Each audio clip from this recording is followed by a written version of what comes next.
Good morning, everyone. Double checking I'm live everywhere. I am. Got a lot of casting today, some TTL, some Stronghold Frenzy. And I don't know if is this gonna be Rex? Is this live? I'm actually not sure. Oh, they're drafting now, so it will be live, yes. I get to see if the maps break. I think the maps have been pretty good. There's like a ton of tiny, small things, but it's the type of thing where like I feel like I'd want to remake map scripts entirely to get rid of them. And it's more than I'd really want to put in just for a couple of bug fixes. So we're gonna focus mostly on the maps for next season. That's gonna be my outside of streaming project, or maybe I'll even stream that. Who knows? Might do some map scripting streams. Remake Stranded again. New trigonometry based on what I had done for cartographers.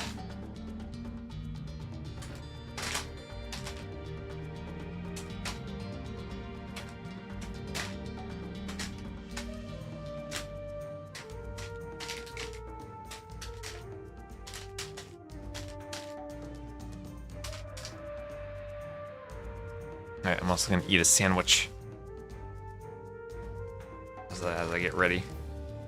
I ran and got a quick breakfast sandwich 15 minutes before the stream. Time to eat. And I should also, as I'm doing this, make an announcement that we're live while we're doing the draft. I should also get the ads out of the way on Twitch while we're doing this. Apologies if you get a sports betting ad. Soxy! Hello, Soxy. Soxy, you joined just in time for me to get the ads out of the way with a 3-minute ad. So apologies, Soxy. You might get an ad. I hope you don't, because you're a wonderful person and you don't deserve ads in your life. But I will attempt to minimize ads by... Oh, Soxy's got turbo. Alright, never mind. If you're watching on YouTube, hello on YouTube. Let me make my Discord post that we're live.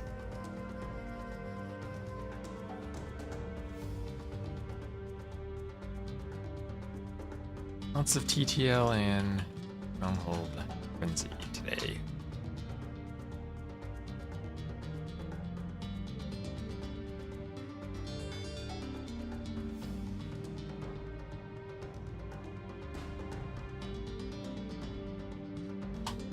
There we go, post live.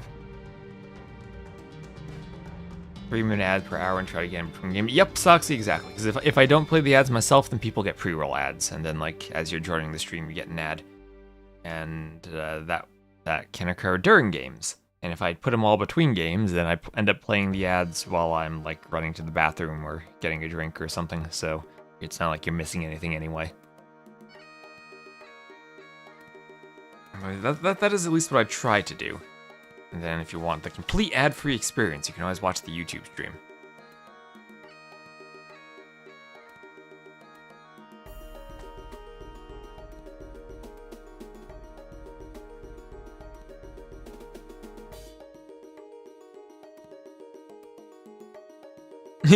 Yeah, maybe we just need a 3-minute break every hour for games, like mandated, like players can go take their smoke break really quick.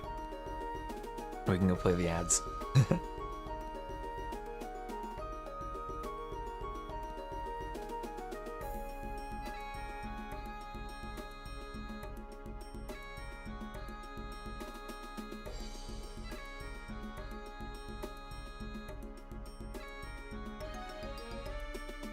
Yeah, random Tatars, but he still got Khmer Byzantines after them.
Okay, ad break is ended. Lovely.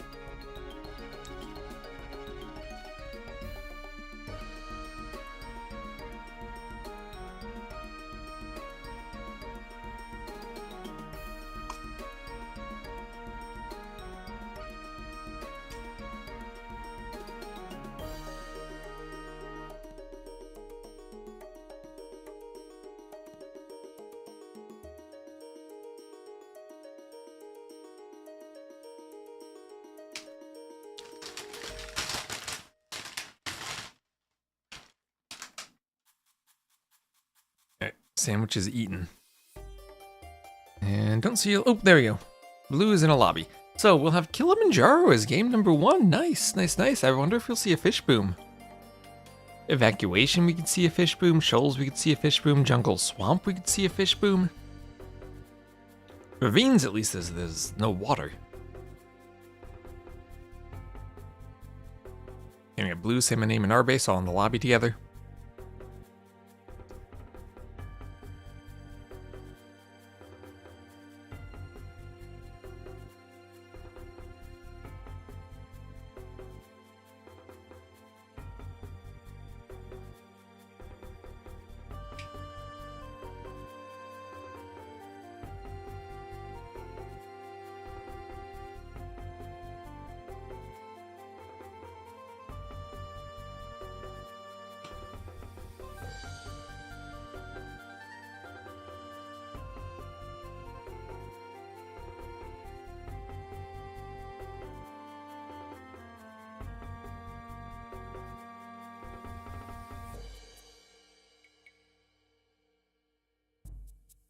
And welcome everyone, hope you're having a good morning, as I think we are launching.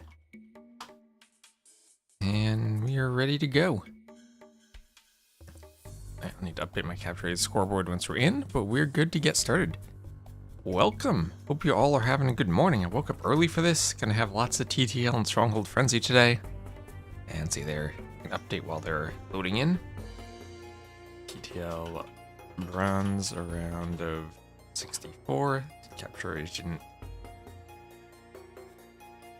update my spelling. There we go.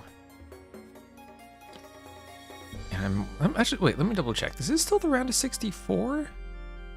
Yeah, it is still the round of 64. Okay. Oh wait, no, that was Thalassocracy. No, this is the round of 32. Round of 32. Sorry, let me get my scoreboard fixed. I was gonna say, I didn't think we were still on 64.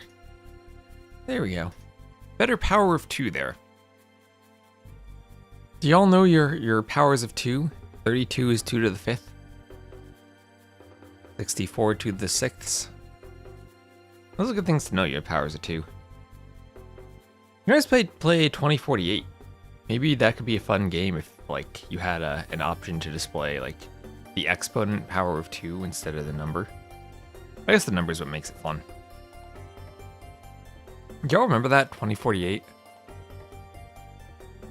You ever get 4096? I did that a couple times. Never managed to double that.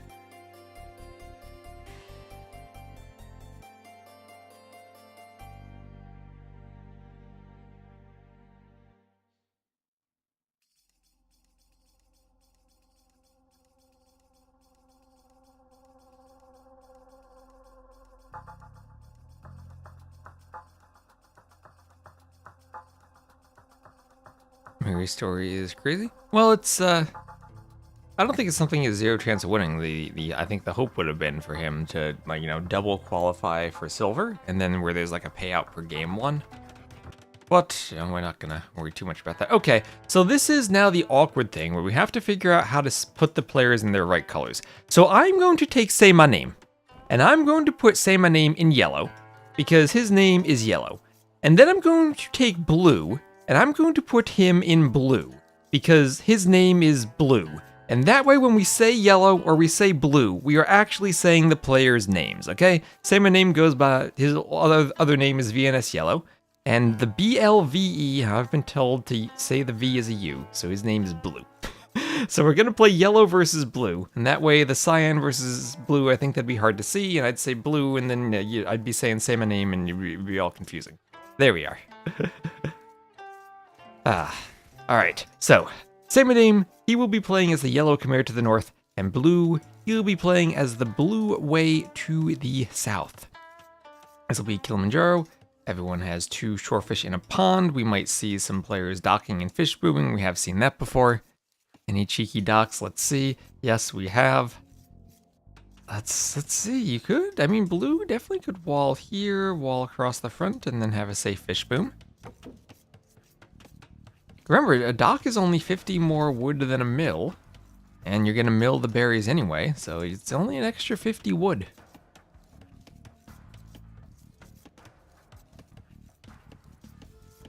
Yeah, yellow picked blue versus blue, so I painted yellow, yellow, and blue, blue. Exactly. That is an accurate description of the situation, although lacking all capitalizations of the proper noun player names that would have added clarity to the sentence. Oh, did you shoot the zebra with the TC? You can do that now. That saddens me on the inside. Shoot with your vills. Anyway, I also made sure on this map that players should be guaranteed to have wood lines now. Had a couple maps in the past where players had no wood at all. So that has been updated for this qualifier.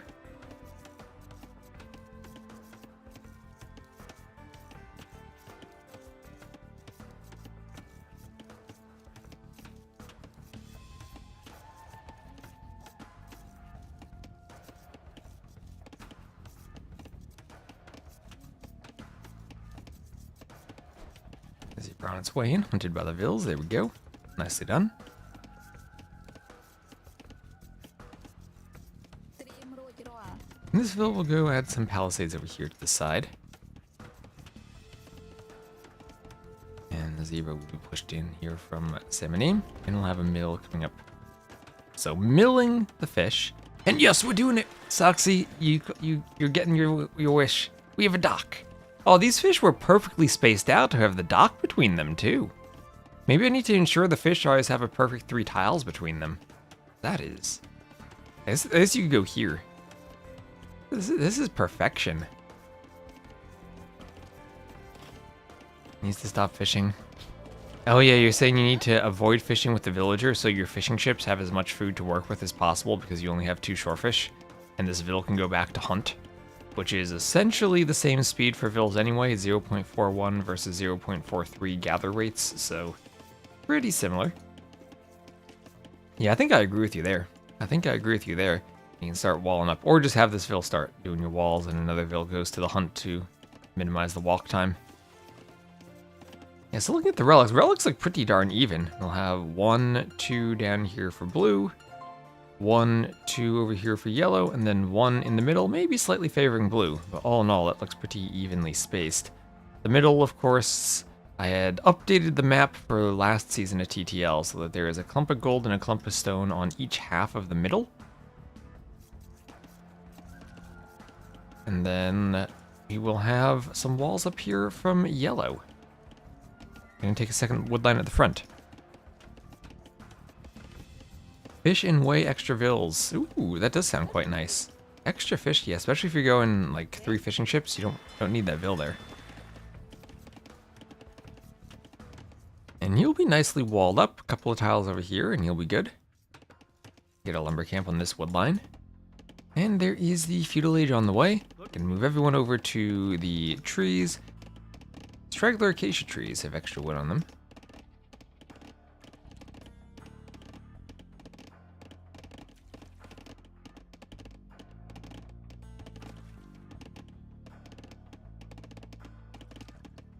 Ooh, those vills, long distance marathon running.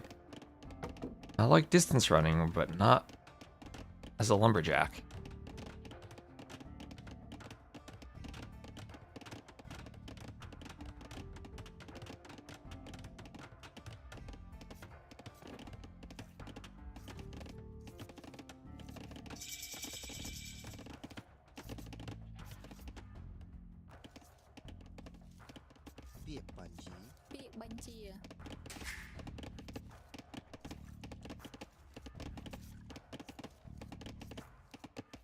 And oh, hello.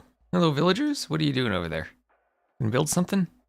Just gonna stand there with your hammers?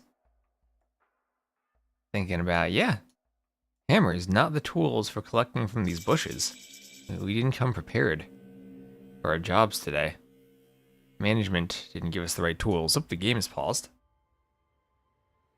Why is it paused? Oh, saymyname is lagging.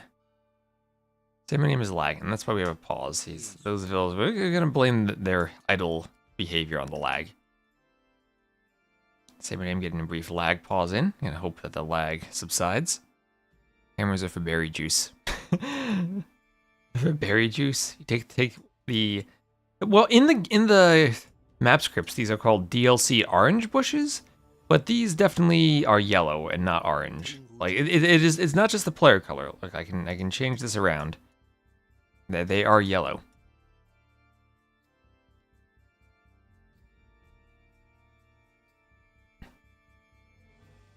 Also, give me a heads up on how my internet stability is, because I had changed the coaxial cabling that was part of the run from my wall into my modem. I had a very old cable that I hadn't replaced when I replaced the rest of it years ago. And I was like, maybe this is causing the occasional drops I have. Okay, so that explains it. It says, game bug. No, I didn't lag. Can't make anything around 2 minutes. Let's ask admin. Can we re and go new server? I'm okay with that. Okay to you. Go re. Yes. Alright, yeah, rip the dock start. Indeed. Oh, gosh. Well, you know what? He's out of fish. He can dock again and get more fish.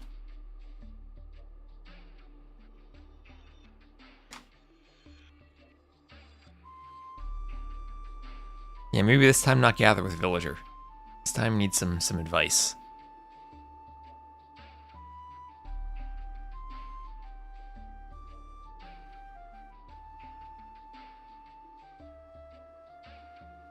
I should message him. Are they in the game already? I don't see them. Oh, all the Vietnamese players are on right now. Quang Tri, Bad Boy, ACCM. saymyname, of course.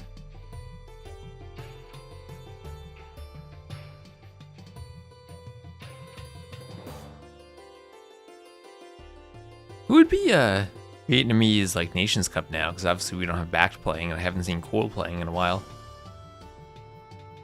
So it'd be what, like ACCM, Quang Tri, saymyname, and someone else.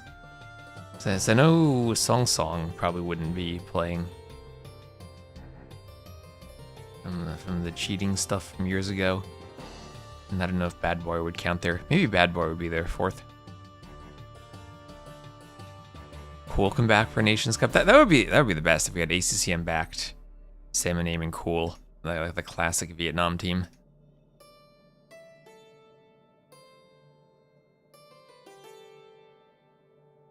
There's Fish too, right? There's someone named Fish.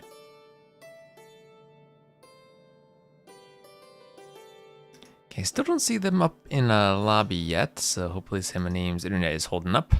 I know what it's like to have internet issues. See if they're able to save and restore, or if they're just gonna go next. Red Cliffy, hello. Just played Fish, actually, nice. Okay, they have their next lobby up. So let me just do a quick ad, then get these out of the way. And hello, Jim Cullen, hello. 8:20 p.m. in Vietnam, yes. I know exactly what time it is in Vietnam because they are 12 hours apart from me. It's 8:20 a.m. here. I played a 2v2 tournament with ACCM years ago, and scheduling that was quite the adventure.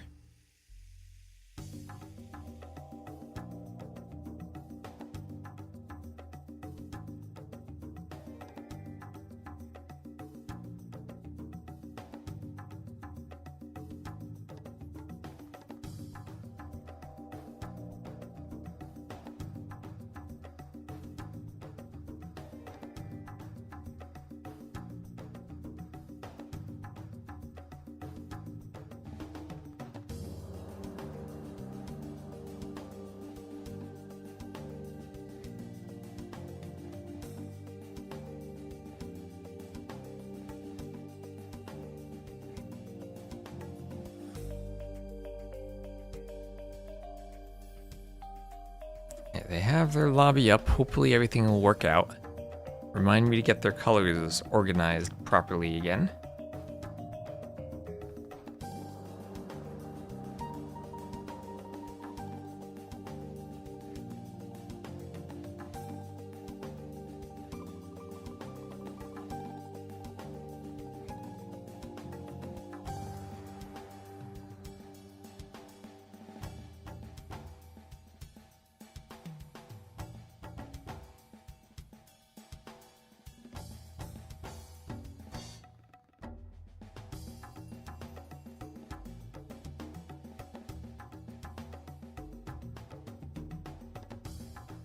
And still in the lobby. Hopefully they're all good. And that beautiful scheduling. Yeah, that was Spaden gave us that Brazil-Vietnam scheduling post. That was peak. Peak AOC zone days. There should be tournaments only for old people, 35 years old or older. I couldn't cast then. Neither could T90.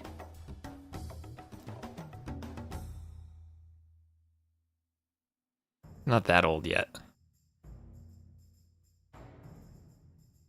I'm almost getting pretty old because whenever I just like casually browse through like my Instagram feed and I get to that point where like it runs out of actual content and just starts showing you AI generated stuff. The top results are always something like, oh, you have so much time left when you're still in your 30s, you're so young. And I'm just like, wow, way to make me feel old.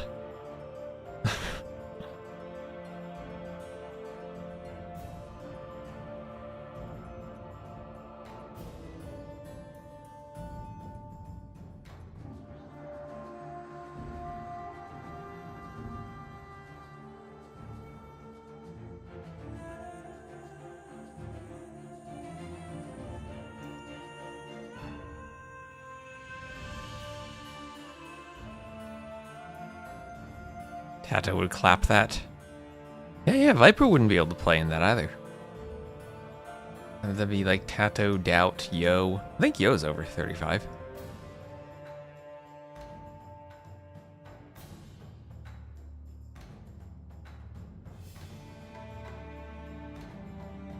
Alright, we are back into the game. 9 seconds to go. And once again, we'll start the day. Only played in the XX century. Well, I played the game in 1999. Alright, once more, we will have saymyname as the yellow Chimera, this time to the west, and Blue as the blue way, this time to the east. And ooh, Blue's dock position not nearly as good. He will have some forward fish. Dock position for saymyname much better. He will have some back fish. Is Yo only 33? Really? He's the same age as Viper? I thought he was a bit older than Viper.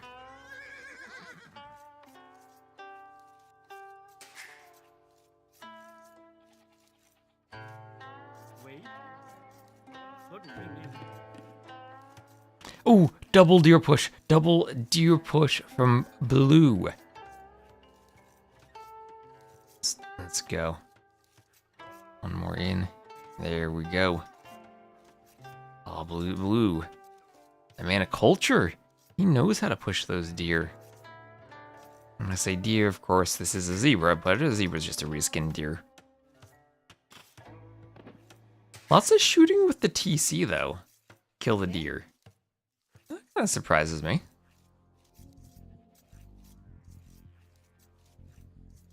You could always dock, could always actually dock on this side and have double shorefish going right adjacent to the dock. You dock over here, one's kind of far away, but you dock here, you can probably fit 4 fishing ships there pretty easily. Only problem is it's forward and archers will come in and shoot the fish traps if you try to fish boom. Maybe you could just go galleys or demos at the front though, protect it. Anyway, Kilimanjaro. As I said last time, we do have 2 big hills in the middle, golden stone on each. And here is saymyname luring in an elephant. There it is. 2 on wood as the Chimera, and makes it look like he's going to go up as fast as he can to go scouts. Pushing in a zebra as well, grabbing some more goats.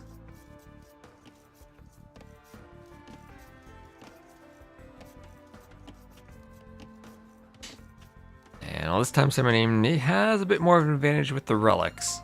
Around 3-2 this time, that third one. A bit less in the middle than it was last time.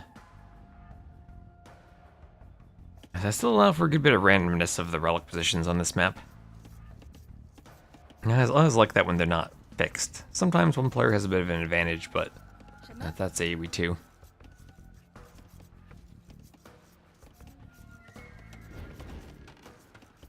Some meal coming up here on the berries.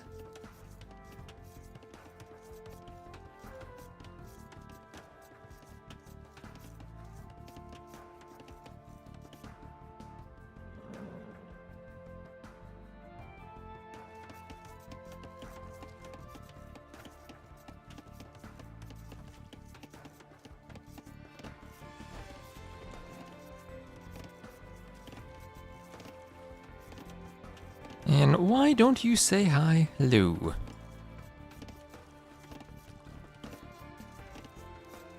Here's a flower. Thank you, thank you. You can have a flower too.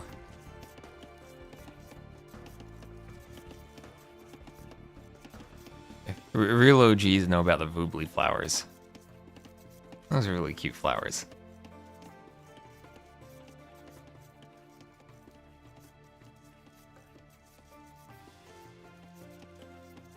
And the stick. Flower and stick. Or flowers and stick. I miss those emotes. They were great. The loom on the way here from Blue. SF2 cast later today? Yes. I'll have Jordan AntagonisT. And I also have Rex of Andy Ciskhan that I want to cast. So whenever we have a TTL break, we'll do some Rex. And the final quarterfinals will be on Monday. The silver semifinals will be on Tuesday. And then we'll have the semifinals and finals of the overall event next weekend. And I'm looking forward to casting that. We'll try not to conflict with TTL if we can avoid it. But we'll see what we can do. Then we also have Thalassocracy going on, so a couple different events. But I hope people are going to appreciate Stronghold Frenzy. I think it's been a really fun event.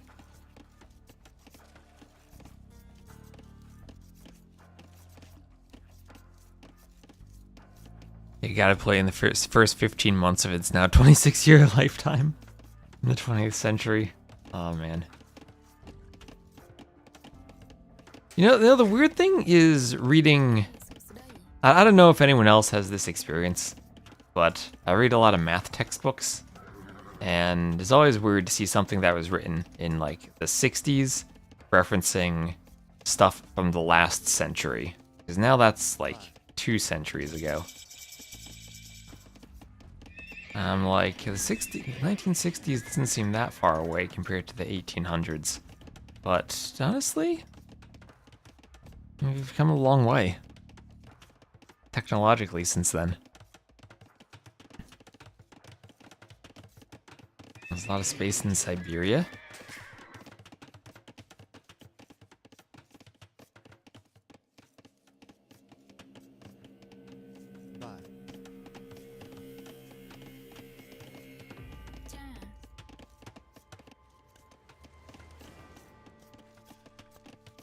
So no dock this time, sadly. Not even milling the shorefish. I'm going for the berries, which overall do have more food in total on them. They do last longer, and you can always dock later. Or mill this later. So blue almost fully walled. We'll have the stable for the Khmer player, saymyname. Archer opening, spear and a couple of archers for blue. I'll try to scale the archers, and maybe that could be a path towards Shinbei Raiders. Let's see, do we have that? Yep, the Shinbei Raider.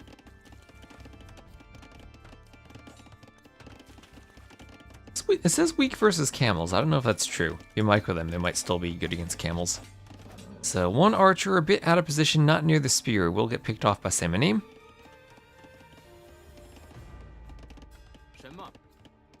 And blue can jump forward with the spear and another archer.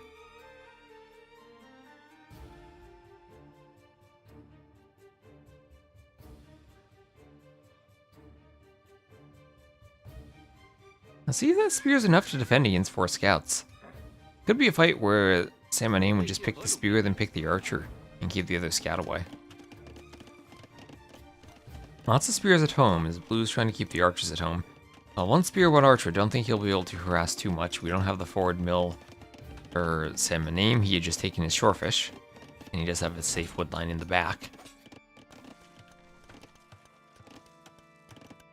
Spear comes over, wants a poke, but the scouts will have to run away from him.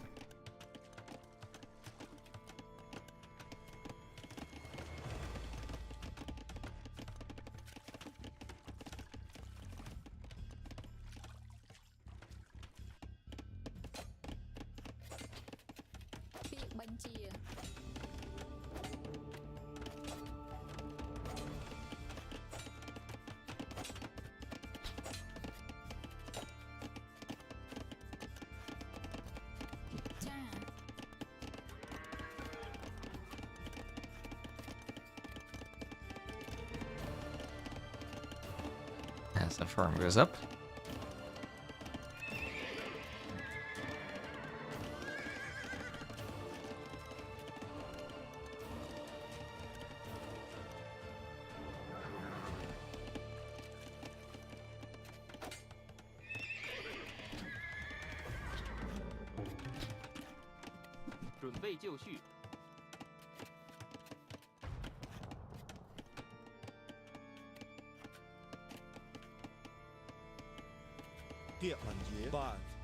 So while they're deleted, ooh, the skirm's not going to find the archer though. Gonna run around a bit too far to the side. Scouts will try to take the hill, and with the hill, ooh, the spear. Oh, that was unfortunate positioning for saymyname. He took the hill, but then when he tried to attack the spear, the archer kind of forced the scouts to run around the backside of the spear to get the surround, and that spear got a couple of uphill pokes, killed the scout, and hit another one. Yes, that's intentional, right, Cliffy? That is intentional. Because otherwise I'd be way too confused. It was actually saymyname was blue and blue was cyan. And I think that would be as confusing as all possible. As all things possibly could be. Unless I were to swap it and make blue yellow. And saymyname blue.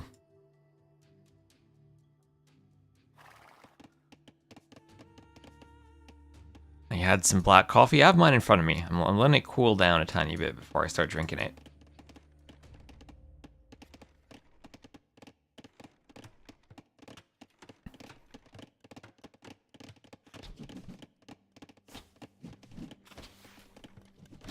I had a book from 1897.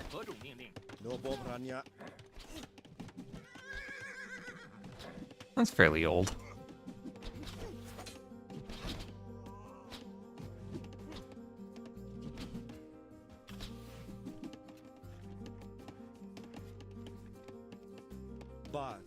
Alright, so big scout and archer army from blue, some skirms mixed in from saymyname.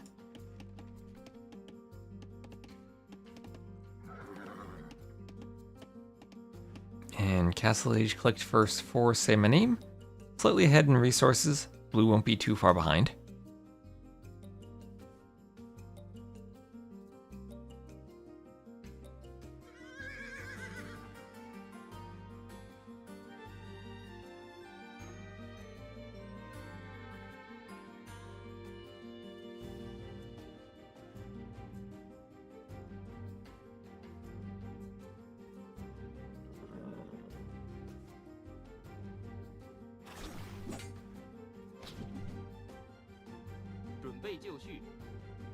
And then we have Castle Age on the way from blue.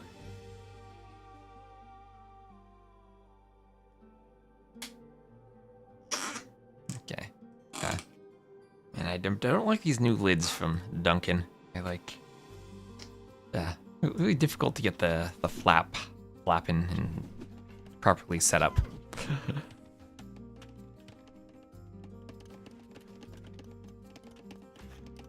Ooh, scouts near the skirms. Skirms could be a bit out of position there and the scouts are away from them. But I don't think that blue can pathfind in time to take the fight. So he's got fletching on the way. Another scout from that stable will be double ranges, so it does look like Shenbei Raiders with a double range stable and then investment into bloodlines. Bloodlines are great for the low HP units. Okay, saymyname up to castle, but up to castle at a time. Let's see how this fight goes. He wants bodkin and crossbow. Interesting, he wants crossbow. And he's not quite able to focus down the spears. And the scouts there will be able to pick the skirms. Other scouts run away.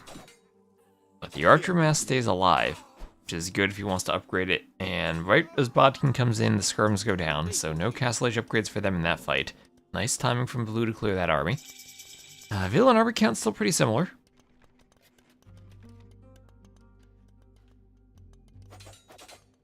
And taking the hill is blue, hitting the scouts. So now that army's cleared, blue's gonna hope he has an opportunity to run forward with his archers. And saymyname, if he finds that, ooh, he just barely see it. He's paying attention, was in his vision. But he's gonna go forward with his crossbows. So both players will bypass each other, head forward, and both also adding a TC. So very symmetrical gameplay from both of them. This TC won't have much wood left. I think this is a much nicer one.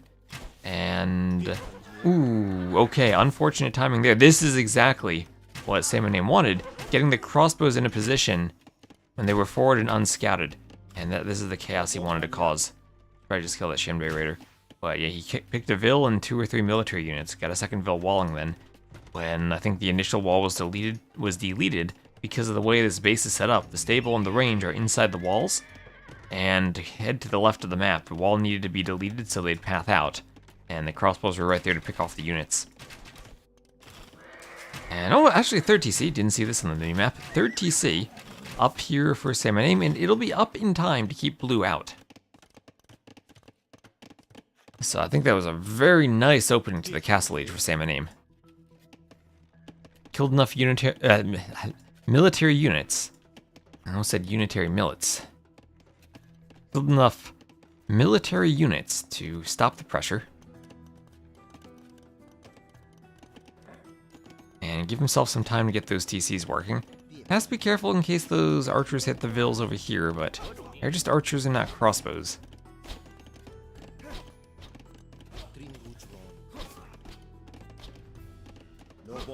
Hoping over his own crossbows and probably try to dance with them for a bit. And the question is, how much longer can these crossbows work against the Shinbei Raiders? Shinbei Raiders with bloodlines will have more HP than do these crossbows, and a bit more mobility so they can choose when and where to fight. Crossbows would love to be grouped up in a way that the Shinbei Raiders can't take a fight. And they'll climb back more towards the top of the hill. More scouts still running around, but not much threatening. Then the archers that were behind the wood line get cleaned up by the crossbows. saymyname needs to ungarrison, but he's okay if he's picking Vils at the front. So because he went for the TC, no university, he's not going to have ballistics right away. And he probably will want ballistics before taking a fight. Great to have it when you have the extra range for the crossbows and you actually can hit stuff.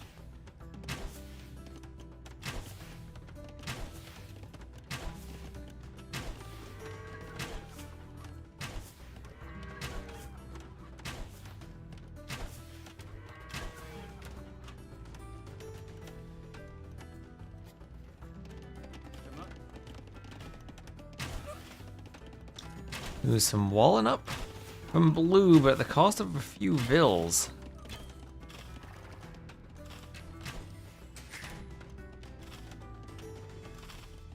Blue could wall the crossbows in. A bit of stone wall in there could have been nice. Might have needed a few by the palisade too, though. There's ballistics, and at the front, I feel like blue has not really been able to do too much damage. If he tried to run in, he'd get killed by the TC whenever crossbows were nearby. Hasn't been able to do too much damage to saymyname, and saymyname now pulling nicely ahead in Vils, up by 8.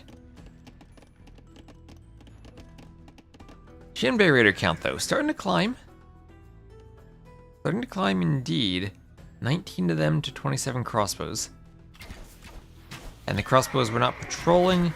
They caught a bit out of position here. Remember, these things are not a run-by. They don't mass kill crossbows. But that, oh my gosh, that was a great fight nevertheless. saymyname just a bit out of position, wasn't patrolling, and now all of a sudden lost the crossbow numbers. Now it's going to be 18 crossbows he's swapping to skirms, doing elite skirm and wheelbarrow. But his army has been killed. He did mass kill That they don't do splash damage. Actually, does the charge attack have any splash damage on it? Now that I think about it, I thought it was just one really strong attack, and you have the potential to overkill with it.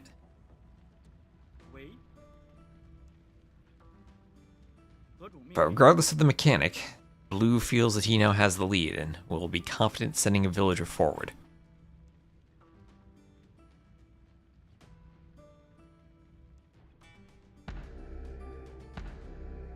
Posts go up for Blue.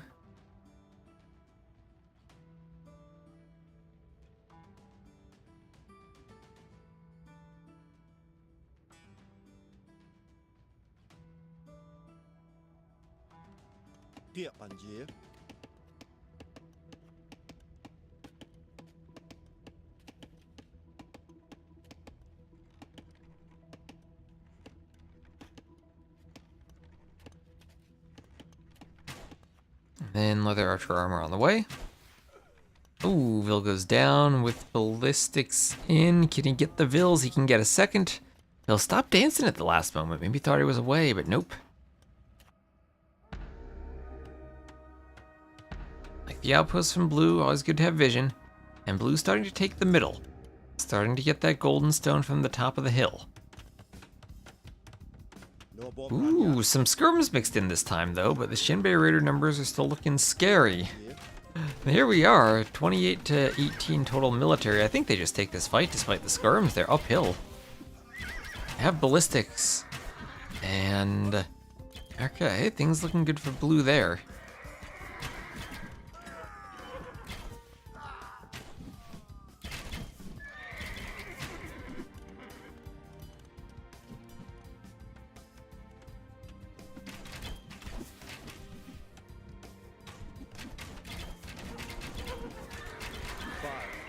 And this should be a good fight. This should be clearing this army. And if he clears the army and goes forward, he'll see the castle. The mangonel on the way from behind. Joining up. He needs to keep his Shinbei Raider numbers up, though. Actually, maybe I'm wrong about that. Maybe there's enough skirms that it's not a good fight.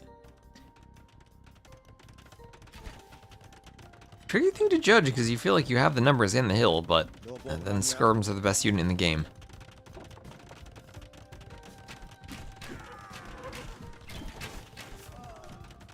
Get on the way, and enough Vils were sent that that's not going to be a doubt castle. That'll go up. Saymyname will grab himself control over that gold. And skirm's OP, I almost forgot.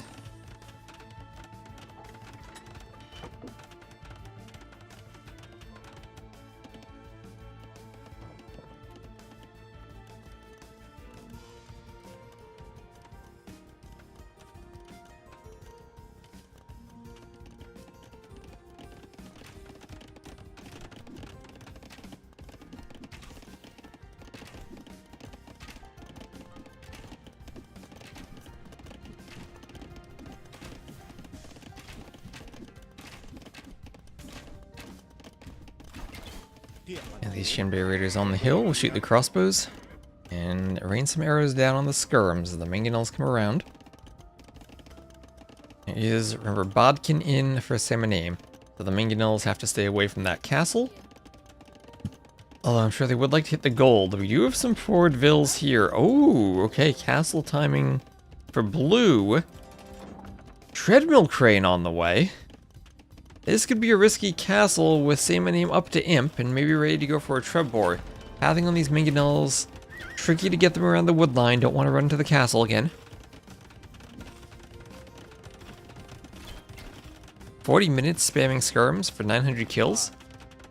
Feels like 40 minutes is short for 900 kills. Maybe it was more like 4 hours, but you had so much fun spamming the skirms that time flew by.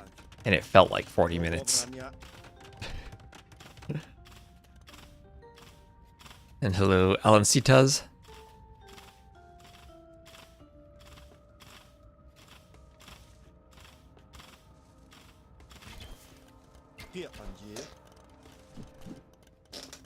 It's like, remember that that episode of Star Trek where like Riker is kidnapped overnight and doesn't get any sleep? Like he goes to bed and then he wakes up and he's like, wait, what happened? I didn't sleep. And he's just like, I went to bed this morning. That's what it's like when you're spamming skirms. Like, you go to play Age of Empires one night and wake up in the morning and it's like, oh, I've been spamming skirms the whole time. Didn't even notice it. Ooh, petards! Petard play from Blue. Blue looks like he's gonna stay in the Castle Age then. Get a couple of kills on the Vills, but still down by 20 Vills. And saymyname's gonna be Imp. 40 minutes train 1k skirms challenge. Ooh, that'd be nice. Yeah, you probably have to just like end up deleting skirms.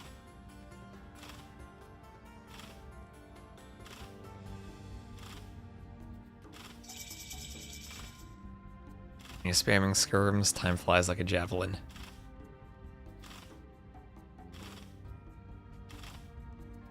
This is scale guarding armor on the way from Blue. More rams popping out of the workshops.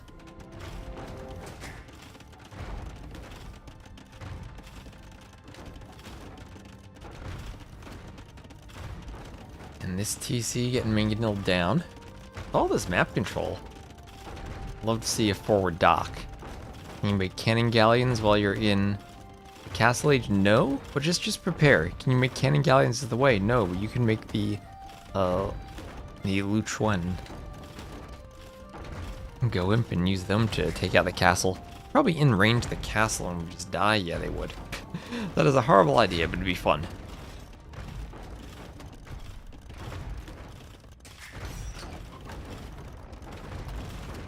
And that TC going down, it feels like saymyname should be in a good spot as long as he kills, or as long as he destroys these rams and defends this castle.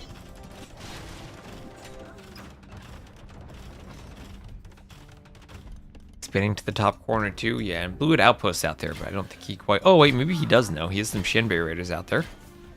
Okay, still down by 20 Vills. Handcart coming for saymyname, final archer armor. But you are right, I don't think he realizes that there's anything up there. And the Shenbei Raiders are not moving around to look. Castle getting tribbed.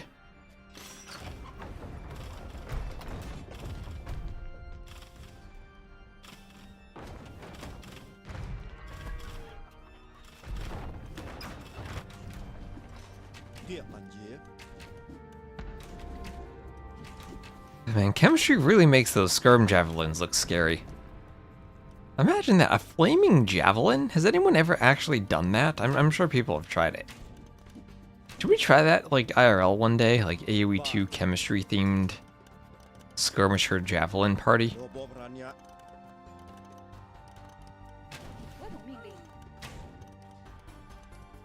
There's bloodlines from saymyname.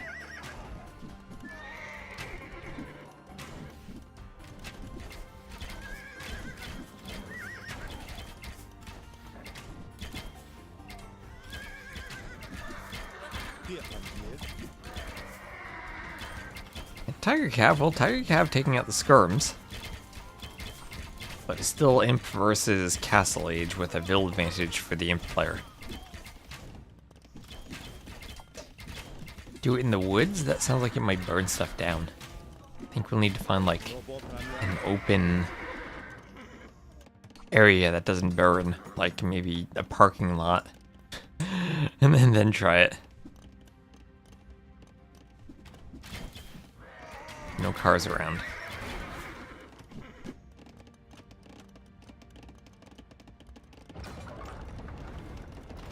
Next autumn before it rains and there's lots of dry leaves on the ground. I mean, there are lots of dry leaves on the ground right now. I guess we're kind of like towards the end of the peak foliage season.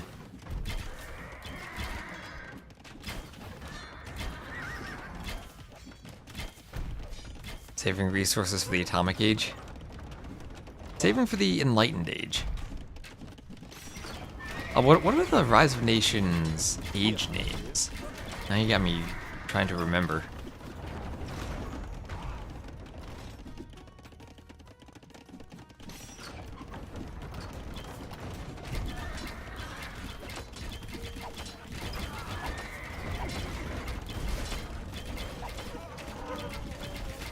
I know, I probably haven't played Rise of Nations in 20 years either.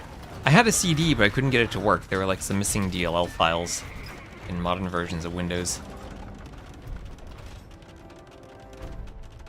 So, Masonry on the way for Blue. He's trying to construct a castle, but already being tribbed. At risk of going down, as we'll have Cavalier and Skirm play, armor coming in for the Cavaliers. And castle goes up, but Blue's still just stuck. He's stuck in the castle age. Can't get up. Remember when we were talking about this pond? Well, that castle overlooks it. And will be safe in doing so. There's no more pressure in that area of the map. All Blue's map control will be taken away. I'm pretty sure it was Information Age. I forget what they are. We'll do a quick DuckDuckGo search on Firefox after this game.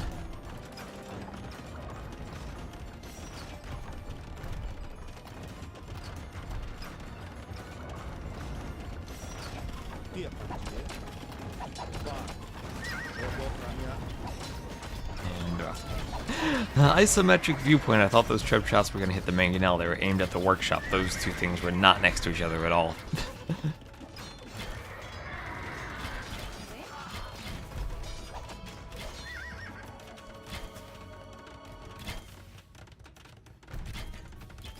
Gunpowder, Enlightenment, Industrial, Modern, and Information. Alright. There's no Renaissance Age then. That sounds correct.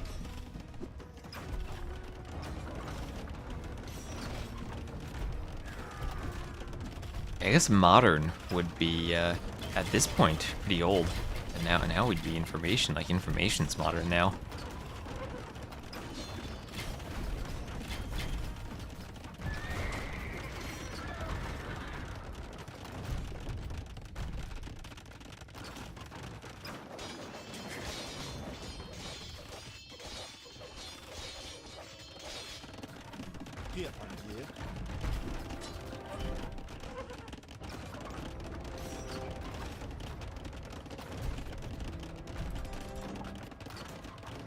I remember playing, it's like, what was it, like SimCity 3000 Unlimited, and you'd wait for like 2050, and then you power your city with the fusion power plants.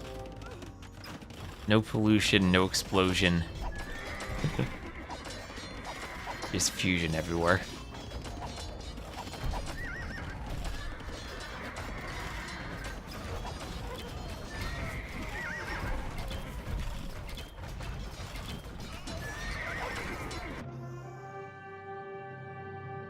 Alright, GG. So saymyname takes it. Felt like that game, the key was that Castle Age transition where the crossbows got some kills early on for saymyname, and he got his TCs up in time, so he didn't take damage. As far as elos go, this is a pretty close matchup, 24-28 to 25-07. And saymyname definitely an experienced tournament player, so no surprises to see either player winning this. It should be a very competitive set.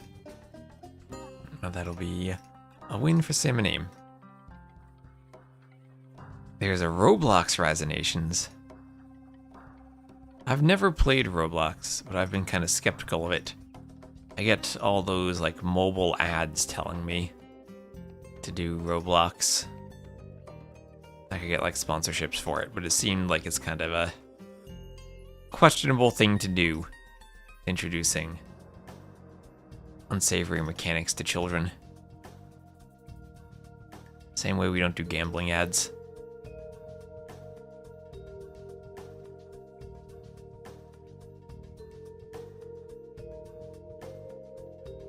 Some definitions say early modern starts with the fall of Constantinople, and late modern starts with the French Revolution.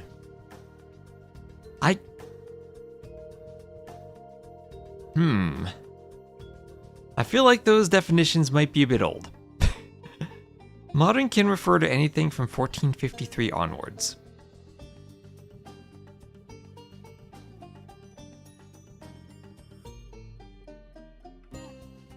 I don't even know if I'd say the 1990s could be considered modern anymore.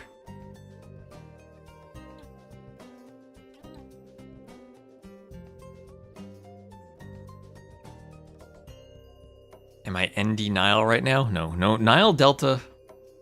Horrible map. Don't play it. Don't remind me of it. I have nightmares. Too bad there's no Minecraft Java Edition sponsorships. Well, I did those that Factor 75 and HelloFresh sponsorship. I like those. I feel like that's like it's a legitimate product. You know, you can look at the prices and determine if you want to order it, but it's you know, it's not like a scam or anything like a mobile game is. I wish there were more legitimate sponsorships in the Twitch/Stream Elements dashboard.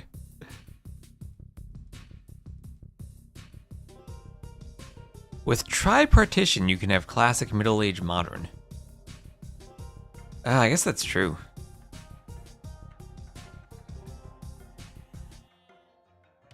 Alright, Ravines! We shall have Ravines. I'll keep the colors. Saymyname will be the yellow Vietnamese to the south, and blue will be the blue Jurchens to the north. This map has a ton of deer around your TC to push, but no boar. You have a lot of outposts, which help to make up for the time you need to spend pushing in your deer. Part of me wants to play a team game with Ethiopians plus Byzantines for the Ethiopians outpost team bonus with extra line of sight, and then Byzantines with free town watch, town patrol, and then all the outposts reveal everything. That could be fun.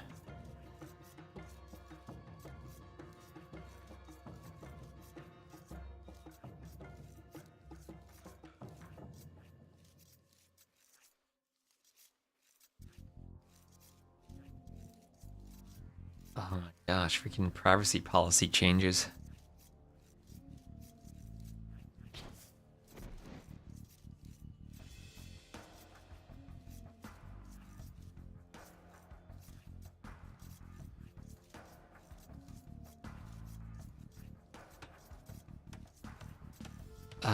Emails. For random websites you signed up for years ago to split the bill when you're on vacation with your friends. Your friends have like, oh, we'll use some random service to split our expenses. And then you get spammed by emails. Ravines feel like there should be water? That'd be cute, like maybe over time these things start to fill with water. And it rises and rises. This is the traditional Eurocentric history model into classic Middle Age modern.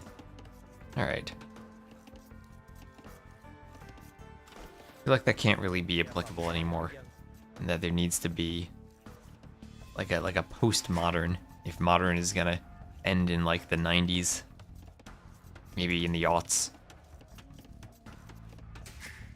I feel like 2012 and then the rise of machine learning models for smartphones marks a distinct change, even more so than the personal computer that we got like late 80s into the 90s.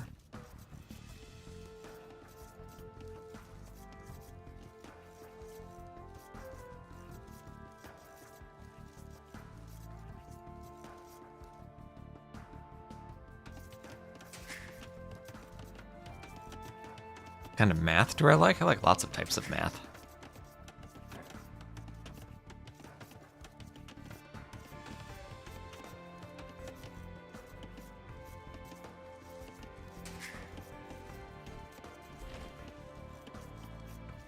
Bills take the Ibex.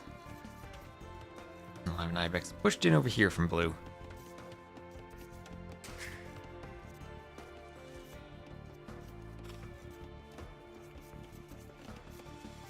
I decided long ago that I really didn't want to go into academia, and I think that was a good decision for me.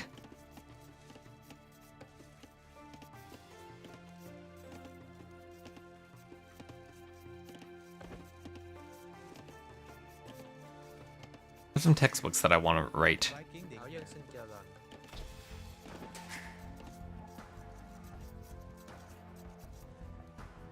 And I kind of want to do some more like math, like video content. Maybe at some point make a math channel.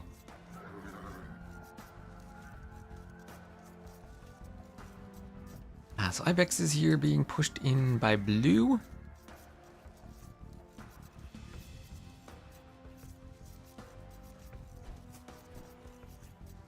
So let's shoot the Ibex. Down it goes. And there's the Feudal Age. Feudal Age on the way for Saymyname. He'll be up first. 19 pop up with the Vietnamese, looking to do some feudal aggression then, walling himself in the back. I have seen fast castles on this map. You should be aware there's a hole in that wood line.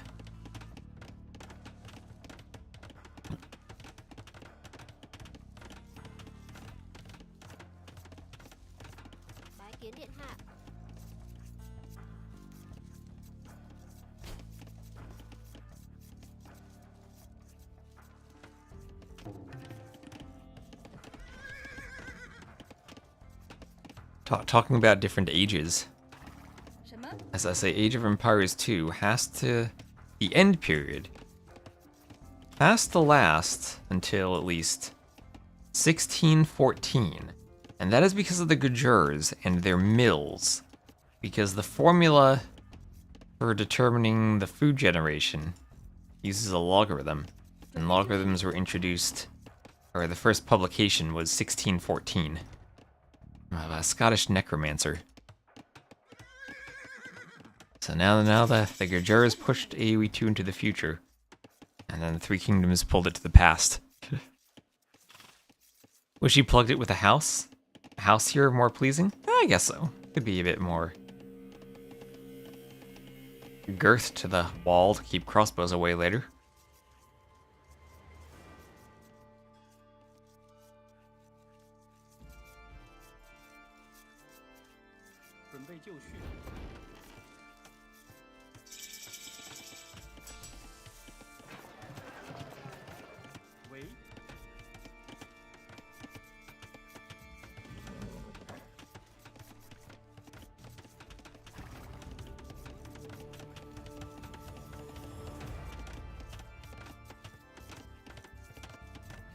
And house goes up there. House for blue. You don't need to have discovered logs for them to impact how your society runs.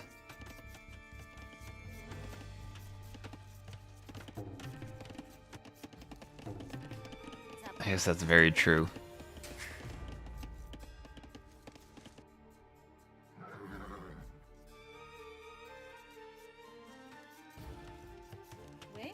I do wonder if there are any more formulas in AoE 2 that actually involve logs. There's probably some like power, maybe it's like some power of 2 data structures in there.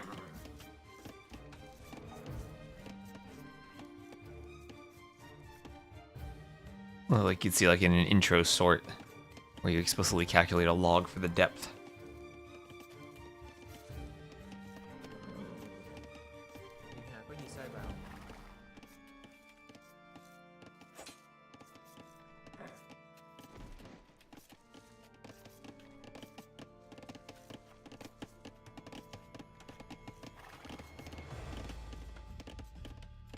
Build speeds should be logs. Build speeds are... That's just like a constant addition, right? I know repair speeds are... The first villager has a repair rate, and every subsequent villager repairs at half that rate. Is building the same thing? I know there's a formula for it, but I forget where the formula comes from.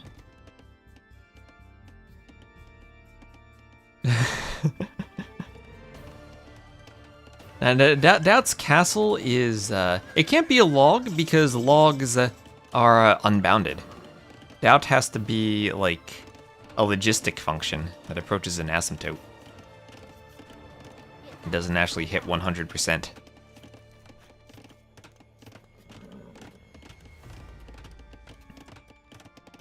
Thought build speed was the same as repairing. It might be the same. I know the formula for repairing because I investigated castles and trebs and the number of villas you need per treb. So we're gonna have a forward. What is this? Double barracks forward from blue is the Jurchens, and he's gonna go Fire Lancers. Alright, now didn't really have much happening in feudal, lots of walling, but now FC, Market Blacksmith, double barracks Fire Lancers. Let's go. Workshop forward. Scout on the hill, hitting the Vill. Spear will chase. The elo system is logarithmic? No, that's a logistic function. That's a logistic function for modeling the probability. Wait, I have an explanation of the elo system actually. Let me grab that.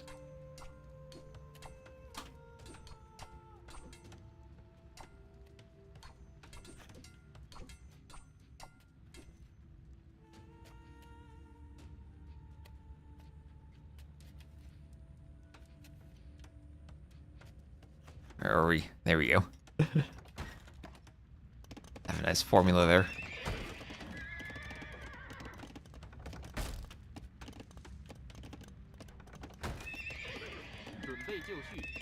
So ram hitting the stable as the Fire Lancers garrison in the ram. Scout goes to hit the Vil. As, ooh, that stone wall goes down. At least there's some walling. Have to be careful walling, because when the Fire Lancers have their charge attack, they can stop you from rewalling. Also, because the ram can break through the wall like that, here come the Fire Lancers. Take out the Vil, and now Blue is in. Blue is killing Vils. And at this point, saymyname has 2 military. I think saymyname is dead. He can't stop this. Those Vils are not running. Let's see, they missed, the Fire Lancers missed their charge attack, so they didn't get a kill there. Vils will get back in time, but there goes the market. Another archery range coming up. And a lumber camp over here for saymyname on the woodline. Don't know if there's takeaway from this.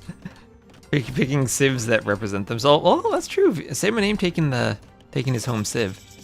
I believe Blue is Chinese. I don't know where in China, though, he's from, or which of the Chinese versus new civs would best represent him geographically. Siege Tower! Oh my gosh, Siege Tower for the Fire Lancers. This thing is so speedy. You know... Oh, he's from Taiwan then? Alright.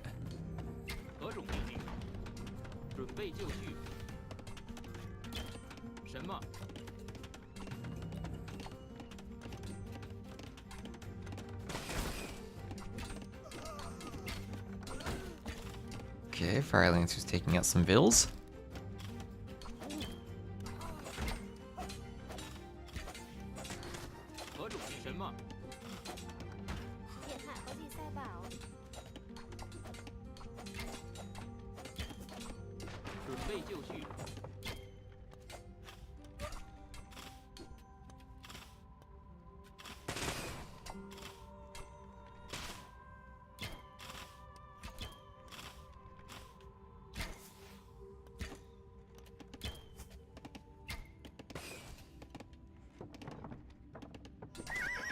Oh my god, this is so silly. I'm gonna go Cav Archers versus Fire Lancers, but Fire Lancers do of course have an attack bonus versus Cav. So that does help against the Cav Archers.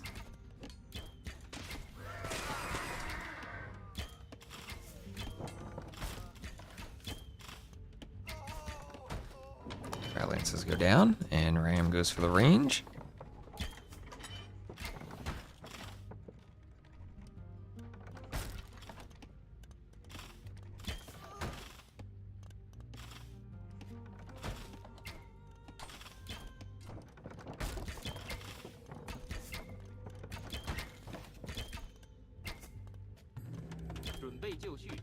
And the ram runs around.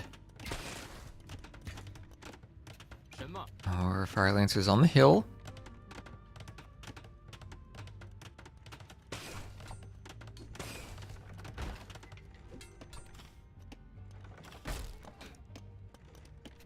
Making us watch Ravines. I don't honestly. T90 has a very weird taste in maps, I have to say. There are a lot of really good maps that come from his tournaments, like Evacuation. Or Bay and Cup, I think, are also interesting in their own right. But why Ravines is used as a map? I don't know. Houseboat's a great map. Houseboat, you gotta use it properly though, but Houseboat can be freaking amazing. What is this siege tower doing? If there's one thing that probably needs to be changed, it is the siege tower. Now, for a long time I thought maybe it'd be better if monks couldn't convert them from a distance. But now that we see how they're used, I admit to being wrong about that. Completely and utterly wrong about that. Monks need to be able to convert them from a distance, otherwise they're just way too silly. Oh no! Look at those vills! Who will now be blocked by the siege tower as the fire lancers gun them down or stab them down. Oh no. This game's over. Past castle, the scouts from saymyname didn't do any damage in feudal.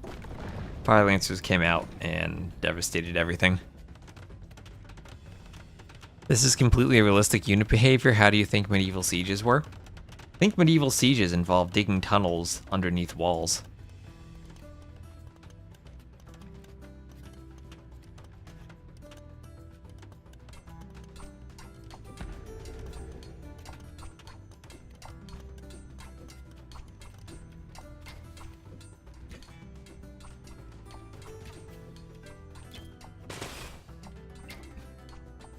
Just drove your siege tower, dropped your range units, and when you listened for the monks, everyone hopped back in.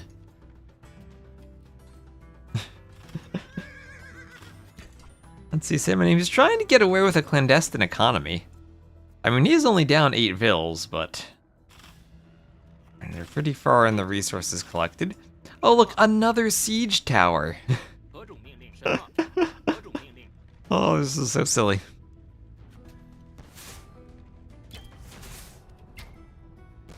Load a bunch of dudes in a large tower to make it fast and quickly drop out and shoot some people is how siege worked historically. I'm pretty sure it is, There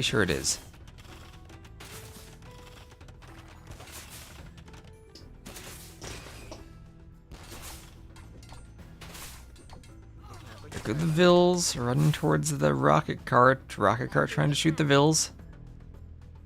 They're going down.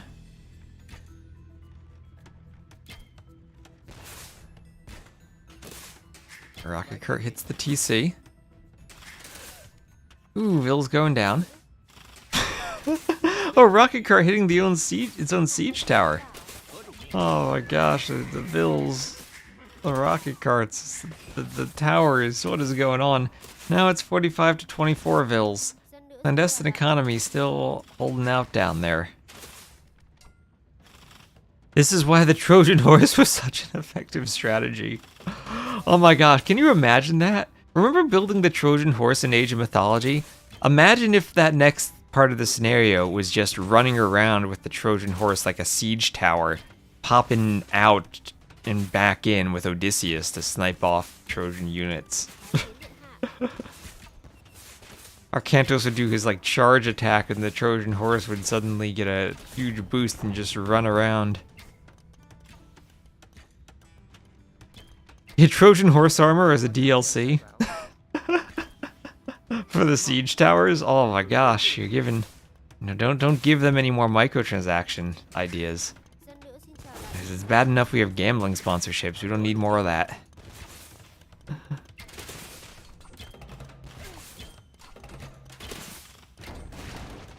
And ooh, double kill. Oh, single kill. 2 mangonels go down. And saymyname, you're on 23 vills. I think you can call it soon. This is houseboat if there were a drought. Maybe. Kind of like how Ghost Lake is winter Baltic. This could be dry season houseboat.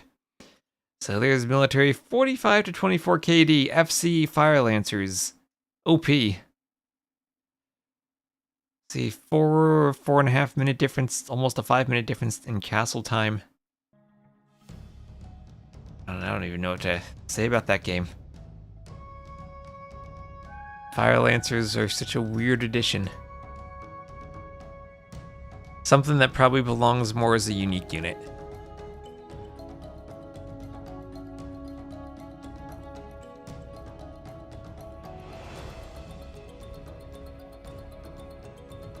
The loss for the Vietnamese, and a win for the Fire Lancers.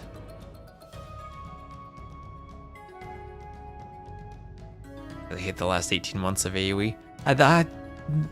The Three Kingdoms is, I think, from a balance perspective, rather poor.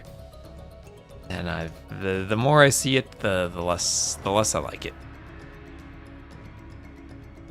It is definitely controversial for a reason. I think the many poor review scores are quite justified.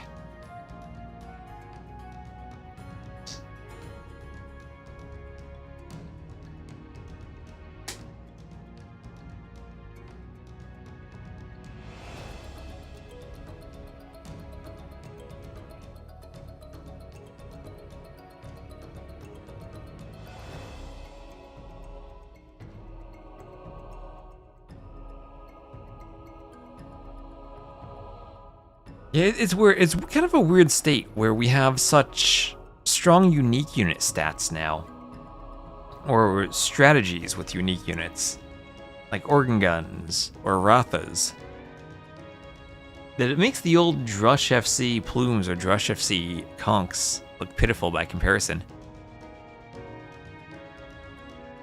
I just don't understand why they lean into the gimmicky stuff so heavily. I have a feeling that people came to AoE because they don't like that in other games. Yeah, I agree with you 100%. I agree with you 100%.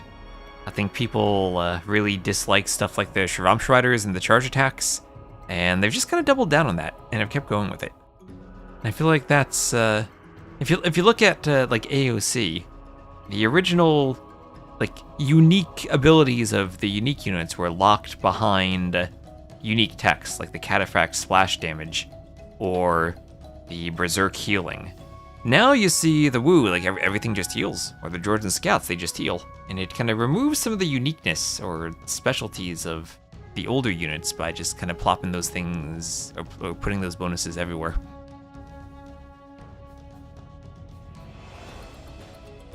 So here we have Jungle Swamp loading in, here we go.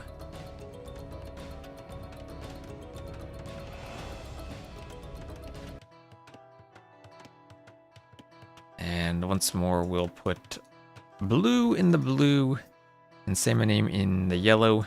And we'll have blue as the blue Lithuanians to the north and saymyname as the yellow Mongols to the south.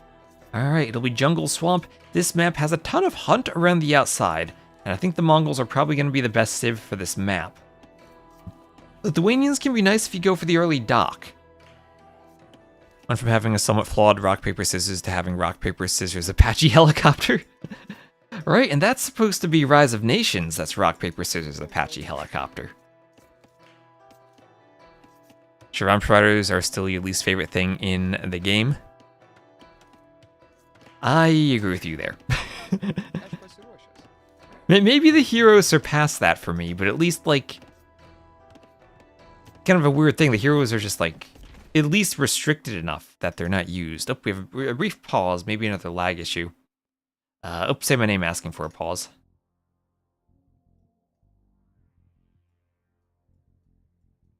I don't know, maybe his map's bugged in a way I didn't know. Don't see a bug. Looks fine to me. Relics generated properly. I think maybe one day I'll do a tier list of everything that's been added to the game, and then my opinions on it. I'll do a quick tier list, like Shravamshriders, Flemish Revolution, Gujar Mills, the Folvark Farms, Fortified Churches. I'll do a tier list, like F tier to S tier, and put everything on the tier list. I usually don't like tier list videos, but I think that'll be a fun way to discuss game design. More network issues. Can't see. Yep, saymyname lost connection to the server. He's asking for pop. Okay, we'll look at saymayname's eco. And he's saying he was idled a bit. Maybe his TC... Oh yeah, he had 5 seconds of idle TC there. So if he could... maybe they'll restart the game. So they're only 2 minutes in, so it's not like they lost anything if they restart. Wish they hadn't nerfed Flemish Revolution out of the game. The thing that... My thoughts about Flemish Revolution is they already had a... Okay, they're just going. There's only 5 seconds of idle time, so they might just play it.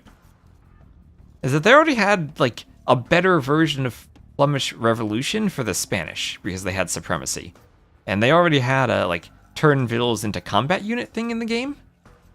And the Flemish Revolution was just, like, copy and paste the mechanic from AoE 3, when there was already a better existing version of that in AoE 2.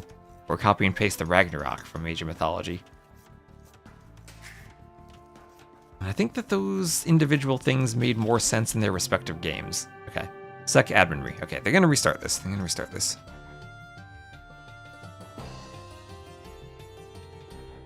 The thing I never liked about it is it took like a fun and exciting game and it just instantly ended it.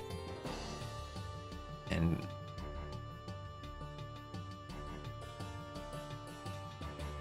but if you look at Burgundians and Sicilians, you can see how they are very, very differently designed than they were at the start. Oh, remind me, chat. I also need to make a mod. Hera asked me for a mod about changing the sounds of some things in game. I need to get working on that. Or remember to do it. Trivamsha just dodge Apache shots. Trivamsha versus Siege Onager is crazy. I think it's probably better than it used to be because the secondary projectiles now will do damage. But their shields, would just like absorb them. Alright, so I'm gonna reload and restart that game. So checking up on the schedule for today, we're gonna have AntagonisT versus Survivalist at 15 GMT for TTL, and then after that I'm gonna cast Stronghold Frenzy starting at 18 GMT. We'll have AntagonisT Jordan, and then there might be more TTL after that at 20 GMT. There's a couple of sets, and then I might have to find a way to sneak in more Stronghold Frenzy Rex. So this might be a super long stream today. And then tomorrow too. Unfortunately, we got like 3 sets all at the same time that I want to cast. We have Gabby versus Target, we have Kingstone versus Running, and Doubt versus Emu Warrior. Starting in the afternoon for me, so I might do them like one at a time and do some as Rex and try to get all of them casted tomorrow. And Tuesday we'll have the Silver League finals of Stronghold Frenzy. So we'll get the Silver League finals casted. That should be fun. And then I'll probably have a bit of a break Wednesday, Thursday, and then be back over the weekend for TTL plus Stronghold Frenzy. And maybe some dynamic battle, because that's going to be a LAN. That'll be pretty fun.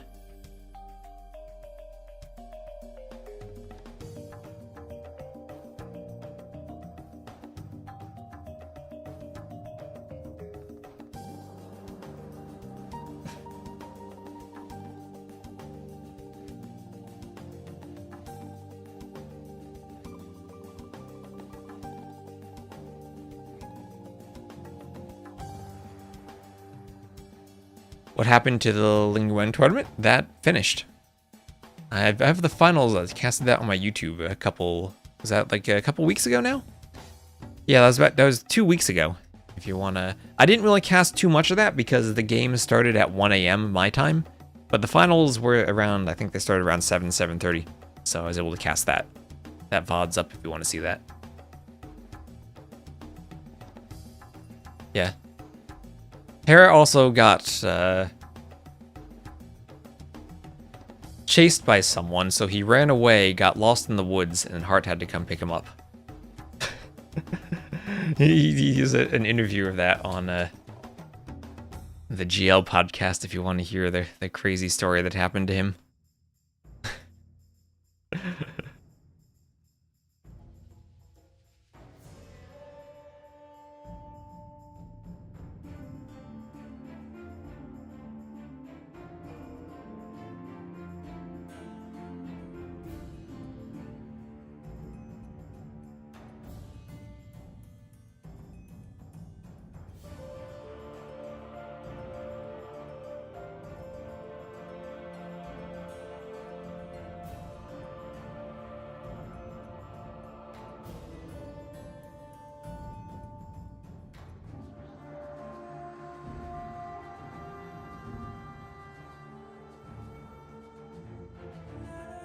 Hello, Bisham the Warrior. How you doing?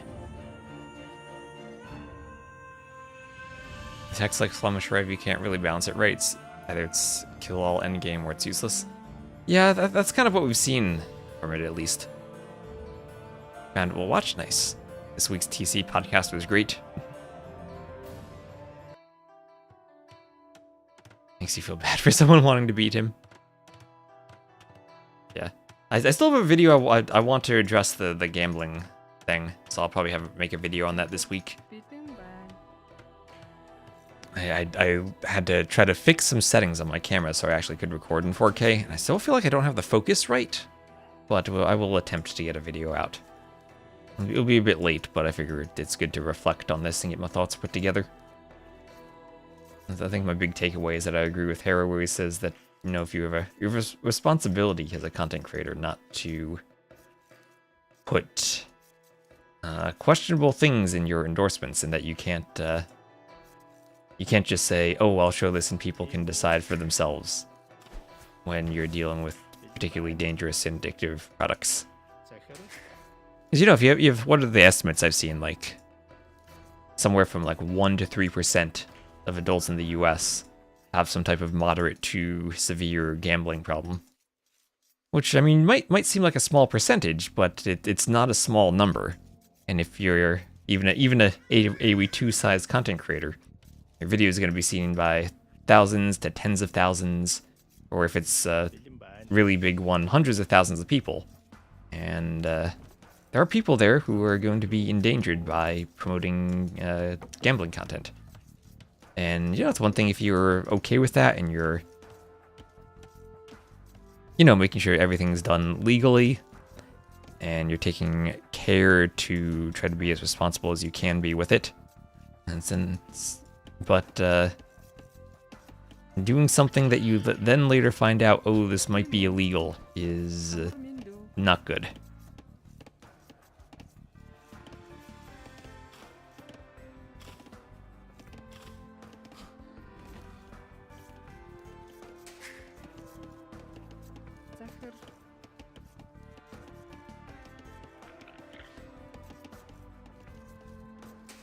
Because if you're a content creator, people are gonna know that, one, it's usually not a field where like gaming has a very big income aside from a couple of small people all the way at the top of the field, and then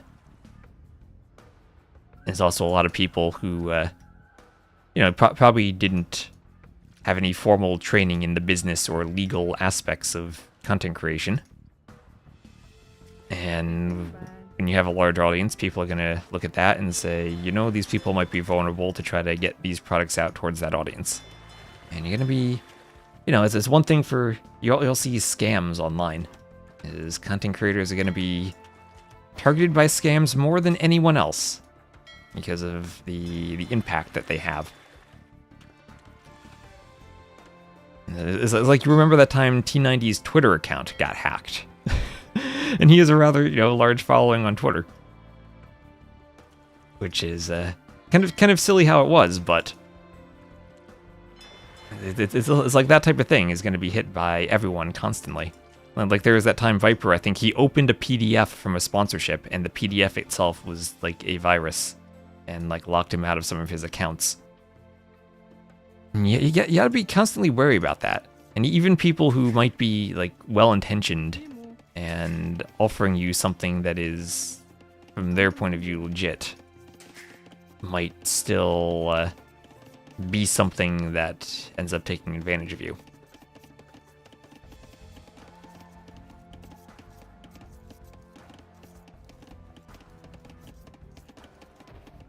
And you put a virus in a PDF, but you can embed lots of different stuff in PDF files.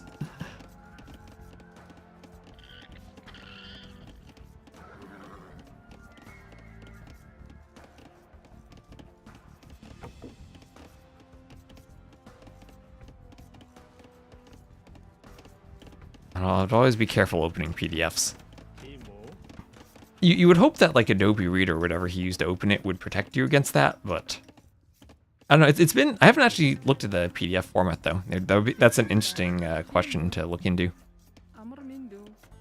So here we have some docks in the middle, just a few fish going to the snappers in the middle. I'll have feudal age for both. Yeah, PDF files are basically executables, right? So I don't know the specifics, but you can like embed executable code inside of them, which can be a security risk.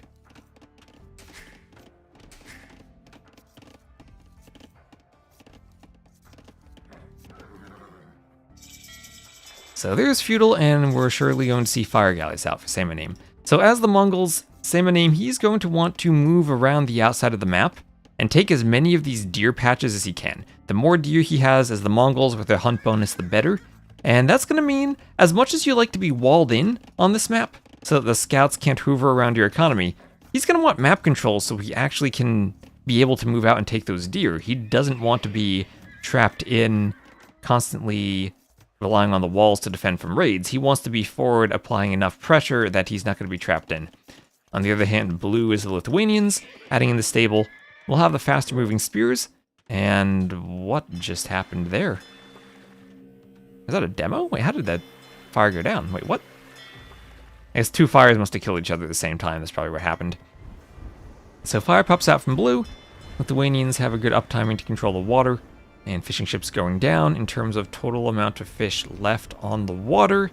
It's not all that much, around 500 food left. Each player with a fishing ship. So at this point you're deciding, like, you've already fished in the Dark Age. Do you actually want to keep investing into the fish, especially if you're Mongols with the hunt? And the answer might be no. The answer might be let's defend, but there is a weak Vil out on the deer, and this is exactly what saymyname doesn't want. Vil's picked off by scouts. Best to use a browser to create a sandbox, yep. Or do something like open it in an environment where you're not logged into any other accounts. Ooh, the spear wants to hit the llama. Gets the llama. Oh, poor llama.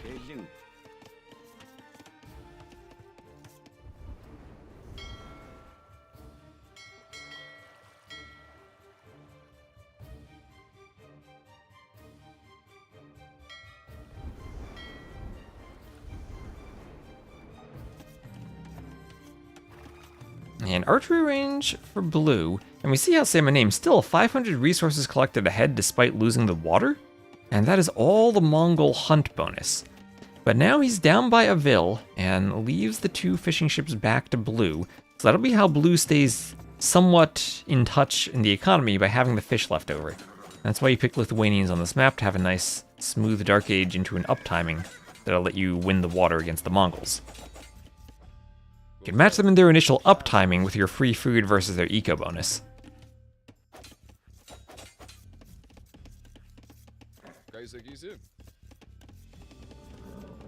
Now see, the best way to protect you against spam PDFs is to be a large enough content creator that you hire employees and have the employees open the PDFs for you.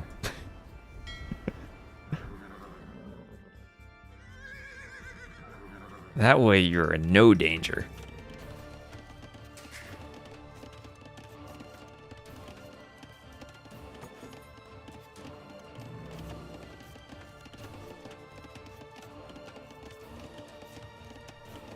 So Archer is on the way. But in reality, yeah, using like a browser or some other sandbox is usually good. And preferably a browser where you don't have all your passwords saved.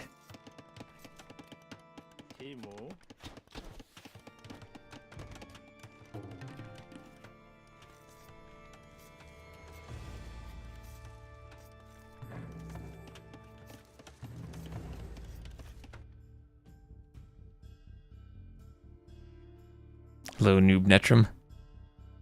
Assuming that was sarcasm. That was sarcasm. Although having someone dedicated to doing that in an isolated environment was actually pretty nice to have. Yeah, then the employees forward you the excellent proposition.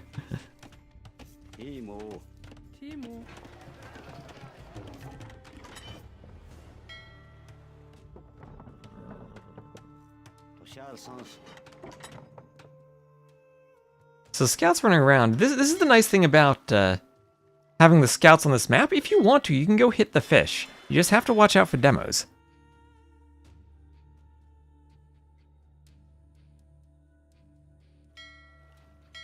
You have to watch out for demos.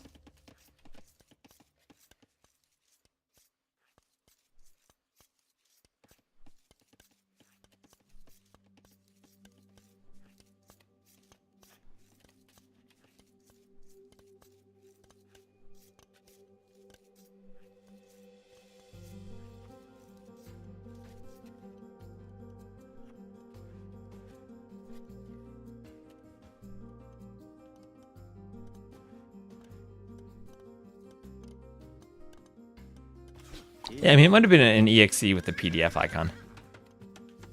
But like there are ways. I'm pretty sure there are ways of embedding executable codes into PDFs.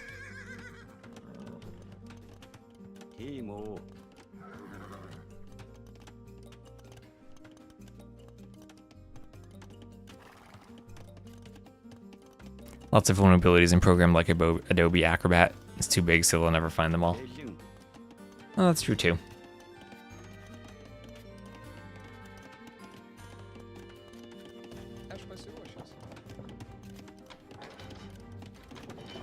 And Acrobat's also like the default program for reading PDFs. You can use your Alcular or Events or Sumatra PDF readers, but those are definitely far less common. I was introduced to them because as I'm writing LaTeX code, I needed something that didn't lock the PDF while it was open.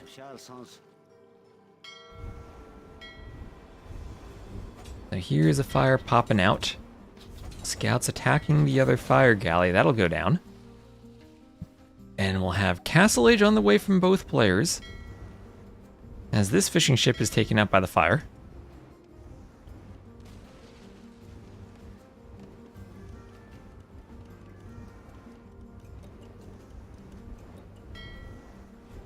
Fishing ship going down to another fire. Down it goes.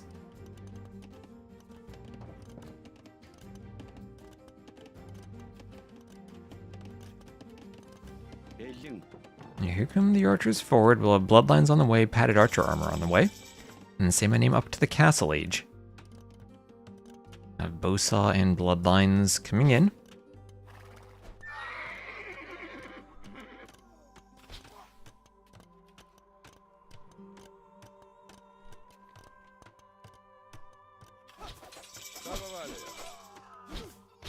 Spearmen going down. Scouts on top of the hill will look to take this fight as the spears all go down. And both players with some archers remaining, but all in all, this is, I think, a better fight for blue. Most of the scouts go down. They will clear all of the archers. So that won't be a crossbow power spike, but as the Mongols, when you're looking to go cav archers, you're not too worried about that. So as a counter, we also will have cav archers from our Lithuanian player. Mongol ones will look for fire faster. When you move to skirms, though, Lithuanians will have the much better skirms. They do have the final armor upgrade, unlike the Mongols, and they will move faster as a civ bonus. Can execute arbitrary JS. I'll like to look into PDF file formats. I hit this weird point a couple of years ago where I was writing PDFs and where I was like, you know, building LaTeX to PDFs, and it was really, really slow. To the point where I actually just started using either Markdown files or writing stuff to a website and using Katek because it was faster in building. And I didn't know of any like really fast LaTeX compiler or LaTeX build engine. As TechLive and MikTeX both were pretty slow compared to what it felt like it needed to do. I felt like that'd be a useful project to have a faster build engine for it.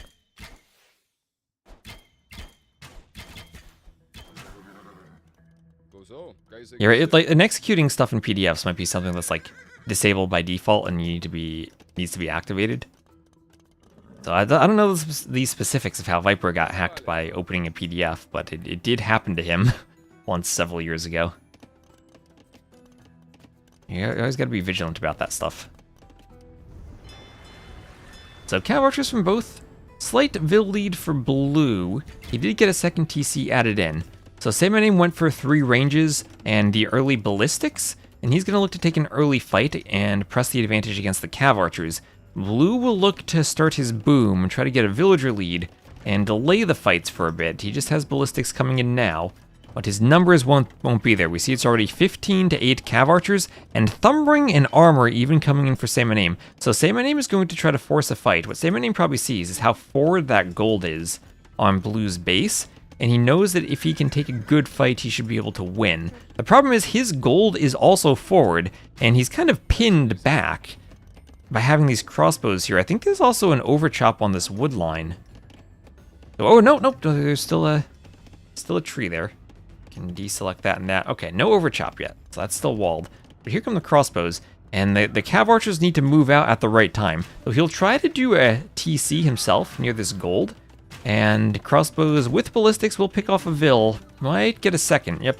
But the cav archers will come over and be able to clean all these crossbows. No difficulties there. Ooh, even a dancing cav archer to try to distract the ballistics a bit.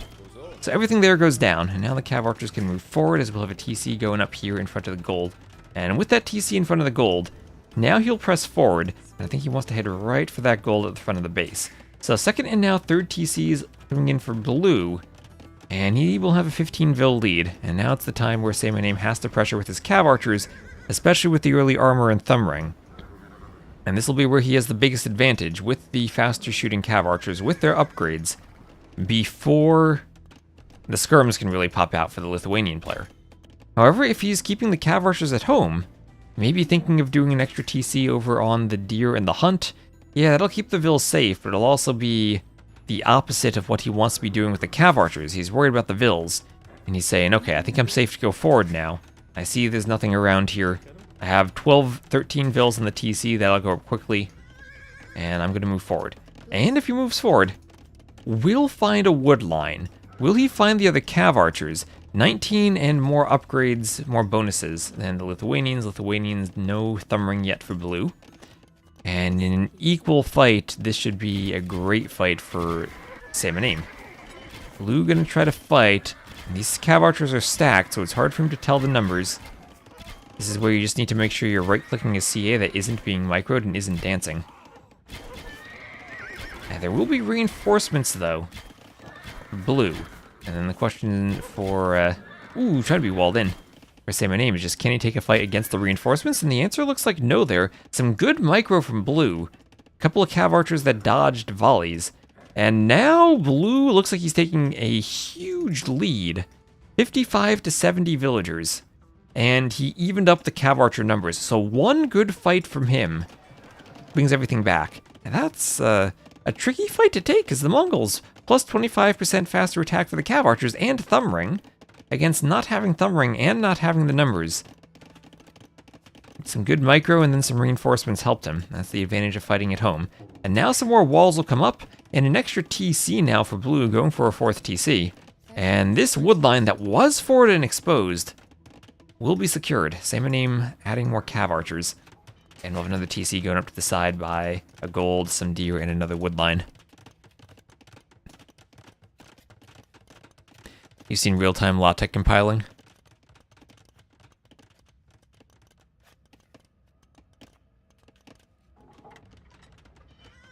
When I say a LaTeX, that's essentially a JavaScript renderer for LaTeX that will render it in a HTML browser. You can either just have a basically code right in your HTML that it will render dynamically on page load, or you can do it like in a build system. And there's that, and there's MathJax.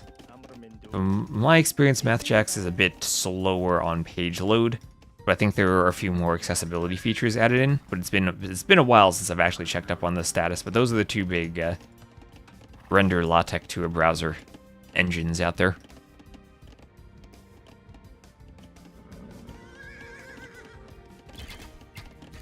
And cav archers, oh, great start to the fight for blue. saymyname wasn't patrolling. And looks like blue has a really good lead at this point. saymyname invested into all of those early upgrades and the early cav archer numbers and could not take a fight. And as hard as this map is to wall, you are really far apart. And blue used that. Just by the threat of those crossbows still surviving, saymyname felt like he needed to keep the cav archers at home. Didn't go for a tower or an early TCU to defend anything, and because of that, hasn't gotten any forward advantage. Some online tools like Google. Yeah, there is Overleaf, which is the strangest naming convention. There were two tools called Share LaTeX and Write LaTeX that were online editors, and then one of them bought the other and renamed themselves to Overleaf, which is just like It's like renaming Twitter to X. Like you had something, a name that made sense, and you renamed it to something that has nothing to do with the product. He's used Overleaf. Yeah, Overleaf. Yeah, Overleaf is the big online one. Although, I don't know, because GitHub itself now has, like, you can use VS Code essentially in a browser, and I've used VS Code recently for editing LaTeX. That has been pretty useful because you have the PDF tool, and you have the search. It's pretty easy to get the search setups. Like you double click or control click or whatever the hotkey is, the line in the PDF, and it takes you to the source code. Which I had to use my Emacs and very different editors years ago for that, before VS Code was a thing, which got the job done, but was a bit harder to set up and keep consistent between Windows and Linux because I needed different PDF readers on both systems. Anyway, this is finally what saymyname wanted. Finally, he's getting in with the Cav Archers, but is it too little too late? Because after a nice raid, he's now up 21 to 13 on the KD, but he's facing a triple market wall, elite skirmishers, and still down in population despite a lot of Vil kills. And maybe he can win the fight against the skirms, but at the same time, he doesn't have the Cav Archer numbers at home to raid. And this is what Blue wanted to do, hold long enough until he could get elite skirms out to complement his Cav Archers. And now he can do both. He can raid while defending, even with smaller army numbers. And here he hasn't cleaned the Cav Archers up. But this is not the ideal raid. The Cav Archers have been fighting skirms while taking damage at home. And even after all the raid, it's still 10 to 15 Vils of a lead for Blue. You work on an Electron app. Or you could use Zed. I've actually been quite enjoying Zed when I've been writing Rust code recently. But outside of Rust code, I feel like the support for everything else is not quite at the level where it's as useful as VS Code.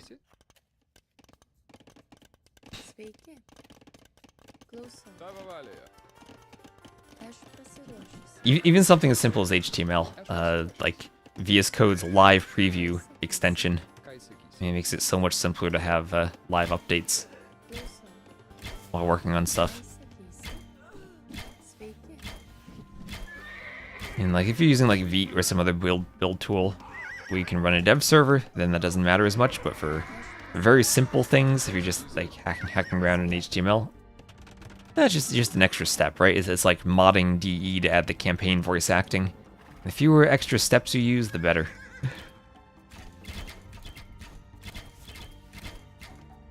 Z, I've never heard of Z.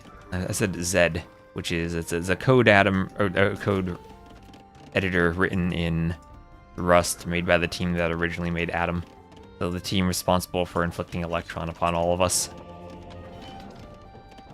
But it is pretty interesting from what I've seen. It's very AI-centric, though, but you can turn that off. I have very mixed feelings about AI in writing code. It's the type of thing, if you use it well, I think it's useful, but you do have to put effort in to use it well. So, Castle coming up here, as we'll have Imp on the way first for Blue. saymyname has taken the lead while Blue is spending the TC time advancing to Imp. Still a 40 to 17 KD, but the Lithuanian player getting to the point they want with Elite Skirm. And now saymyname takes a score lead, and his raids came in, they were a bit later than I think he'd wanted them to be. But at least they did eventually come in. There's been some holes in the walls here and there, and it's hard to be walled fully on this map. There's a castle coming up for Blue.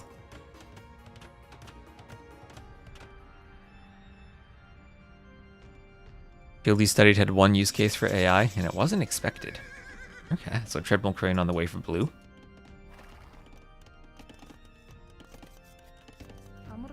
As these Cav Archers come forward, maybe they'll hit a villager. Ooh, running into a TC though. saymyname garrisons in time there. Chemistry Bracer on the way, and this is a big time gap where Blue will have an upgrade advantage. And now Blue getting the castles out in position for map control, keeping himself safer from the raids.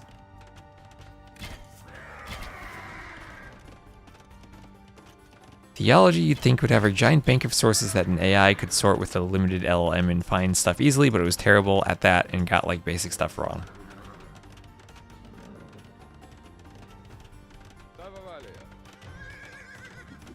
It's interesting how much effort it actually takes to get AI to a point where it's useful. Oh my gosh, 5 mangonels and there are knights out. Oh, he was chasing the cav archers with mangonels, but ran into knights.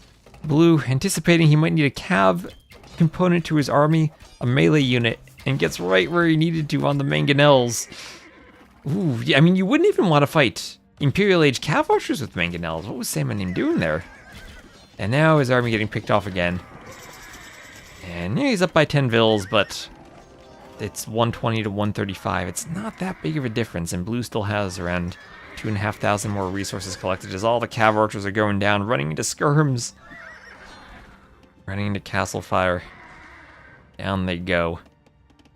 And now, huge score lead for blue. And things looking great for him. What it was amazing at was decoding ancient Akkadian. Really?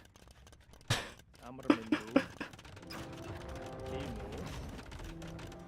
Treb attacking a castle here.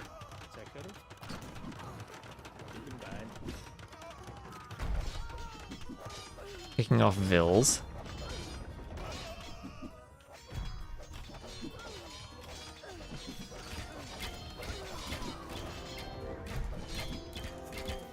Castle going down. Skirms hitting the cav archers, hitting the light cav. And this will be a doubt castle for saymyname. That might just end the game, as now, whatever that vill lead he had, that is all but disappeared. Trying to take this fight, but now he's down 20 vills and might even lose the castle. As it goes up, he spends all the stone on it. 2 treb shots come in, 200 HP, needed 1 more shot, and now we'll have Paladin. Paladin on the way for a Lithuanian player who has been collecting relics, has 4 of them, and it will now be a 4 relic Lithuanian Paladin spam. Mangadai? If there's 1 unit to fight Paladins, Mangadai are pretty good at it usually. But you need castles for Mangadai, and right now it is only 1 castle, and those Mangadai are not elite.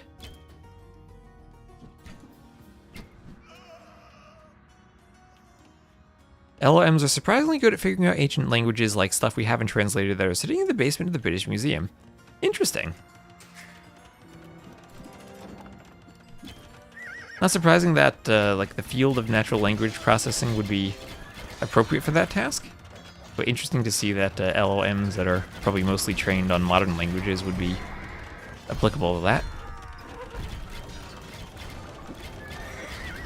And another castle that might go down before it goes up, and I think he'll just delete that to try to get the stone back. Light cav now will get in on the trebs, and that'll be 4 trebs going down. Don't think there's a way to save them, especially not with skirms. But paladins are now in the economy. We will have a forward castle from blue up by 3k score. And saymyname probably plays a lot of games with, or has played a lot of games with ACCM over the years. We'll try to hold on as long as he can.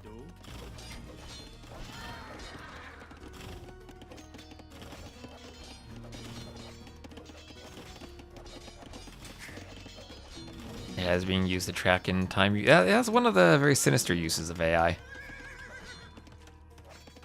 Not all applications are good. Castle coming up here. Forward, 16 vills rushing to it from blue. Maybe you can find some records of Genghis Khan and find where he's buried.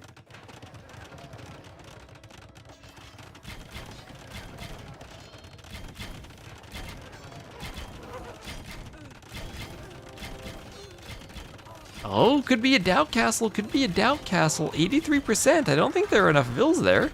I mean, blue still has 140 vills, so some to spare. But blue has lost 75 vills this game. And the Mangadai might stop that forward castle. At the same time, blue raiding the rest of saymyname's economy. His TC getting hit by the paladins.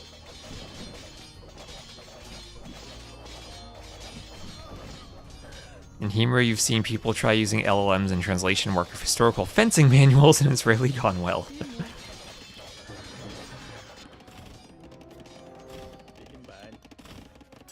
The Ring Archer armor on the way here from blue.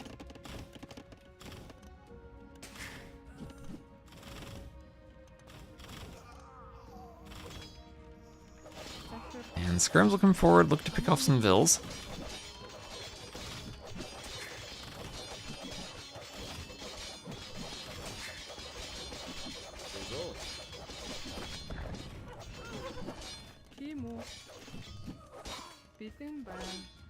Bills here all going down as the skirms come forward. Bills picked off. And Bill's over here getting javelined.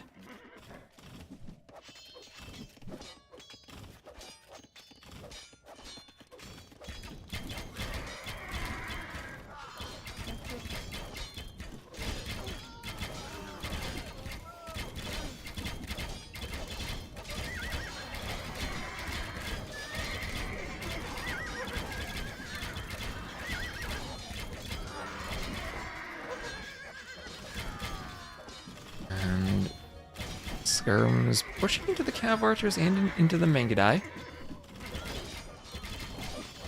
Cavalier is running around hitting the Vills. All the Vills going down. And as we can see the corpses that can do naught now but act as fertilizer, saymyname will call the GG at long last, and Blue will take a 2-1 lead. Blue had tower shields on the way for the Skirms. It's raiding with Paladins, and felt like you can see the military pop here as they hit Castle Age. With the Cav Archer advantage, saymyname never really able to apply pressure when he wanted to. And took some raids during the Imp transition, but wasn't ever enough to make up for the eco difference that saymyname had established with the TCs and having them added in earlier. So GG.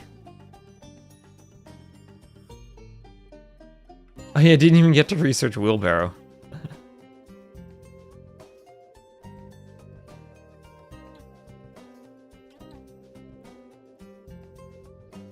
Okay, where are we at on the scoreboard?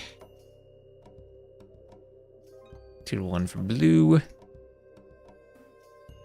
Did win Jungle Swamp. For Civs, it's Lithuanians over Mongols. Mongols the very first pick for saymyname.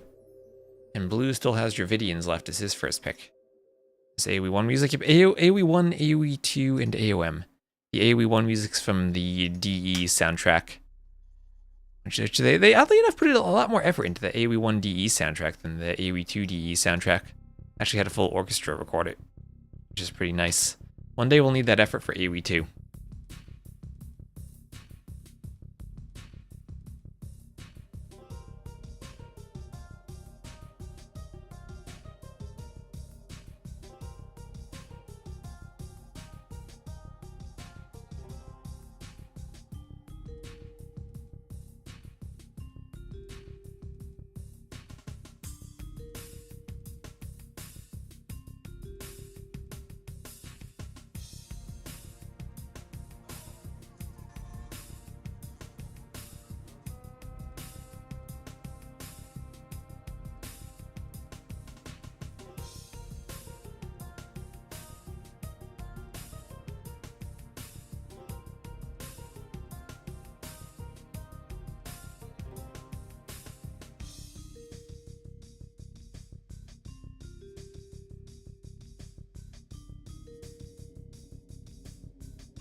Did AOM have Orchestra in its original release?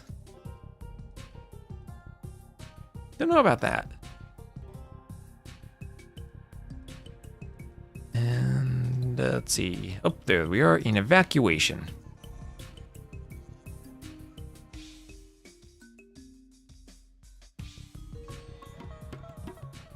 Let's go capture it. You can load in. Here we are. Evacuation, saymyname once more will be yellow, Blue once more will be blue. And we'll have saymyname as the yellow Woo against Blue as the blue Dravidians. So could this be longswords versus Jin swordsman? Maybe, maybe. Evacuation, of course. I gotta give Hank credit for coming up with a map idea. Absolutely love the usage of cliffs on the map, because I feel like we never get enough cliffs on map scripts these days. Kind of abandoned to the garbage heap of history. But, came up with some manual cliff management here.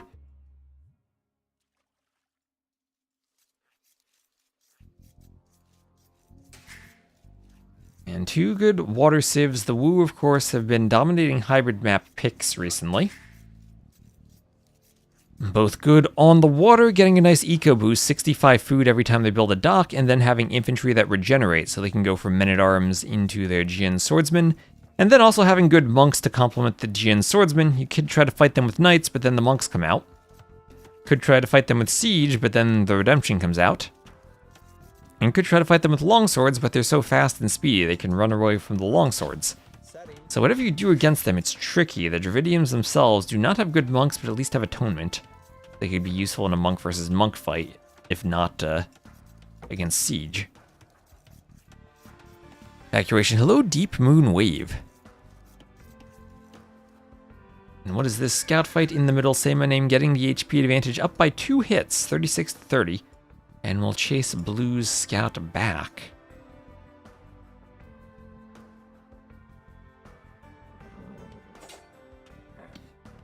Now, Dravidian's the first pick for Blue, Woo the second pick for saymyname. So high up in the civ drafts for both of them. But saymyname did just lose the previous map with his top Mongols pick. He will take a downhill fight. It will close things up slightly, but still 4 HP different.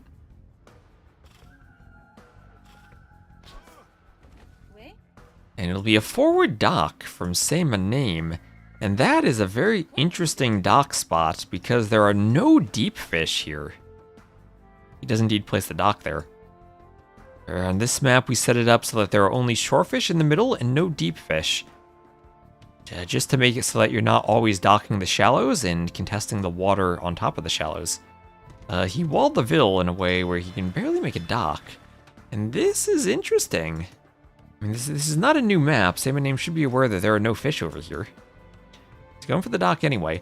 We'll let him control the shallows, but he will have to go pretty far away for the dock. I would have thought a dock here would be a bit nicer. Mihai, thank you very much for the raid. I hope we'll make it so it looks like the Woad Raiders are going on land with that longboat.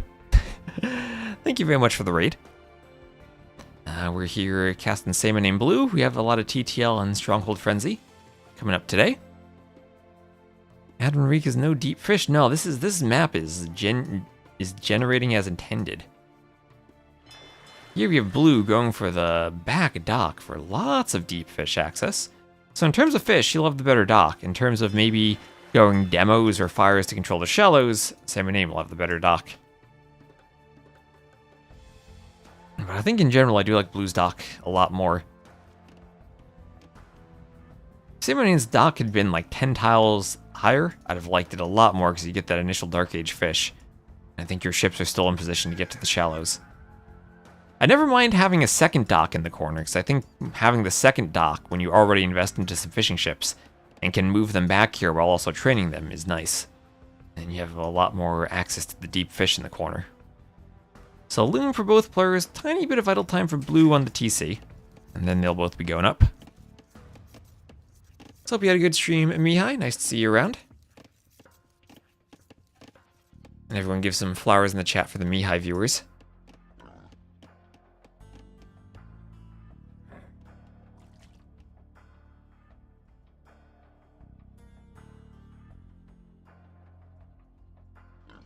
Vanilla Donut can give flowers to himself. Coming over from the raid.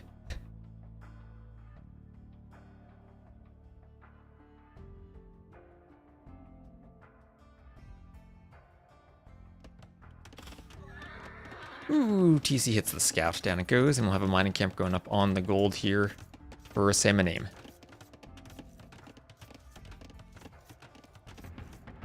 Barracks coming up too at the front. And as the Woo, you're not surprised to see militia being trained.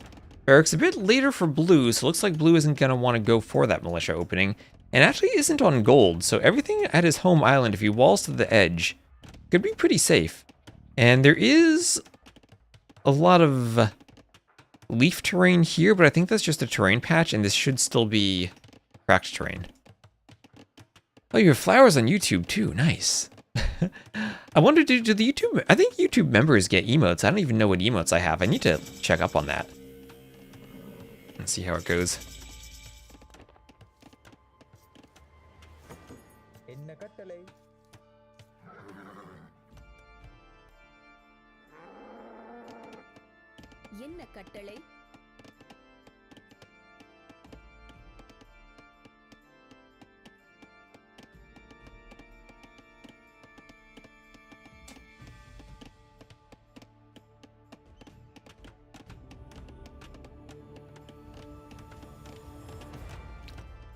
Scout around the back of the back of an archery range and house over here on the right as the men-at-arms come forward.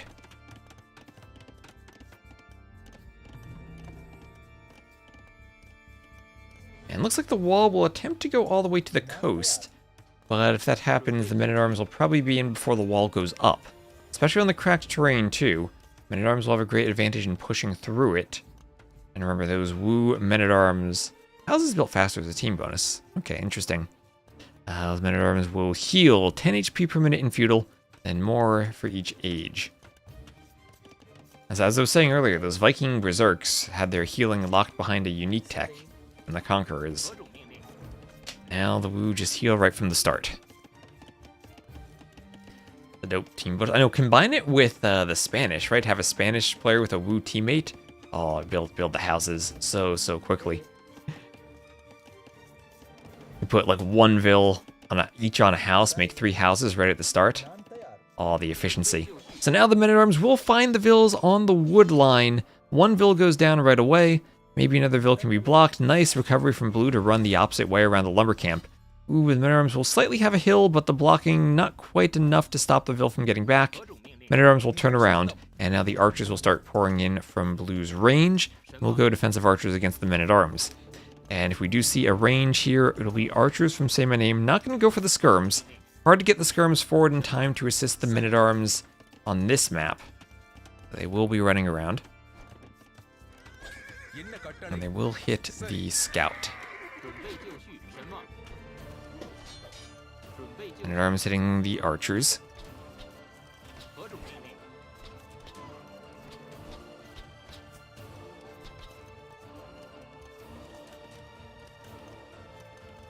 And we'll have a blacksmith going up to the right for blue.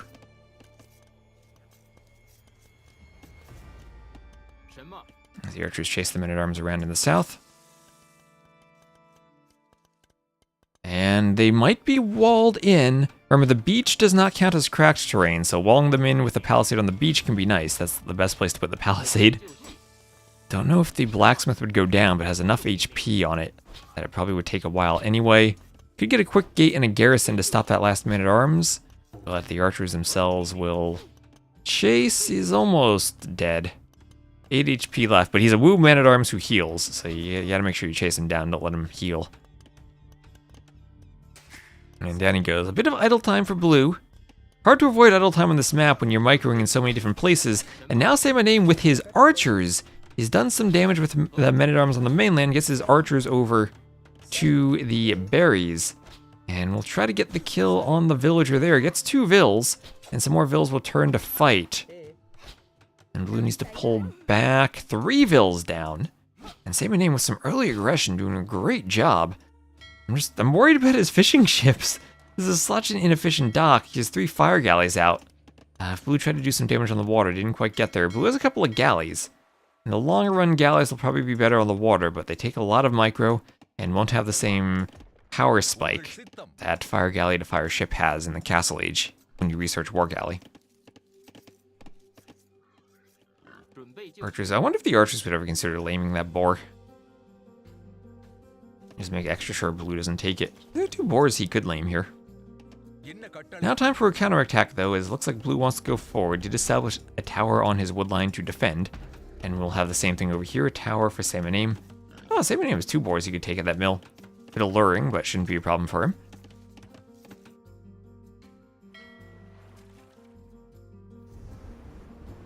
Saymyname with fire galleys getting forward. We'll find a vill on the coastline. Galleys turning around. Fletching is in.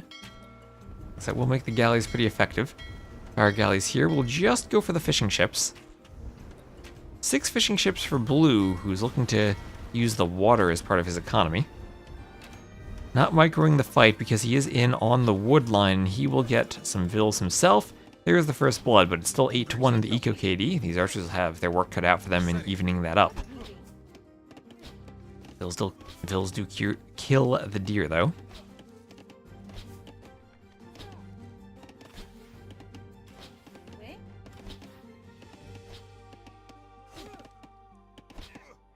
And that's another dead vill. Down she goes, and the archers keep running around.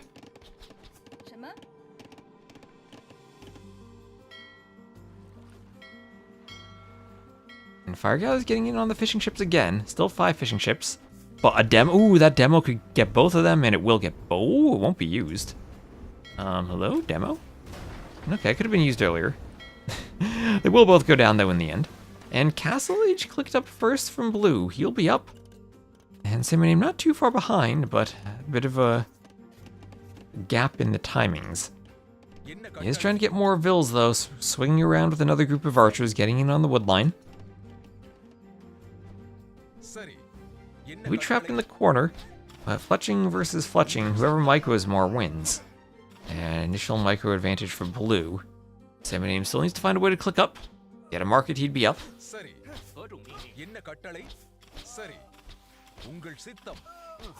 And the archer goes down. Eco KD 15-2. Oh gosh, the archers must have gotten even more vills when they were over here. So 15-2 Eco KD, probably not worth it to have the faster uptiming them for Blue. And he's adding in another range, which does worry me about the potential Jin Swordsman swap.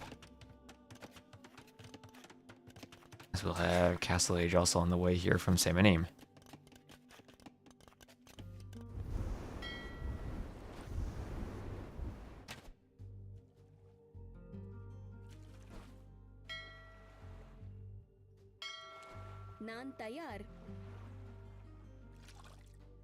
And gold mining on the way for saymyname.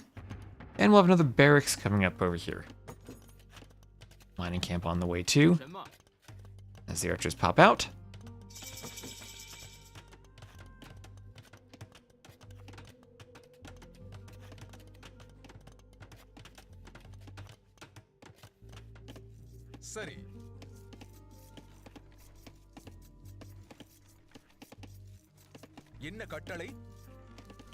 Archers coming around.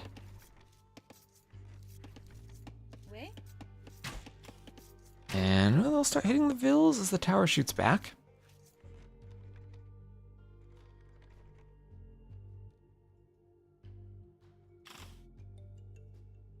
Over here, some fires coming forward, some war galleys from behind. And crossbow over here, bringing in a cow. We have a lumber camp up for saymyname. Tower shooting down at that crossbow.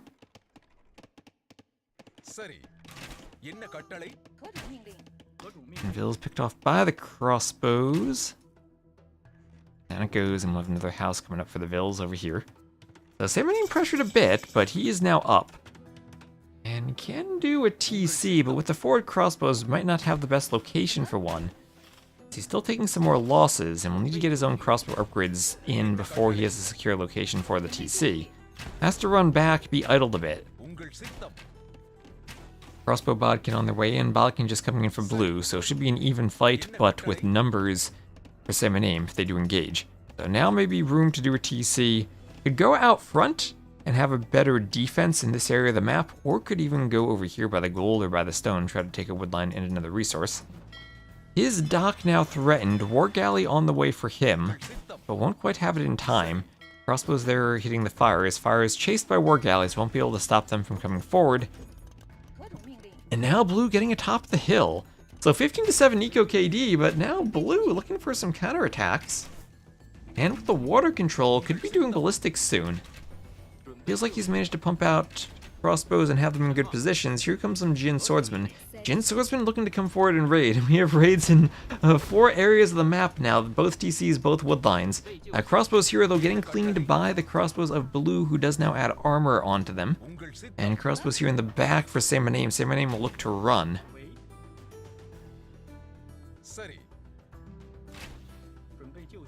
Crossbows hit the Vils, Vils go down.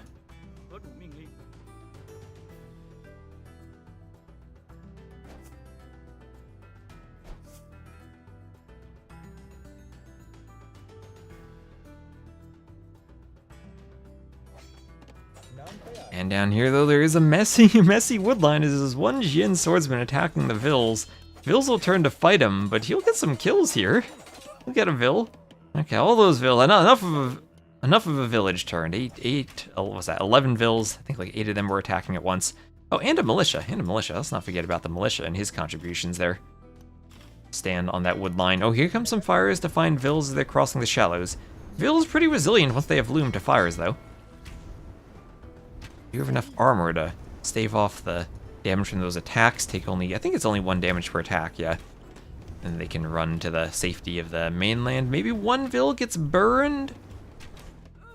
And, ooh, she does go down. Over here, there's the TC for saymyname. These crossbows have been here for so long that saymyname hasn't been able to get it up in time. And after that eco KD difference now it's 18 to 14. saymyname 1k more resources collected. So still maybe with a eco KD or eco advantage. But now falling behind, having lost the water. And both players will get a second TC up at the same time. Can units outrun fireship damage? Depends on the unit, I guess. Fireship's less good at controlling the shallows than I think demos would be. I guess it depends on the type of unit, though. It's tricky because fireships, they do both melee and pierce damage in lower mounts. And then they have attack bonuses versus ships, so the ship damage doesn't apply to units. Then the melee and pierce damages are so low that most units have enough armor that they only take 1 damage total from every attack. The attacks are still very fast, though. That has a reload time of 0.25. They attack quickly, but without doing all that much damage. Barging down all those cliffs reminds you of that level of the AoE1. Lots of the AoE1 campaigns use cliffs. I don't know specifically which one you're thinking of. There's that Yamato campaign where you had a lot of cliffs to navigate. We started in the east and had to move to the west, like you got past a bunch of cliffs and got to some water.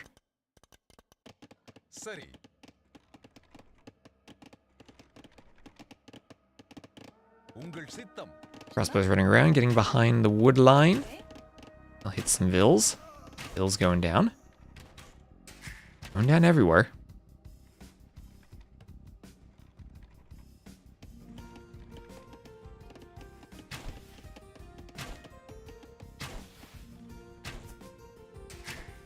Crossbows hitting the Vils, so the Vils go for a university.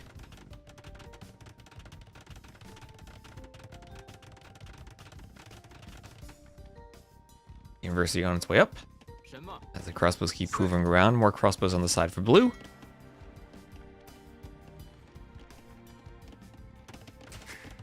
I'll have a TC going up here on the stone. Vils come back. They'll maybe find some more deer. Lots of resources in the corner on this map. Those unlamed resources from the archers were there earlier. Blue will advantage them.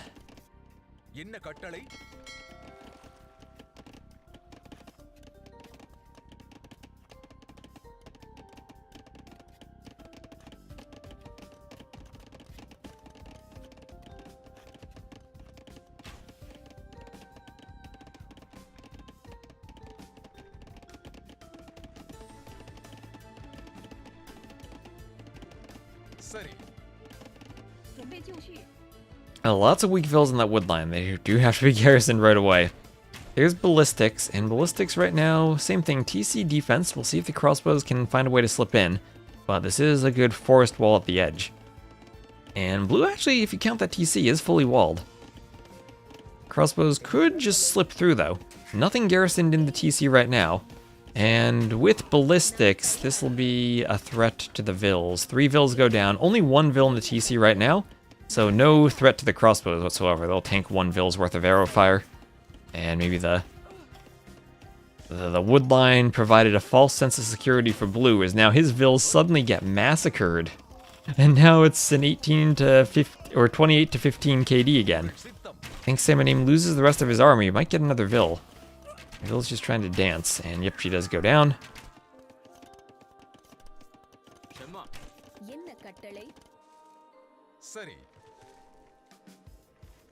Right over here, but causing idle time not nearly as deadly.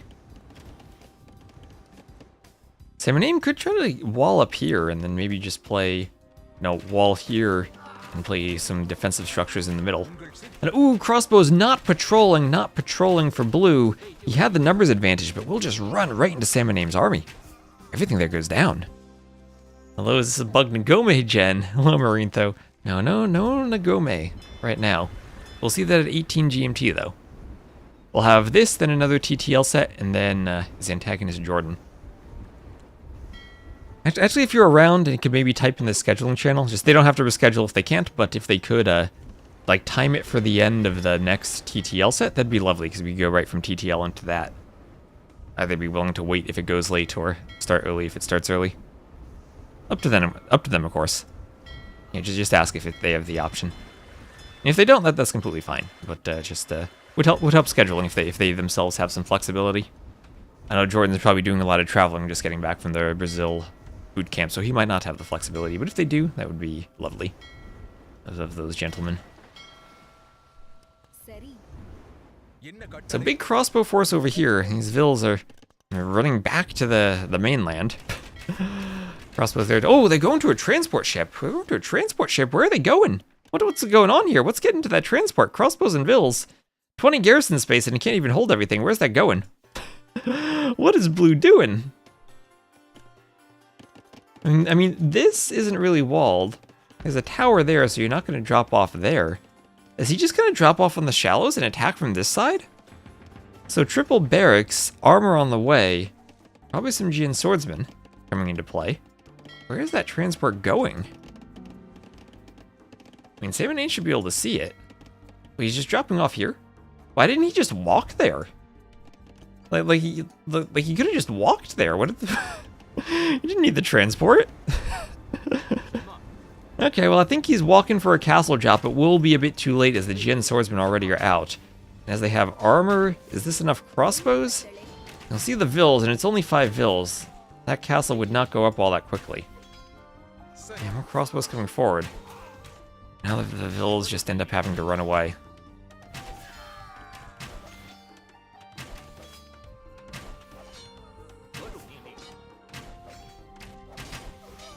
Crossbows trapped from both sides. Jian swordsman on one side, crossbow group on the other.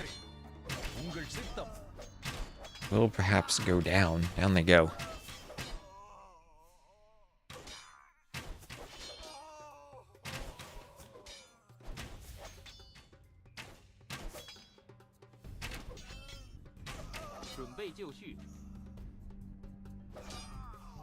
Everything goes down. Yellow with his own castle now? Does saymyname have a castle? He has a stone for one. Oh, here they come. Here come the Vils. 14 villagers on their march forward. Also, he's starting to take water control with the fire ships. And looking at the score lead and the Vil lead, things are looking very good for saymyname. And for his opponent, things are looking quite blue. The next TTL, yes, there's another TTL set after this. There's this, then there's one more TTL set, and then after that, then Stronghold Frenzy. So the schedule works out pretty well. It's going to be 15 GMT in 30 minutes, so that'll be the next TTL set. And then after that will be Jordan Antagonist. It's a Survivalist set. I forget who he's playing. We'll check Survivalist and...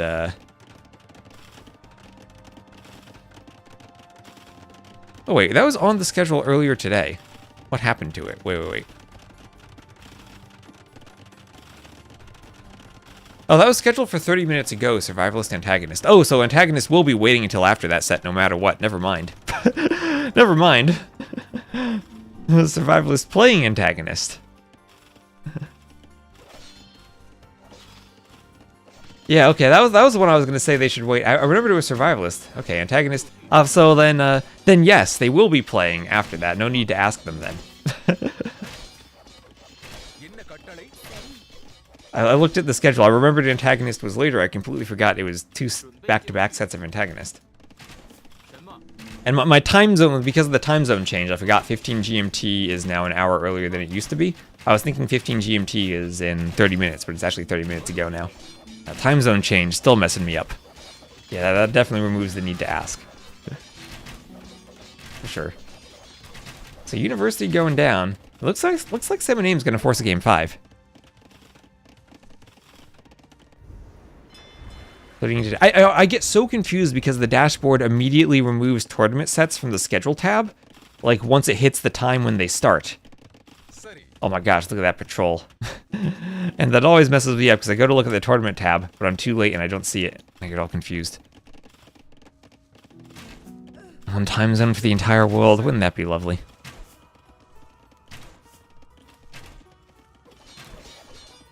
Oh my gosh, blue! Okay, he's 30 seconds from Imp, 82%. He makes it, right? He makes it. This will go up. This will be calculated. He didn't want Vils from this TC anyway. And he'll make it. He sent in a repair Vil. He right-clicked the Vil to drop off resources and she's not repairing. Okay, under 200 HP. This is gonna be so close. 99%. He makes it. There was like 4 volleys of arrows. He made it. He made it. He made it.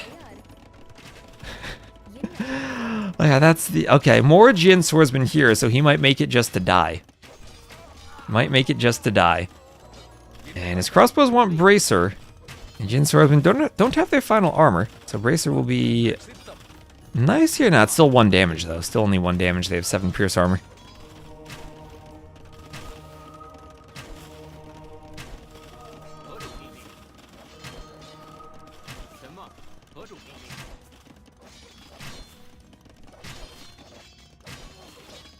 And Imp on the way for saymyname.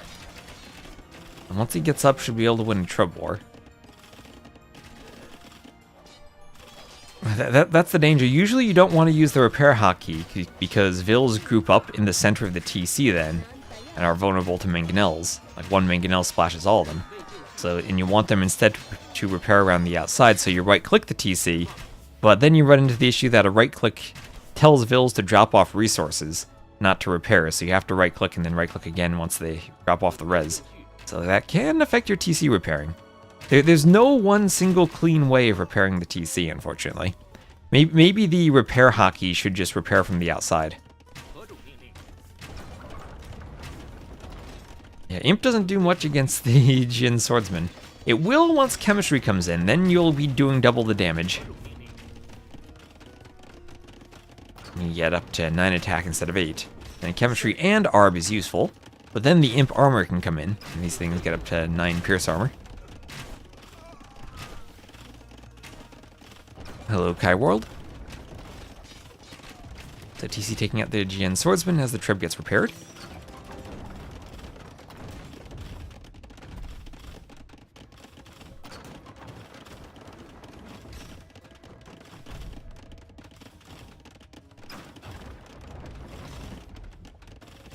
Does Repair Hotkey... Repair Hotkey sends Vils to different parts of the TC depending on which part of the TC you click. If you click on the top, they surround the 2x2 top. If you click on one of the wings, you can get them like surrounding the bottom or surrounding a 3x3 area. It is very strange. The Repair Hotkey sends them, they either repair where they are currently if they're under the TC, or they go to the outside if they're around the TC. So this castle being trebbed down, no stone to repair for saymyname, so he will buy more stone. Remember, he is not in a position to do a treb war because he is the Wu, and they make traction trebs. So he could make those traction trebs, and his bonus for them would be the Sitting Tiger tech, that they shoot more projectiles. Not going to help in the early Imp treb fight then. And not going to help if this is his only castle and he can't get it. Gate necessary to keep the Trebs away from the Jin Swordsman and some quick... or the Jin Swordsman away from the Trebs. And some quick walls on the other side secure this passage. Yeah, heavy plow against no horse collar. And saymyname still with a 3k score lead. And more walls going up over here for blue.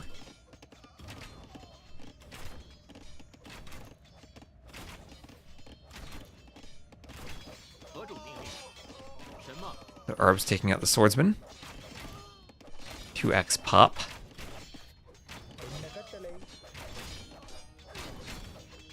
Yes, 86 population, oh no. Well, 4 of them are Trebs, and he's going to try to go forward, but he'll go forward into Jin Swordsman. So this is looking pretty over at this point. And this will be the first #1 pick civ for blue taken out of commission. Remember, saymyname did get a random Tatars, so maybe that leaves Byzantines for game 5. Which I think will be on Shoals, so a good pick for him there. Did I stream yesterday? I did not. Yesterday I just did some math. I did not stream it. So Jin Swordsman pushing in. Bill's going down.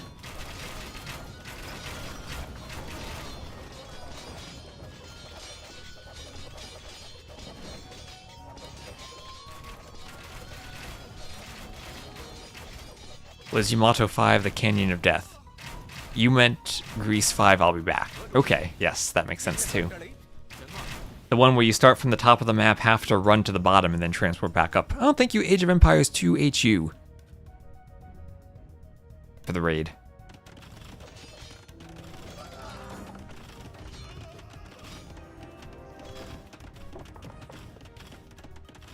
There was also that mission in the Babylon campaign. There's the GG in blue. Where you start in the destroyed city, hop on the transport, flee, and have to come back. They got quite interesting with the AoE1 scenarios without any triggers. So that's 179 kills with 58k res collected for saymyname. Really pulled ahead towards the end. Faster imp didn't matter enough for blue, and saymyname forces game number 5. So competitive set like I thought it would be. Probably Butter doing applied math. Oh, Butter, now that you're here, I had a thought. I remembered that the relic radius, the size of the unit, changed. And I think that affects the pick up relic and Piece of the True Cross minigame in TTF Racing. I was wondering if you thought to use triggers to decrease the radius of the relic back to the original value, and it might make that minigame more playable. So I think that's one of the tricky ones, especially now that the Piece of the True Cross and the relic have the same graphics. You did do that? Okay, nice, nice. Yeah, I'd forgotten if you adjusted that or not, but nice that you did.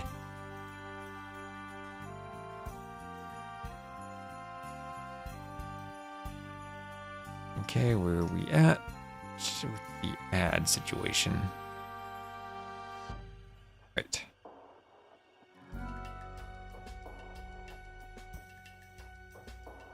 You a fan of Shoals?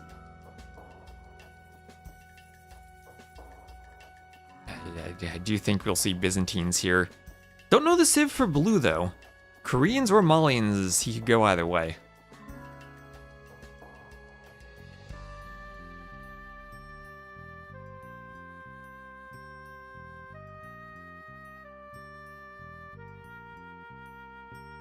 Pretty sure it would have to be Byzantines rather than Tatars, though. For saymyname.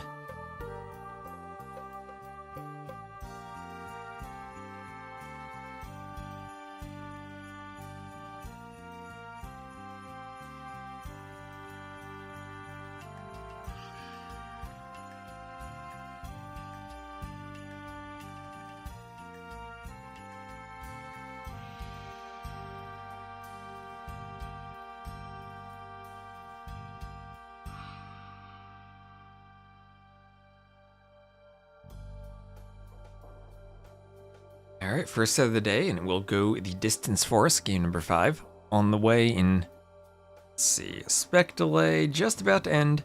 And it will indeed be Koreans for blue. Okay, Byzantines versus Koreans.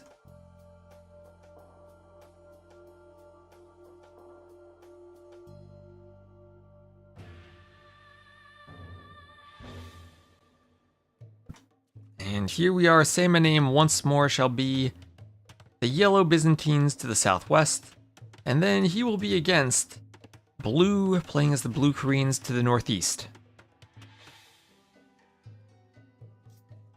In the Simba clip from Doubt, I don't understand why the boar attacked his scout suddenly. That's a good question. I tried to look into that and I couldn't reproduce it. I could not reproduce it. I slowed it down and looked at it very carefully, and it was a lot of things that happened all at once. The Vil was stuck on top of a palisade, and the scout was on aggressive stance, standing next to the boar. The wolf attacks the Vil is stuck and can't run anywhere. And initially the scout doesn't go to the boar, and it's not until Doubt then deletes the palisade foundation, frees the Vil gets attacked by the wolf, turns from a builder to a villager, turns to attack the wolf, and Doubt tries to move the Vil away, and at that moment the scout turns to attack the boar.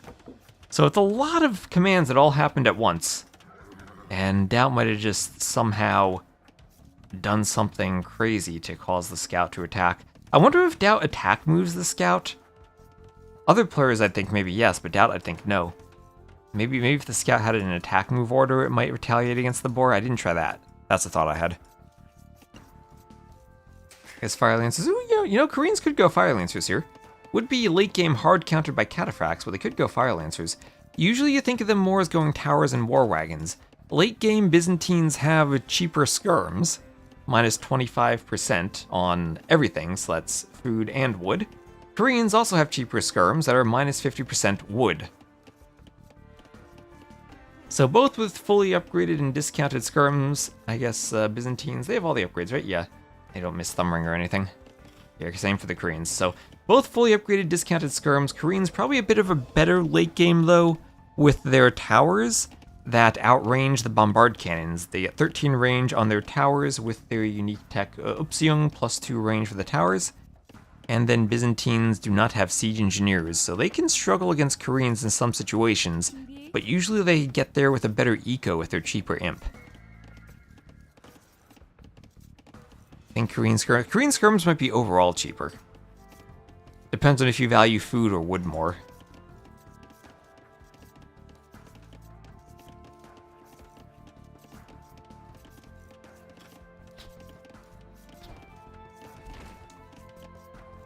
I don't think... Do scouts even help Vils that are under attack by wolves normally? I don't think they do.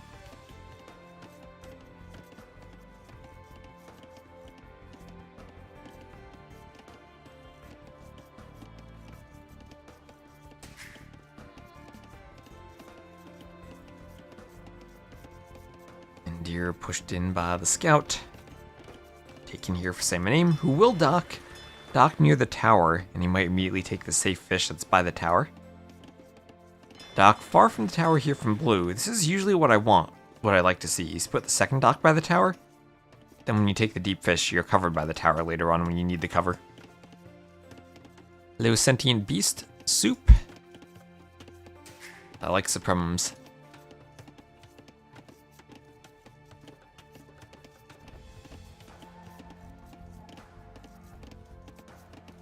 Yeah, defensive units do. I don't think units do.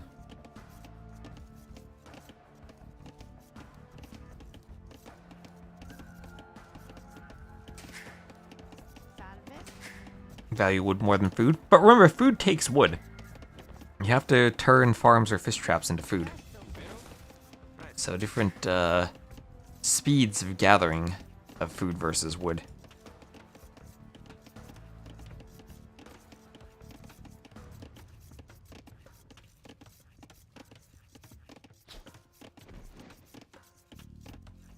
But each player does start with a packeteer that they will push in.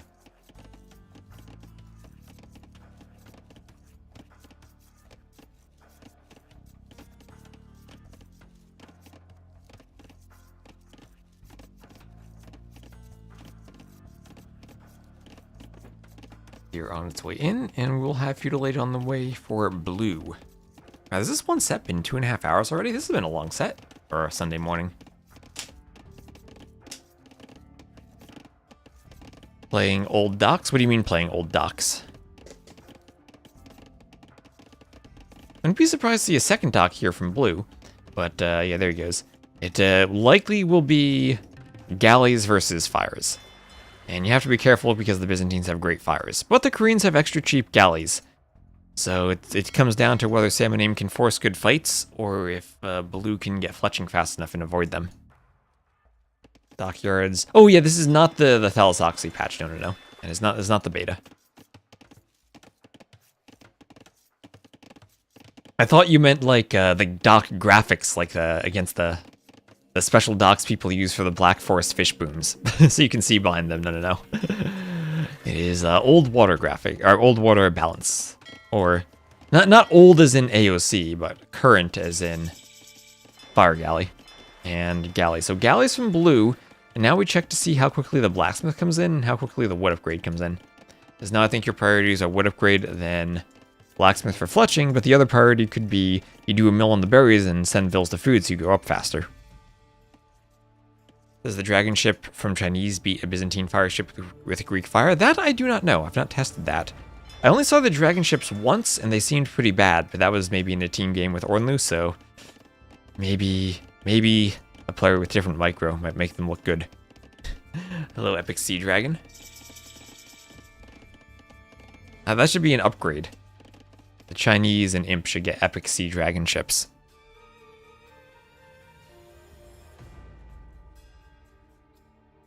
When they're catching strays.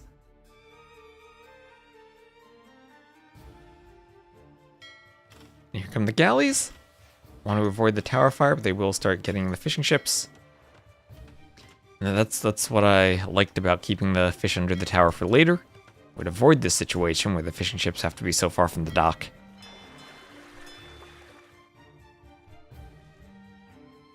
And there's saymyname up to the castle age. So going for the fast castle approach can go FC fire is definitely a viable approach with the Byzantines. Question is whether he booms then or goes straight to imp. Cheaper imp can mean you can boom and still get imp fast without getting yourself trapped in if you're spending a lot of food on vills.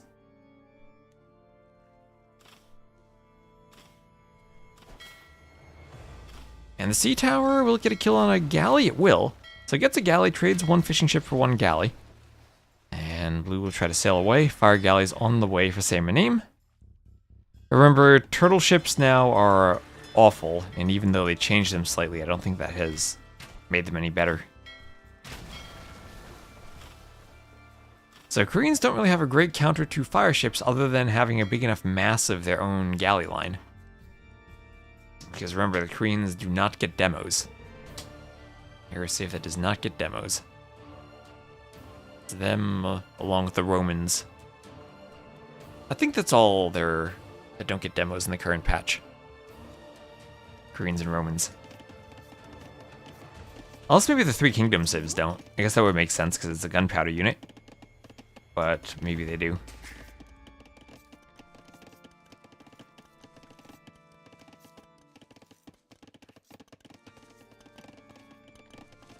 So Castle Age on the way for saymyname.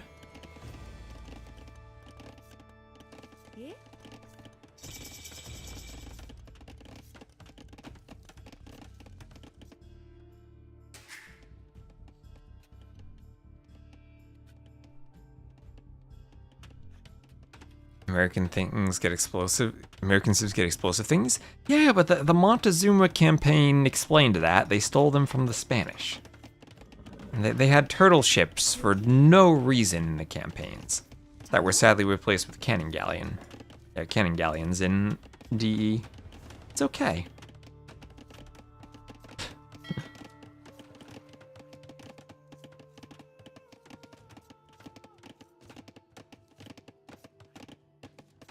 So fishing ships still working here. 7 fishing ships for blue, as War Galley now is on the way for saymyname, but blue still defending. He's up to the castle age.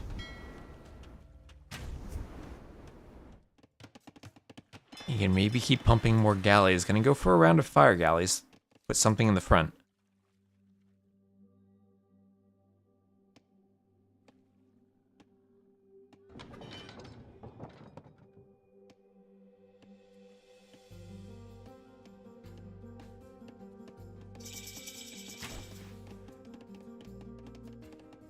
There's War Galley on the way for blue.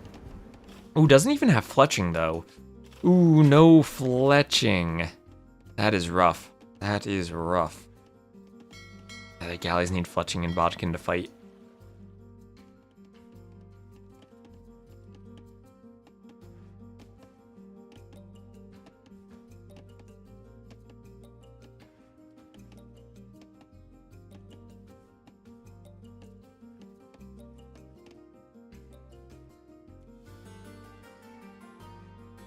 Another TC up here for blue. 3 TCs for saymyname, 2 for blue.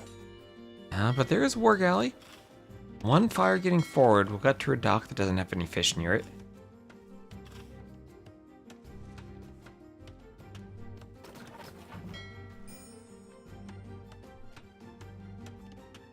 War Galley's hitting the fire ships, trying to keep them away from the sea tower.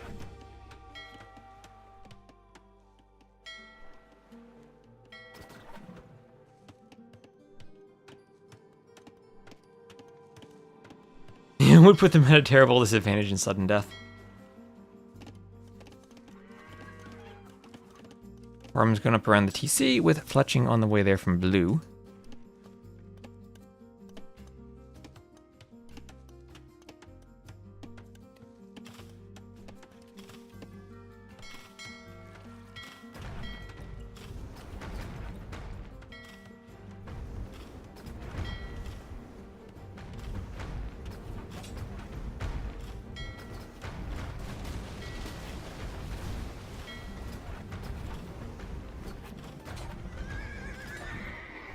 Scouts go down. And the sea tower hit by the war galleys.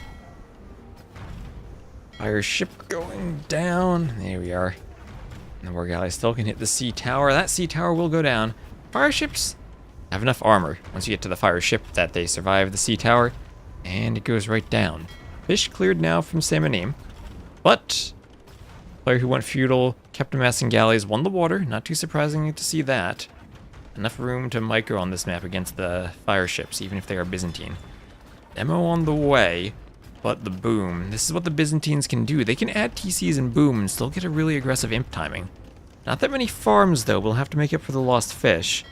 And still we have 4 fishing ships out and about for blue. Adding to the eco, helping to make up for not having the 3rd TC added in.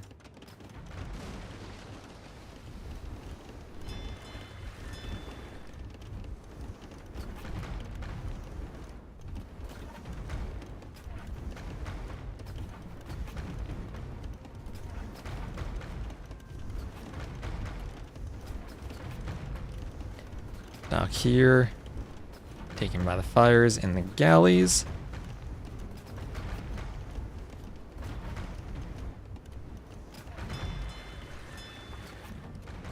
Need to give them the sacrifice tech from AoE 1. Was that martyrdom? Was that renamed in DE? But yeah, in AoE 1 there was a tech where if you started converting with a monk and you deleted the monk, you'd get an insta conversion.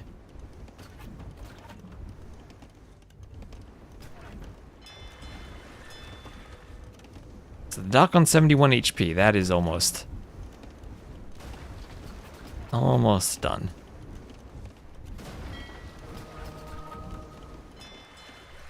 Monk wants a conversion, forces the boat away.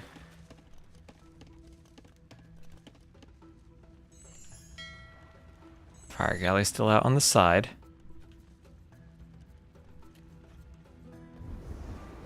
That sounds fair and balanced. As fair and balanced as Fox News coverage. Oh, that Vil, look at that! She just watches the transport go by. She's like, no, I'm not gonna get on, I'll just walk. Thanks for the ride, everyone. I'll just walk. Start the castle without me, I'll catch up. So here we go, and castle right on the face. Blue going for it.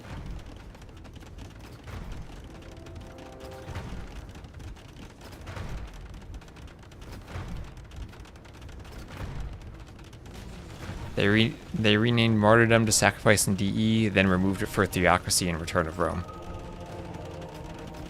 Okay.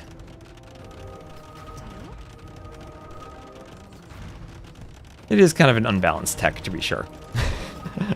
Imagine that, having 5 monks and getting insta-conversions on bombard cannons in AoE 2. Or siege onagers.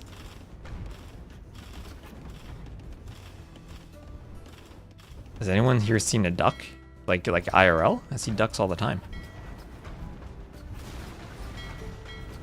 Fires, destroying other fires down here. Here's a transport. Vils. Like 600 gold. Oh, yeah, 600 gold, but then you get insta-conversions. Then you literally get insta-conversions. Oh my gosh, are we going to have another castle drop? We are going to have another castle drop. Imp on the way, though, for saymyname. Oh, no. Blue. Put it here. Put it here. Don't put it there. So this could just be Imp and Treb down the castles for saymyname, and then he might be fine. 3 TCs for blue, so saymyname will fall behind a bit in Vils, but could defend in Treb. Might still be okay. They go past Tool Age in competitive AoE 1 occasionally. Sometimes they have a game mode where they just agree not to fight until the Bronze Age. So it's fast Bronze Age every game. But my experience playing it was you basically fight forever in the Tool Age, and you can eventually go Bronze Age, where Chariot Archers are great, or Cavalry are great. If you go to the Iron Age, Horse Archers are great, but then so are Ballistas and Siege and Towers.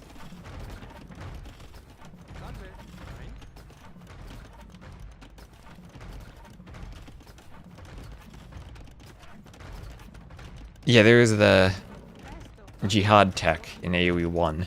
That was kind of like Supremacy, in a way, but with consequences. It makes the Vils faster and stronger, but then they gather less efficiently. But the gathering less efficiently is more to make up for the speed advantage they get. It's basically Supremacy.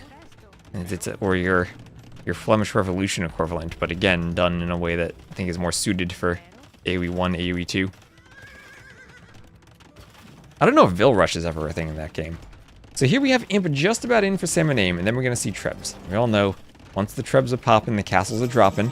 But this is how the Koreans work. If they could do Upseong and get more range for their towers, then they're going to be probably happy with this pressure.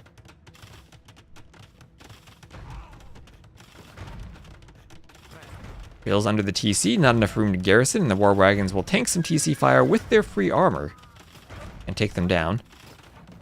Only fletching, so TC will be doing 1 damage with the armor. Ranges and skirms, Byzantine skirms, best unit in the game. And it'll be now skirm and Treb. First Treb is out, and this castle could be in trouble. And we're gonna have a forward castle here from saymyname, but blue is there with war wagons and war galleys and fire ships and a tower. This castle will go up, but at the cost of quite a few Vils. And there it is. This tower won't be in time. I'll probably get denied.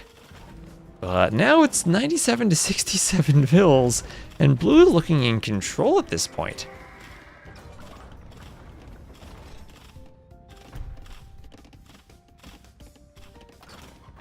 I don't know about boning. I mean, I know that, like, attacking with Vils definitely is a thing in AoE 1. I didn't know if the, like, Jihad Zealotry rush was a strat late game.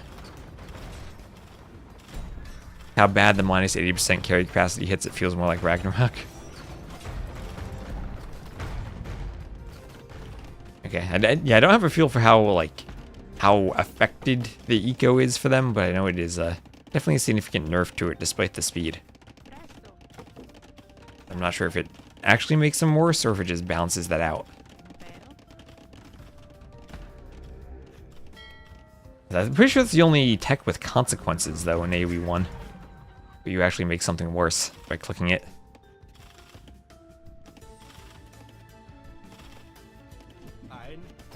Now here come the skirms. One thing war wagons will not like is the sight of Byzantine skirmishers. These are still Byzantine castles, and it is still Imp versus Castle Age. But right now the tower is suffocating the economy of saymyname as blue has both gold sides under control. and is up 108 to 67 vills. Some houses over here along with outposts getting vision. Blue is picking up relics, 2 for saymyname, 3 and a 4th on the way for blue, who could pick up a 5th over here if he just micros that monk. Imp on the way for blue.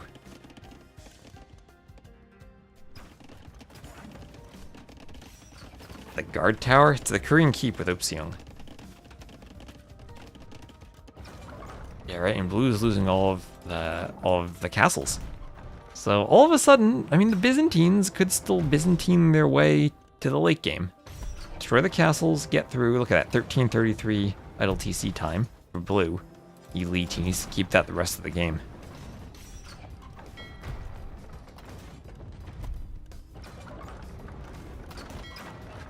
Oh, he's getting on a transport and will bypass the castle as the tower goes down.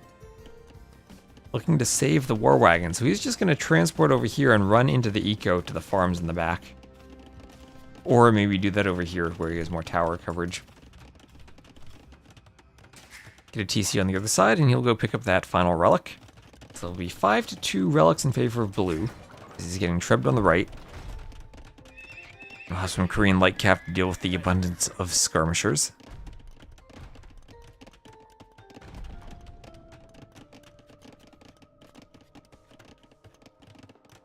As the light cap stables go up for raids. However, the Koreans do not get the final armor upgrade, they do not get bloodlines. So husbandry and +2 is all they can get. And start working on the attack upgrades as Imp comes in. But getting pushed slightly over here, but yeah, here come the war wagons, that's what I was looking at. You get right into the back here, you don't care about the castle with TC fire with all that pierce armor you have. And all the extra armor you'll get once you hit Imp. And then you get right to the wood line. And yeah, there are skirms, but this could also be a massacre of vills.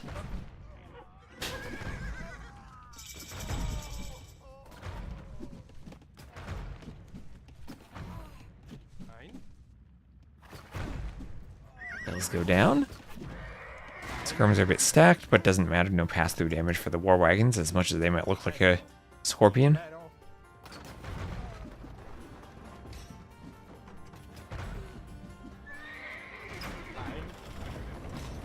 Yeah, 44 eco kills and climbing. War wagon's doing a good job. And even over here, now the keeps are in. Slow progress for the trebs to pack and unpack and take out the keeps one at a time. Castle on the way for blue. We'll see if that can go up. Light cav here should be in numbers to pressure it. Chemistry on the way.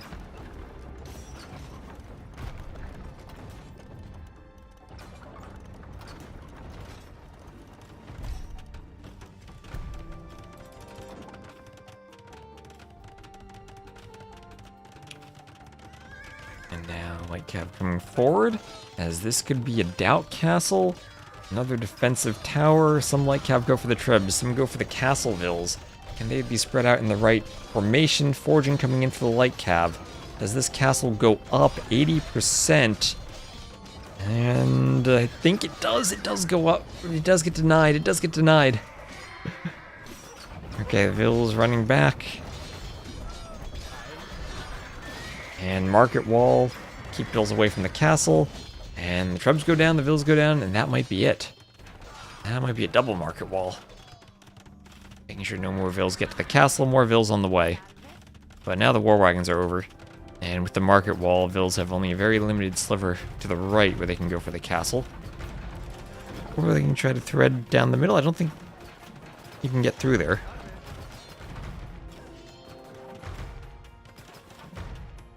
And it's very over.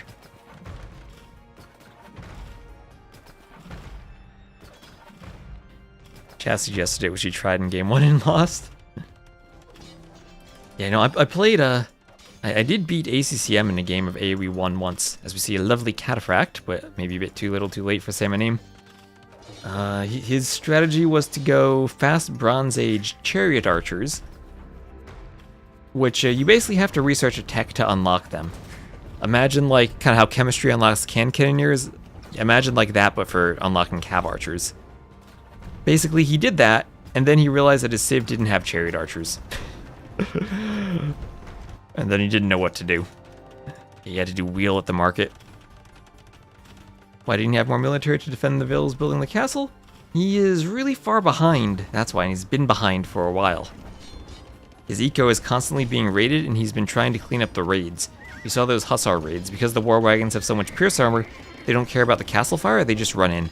They run in and get to the back, and then the skirms have to chase them. The skirms don't have the mobility to be in all the places at once. And you do need a wheel to have a chariot, that's true.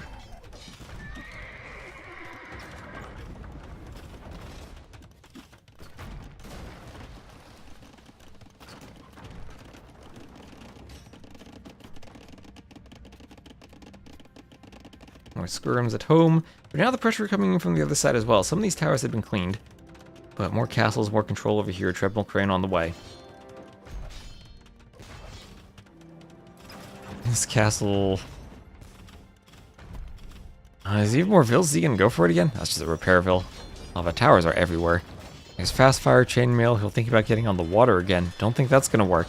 Cannon galleons from the water going for the castle. Vills try to repair.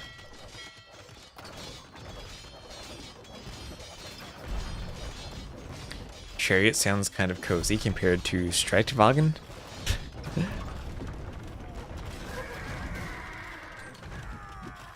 Oh, it's the war wagon, the closest thing we have to the chariots. Other than, I guess, the Rotha, which are chariots. For a long time, the closest thing we had to it.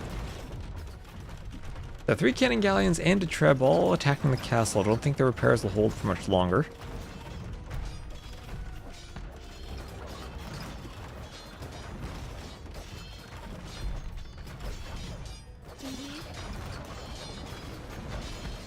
Will a Treb finish the tower? Nope, Treb misses.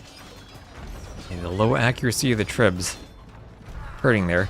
Only 15% accuracy, and Trebs can feel awful at taking out towers. Every shot hits the castle, but they miss towers quite frequently. Now the cannon galleons can take out a Treb as the castle goes down. On the other side, hussars keep raiding those wonderful Korean hussars. With no bloodlines, no imp blacksmith upgrades. But raid they shall, as the Byzantine player is trying to pump out pikemen. Korean cannon galleons going for the docks, 4 cannon galleons. And we'll see fast fire from the Koreans themselves. Not as good as the Byzantine ones, but they will be cheaper. The cannon galleons go now towards that town center. Yeah, the war chariot, that's right, from the shoe, the war chariots. Forgot about those. Desperation repairs. Cannon galleons don't take out buildings all that well. I feel kind of traction Treb-like sometimes, but repair is not going to be enough. Oh, that's right, it is 80% versus buildings. That's right. I'm sorry, it's 15% versus units, but there's a hard-coded 80% versus buildings. But still misses towers. Still misses the towers. Had 2 unlucky shots there that both missed. You're correct, it is 80 versus buildings.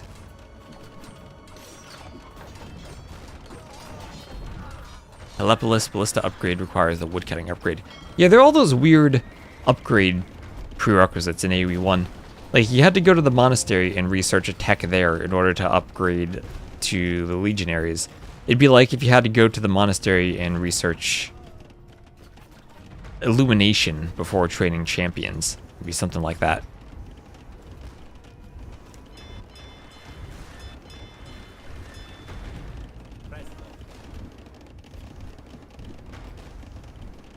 You need fanaticism. What did fanaticism do?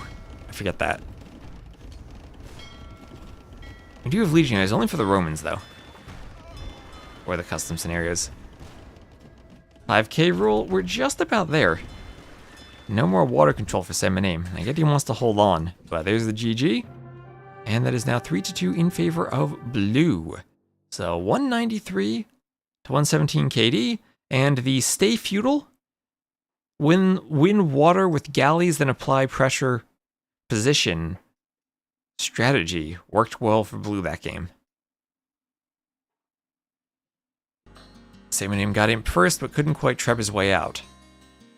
And then lost all the vills to raids. Which is the recovery speed. Oh, did I guess right by saying illumination then? So blue wins shoals, congrats to him, he will advance. Koreans over Byzantines there. Alright, and then right now there is another set. That should be between Survivalist and Antagonist. Is this with Rex, though? Oh, is this with Rex? It might be with Rex. I'd say Survivalist shouldn't be up at this time.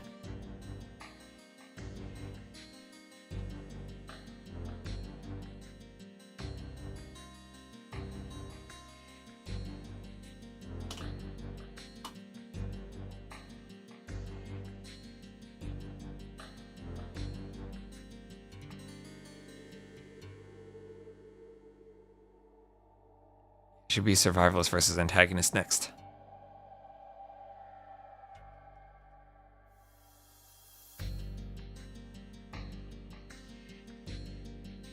So let me update my scoreboard. Take a quick break myself and I'll be right back.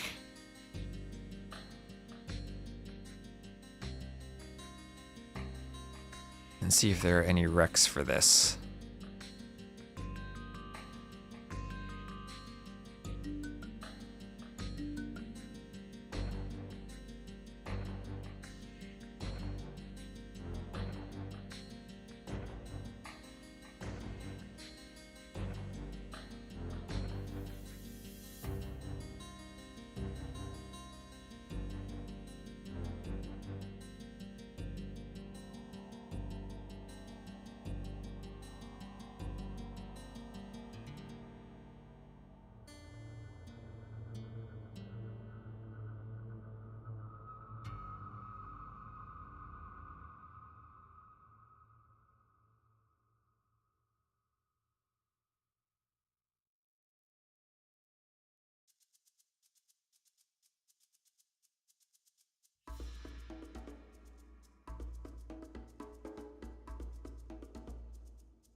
You like the quirky AV1 upgrade path, sadly the water upgrade is going the exact opposite way.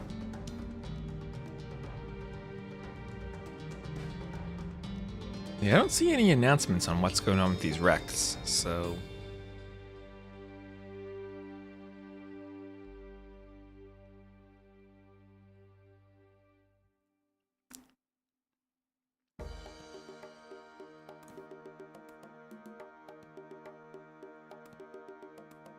Let's see, is T90 going to be casting this? I don't know, where's our base?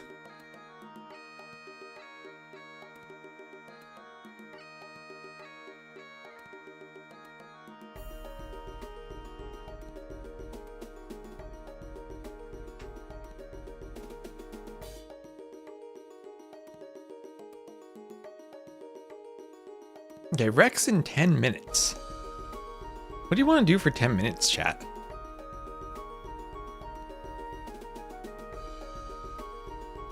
Oh, they removed those prereqs in Return of Rome, really. Return of Rome was such a strange thing to see. Want to play Minesweeper? We could do that. I haven't played Minesweeper in a while. Oh gosh, what is this? What is a version of Minesweeper that won't have like endless ads? Minesweeper.online. It's taking a while to load, which makes me fear it'll have ads. Beginner, intermediate, or expert? Let's go expert. Can I display this?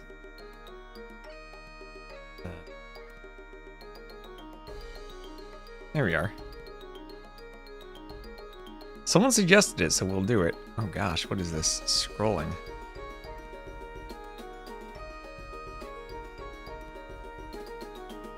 Yeah.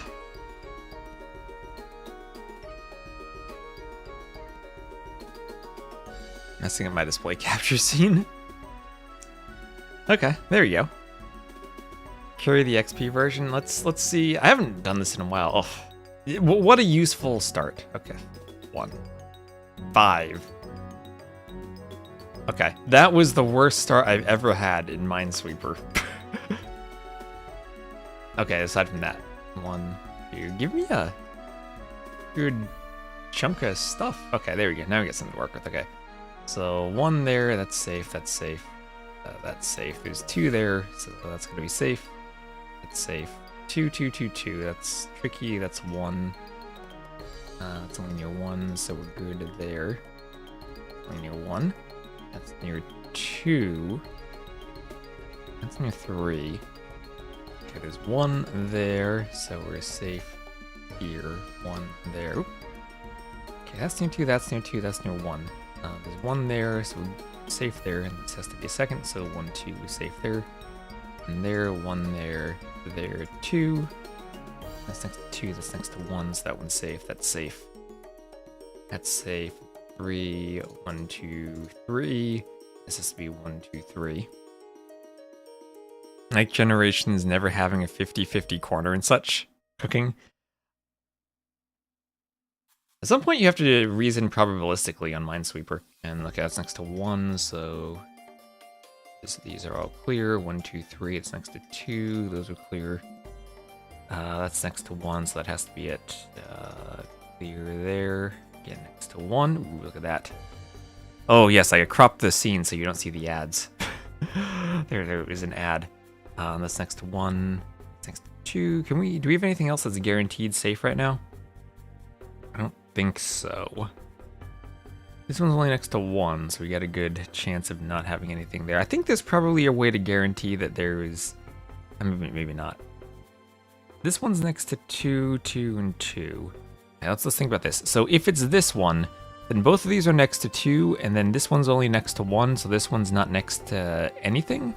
So it can't be that one. That one has to be safe, I think. Yep, that's next to 3. So next to 2, that one, and that one have to be hit. The next to 2, so that one has to be hit. 1, 2, 3, so that's safe. That's safe. 1, 2, 3, 4. It's only next to 1. Next to 2. So one of those 2, and I can't discern that right here. That's 1, 2, 3, 4. That's only next to 4. So those 2 are there. That's only next to... Oh, wait. Oh, no. Never mind. Man, that was a mistake. That was a horrible mistake. Those are adjacent. I haven't done Minesweeper in a while. I gotta get back into the flow. You can see like 5. I haven't done Minesweeper in a while. I gotta get used to looking at it. Oh god, I haven't seen it. Okay. Oh well, I got unlucky there. Next to 1, and I got unlucky there. Right. So 2. Not getting off to a good start.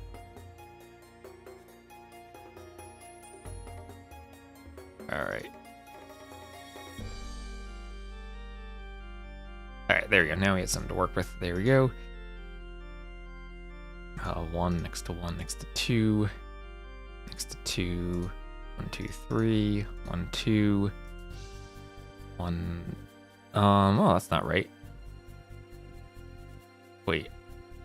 This one's next to 3, so it has to be 1, 2, 3. This is next to 2, so it has to be... Ooh, okay. So that one should be fine. That one actually should be open, if I'm correct. Yeah, right. 1, 2, next to 1. Next to 2, so that one's there. That should be open. That's hit. Next to 4. This one is 1, 2, 3, 4. Yes. 1, 2, 3. And okay, this one is tight there. Do we have a guaranteed spot here? There. That's next to 2. Next to 1. Let's go, Survivalist.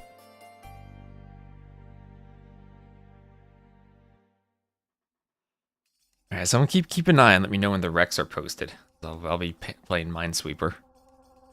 As chat asked. That's next to 1 there, so whoa, okay, good. That's only next to 2, so we're good there. Now this is next to 4, so that has to be 1, 2, 3, 4. And this already has 4 checked off, so we're clean there. Alright. 1, 2, one of those 2, and right now we can't discern that, so that's 50-50. This is next to 1, that's next to 2, and that's next to 3, so these 2 are clear.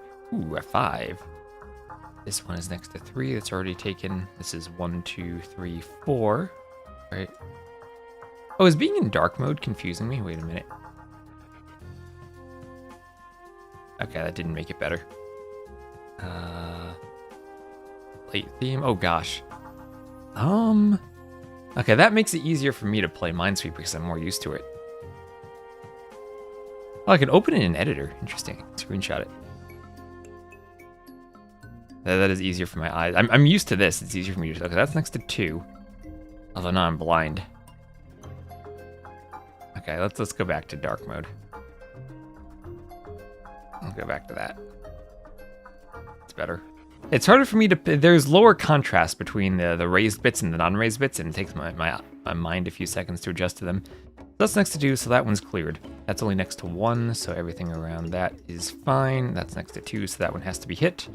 And that one's next to 2, so that has to be there. That's clear. And this is next to 4, so 1, 2, 3, 4. And this one is 5, so those 2 are open. Wait. Oh, wait, never mind. I thought that was adjacent to that. That's the colors getting to me. That's the colors getting to me. You blame lag or team? I blame changing the color. Okay, we're off to a good start finally. So that's 1, 1, 1, 2, 3. Has to be next to 3. Okay, that's next to 1, so that's 2. 1 there. Ooh, nice. Next to 1, that's next to 2. It's clear. 1, 2, 3. It's taking both of those. So far, I've just been careless and getting things that don't work. Ooh, carelessness. Why are you clicking not do anything there? That's next to 1, so we're good there. Yeah. 1. It's next to 2, so we're clear there. Yeah, that's next to 2, so that's hit. One of those 2. That one's also next to 2. That one's next to 3, so 1, 2, 3. That one's next to 2, so that has to be hit. That's 2 there, 2 there, and there. 1, 2. Yes. 1, 2, 3. Can't do anything else there yet. That's next to 1. That's next to 1. So these 2 are safe. That's next to 2, so I can go there and be fine. That's next to 1, so that's fine. All right. Next to 2, so that's hit. That's there. There's 1. Oh, so that was next to that one. That's just my mind not paying attention. If we take it slower and really think, then it's easier, but alright, I just need to get a good start. Okay, there we go.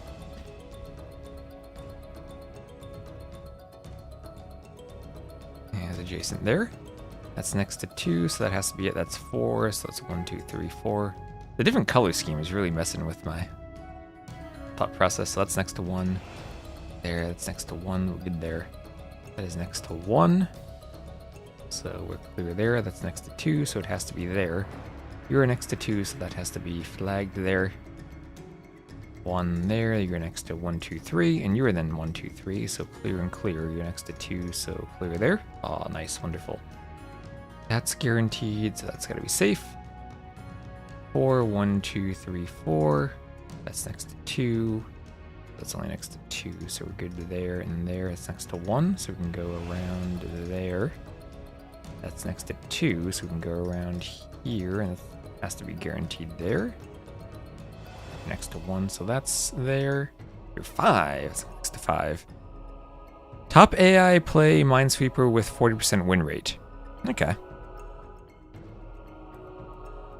That's next to 1, that's next to 2 there. What size, though? That's next to 2, and those are both blocked, so there.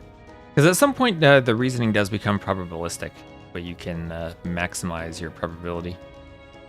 That's 1, 2, 3. Or aim to maximize it. Yeah. And so that's next to 3. That's next to 2, so we're clear here, and that's also next to 1. Ooh, yeah, big clear spot there. That's next to 2, so there we go. Next to 1, you are next to 1, so that's clear. You're next to 2, you're next to 3, so you're safe. 1, 1, you're next to 1. And you're next to 1, so you're safe there. You're next to 1 there. Okay, you are only next to 1, so we're safe there. We're next to 1, so we're still safe over there. Oh, yes, there's 2 there. Next to 3, you're only next to 1, so there. This one has to be hit. So clear and clear, clear. Next to 2, which is there. Also next to 2, so we clear that. Next to 1, so there has to be 1 here.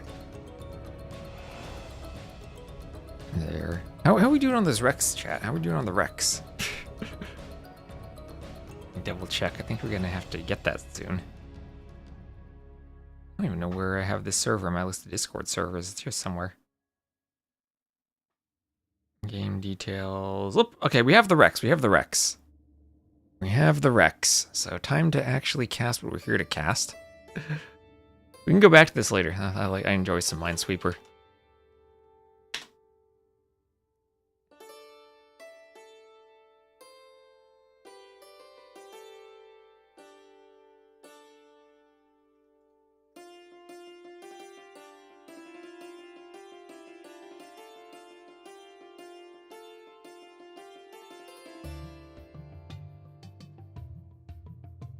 Alright, so there we are. Fortified Clearing, and Zong, and Ravines, and Rocky Forest, and Jungle Swamp. This is as little water as we could get, excepting maybe Kilimanjaro for Jungle Swamp. So these two players know how to make a fine set of maps. Just download the Recs, put them in my rec folder, and we should be good to go.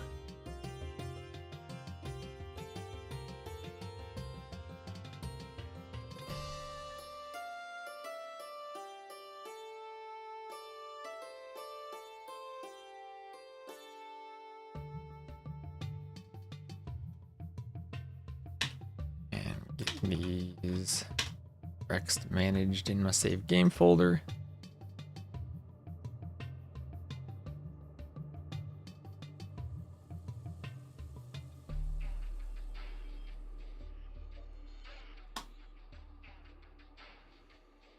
And you're going into game number 1 on Fortified Clearing.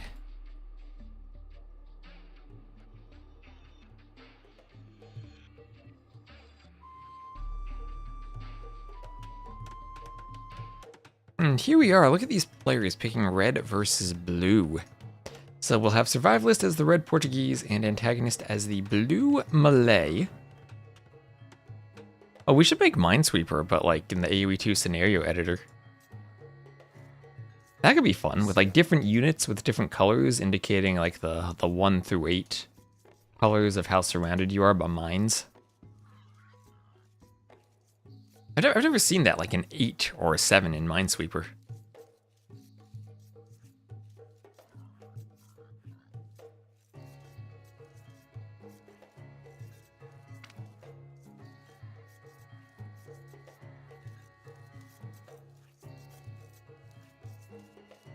We could definitely generate them in as a scenario. That could be fun. Have you ever seen a 9 in Minesweeper? Never lived to see one.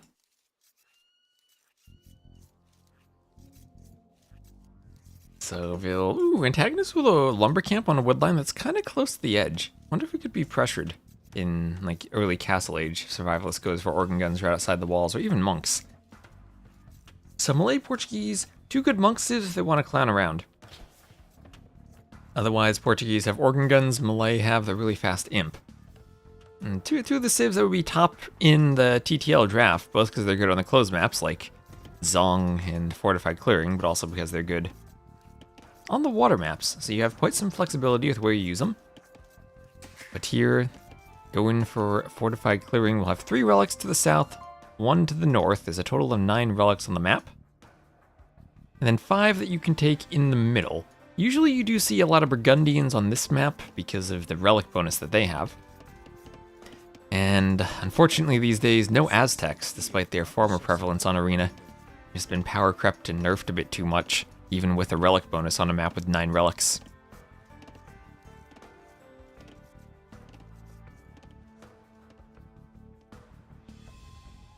Now, Twitch is not working for you, so welcome to the YouTube chat. So Twitch has been working fine for me. I've not had a single drop, so hopefully replacing that cable I replaced actually was the solution I needed to stabilize my internet.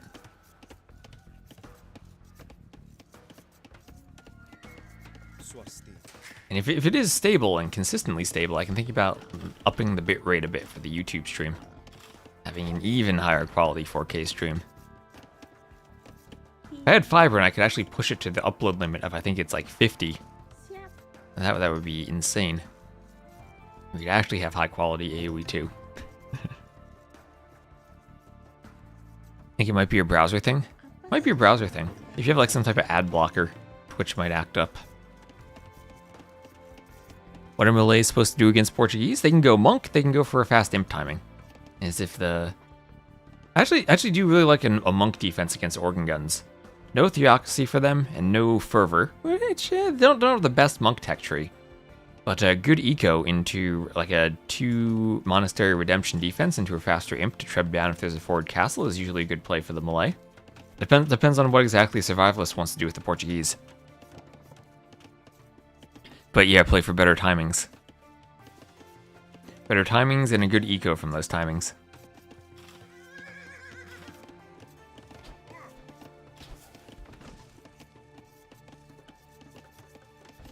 Always is the option of opening archers against the Portuguese to stop an initial forward castle, but then you do run into the fact that the archers are kinda useless in the middle of the map, unless you siege tower.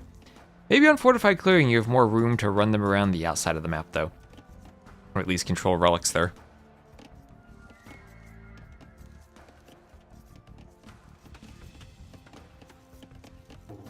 And both civs that do usually like a fast imp approach where they can play 1 TC for a great timing as the Malay, or 1 TC for Vitorias as the Portuguese, suddenly to get eco.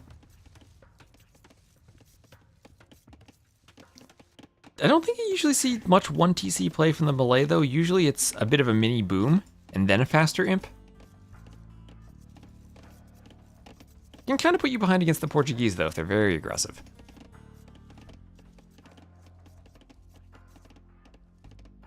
Yeah, they do miss Fervor.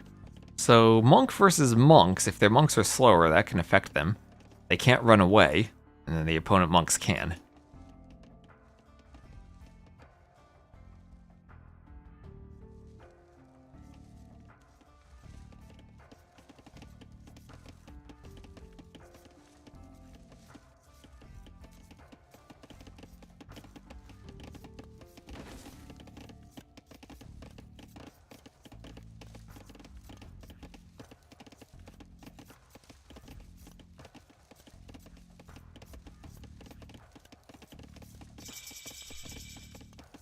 Okay, Survivalist.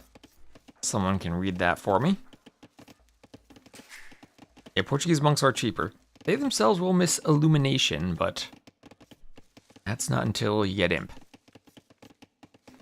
4 farms for Survivalist and no stone, so he's not gonna go... Wait, he's not on gold either. What's he doing if he's not on gold? What is he doing? He has a barracks and a spear. What is Survivalist doing? Yeah, the berry bonus for the Portuguese is nice. Is he feudal farming with horse collar?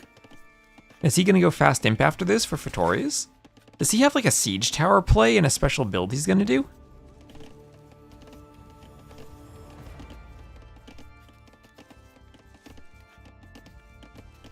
Somewhat decipher the letters. Well, I know the translation.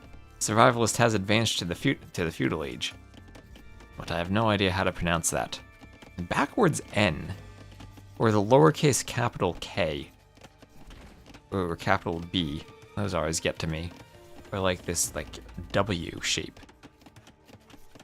or this capital like theta shape, or this capital A that's depressed underneath.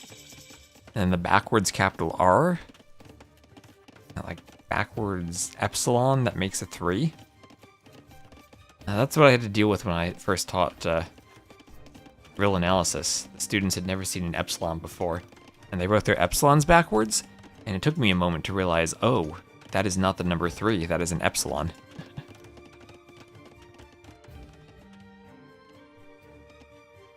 Igrok Parashal V Novui Epoku Feudal Naya Epoca.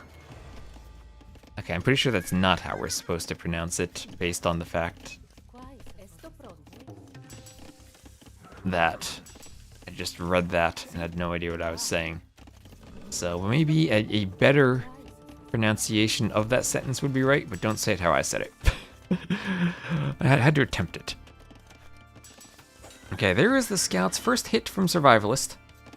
And Antagonist will run away. And take the hill bonus there atop the hill. Survivalist does get an extra hit, but there will be one more hill. Survivalist will turn, not take that fight. So Castle Age will come in first for Antagonist.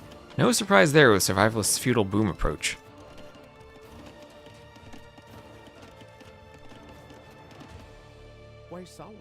Spear on the outside walking around.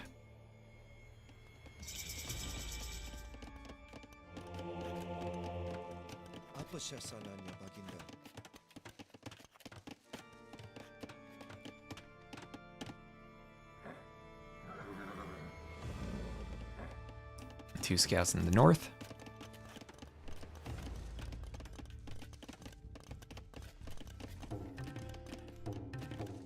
There is a house for Survivalist.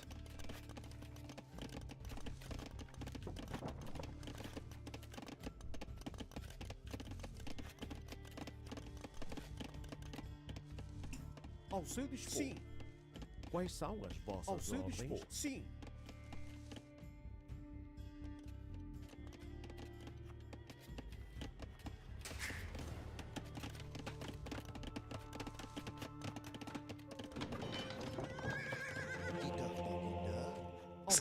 Scouts come forward along with the monk. I'll see if he can go for relics.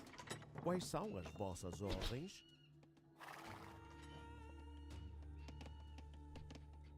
Sim.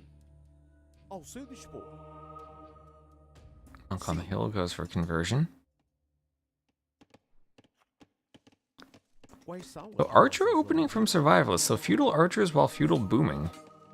Trying to go for the monk and do what he can to delay the relics, but all those scouts should be able to kill these archers. Survivalist is up, but not in time for crossbow, not in time for bodkin. He'd even invest into fletching.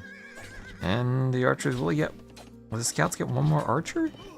Ooh, well he tried to pull back and not lose a single scout. And he wants to heal up and do light cav. I feel like had he committed though, he'd have probably cleared everything. And Survivalist, what is this? TC on the stone in the back on his woodline, and TC in the middle on the stone, trying to claim all the stone. Map control with the crossbows. Okay, scouts didn't quite take as good of a fight as I thought they would have. Maybe the monk should have swapped to the spear there at the end. Well, a converted crossbow will help get the spear. Monk wants a conversion there, can charge and swap to the crossbow now, whatever he wants.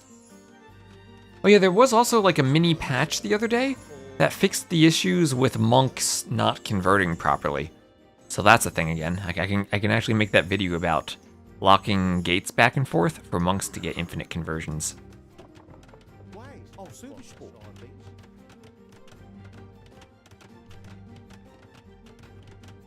So crossbow here, Bodkin on the way for Survivalist. Doesn't have that many crossbows left, lost a few, but can remass them.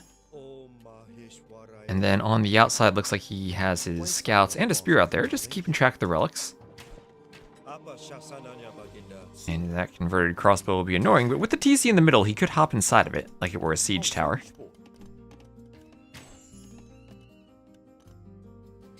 So Monk breaks the conversion to get a relic. Spears push forward. Crossbows have to go for the Monk. Yeah, I should have gone for this Monk first, I think, because that one had converted first, but... Ooh, both crossbows get converted, and that went awful for Survivalist. Didn't have enough crossbows, and, well, that's, I think, just a bad decision to engage in the Monks, and bad micro not to go for the earlier Monk first. Probably would have worked if he had swapped the Monk targets, but even then, it's a dangerous dive into light cav. And now Antagonist can come forward with crossbows and control the walls. Antagonist with 2 relics from the middle should have access to a third no problem. And even that 4th one I think will be hard for Survivalists to deny now. Maybe even all 5.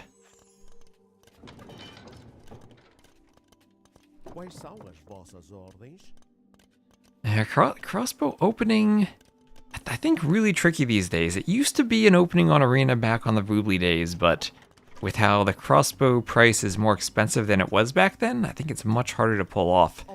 And you're not going to have as smooth of an economy behind it usually, because you're adding in farms when you're doing scouts, and the scouts and villas both cost food, so you're preparing for your boom by doing the scouts economy.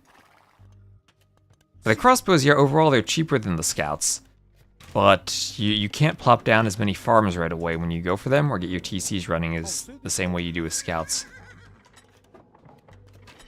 Only Dobbs can do it. If there's a relic for Survivalist, he will grab 1. And this should be all 4 from the middle then taken from Antagonist. What happened to that one? Oh, there it is. There you go. That'll be 4 to 1 relics for Antagonist, and then they can move around the outside. Looks like Survivalist grabbed the one in the north. And we'll be grabbing 1, if not 2, from the south. That should be at least 4 for him. Let's see if he dares going all the way forward. Be risky. But it would work from my point of view, seeing how Antagonist is walling off. So Survivalist actually could get 5 relics here. I'll see how greedy he is. That spear should go scout. We didn't see the relic, though. He's going to be conservative. And just get 4. So 4 versus 4 for the relics once Survivalist brings those 2 in. And now you start thinking about how do these players go imp, and look at this economy for Antagonist. And this is what I was saying about the scout versus crossbow economy.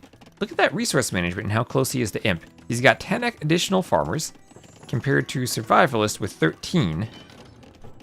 He's at 19 on food. Is he getting more food somewhere? Oh wait, 13 plus another 5 out here.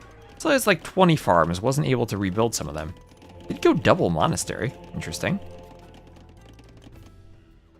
And so whoever goes for that outside relic should be able to grab it. Conservative Portuguese monks. We'll have imp on the way there for Antagonist.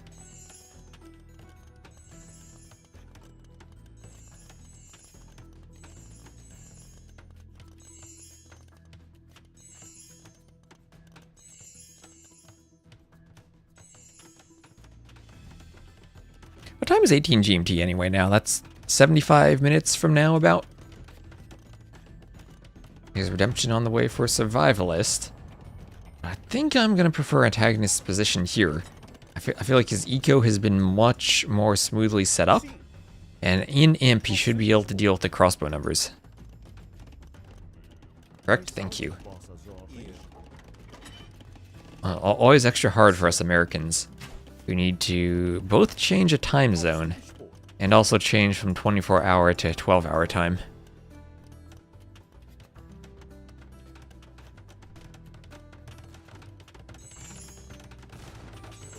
Set it up as an extra clock in Windows, that'd probably be a good idea.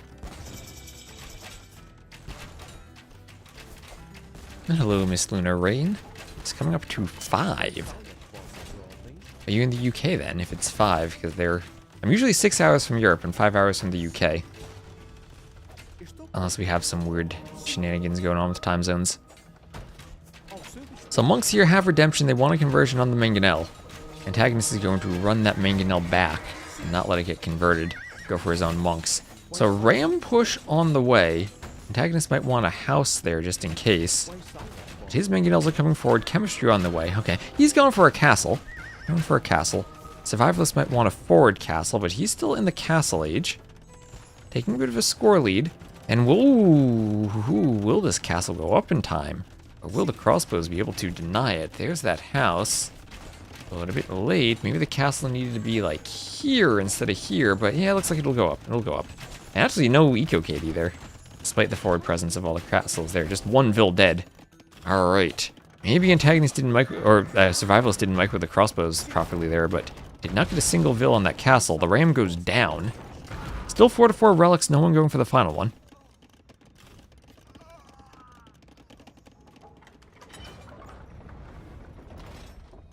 Gallons, feet, and Fahrenheit for time.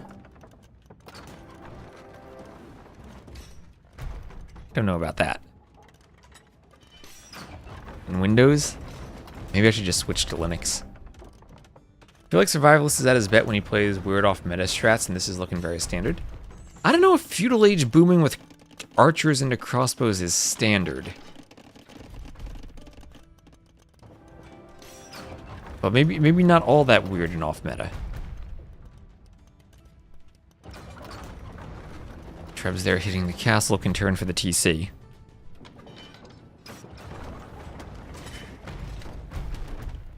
It's not standard. It's not standard. It's daylight.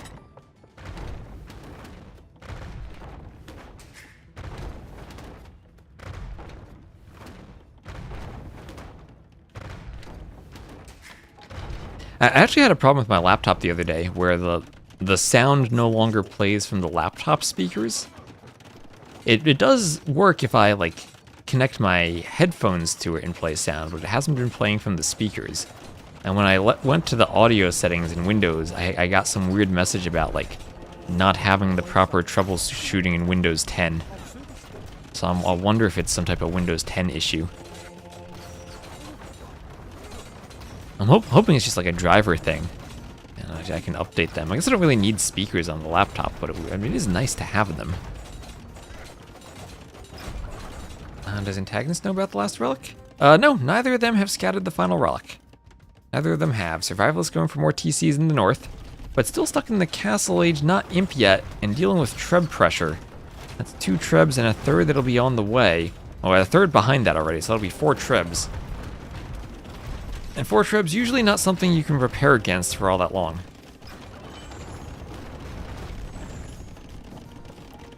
I've never played League of Legends. I considered calling Bill Gates and demanding a refund. Actually this was my father's laptop. My old laptop had died years ago, so I just took his after he passed away. And when he had first gotten it, there was actually an error that like we had booted it up once or twice as we set it up, but then like Windows stopped working and he got some weird BIOS error trying to boot it. It was beyond my ability to fix, so we brought it to like a computer repair store. I've not had a good track record with Lenovo. I had a laptop I got from them once that had a dead pixel, but unfortunately the density and spread of the multiple dead pixels was horrible, but also did not fit their description of their replacement policy, so I had to pay to get the screen fixed. It was like $500 on top of the cost of the laptop. Which was disgusting. Now I'm at the policy of never order a laptop online. Always inspect the screen in store and demand that you do it. So you can ensure there are no dead pixels. You open up MS Paint, go full screen, you make a white background, then you start changing colors to check all the color channels. Make sure there are no dead pixels. Sorry for your loss. Oh, this was years ago. And now the laptop might be dying. I mean, it is like a 4 or 5 year old laptop, so it might be time to upgrade anyway. But it is inconvenient. I want to spend my money on the Lego Enterprise D as well. This Treb push has just been destroying Survivalist. He's been dead for a while.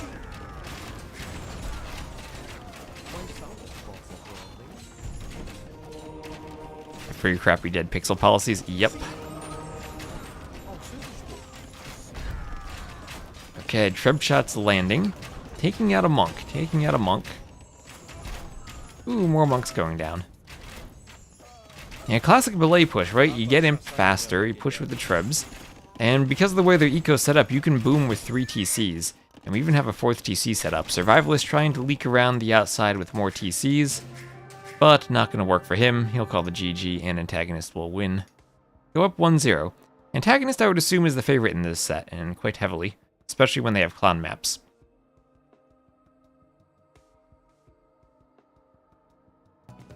How's Google's dead pixel policy? That is a good question. I went to the Verizon store once with a dead pixel, literally, because I had a Pixel phone, and they couldn't fix it. They told me to go down to the nearby repair store, to a U-break iFix. So that was their repair policy.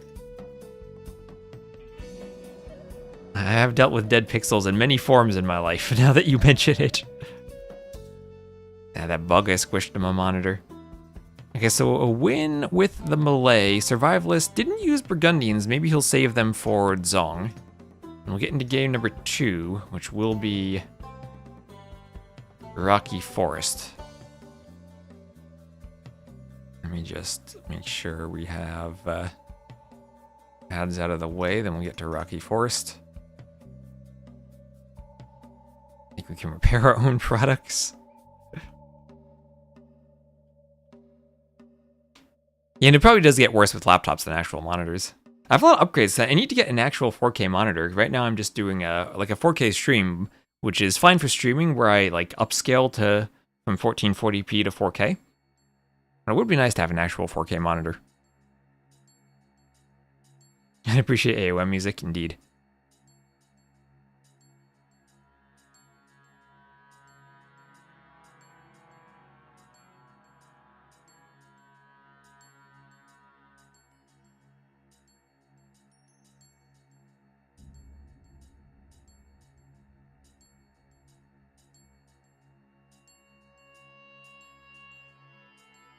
Ready to watch? Why would a rec not be ready to watch Capture Age? Even the ones that are on old versions, you say, are ready to watch. All right, game 2, Rocky Forest.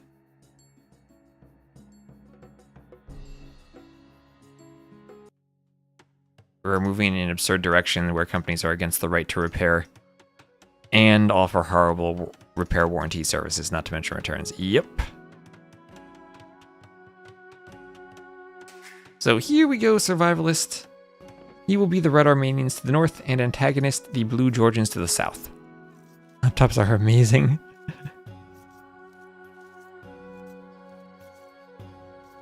The Portuguese color looks damaged, the dark color works. Oh.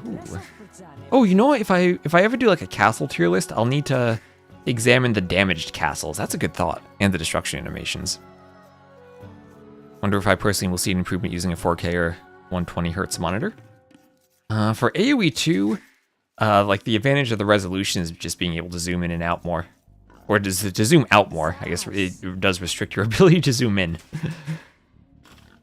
But for gameplay purposes, if you're using the enhanced graphics, I don't think there's any reason to go above a 1440p monitor. I don't know if a refresh rate would help. I know people usually use like a 1080p but high refresh rate monitor for shooters, and then turn the graphics down. But for AoE 2, I don't think it really matters all that much.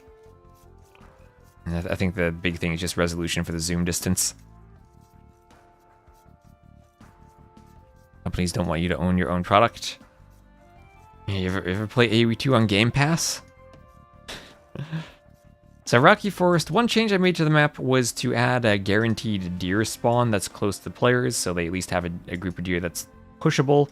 Sometimes we had seen maps where players had no deer at all anywhere near the front of their base, so might even be tucked kind of slightly by the edge of the forest, but it's always going to be there.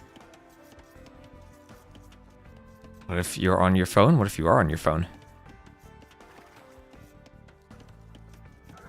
Oh, so Survivalist going for the double deer push. And he's definitely someone who's labbed this out quite a bit, I'm sure. Yeah, going for a bit of a turn on the deer, though. Ooh, I think he kind of lost it a bit. Trying to get them both in. There he goes. How do I increase the graphics? I don't think you can play AoE 2 on a phone. I don't think that's an option. Maybe a Steam Deck.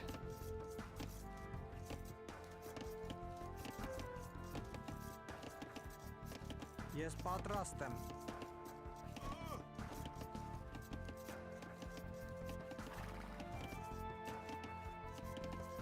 Ayo, terim yes, patrastem. Ayo, terim tagabor. So more deer pushes from everyone, and antagonist. Ooh, okay. Those vills were going for the deer. I thought he was going to go forward and do something crazy for a second, but no, going for the deer. And in the Dark Age, as the Georgians, we'll start with the mule cart, and we'll do the barracks right away to go for the early drush, but not as early as Survivalist is drushing. As the Armenians, he is drushing right away too. He hasn't even done a mule cart yet. He's long distance taking the berries. Did he scout his boar? Okay, he did scout his boar. He needs to take the boar. Now he's in the awkward spot where he's going to be taking a boar while drushing, but his early drush comes in before Antagonist's early drush. But Antagonist's drush will have more militia. 4 militia. He could go forward with all of them, keep pumping out militias, and then come forward? Well, if Survivalist is taking, if he's laming and then beating 4 militias with 2 of his own, or at least distracting them, baiting them, he's probably in a good spot. Still no loom for Antagonist, and he's made so many militias that he cannot afford loom. Antagonist cannot afford loom right now. So if Survivalist finds that Vil, he might lame 2 more pigs. He's sending 2 around the outside back to his own base, luring his own boar at the same time. He did do loom himself in case he gets drushed.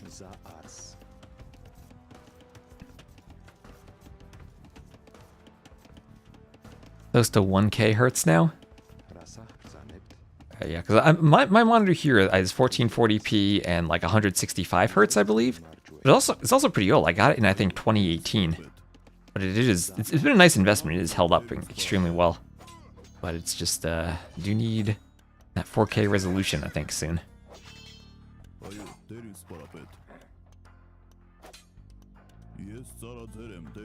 Hey. Vil fighting the scout. Down goes the Vil.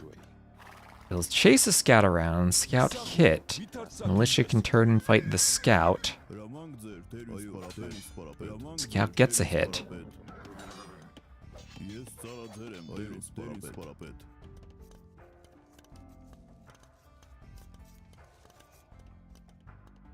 Didn't seem helpful having to turn your head. Yeah, that's the thing. I really love the 24-inch size for monitors, but if I get a 4K one, I think I have to go up to 27 inches. Realistically these days. Which I don't like. I like this size. I was hoping there'd be like a gaming monitor at least that was still like a lower size, because then like you do have to reach the point of it's so big that you end up turning your head. And I'd prefer not to have to do that, but maybe that's inevitable. Because a 3-inch increase is a pretty big increase. I really like the 22 to 24 size. I think it fits nicely on the deck too, or on the desk too. It is nice when you have work monitors, it's true. So, here comes the drush from Antagonist, but Survivalist was hoovering around the base for so long that the drush didn't come forward, and now might struggle to find some damage, as Survivalist should be able to get the walls up, as long as he doesn't forget one tile of wall. As long as he, okay, he remembers, he remembers. He remembered. You have 2 by 32-inch 4K. Yeah, I feel like I really need 3 monitors, though. But that requires more desk. So next time I move, maybe we do more desk. There is men-at-arms on the way for Survivalist. Has to be careful of those militia still hoovering around. But there are still militia. He's going to go forward and attack rather than cleaning his own base. And if he could hit that wood line, maybe he could still do some damage. His scout is only on 2 HP, so won't be too useful and isn't in a position to help. But here they come. Archery range for Antagonist, which might be denied. He's still hoovering with the militia, trying to find something, but Survivalist so far is walled and moving over to do a tower. Lots of idle vills. but he is getting in on the wood line before the tower goes up, and this should be a good fight from him. Don't even know if he needs to micro, could just sit there with the men-at-arms. He's got 4 of them. He's gonna cause some chaos here. Ooh, and he's got long swords. They're long swords now. Doing long swords. Let's go. Oh, the Bills trying to fight long swords. Disaster for Antagonist. 9-0 KD, 10-0 KD, and there we go. Armenian feudal long swords. 11-1 total KD. And the tower was not up in time. His militia were forward. Men-at-arms almost got in on the berries. I mean, Survivalist probably could have ran away. But there we go. My Minesweeper game is up. Is the Spearman Rush playable here? Maybe on some Civ matchups. I don't think against a Drush matchup where you're expecting like Georgians or Aztecs to go for the early barracks. Might be useful if you're, say, like matched up against the Khmer and you want to do like spears and you're expecting scouts in feudal. And then you have the spears to transition to the scouts. So that's Armenians' very first pick for Survivalist over Georgians. 1-1.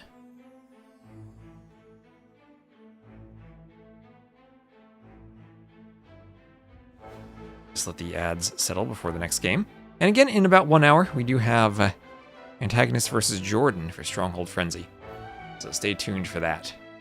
And then some more TTL even after that.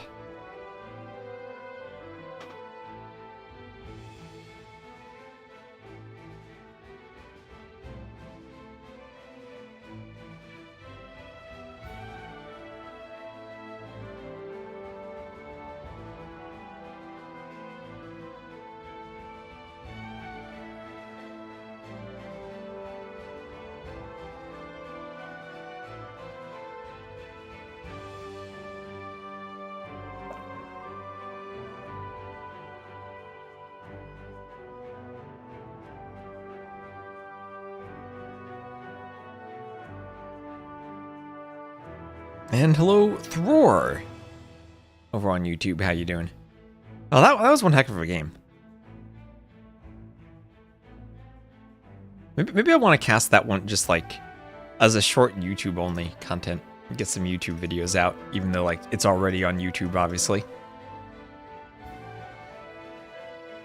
Sometimes it's interesting to cast a game that you've already seen, just from the perspective of knowing what's going to happen.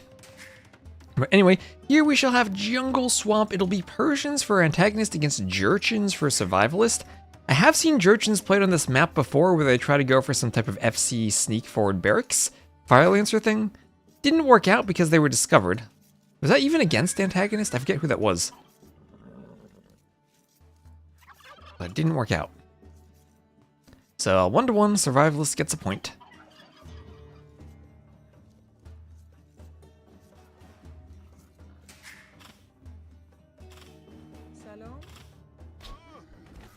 سلام آماده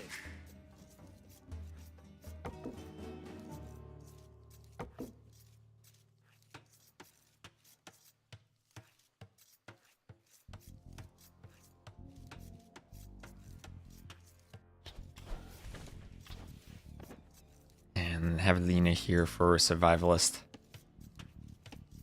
Oh yeah, they have Lena's. I wonder what Ensemble Studios was thinking. Like, they made new graphics for the turkeys and the jaguars in South America.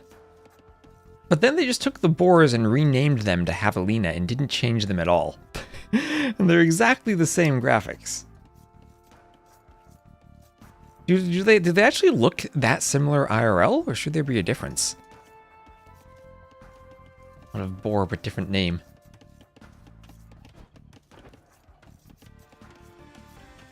Anyway, so Persians, the nice hybrid civ, will probably see the dock early on with the extra food and wood, have the great eco with the faster working vills. See them played all the time on hybrid maps, and this 5 fish will be a hybrid map. Survivalist, will he even go for the fish? He's pushing in a ton of hunt. Remember, the Jurchens do have the meat of hunted and livestock animals. doesn't decay. So they will have the longer lasting, more food gathered from hunt bonus. Honestly, this was the bonus that I thought should have been given to Goths and not reused for a different civ. But anyway, Capybara, when? Isn't that an AoE 3? They have Capybaras? And yeah, Survivalist keeps pushing in deer. So, Antagonist going for the dock. And if Survivalist is going to go for some type of FC build, he's scouting along the outside with a turkey. This might be it.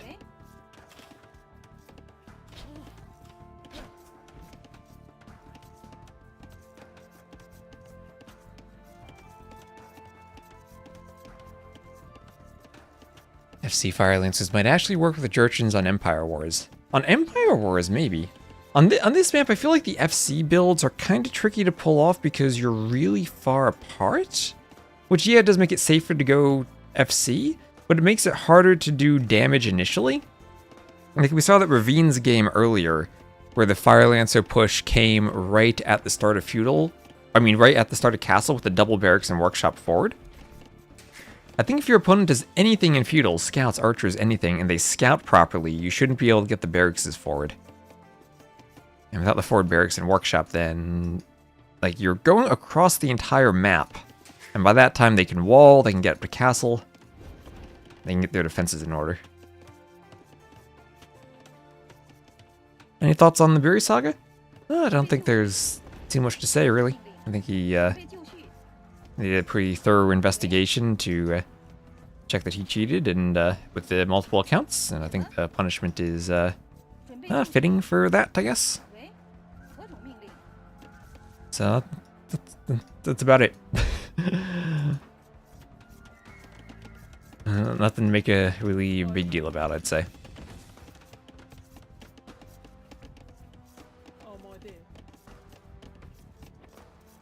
And hopefully we don't see that type of thing again.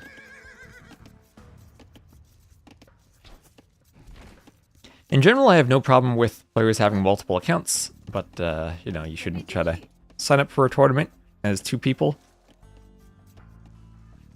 Takes money away from other players and just overall not a good thing. Javelina are extremely similar in appearance. I think Javelina have smaller ears and tails and a light stripe at the shoulder. I don't know Bank when Javelina were introduced. These small changes could be worthwhile or captured well. Or back when they were introduced. Maybe not. And maybe there was probably something clever like, hey, we can make a new animal without doing anything. Let's just change the name. Copy paste, change the name.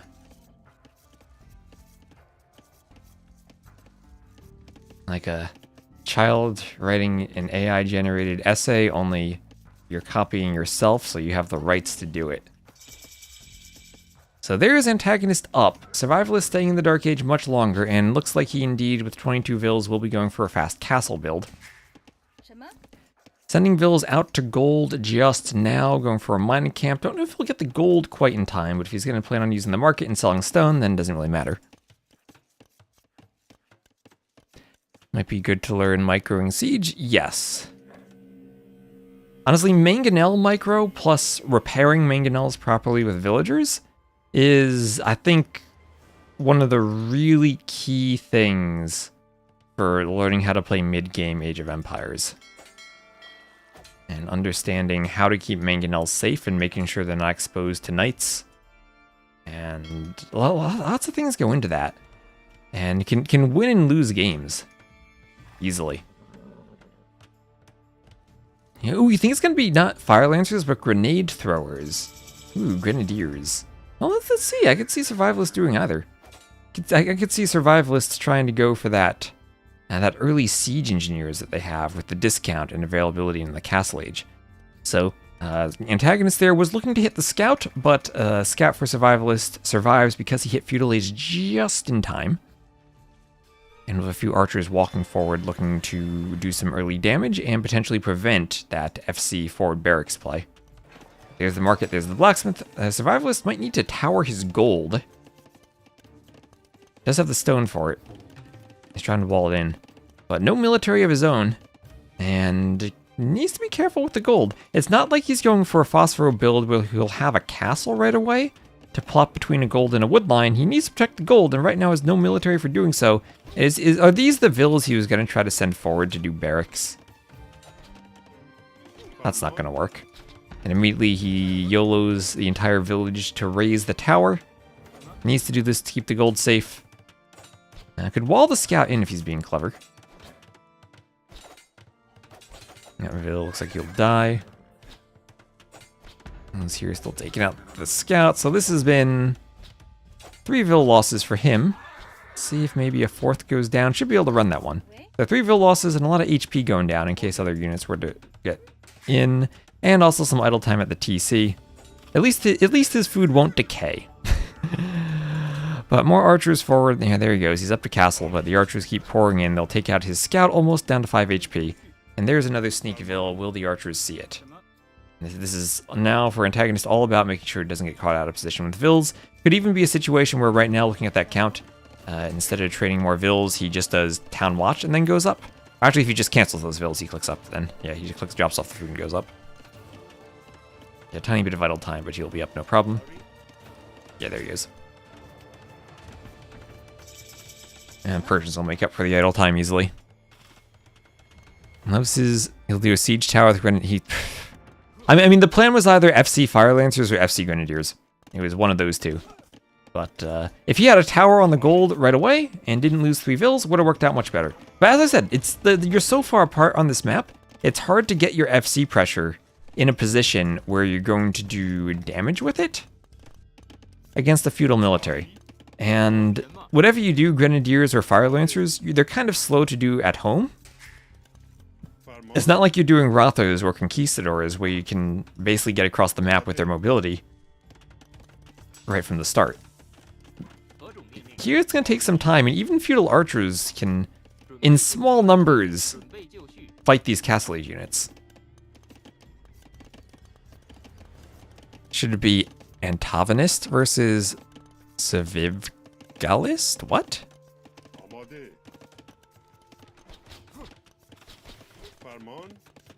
As this build seems like it was a bit of a disaster here. We'll have a double barracks on the way for Survivalist.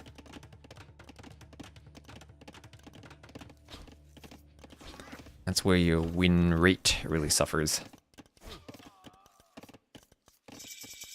Has a typo? Oh, survive the list. Thank you.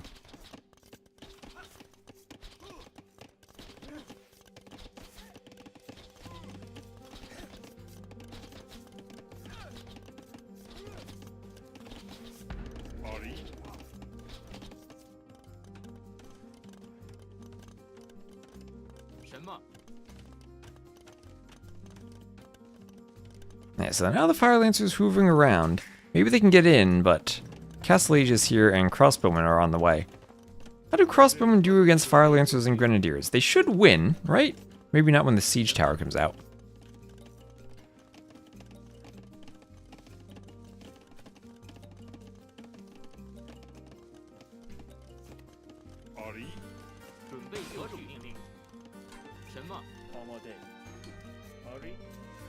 Should ban players who get involved in promoting gambling from competing in World's End sponsored tournaments. I think that you could maybe say something about like if they have like the gambling sponsor in their name. Well, I think that would be a step too far, just to ban someone because of a sponsor for participating in a tournament. I don't think that would be right. You could very well see someone getting like a DraftKings sponsorship or something that's like a legit business. As much as I wouldn't like that, I don't think it'd be right to ban them. You could maybe like, restrict the usage of the sponsor and visibility during the event. But to outright just banning someone from it, I think would be too far.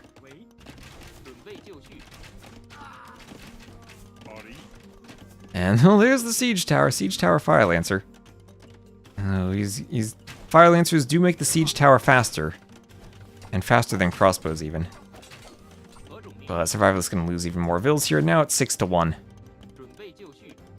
Wasn't able to do much forward damage with the Fire Lancers, but there he goes. Needs to hop back in it now. So every one of these will increase the movement rate by 0.5. just like a ram. So now it is... Oh, it's so fast the other fire lancers can't garrison. It needs to wait up for them. 1.3. What if they had an adult content sponsor? I mean, I wouldn't ban someone for having an adult content sponsor, but I would say, like, you wouldn't be able to advertise it in, like, you know, like, put it in your name if it's being broadcast.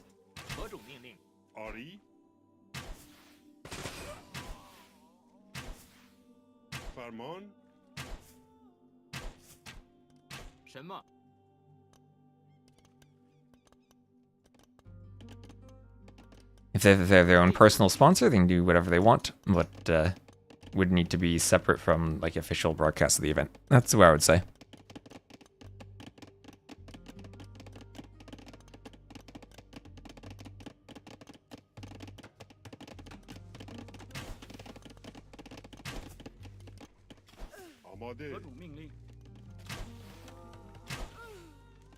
Alright, so...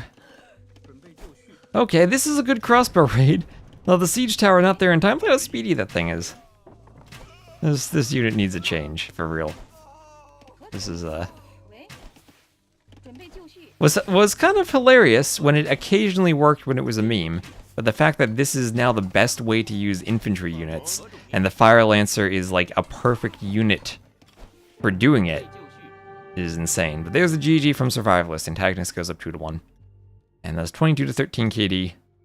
I'm better eco for Antagonist. And there we go.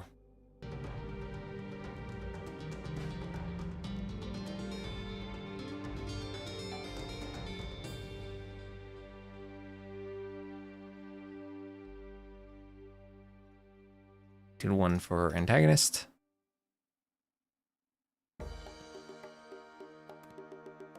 And then that is a win for Antagonist on Jungle Swamp.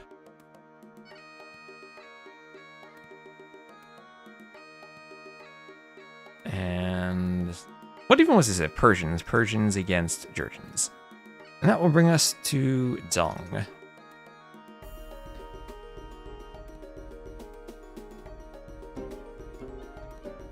What if an adult content wanted to host and sponsor a tournament? I would not personally partner with them. But if they were hosting a tournament, depends. Like, I would need to keep everything like 18+ if they wanted like a logo or something displayed. So I don't know if that would be worth it for me to do like a restricted form of content.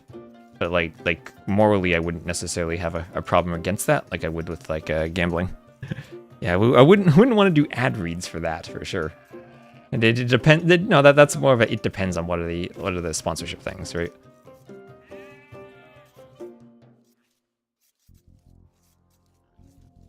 That would be like all the content I would make for it would be restricted to 18+ anyway, so I don't think I would reasonably be able to do that.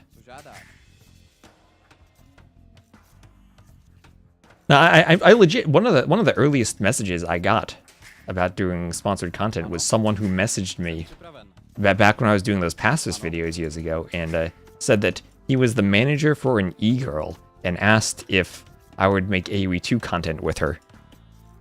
I was just like, no, thank you. But yeah, that was legit one of the earliest sponsorship things I ever had gotten a message for.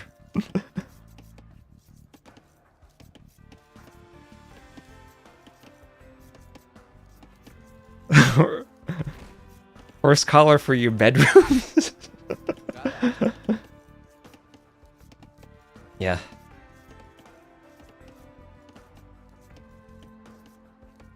Yeah, 50% off heavy plow. Alright, so double bit axe on the way for Survivalist. His Zong will be his home map.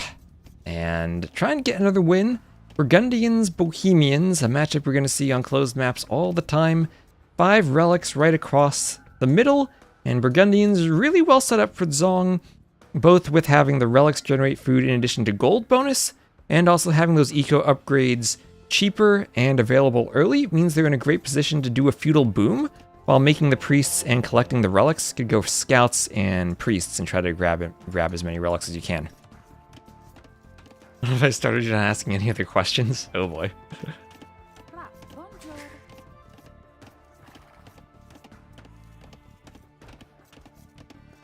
Bonjour. Ah,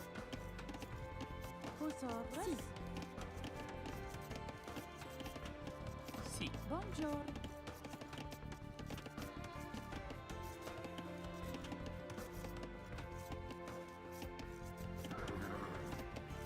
vos autres.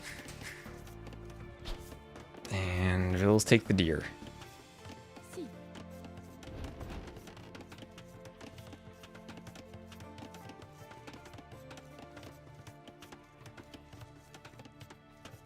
Vos ordres.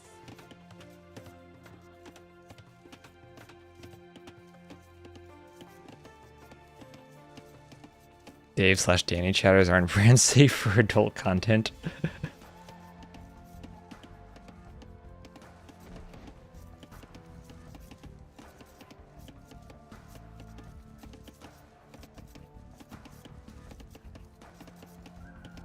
It's something that I know World's Edge would never partner with them, because we have a whole list of like sponsorship stuff that's like if they're sponsoring your tournament, you can't also have sponsors with like, you know, adult content or gambling or alcohol or stuff like that.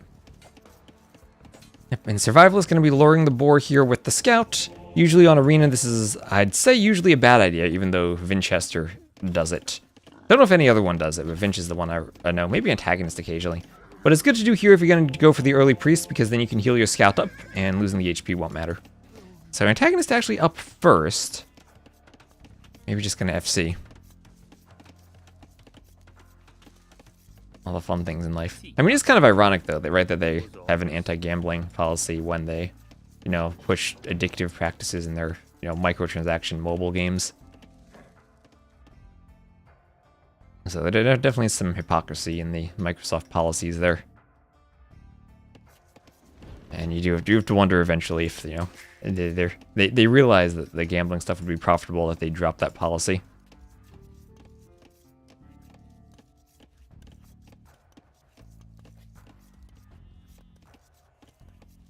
And there's the demand for NFTs. Oh yeah, remember NFTs? Bonjour. Whatever happened to them? Are they still a thing? Now, we're going to have a fight over here. And ooh, Survivalist down by a hit there, 20 to 16 HP. And actually kind of surprised to see Survivalist Dark Age this long. He did do Double Bit Axe and Horse Collar. But would have expected him to go more for a feudal approach with the Burgundians. Change to more real-world uses. Don't be evil until you change the slogan.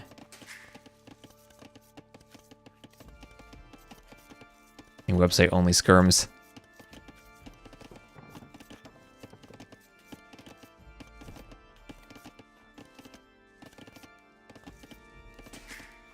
Ah,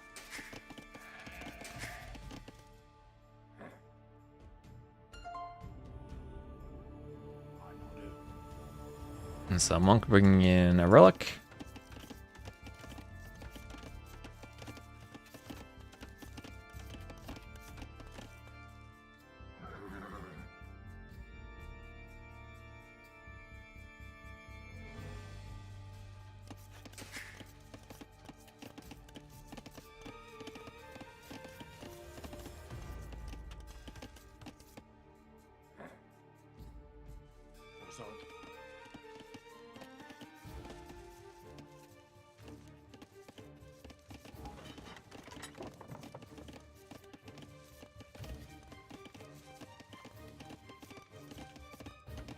See.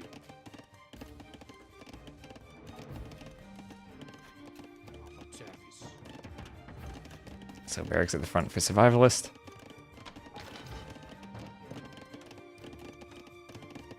See.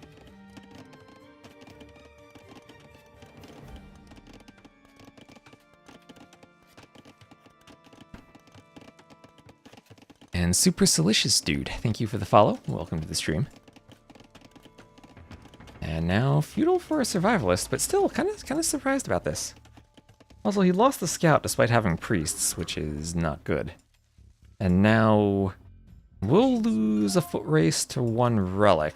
And the thing about this map is you scout the relics and you see them on the minimap, so you can see when they disappear, and you know exactly where to put your scout to stop the priest from bringing them in.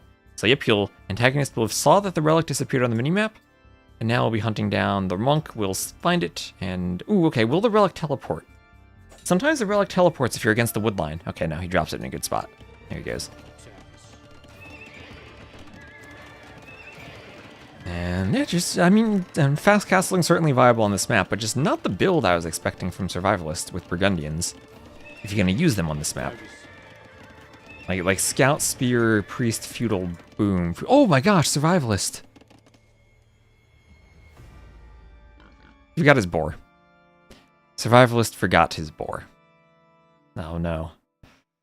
He got so caught up going for priests to grab the relics that he forgot to lure in his second boar. Oh, look at him there. And I'm not turned into burgers today. Oh, that priest. Did you see him walking in place there? He got stuck. Will he still be stuck after the scout heals? I know, he turns around. He's okay.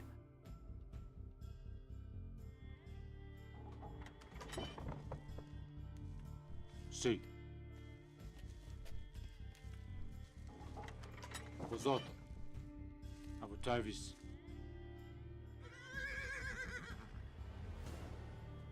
See. Does he even see it? Yeah, he sees it. Oh no, he forgot the boar. Maybe that's why he had a weird build and was behind, because he didn't have the boar. He's going to go for a monk rush now, which the Burgundians are great at because of their eco. Well, he's not going to have the eco for it.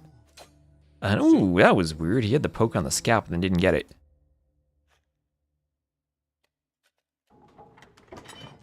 Is he barefoot? Well, he's from AoE 1, right? Позото. Lower tech level than AoE 2.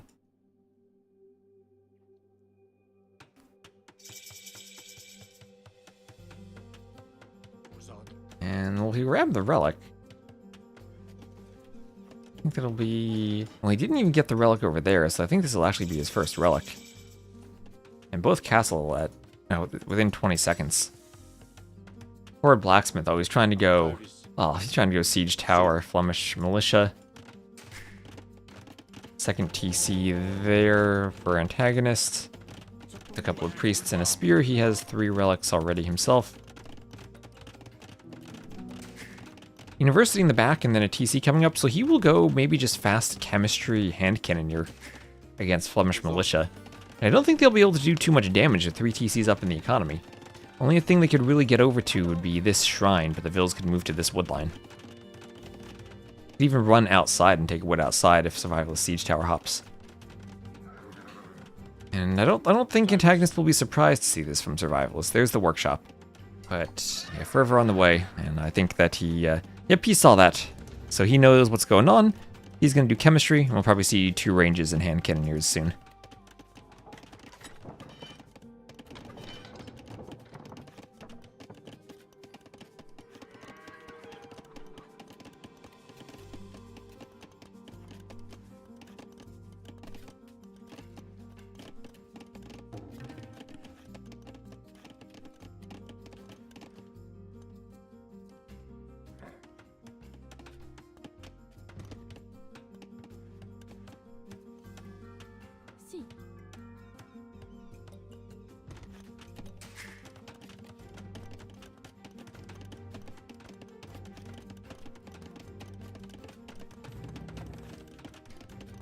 Archery range on the way.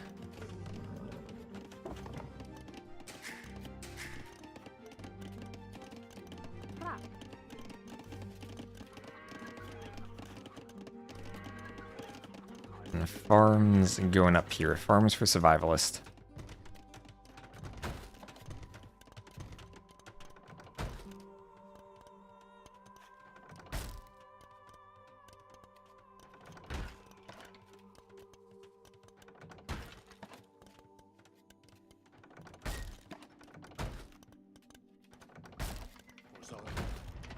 Rams coming forward, militia in the Rams.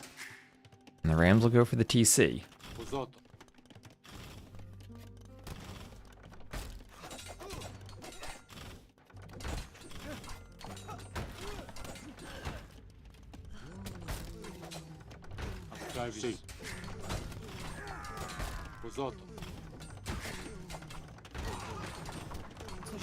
I don't think he's gonna get this. Maybe he'll get the TC. So it's rams instead of siege towers, but same thing, hand cannoneers in the back. And hand cannoneers themselves actually decent against rams. Some vills will pop out and fight, militia pop out to defend. And that ram almost down, but yeah, there it goes. Hand cannoneers +2 versus rams. So they actually do 2 damage here every attack, and rams themselves have 0 ram armor. Yeah, so it's actually, it's not like an archer that does 1 damage, they do 2 damage, and there's actually, you know, 2 damage. That's double the damage, makes a difference. Adding up over time. And now the spears will poke everything away here. That ram will flee. And I think Survivalist is dead. If you're going for a siege monk push and your opponent gets smooth hand cannoneer production, that basically stops you dead in its tracks. The hand cannoneers have a high enough attack and a decent enough range and mobility that they can snipe off monks. And they have a high enough attack that they deal with mangonels too. Kind of like Janissaries, but longer. Takes longer to get to them, but more production.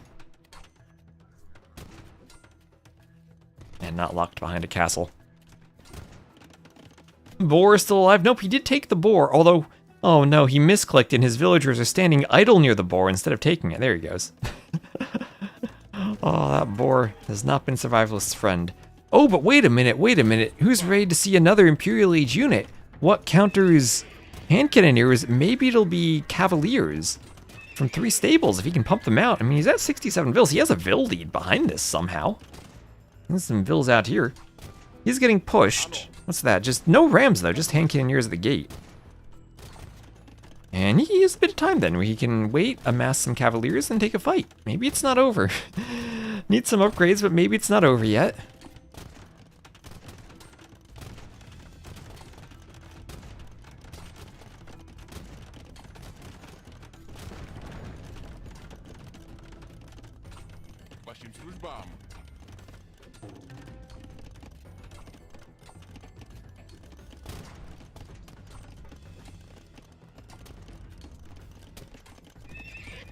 And cavaliers popping out of stables.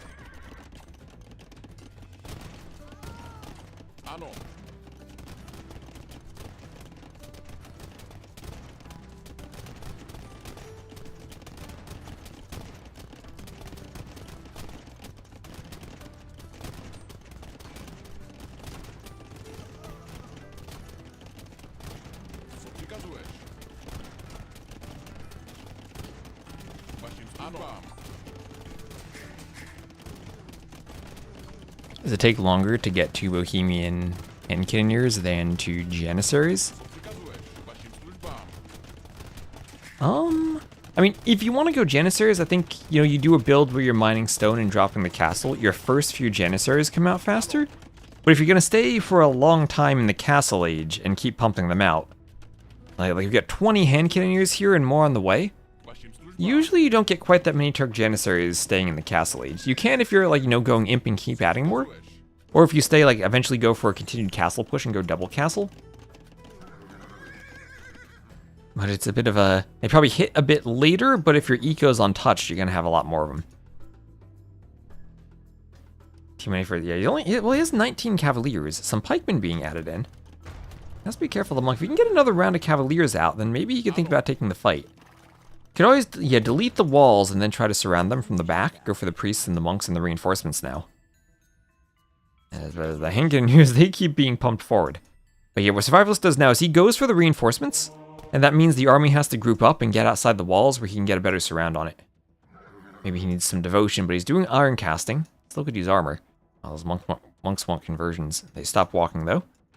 Has his own monks. Not quite getting to the reinforcement path yet.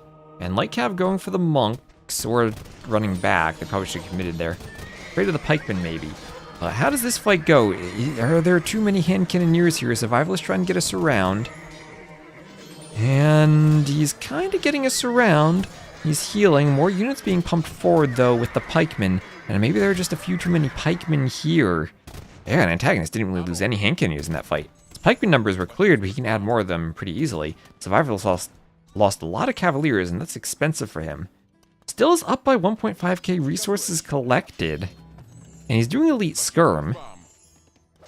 And he did buy himself a lot of time with that maneuver running the cavaliers around. And lost a few bad conversions to monks at the start and didn't get as many good conversions himself, but I guess that's kind of what happens when you go Cavalier versus Hand Cannoneers. And also wasn't devoted. Was not devoted, and now the Hand Cannoneers are in, and he can't even do a tower.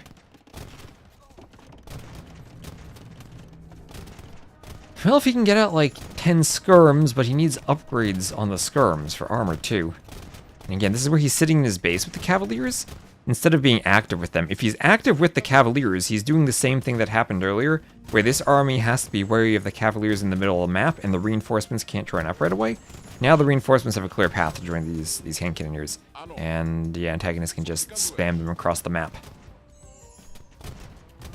And that's a TC down. Dang, Hand Cannoneers are scary.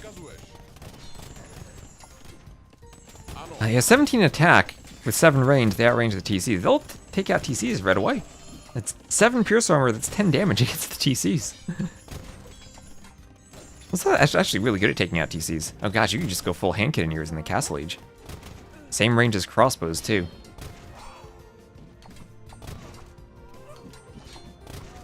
If you're not getting a good surround with the Cavaliers, then yeah, now Survivalist is out where he needs to be in the middle of the map. But a lot of pikemen in the reinforcements might not even be able to take a fight here. I think he probably could fight that and take a winning fight, but he needs more than winning fights right now.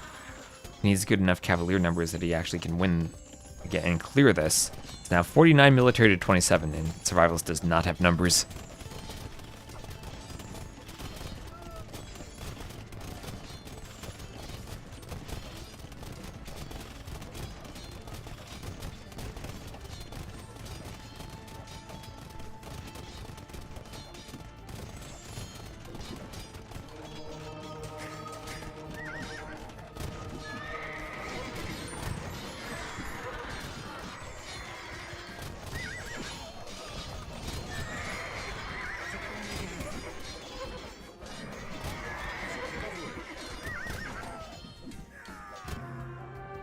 And there it is. There's a GG. Antagonist wins.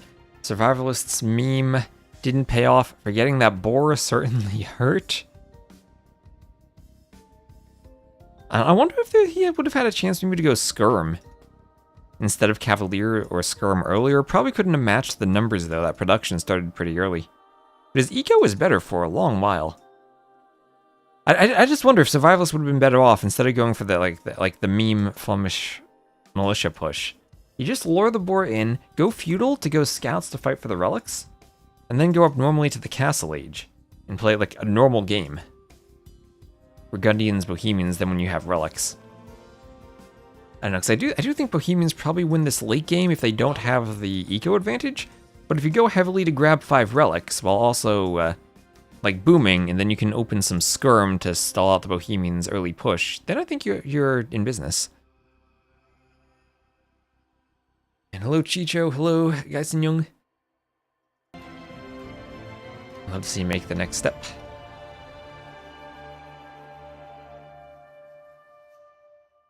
And that will be 3-0 or 3-1 for Antagonist. Will win on Zong, and Ravines would have been the final map. Man, it's refreshing to see a land set and not a fire galley set.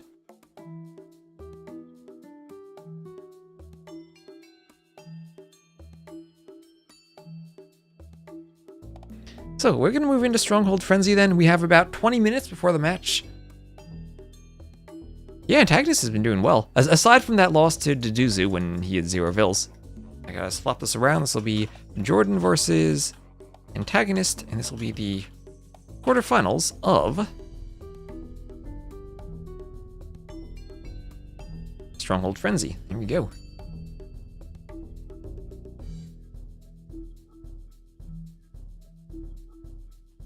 I'll change my YouTube title and thumbnail too. So thank you all for watching. We have a quick break in between here.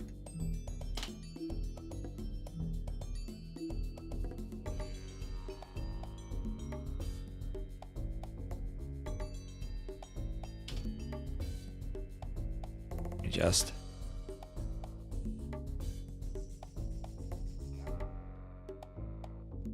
note what I'm casting in my YouTube description real quick too. This was the first set. That was Blue versus saymyname in TTL.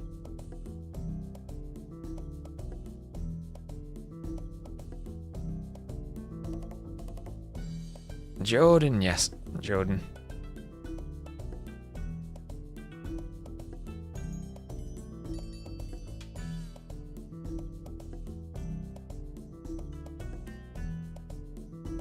No doubt still has the Simba quote in his title. This will start in about 20 minutes or so. Okay, do we finish our Minecraft game? Yeah, we've been asked to play Minecraft earlier. Let's go until we lose. That's 1, so that's not next to anything. 1, 2, 3, 4, so that one's clear. 1, 2, 3, 4. One of those two then has 1, but that's next to 3, so that's clear. That has to have 1 there. That's next to 2, so those are safe. That's next to 1, so that's it. That's next to 3, so that's it. That's only next to 1, so that's clear. Next to 2, so that's clear. Next to 3, those can be taken. Alright. Minesweeper. Quick 1v1. 1v1 Minesweeper. Positive development that we... Yeah. Not a fan of Ravines, it would seem. That's a 1 there. That's next to 2. That's next to 2, so that's clear. Ooh, that's next to 3. That's next to 2, so that one's taken. 1, 2, 3, clear there. 1, 2, 3, 4. 1, 2, 3, 4. Okay. That's next to 2. That's next to 3. That's only next to 1, so that's clear. And that's 1, 2, 3. That's next to 2, so that's cleared. And that is 1, 2... Or that is 1, 2, and 3 for you. 1, 2, 3, 4. Yep. 1v1 AoE. Back to the real game. You remember trying to play this at age 8? Yeah, when it came with Windows. Oh my gosh. But playing Windows games nowadays, like I looked for Solitaire. It's just freaking ads and ads and ads. It was awful. Okay, so that's next to 1 and that's next to 2. So those are clear. That's next to 1, 2, 3. You're next to 2, so you're clear. 1, 2. You're next to a third there. You're only next to 1, so that's clear. That's only next to 1, so everything around here is clear. You're next to 2. You are next to 2, and you're next to 1. 1, 2, so that one has to be clear. Next to 1, so that's clear. Next to 2. Those are clear. That's next to 2, so we can clear everything here. You're next to 2, and those are flagged, so that one's clear. You're only next to 1, and that's clear. You're next to 2, so that's kind of dangerous there. Do we have anything else that's guaranteed right now? See, that's could be either of those two. That's next to 5. That's next to 3. 1, 2, so either of those two. And that's 1. Don't know what that is there. This is only next to 1, so you're clear there. That's next to 2, so you have to be hit there. And that's next to 2 already, so you're clear. Next to 1. Okay, this one has to be... Then that's 1, 2, 3 there. You're next to 2, so that's clear. You're next to 1. So big clear around there. That's next to 2. That's 1, 2. And that's next to 1, so this has to be 2. That's next to 2, so those are clear. That's 1, 2, and 3 there. 1, 2, 3, 4. Make sure they're adjacent. Yep. So this one here should be clear. Only next to 2. That's next to 2. Okay, so here we're a bit dangerous. 99 mines. What's this 900? Oh, is that my time? Oh yeah, I alt tab, so the time that's not. We're not gonna worry about the time. This one's next to 3, so this has to be 1, 2, 3. This dark mode is really messing with my thought process. Yeah, that has to be 1, 2, 3. And this one's next to 3, so that has to be 1, 2, 3. And this one's only next to 2, and we have them both marked there. This one's next to 1, so that has to be it. That's next to 2, so it has to be those two. Then that one's next to 2, so it's those two, and this one's clear. That's clear. That's a 1, so that's clear. That's clear. A bit of a clearing there. Next to only 1, so that's clear. This one is checked as next to 2. That's 2 there. Alright, next to 2, so this is clear here and here. You're next to only 1, so we got a bit of a clearing there. Hold right click, then left click, makes it a lot faster.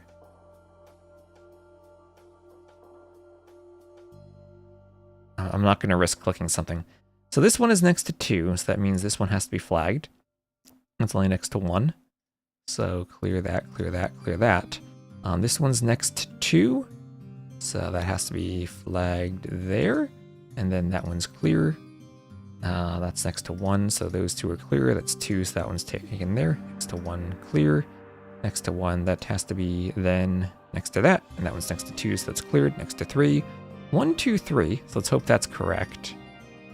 And then 1, 2, 3, so that's cleared. That's next to 2, so that one's taken. Can we work with anything here?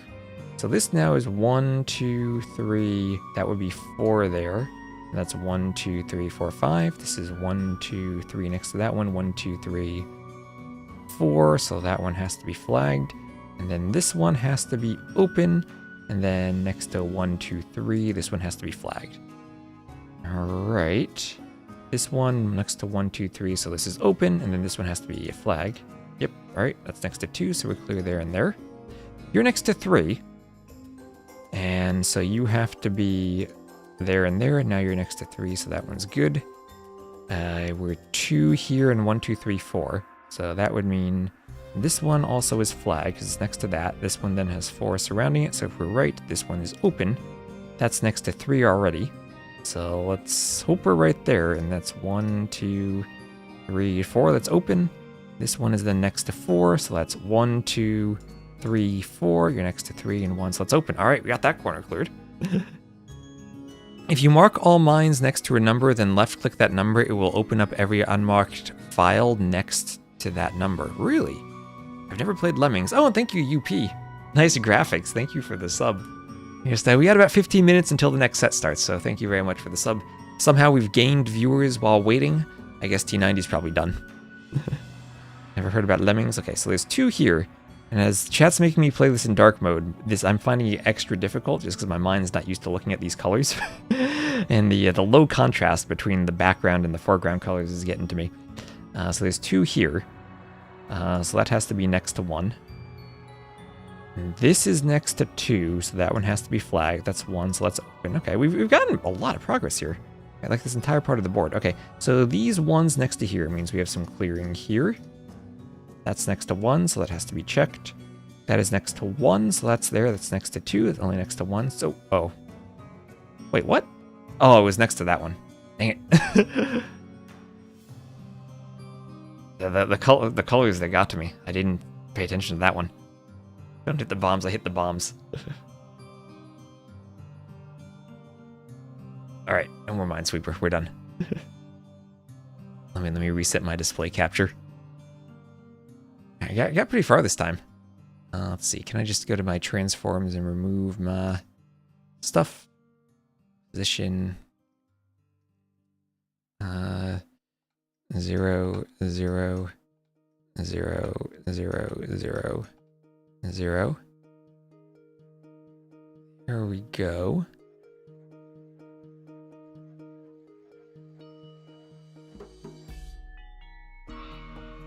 And then I should just be like, hit the screen. There we go. Alright. Just as painful as watching you play AoE 2 would be. It is extra hard to like explain what you're doing while you're doing it. We actually did get pretty far. That was a horrible misplay though. Right, we didn't get to a point where we had to like we were stuck and we had to probabilistically try to figure out what was the best probability path to go on. That was just me going too fast while reading chat and misclicking the square. The old pinball game? Yeah, that was nice. Alright, so... More Minesweeper. Alright, so I'm going to take a quick break.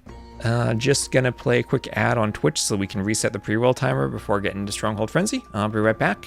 And then we'll have Jordan versus AntagonisT. My clowns can double check that that's happening soon. Make sure everything's set up for us, and we'll be right back.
All right, how's everyone doing? I have grabbed more water and returned.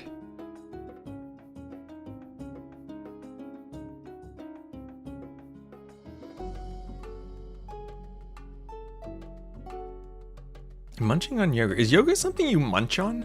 I feel like it's not really chewable. Oh, thank you very much, Sunnyflower.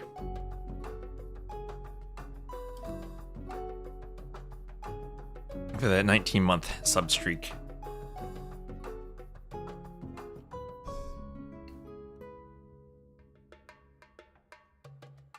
Blurry? Oh, if the background's blurry, that's just because I'm waiting for the draft and don't have a menu over it. Usually I have something over it, so the blur is like intentional.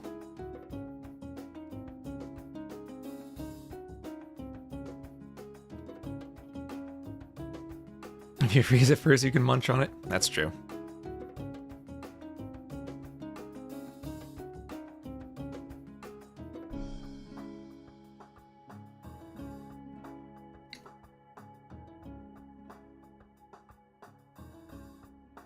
So don't see any chatter in the chat yet. Hopefully they both are aware of it. AW2, but you forgot your glasses.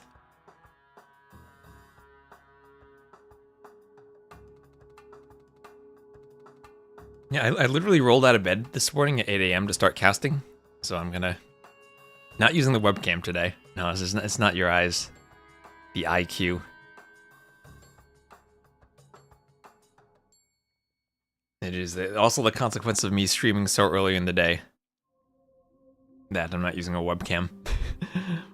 Gonna cast this next set, maybe TTL after it, and then I gotta, as I eat dinner, take a shower. So these are the sacrifices we have for casting.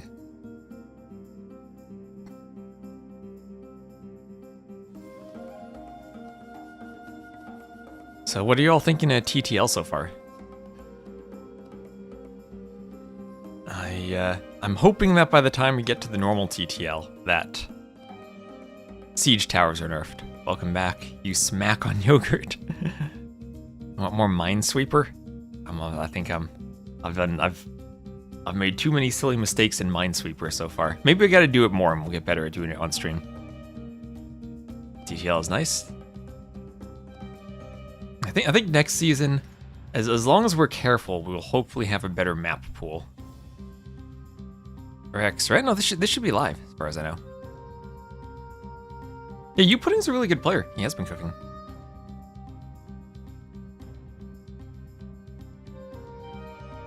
Wonder how I balance it. I don't sleep enough. I think it's stretched out over too much time. I think I agree with that last time I casted it. I think it's not just the stretching, but the fact that there's so much of it on the same map pool. Like, it's gonna be silver, gold, platinum. It's full of cheaters? Not anymore.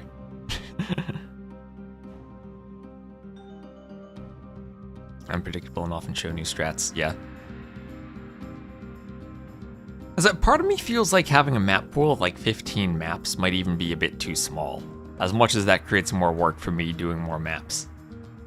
I think the 21 for cartographers was a nice number for like a 3-week event, but if we go longer, I feel like we might even want more maps. I know that players like to do a lot of preparation on maps, and T90 kind of likes that for his tournaments where it's very preparation based. But I'm kind of I have a very different opinion on maps, and I like a bit more variety in the map pool. And I feel like if you're playing a tournament for a long time, getting the same maps over and over can be a bit repetitive. I mean, it is definitely much harder for players, but that's also part of it.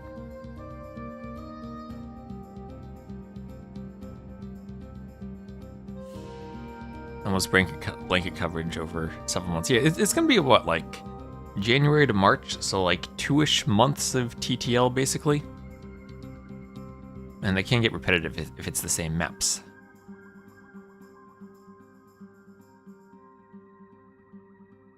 Start with some betting? No, thank you.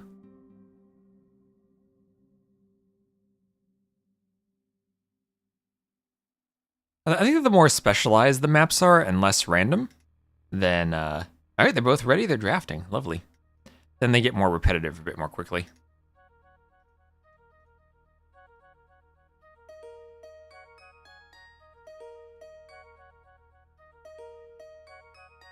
Oop, I gotta just be the spectator here. Oh, sorry, I forgot to copy and paste this.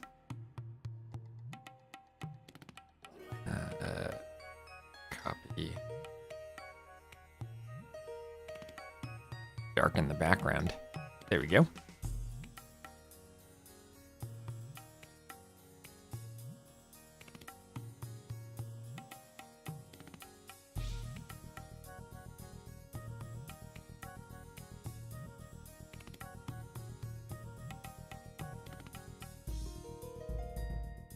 And there we go. Look at that. In time to see the draft.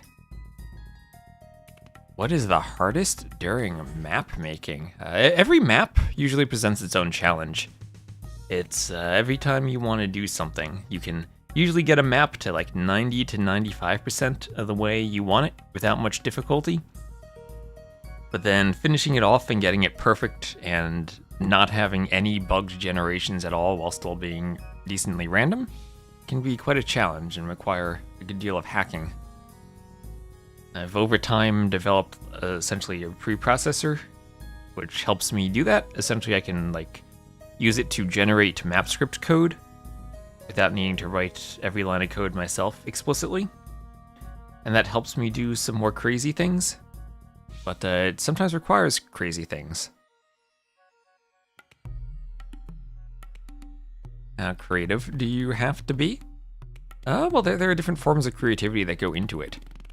There's designing the map itself, but then there's also the programming of the map, not just the design of it. And the programming requires some creativity too to get around the limitations of the map scripting engine.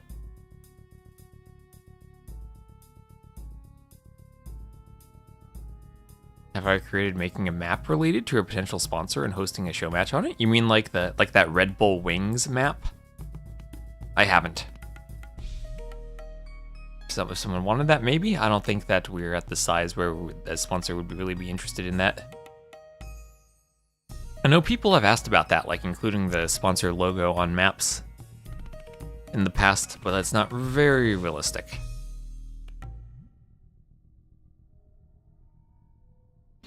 No Hippo Arena. Well, I think Hippo Arena is a good example of a map that was very fixed and not all that random.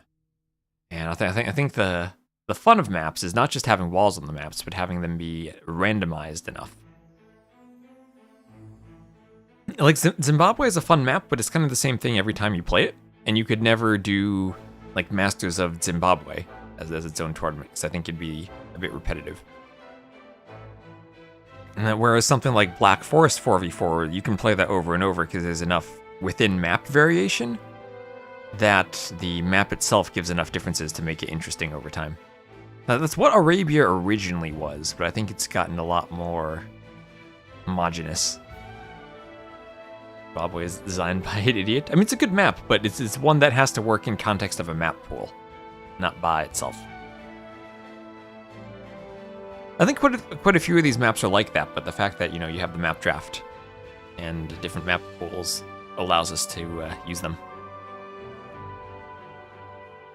And I think that's the civ system for this tournament, where we're not necessarily seeing the same exact civs over and over. One of the top 3 maps I've created. Antagonist has spectators off. You say you have spectators turned off. Just tag him. Make sure that they see this.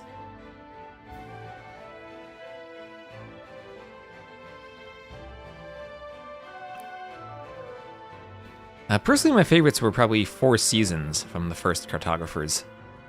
That's my overall favorite.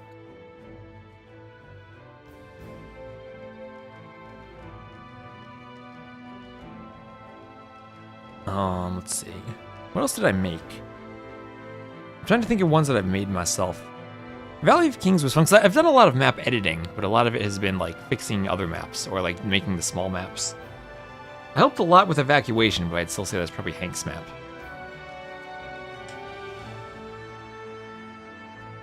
Overall, maps with random positions are much better. Yeah, next time we have Cartographers, we'll really need to think and cook for that. I spent a lot of infrastructure time setting up everything for the first tournament that I think we'll have more time for map planning next time. But I don't know when next time will be.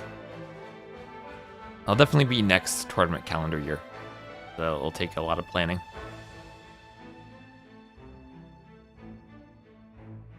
It is amazing how quickly things come up. I've been approached by the AoE team. Various people have tried to hire me to work on the game over the years. I've never been interested. Various reasons of not really seeing commitment to engineering quality or having issues with potential monetization practices.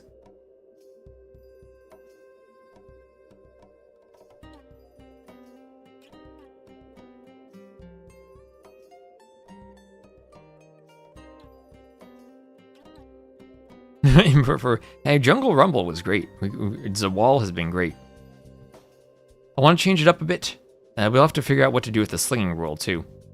But some more closed maps. I feel like the closed maps are always the best maps. That's why I snuck in both the forest category and the walled category last time.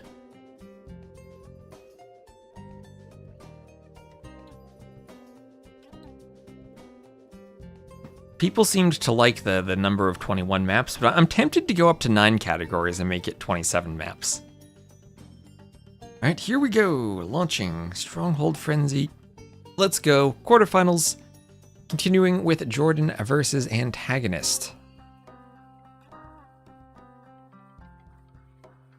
All the SC2 maps have signs with the monster logo on them. Yeah, well, that's like what the Wings map was in one of the Red Bull tournament, right?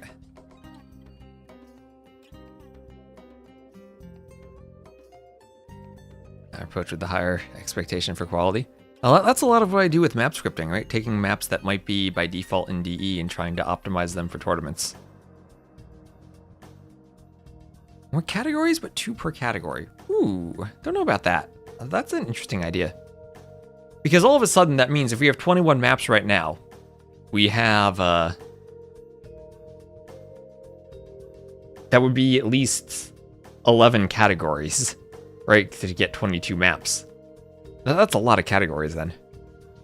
Maybe in the shaker. I want to redesign my logo at some point, but that's always been a thing that I've wanted to do for years now. It's been on the back burner.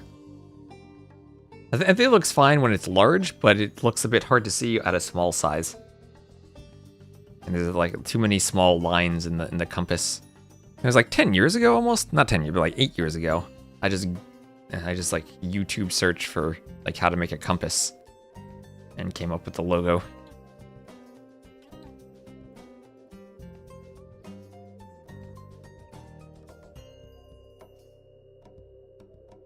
You are back just in time to get started.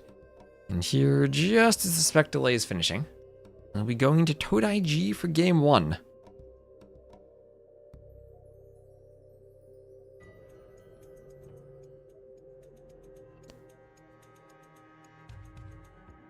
And here we are. We'll have AntagonisT to the north as the blue Catans, Jordan to the south as the red Teutons, and let me I swear I updated this. Maybe I didn't. Stronghold Frenzy 2, Quarterfinals. And okay, getting to civs I haven't seen played on this map yet.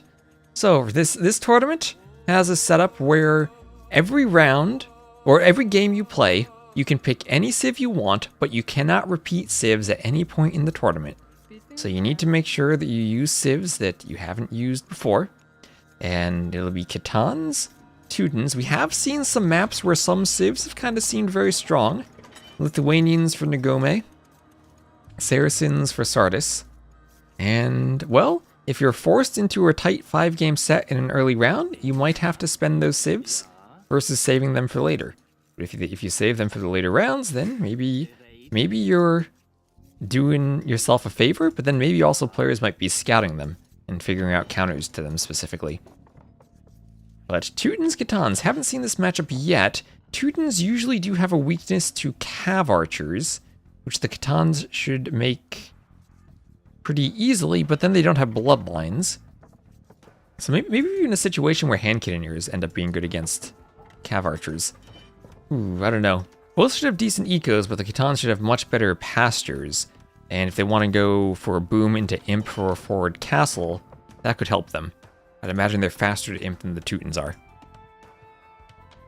And roar, hello, Sir Baron.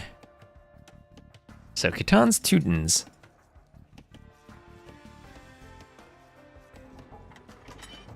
There's no difference between the support levels. Yeah, the support on YouTube, the membership levels are completely optional. It is, I don't do any members only perks. It is just completely optional if you want to support the stream. I might do in the future, if I do like more edited YouTube videos, I might have early access for them. That's either, that'd be same for Patreon or the YouTube members. I need to change that up now because membership lets you do early access for them. So I need to figure out how I can kind of combine the Patreon and YouTube early access together.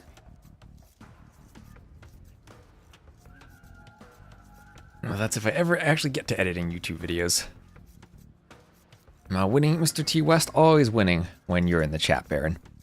Catan economy will fly on this map.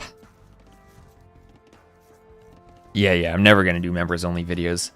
But what I have done for years is like a day or two of early access on the Patreon. And I would think that I extended that to YouTube members.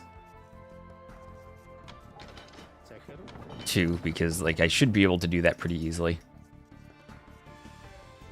But I don't do members only stuff. I'll never be restricted.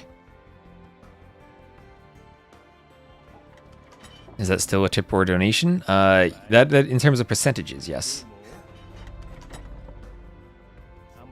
That's usually just a transaction fee. Well, I guess the best way was probably a tier 3 sub on Twitch, because if we get to 300 sub points, then we get to a 70-30 split instead of a 60-40, but we're ways off from that. Anyway, about the map, so we have Jordan scouting the south. He has a few foxes down here by the shorefish. And we usually do see players mill out there. Could be a bit awkward, maybe, for the Khitans, if they want to do pastures out here, that could be interesting.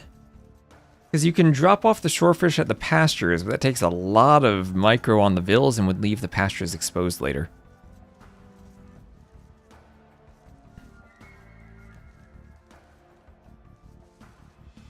Yeah, I need to do some updates to lots of stuff soon. But oh no, Antagonist. Oh, now why am I saying oh no? Because he's building the pasture on top of the road and removing the road terrain. So a pasture is 100 wood, just like a mill, but you don't need a mill to unlock them. This is basically the Chimera bonus, just repackaged. But the middle of the pasture here is, well, I guess it's not a mill, but it's like a solid building. And the pasture works by allowing your villagers, when they're farming at the pasture, to drop off there. But you can swap food sources. The hunt, you gather 35 food from the villagers, or the villagers carry 35 food from the hunt. So if you then select your hunters and you right-click to turn them into pasture villagers, they start gathering from the pasture but need to drop their food off. So even though you usually can't drop off here, by swapping the vills to another type of villager, they do drop off. So this is essentially a mill with extra micromanagement. And with 2 vills, you will have the pasture left over to collect from. So if you're milling your berries and you want to do your pasture somewhere else where you can do your pasture tax at that mill, well, this is a way to micromanage and drop off your hunters. So it's a neat trick. It's the type of thing you see with shorefish at docks on Nomad. You turn your villagers into the fishermen and drop off the food at the docks. But cute little trick there. Sounds complicated. The best things in life are complicated. Unless they're simple. Yep, and there we see turning into the pasture vills, moving back out to the deer. So, feudal age here, 2 vills on the way. And there we have a pig. We'll have a market coming up for Jordan. Maybe that could be a video, the pasture trick. And here is a blacksmith for Jordan. I don't actually... I have a content creator code, I think, but I never activated it for the Khitans. I don't want to accidentally random them in ranked and have to play the 3 Kingdom civs. But oh, look at that! Look at that mill! Strategically positioned behind the Wonder, so it looks like the Wonder has like a propeller on it. Like, I'm gonna take off and fly. Toad IG will not be grounded forever. Hello, Tyson Sphere. Jordan indeed is playing, yes. Make a custom civ pool with every civ except them, but then I'd have to force pick to get random from that pool. Now I can enable mirror mutual random. Oh, actually I don't know if I get them if I mirror. Maybe I just random then. Yeah, castle in the sky. Castle in the clouds. Like Rainbow Road.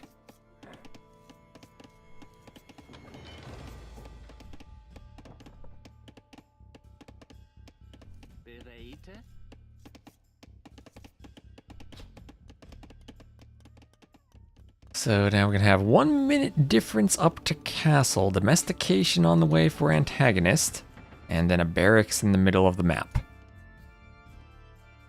Is the AoE nuclear reactor working? Oh, you better be careful if it explodes. Wouldn't want that to happen. That could cause some devastation. Now, that'd be like exploding kings, but it's a wonder. So we'll have a stable here from Antagonist. So it looks like he's going to be doing standard arena map control play, going for the scouts. But Jordan will do the barracks in the middle, can then go to take the foxes with the vills for some gold, and grab the relics with monks. Downside is the relic is on the opposite side of this little forest, so the monks will have to path awkwardly. And there's a monastery for him. Walling in the vills, which he can't do because of the fox. There he goes, and gets the spear out. So he will get that nicely positioned, and the extra armor for the spears, so it's harder for the scouts to pick them off. And Haluka Nuka Gap. Nuketown. Oh yeah, that old. What was that? That was like a COD Black Ops 1 map. I didn't play much of that. I played COD 4 and Modern Warfare 2 in high school. Those were amazing.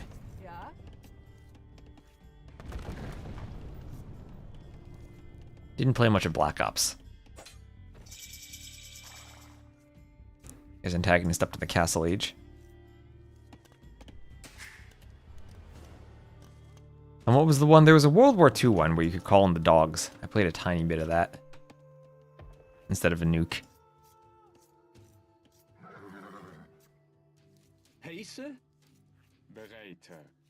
Oh, can the monk pick up the relic across the trees?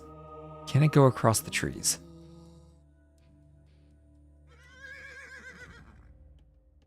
Ooh, I wonder. He's going for it. Can he get it? Oh, I think he can. Okay, going for the conversion. And, oh, he does. He gets it. The extra large relic size matters. Oh, you're referring to T90's Nuketown map from back in the days? I guess the name Nuketown must have come from the Call of Duty map, though. He used his staff.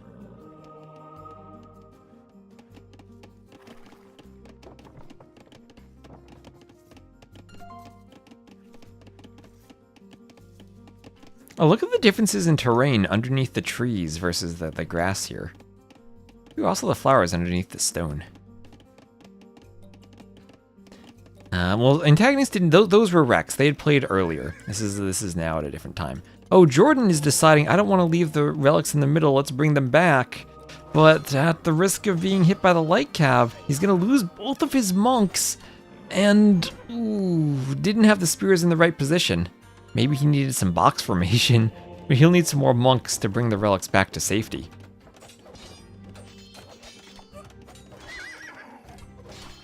Now, those Teuton spears, they do go down more slowly thanks to their armor. Well, they don't attack anymore powerfully.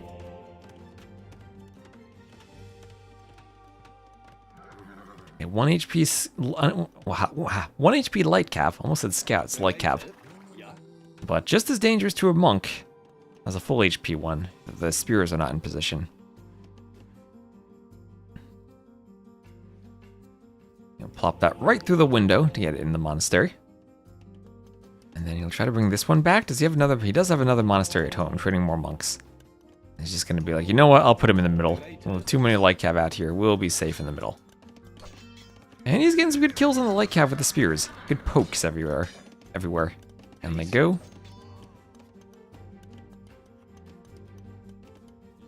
The monks will come out, maybe heal some spears a bit.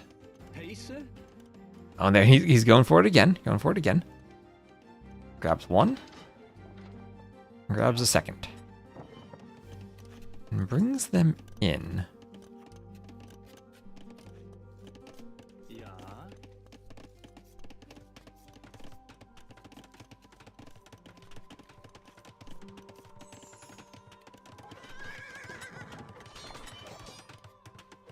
Okay, like have hitting the monks. Monks go down, relic on the inside. So that'll be one relic grabbed at least. We'll see if he goes for the inner one or the outer one. Yeah, he's grabbing the inner one first. A lot of gold he's missing out on though. Trying to bring them all back. And Antagonist doing a good job of being annoying with the scouts. Everyone does also have one relic by their wonder at home. So you can easily get 4 to 1 if you take the middle. Don't think you're ever going to get 5 to 1 when the relic's next to the wonder and it's defend the wonder. But if you use some type of YOLO castle hop, maybe. Or siege tower hop, maybe. That's the idea someone had. Siege tower hop with the Vils to go for the wonder. Drop a siege tower hop, drop a castle.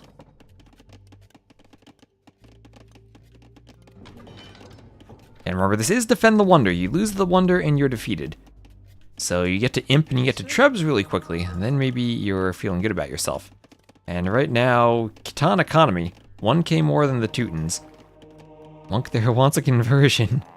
Standing near the flowers, slowly but surely trying to bring that third relic home. Jordan's got 2 of them, but needs the third.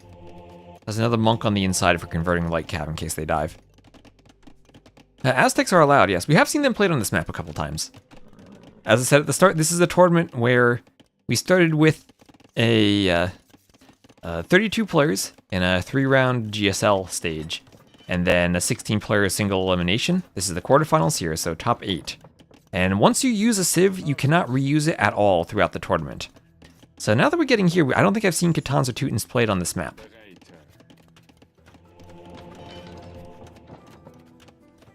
And Relic's put in the monastery there. Yeah, the temple is, you need to protect it to survive. And all of this rock terrain here was because we had seen the meta became douche and build your TC between the fortified walls and the city walls. And that basically won you the game because your TC blocked your opponent from getting Vils to come over and repair the wonder or Vil fight you. And they could like try to counter douche by deleting and rebuilding their TC, but that'd take too long, the wonder would be down.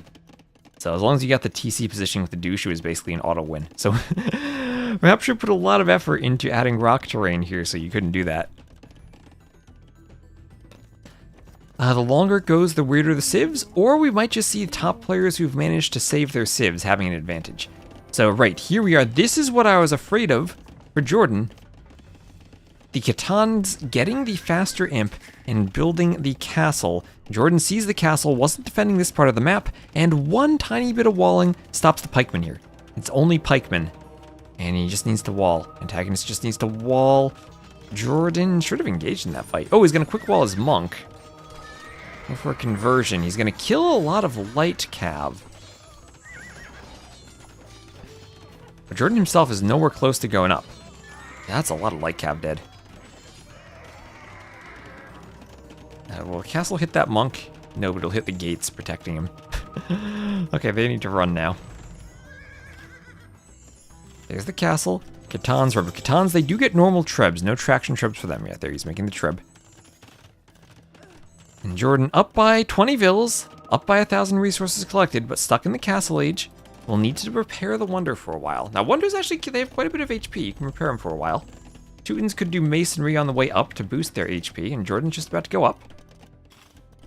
I think a university for him now would be key, and probably wants to build it in his base, so it's not at risk of being trebbed. But bombard cannon defense for Jordan could be nice here. We did see Jordan versus Ozone. Jordan defended this wonder for a long time by using his Rage Forest skills to wall off a Khmer Ballista Elephant ram push. Is Wikipedia wrong? Nope, Jordan made a mistake and he played the same civ twice. So what we did was we had AntagonisT ban one of Jordan's remaining civs from him. Because neither the players nor myself realized it during their set. So we had AntagonisT now as Jordan's next opponent just ban a civ, so he banned Spanish from Jordan. So picking the wrong civ, just we figured that the way to go forward from that was AntagonisT banning a civ. We figured no one actually intentionally picks Sicilians twice. But yeah, there is masonry, so a bit more HP on the wonder. A bit cheaper to repair then. But 2 trebs already besieging it, a 3rd treb on the way, and I fear that the only recourse for Jordan will be to repair the wonder, get double workshop bombard cannon production, and he'll need that university to do chemistry as soon as he is up. But you can repair for quite a while. Teutons won't have access to architecture, so just masonry. And I don't see Jordan really having the map control to attack the wonder himself. He will have a much larger economy, and if he defends, he will be in a good spot. And right now, a big enough eco that he can defend. Has to be careful not to run out of wood. Has to be careful not to repair too much, because then you have too many idle Vils. You want to repair just enough. But he doesn't have a castle of his own, so it won't be counter-trebbing. It'll just be chemistry, and then what I assume has to be double workshop cannons. So he's up to imp, and your chemistry right away. But chemistry takes a long time to research. And now that's 4 trebs with more on the way, a 5th and then a 6th treb queued. And Jordan only with 1 workshop. Honestly, looking at his res count, I'd be tempted to say add in 3 even. But I don't know if he has the space for that. We'd have to delete farms. So there's the 2nd workshop. Has a lot of stone, but no more Vils mining stone, sending them all to repair. This is where he has to balance bombard cannon production versus repairing the Wonder. Do Khitans have block printing? They do not, they do not. And also it's Teutons, right? Teutons have conversion resistance. So you're not too worried about monks, no redemption either for the Khitans. So Jordan repairing, gets it back to full HP. But this is tricky, the more Vils you pull to repair, the smaller your eco is. And as much as he's up by 40 Vils, he's still spending 23 Vils repairing, and most of the resource he's collecting now is spent to repair the Wonder. Chemistry 10 seconds away, then he's gonna queue 2 bombard cannons, and he has to worry about his wood then, make sure he doesn't run out of wood while repairing. Yeah, 2 cannon queued immediately. Now his wood stockpile's looking kind of dire. Honestly, has to delete the TC because he knows he needs more room to micro the cannon. And that is now 7 trebuchets attacking the Wonder. Siege Engineers is in, and Jordan has to destroy Trebs as ASAP as possible with these cannon. They're on their way out. Jordan has to be careful to manage, make sure he doesn't run out of wood. Might even need to sell food right now. And he can't train another cannon. I think he needs the wood to repair. So it's going to be 2 cannon, and now the Trebs, it's a game of dodgeball to snipe off the cannon. Oh, this is so close for Jordan. Can he pull this off? That is now 8 trebuchets. And they're going for the cannon. Jordan has to dodge. Trying to shoot the Trebs. Repair Vils there for AntagonisT. 1 cannon down for Jordan. But if the Trebs are attacking the cannon, they're not attacking the Wonder. And Jordan has another 2 cannon queued. That's still 7 trebuchets, 8, 9, and 10 on the way for AntagonisT. Maybe AntagonisT should have prioritized the second castle for more Treb production. Jordan double mining camp on the stone. That's blocking the cannon a bit. He needs to delete this TC. Go for Trebs on this side.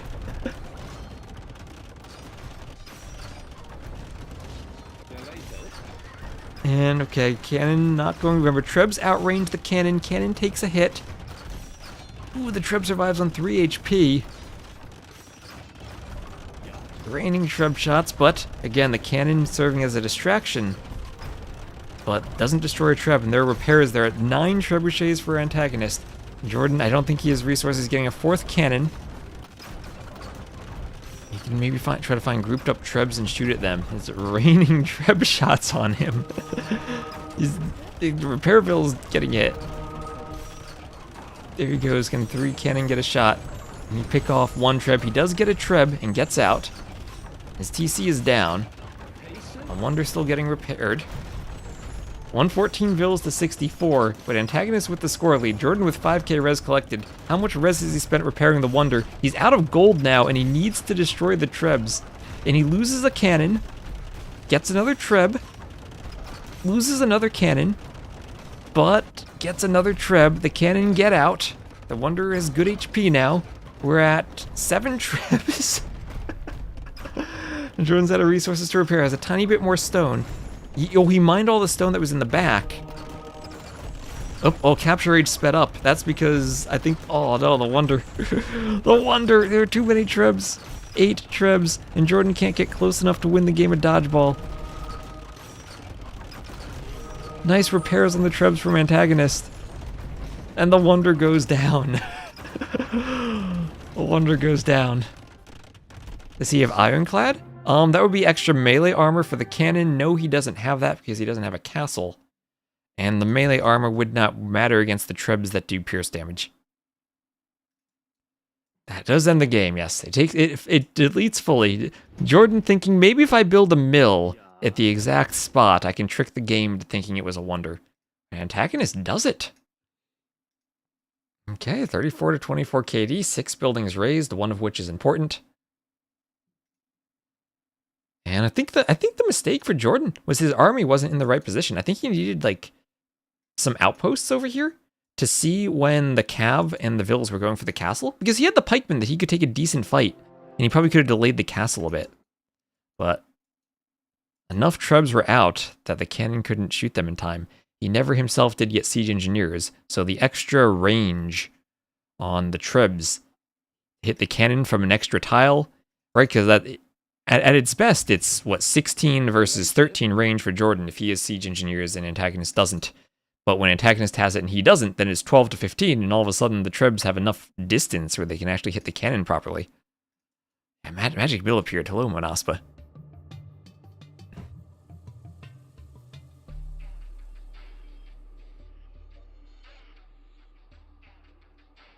Okay, Antagonist needs to check the next map. But he will go up 1-0. Winning Toad IG, that was a nice game. That's what I like to see. That's if Jordan actually defends and wins with the cannon, I think he has the eco to win the game. But different approaches. I like to see that.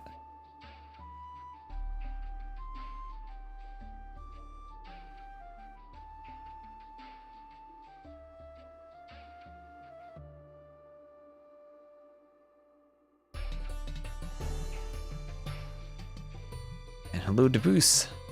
How are you? Let's see, next map. They're in the lobby.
So let's see. Next map will be Velchin's. Oh, and we're gonna have a mirror matchup. Both players going with the shoe. Shoe will be on both feet.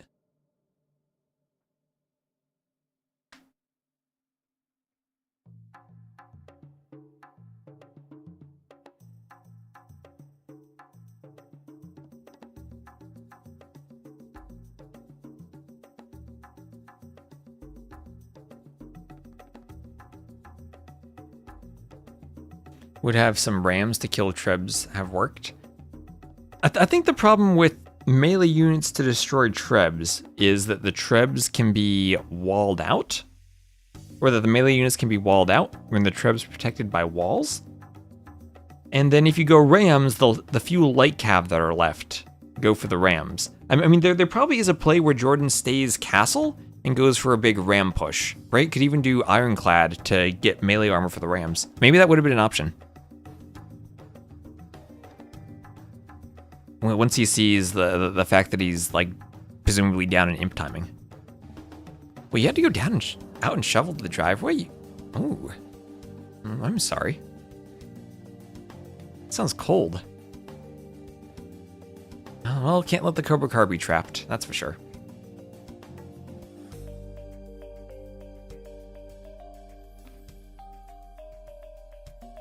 It's like 30 F. Oh, just below.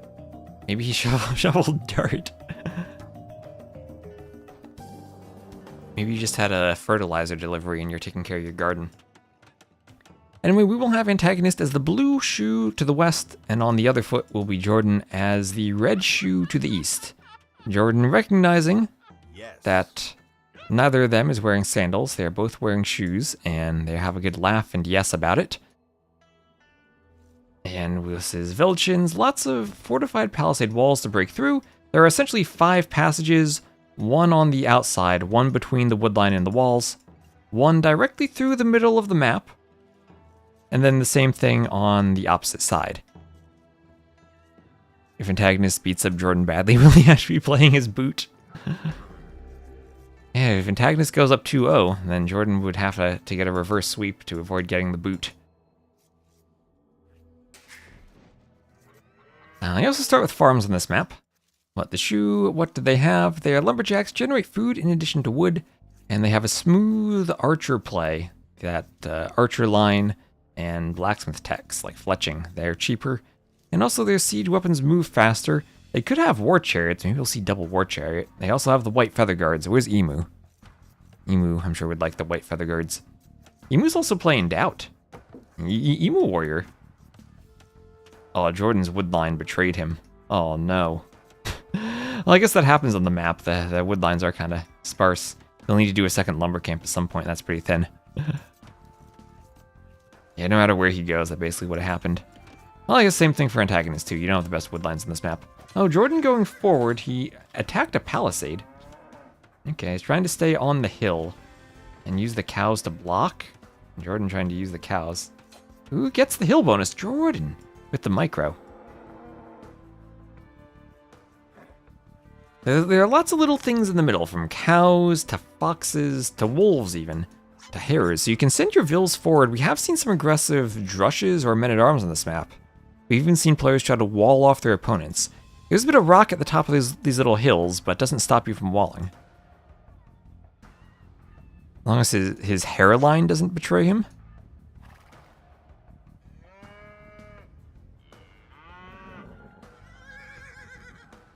I'm sure Viper feels like the game's taunting him when it gives him hairs.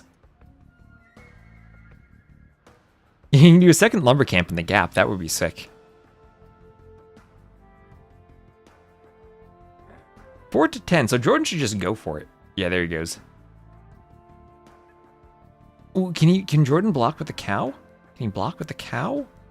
He's no, okay, no. Well, it wasn't there in time. Heresy? Just do the shoe get heresy? They do get heresy. Okay, Jordan has to turn back. Don't want to run into the TC. There's a barracks from Antagonist. And might be going for men-at-arms. So in terms of elo, Jordan slightly ahead, 2660 to 2608. But we would definitely say Jordan is the more tournament-experienced player. The more well-established AoE2 career. But Antagonist has been playing very well on all the clown maps we've had so far. Doing great in the clown tournaments and got a pretty high seed in the seeding from the clown boost we gave him.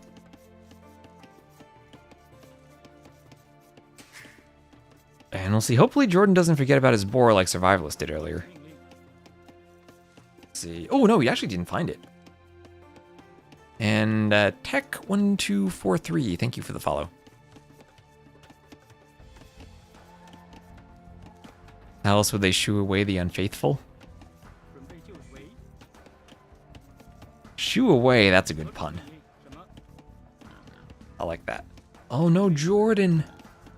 Ooh, he was so worried about going forward and laming that he didn't scout his boar.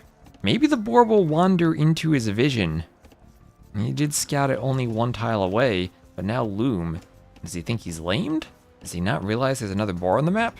He's gonna go to the middle, but run into a wolf, so he's gotta be careful about that, put his Rage Forest skills to use. Gotta be careful, though, that I made the wolves more consistent with prior patches when it comes to quick walling on Rage Forest. He is loom, he's fine. And he attacked the other scout enough that he knows it's not gonna have HP. There he goes. Nicely done, and he'll get the barracks up. I hope there's not room to ungarrison in this palisade wall, because what if he like ungarrisoned a militia and it landed in the cage with the wolf? That would be tragic.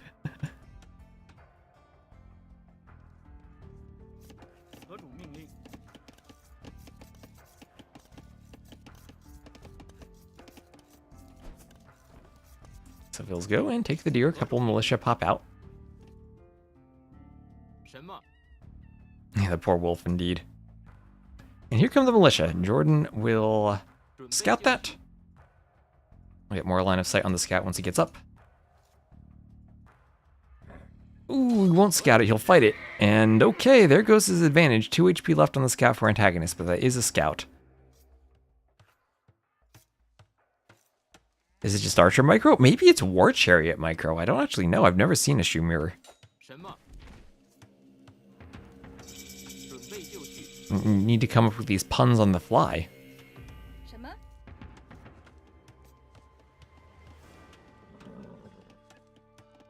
But yeah, Jordan's scout didn't run away quickly enough. Tripped over himself like his laces were undone.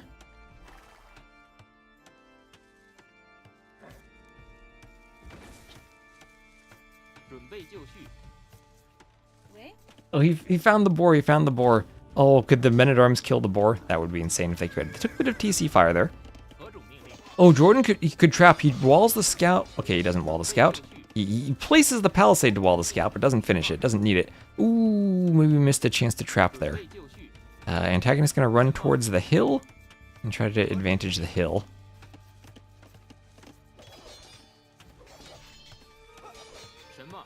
Deja vu. And we'll clear the man-at-arms. 2 of his own men-at-arms are left. And we'll get a double bit axe on the way. So more on food for Jordan. Still, well, that's because of the boar he has, I guess. Some deer he could mill later on. Won't be able to push them, of course, without the scout.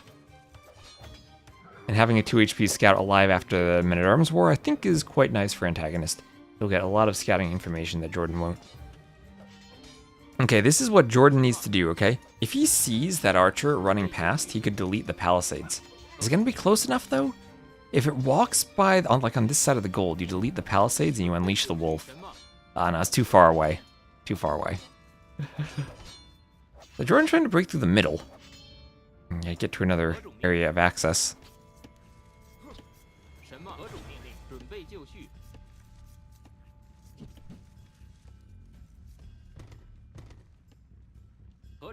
Yeah, so skirms for Jordan to shoo away the archers.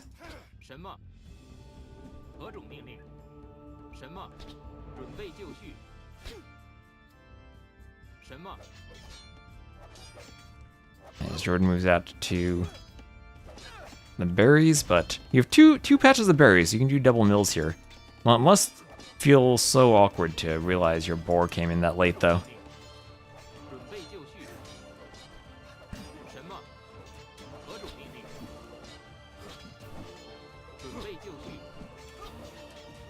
Save win? I'm sure each player thinks that their save is a shoo-in to win. Hello, Janchess.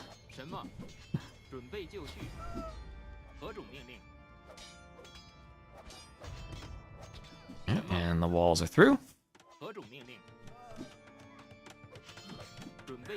So Jordan can go and actually safely mine gold over there. It'll take a while to break in from the other side, but he's starting to lose the skirm war. Did pick off all the archers, though. Let's come back, maybe take the hill with the skirms. Ooh, took a couple javelins in the rear. And we'll lose a skirm there. Maybe with the hill he can hold. It does have armor. Does that matter? It doesn't matter in the skirm war. I don't know why he did armor. Maybe that was a misclick? I'm sure he would like fletching. Are these ferrets? These are foxes and hares.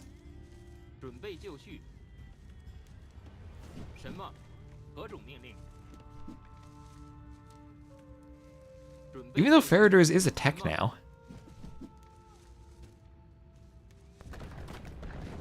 Oh. The wolf is killed, so he deletes the palisades.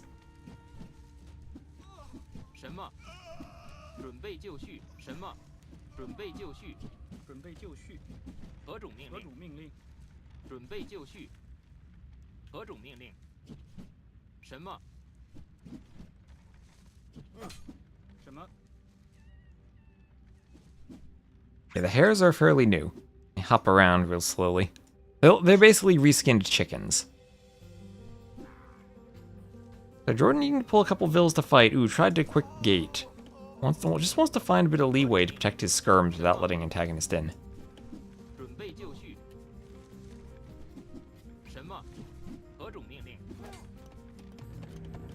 Falling behind in skirm numbers. We'll try to chase with the vills a bit, but bring them back ultimately.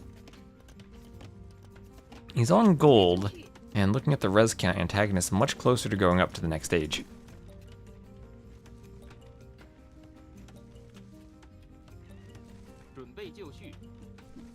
Still 0-0 on the Vil KD, but around 550 more resources for Antagonist, and there he goes up.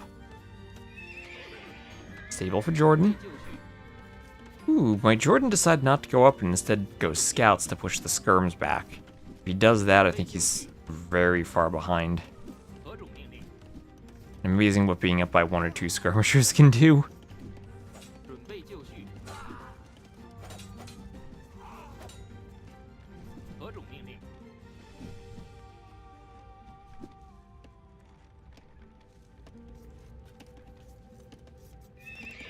And yeah, he's queuing scouts. Queuing scouts will have a scale barding armor also from Antagonist. But Antagonist, if he's up to the castle age and he sees Jordan queuing scouts, he must be feeling pretty good knowing that he has the uptiming advantage. Knowing that Jordan's spending food on scouts. Yeah, he has to run his army away, but that he'll have a great eco boost if he can add TCs first.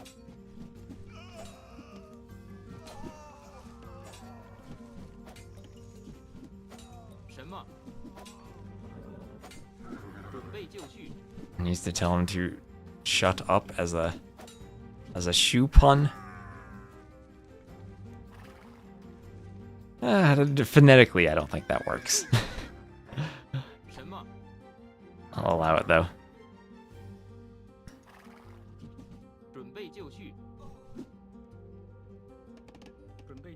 Jordan with some houses on the side. Hopefully he realizes he can't use the oysters as part of the wall. You shouldn't do that.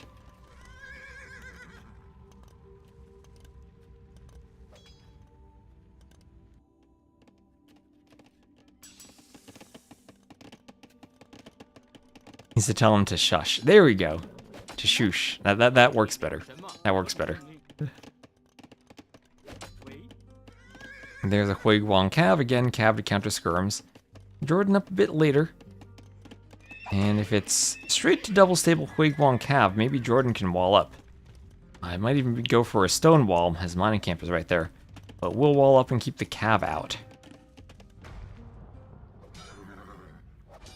Opening up more gold access for himself. Maybe he could go to the stone too.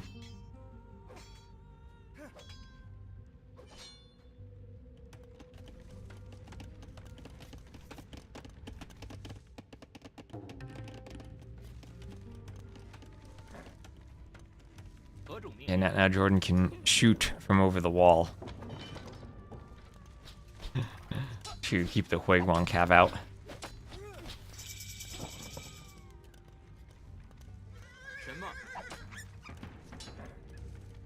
So there's Crossbow Bodkin. So different approaches here. Crossbow Bodkin versus the Huiguang Cav. And usually you do think of the shoe as a Cav Civ. But we'll see a workshop here. Maybe War Chariots? Remember, the shoe can't do Scorpions. They instead have the War Chariot, which is extremely weak to mangonels. Also to spears, weirdly enough. But maybe Jordan could go crossbow mangonel here. If he gets enough crossbows to deal with the Huiguang Cav, that could be nice. Heavily armored but low HP is how this Cav works, and no bloodlines for the shoe. Jordan maybe getting a bit too far out in front of his walls, though? He's trying to pick off two of the Cav. I'll get some of them to very low HP. And this little demonstration makes me feel that crossbows are very good against them, perhaps until they get their 5 armor. And there's one that gets picked off.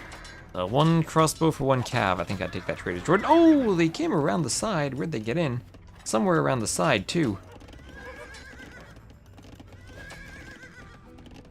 Now, Jordan's still to score lead. He's got to be worried about the Cav hoovering now.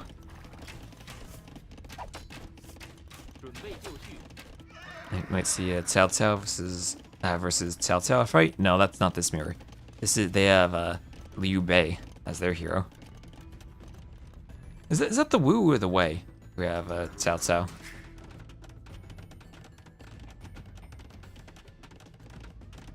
You think they're a Cav Civ? Described as Archer in Siege. They lack bloodline. I feel like the lack of bloodlines hurts. But what's their... Do they have an upgrade for the Huiguang Cav? I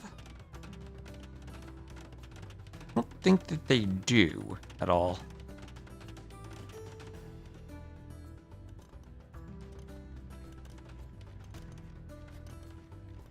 Wei, you realize a second late. I think you needed to weigh your thoughts more carefully. Shoe is for foot art. Exactly. Shoe has to be on the foot of the archer.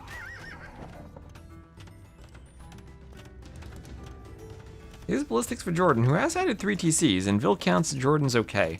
So that scout escapade for him did not delay him all that much compared to our Antagonist. And because Antagonist went for the Huiguang Cav as his opening, but then didn't do too much damage with it, that let Jordan recover an economy, and he's got his 3 TCs running now.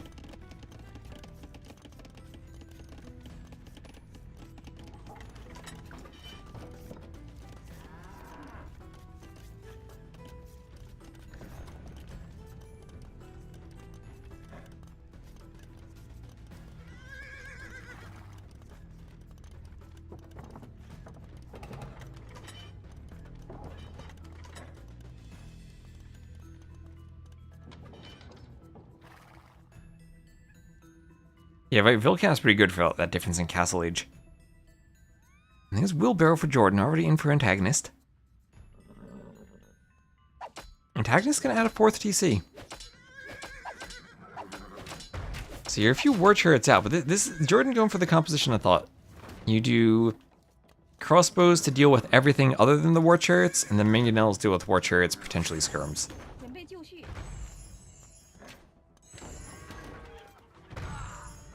Okay, it's a Vil.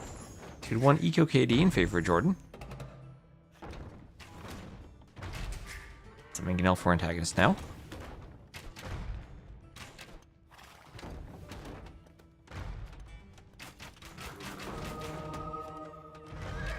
Jordan just deletes his own Huiguang Cav, so as not to fall victim to a conversion. And we'll trust his mangonel micro enough to engage here. He gets a second hit, Antagonist stops it rolling forward. You go for the Repairville there. Ooh, 1 HP survives. And here's gold shaft mining. Ooh, gold shaft mining for Jordan. Has collected our neck and neck. As are the Vil counts. Our chariot should be extra weak to mangonels. Then again, I guess so are crossbows. 何种命令？准备就 And monks will just heal themselves if they get a tiny bit of damage. You need to make sure you're committing to kill them if you go forward like that. Jordan might not want to give up that hill. He could even consider mangoneling these palisades and giving himself a bigger area on the hill on which he can micro for the moment.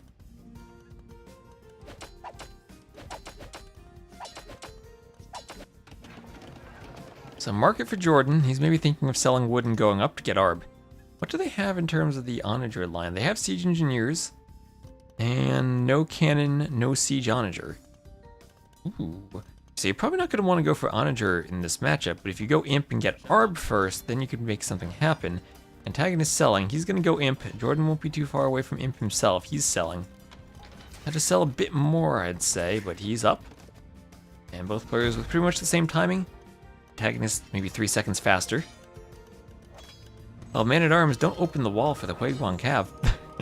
Monk wants a conversion. But Antagonist is into the middle. And controlling the middle means you control the stone on the map. And that can be quite valuable. There is still stone on the outside, so it's not game over controlling the middle.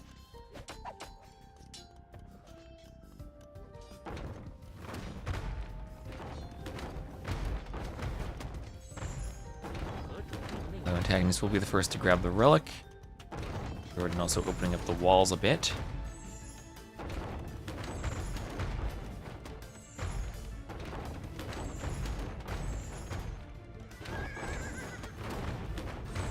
We'll see the mangonels. See monks want conversion. Put a zigzag and dodge mangonel shots on his way out. 何种命令？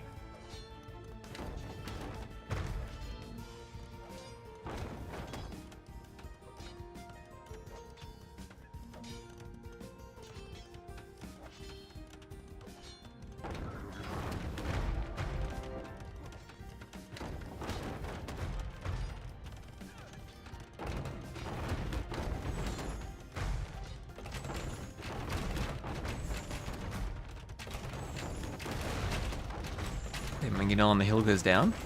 Turret's coming forward, ooh, with trading mangonels.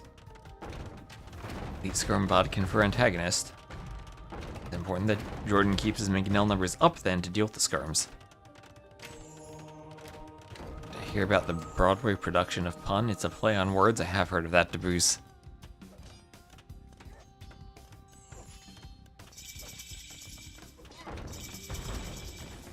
Mangonel hits the deer. Hello, Varian. Varian, I'm sure, would enjoy IRL puns. Next Red Bull. If you see him, just go up and tell him a pun. He'll love it. 什么鬼？ So Insta Arbalest, Bracer, Chemistry for Jordan. Nice and cheap to click all that. 何种命令？准备就绪。 And once that comes in, mangonels become less effective. Who is ahead here and why? Jordan, more res collected.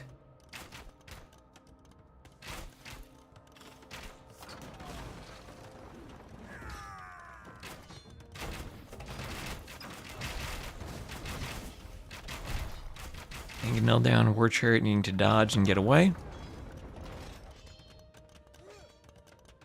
什么？准备就绪。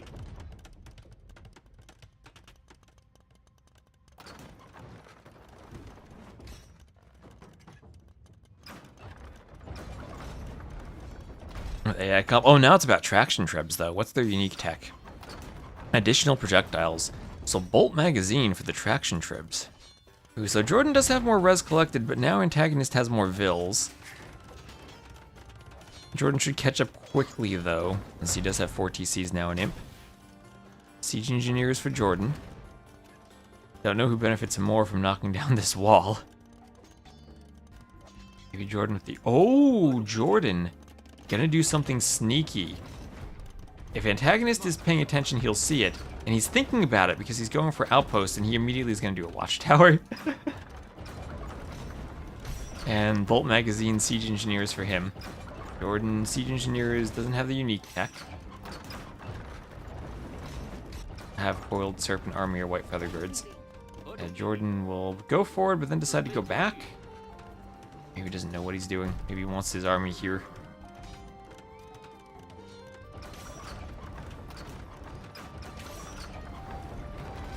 Traction Tribs going for the War Chariots. Huiguang Cav going down quite easily to the Arbalists.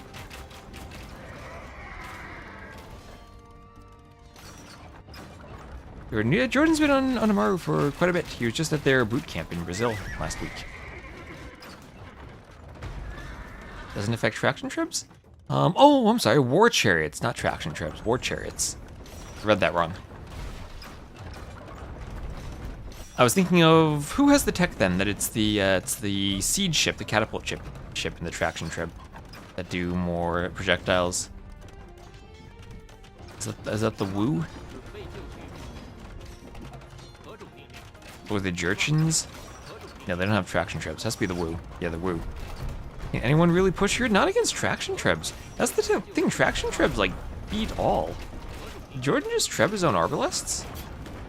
They have splash damage that hits your own units? So white feather guards here. Are they good? I don't know. I don't know if the players have ever seen a mirror in this Civ matchup before. I certainly haven't. So traction tribs beat ranged units. That's true. Is there anything that actually beats traction tribs? As Jordan... Oh no. AntagonisT. Jordan, do either of you realize oysters cannot be used as part of the wall? Jordan could go in there. But he's maybe worried about the skirms. Traction trib going for the tower over here. So Jordan with a bit of a raid. Jordan doing another castle, or his first castle even to the side. He is starting to pull ahead a bit in resources collected. Microing a bit better perhaps. There's elite white feather guard. That's a long name.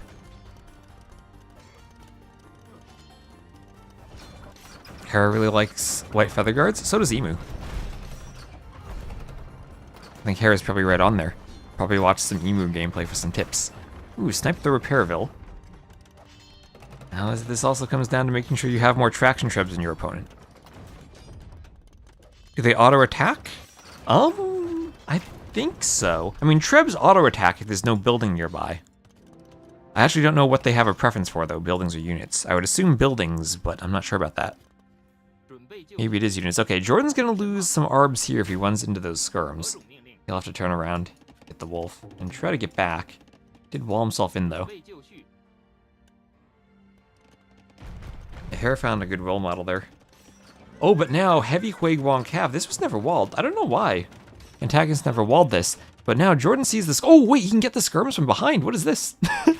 There's a passage to get the skirms. He can get in, he can kill 11 vills, and then kill the skirms. Oh, he's going for the skirms first. Okay, he's splitting up. There he goes. There he goes. And Jordan? Jordan?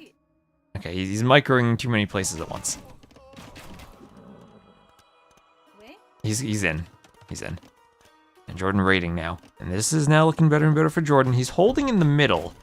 Problem is there are more traction trebs now for AntagonisT. And Jordan gonna go for the monk first. He gets converted. Lots of group of monks. Taking a fight there while now hoovering around in the back to raid. His Cav need to turn back. Will he realize there are like 20 vills out here that he could get? He might not. The traction shrubs are there. What are these white feather guards doing? Coming forward. Losing some HP to the traction trebs, though. Man, traction trebs are OP. Jordan trying to do a mangonel to hit the traction trebs. It doesn't do anything, though. Just dies to a volley. I guess it sustained a volley. Yeah, Jordan has his running shoes on with how he's raiding. Getting in on the wood lines, and AntagonisT, he is microing so much in the middle that he is not paying attention to the raids on either side, and now things are starting to collapse for AntagonisT. He's doing everything he can to micro the traction trebs and the skirms, but that's leaving his eco vulnerable to the stampede of Jordan. Doesn't hear the footsteps in his economy. Finally garrisons. But still, his other wood line is raided.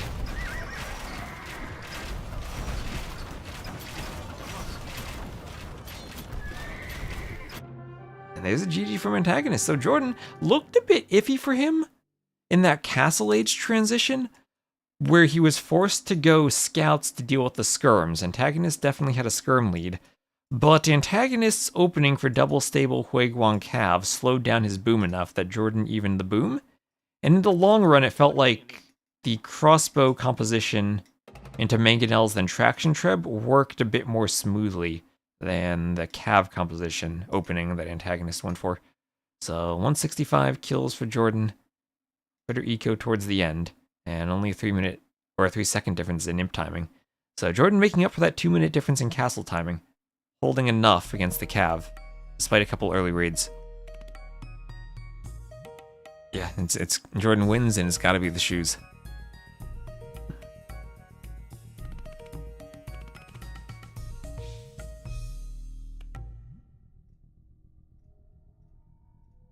Alright, now that we got all the puns out of our system, we'll see what AntagonisT can do for his home map.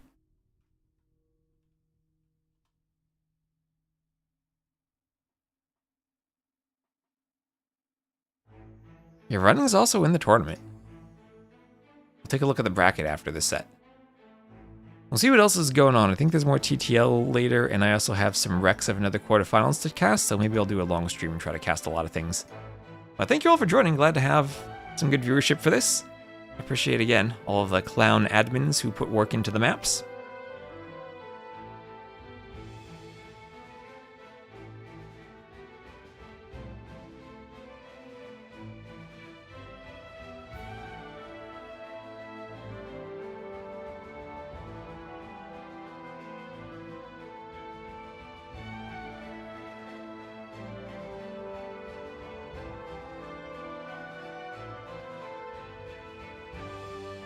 Maps were fun to play, I'm glad. Clown mentioned.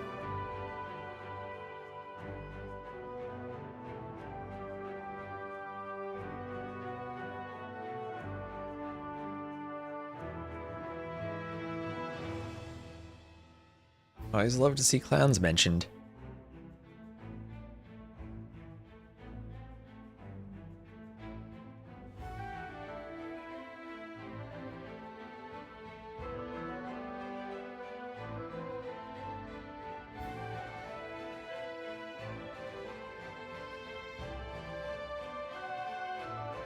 Oh, is Mem casting too? I hope so.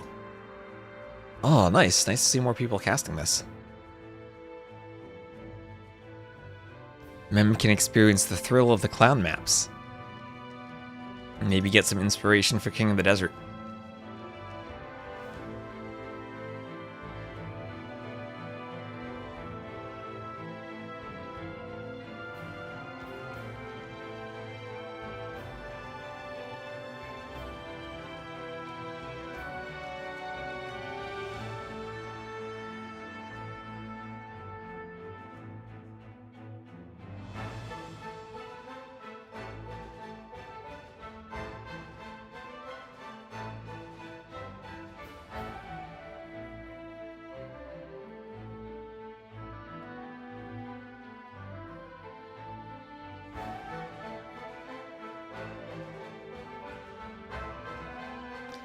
Alright, are they launching? Okay, yes, we're loading into the game.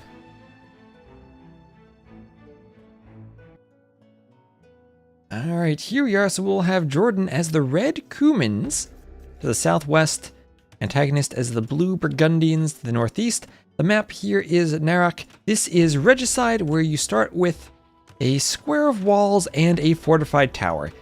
Same Tenville start and resource start as a normal Regicide, such as Regicide Fortress, but instead of the castle and barracks you have on Fortress, it is just a fortified tower. No training unique units, but lots of range for it. And thank you, Hawk0OI, for the follow. Thank you, Hawkeye. Appreciate that, as we're climbing towards 15k followers. Don't know if we'll hit that by the end of the year, but we're close. We're at almost 14,100. He got converted in the 1v1. Did you get a visit from a monk?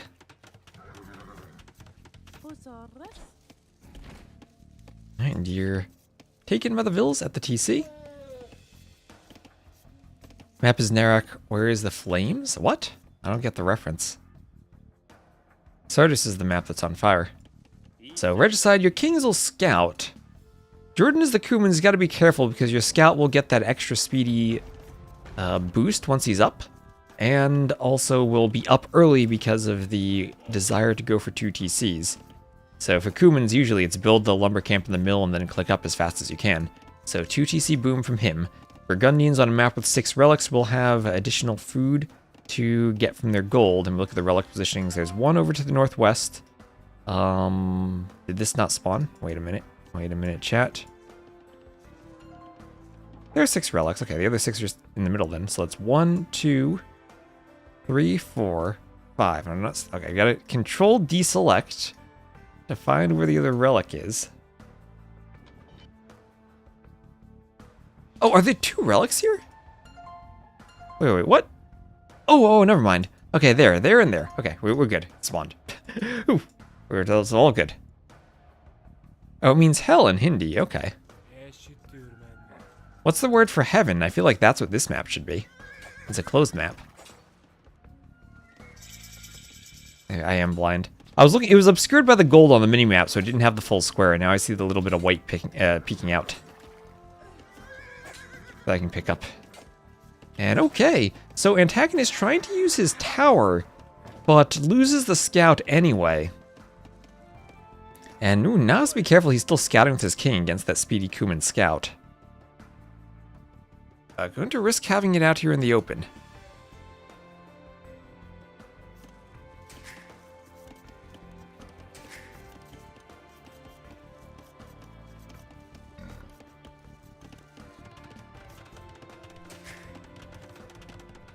Those maps. That's why we had the Heaven and Hell tournament. Like Beast G. Those are some good maps.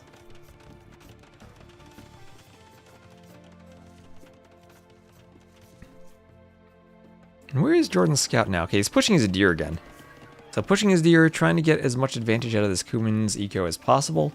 Usually I see players split their goats up and have some goats under each TC. Especially when the deer are over here. I think I'd probably expect Jordan to move some goats to this one, but we'll see. Maybe he's just focused on the gazelles right now. Pushing his deer equivalents in.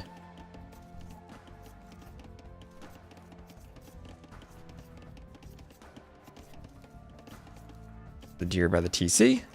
And oop, runs away.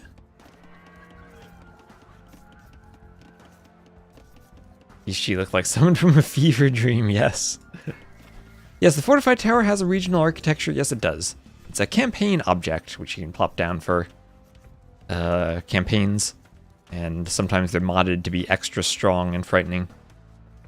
The architecture here for the Western European civs is based off the original Tower of Flies and Accursed Tower from Alkra in The Lion and the Demon. The deer pushing the deer. Kind of doubt-like, but getting him in, nevertheless. And still hasn't moved his goats out.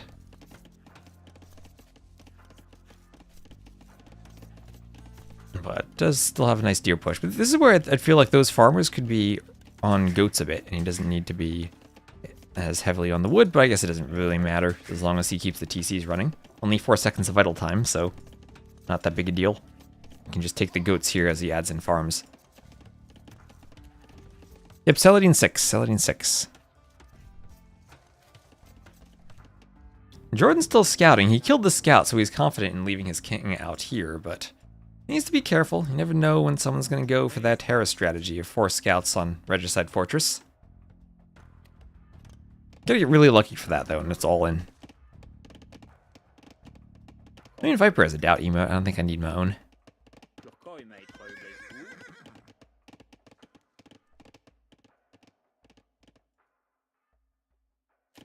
I was like I do like a doubt face covered in hearts. That could be a good one.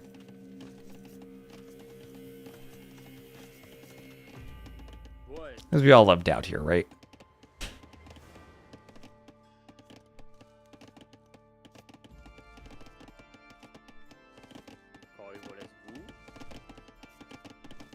Ooh, market blocking this gate, so the king's got to be creative how he gets back. Look at how perfectly in a line these vills are chopping those trees. That's beautiful. Does king have an attack? Not usually. There are very rare bugs you can make him attack. But in general, no.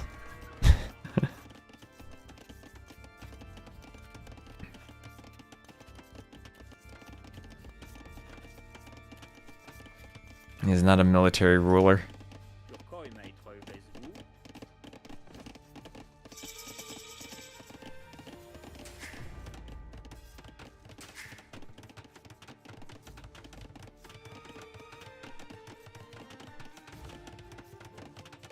So loom on the way here. 2 TCs for Jordan. Hello, Avoin. Oh, I see you got your skirmisher ready for the clown maps. And a couple of houses going up here for Jordan to wall up as the Cumans. So will Antagonist remember that he has a king now? He's just chilling outside of his walls, not putting him in the tower. Imagine Jordan goes light cap to collect relics, comes across the king with like 5 or 6 light cap, and bam, ends the game. Yeah, your trust antagonist emote ready. Nice. Capped ram. Ooh. Capped rams could be interesting. I feel like the Cumans would usually either go 2 TCs into a larger boom, or 2 TCs into a forward castle for fast aim tribs. Now Jordan up to the castle age now. He'll be up around 14 minutes. Is the king like a scouting horse? Basically, but one that gets you defeated if you lose it.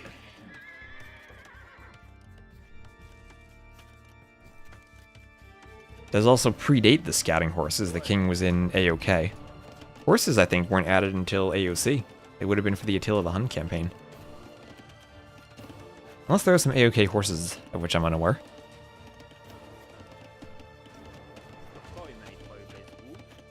Okay, speaking of scouts near the king, 75 HP, so 1 scout won't kill it. I think Jordan didn't quite see it in the fog of war there. Yeah, I didn't see it. But, Antagonist. What was it Antagonist? Was he the player? Oh, now he realizes. Oh, so he was the player who forgot to capture the castle on, was it Akare in Sudden Disaster, right, against Vinch? Yeah. Oh, hello, Turs. Lons to you. So loom on the way here for Antagonist. And Town Watch also.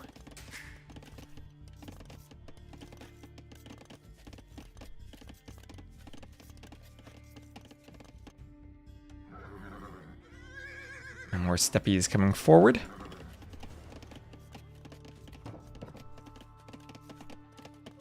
And it's a very good thing the steppies did not find the king. Where is the king going? Antagonist, what are you doing? What? Don't do it, Antagonist. What are you trying to do? Forward workshop for Jordan. Is he just scouting with it?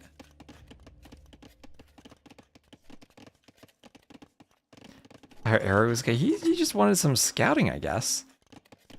Was like, okay, Jordan's not forward, I'll go back, and he's gonna miss the workshop maybe because of that. Remember, he doesn't have his scout anymore, so using the king to scout is his only option, unless he's gonna do stable, because he did do a 4 TC boom. And Jordan ready to go forward with the workshop.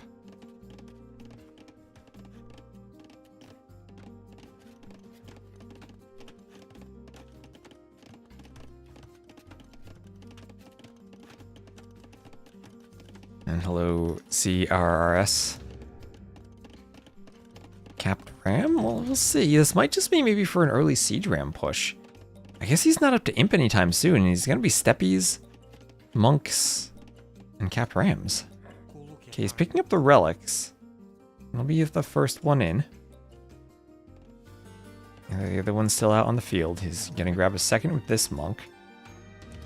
And go for the Workshop. This is going to be double Workshop Capped Rams then, maybe.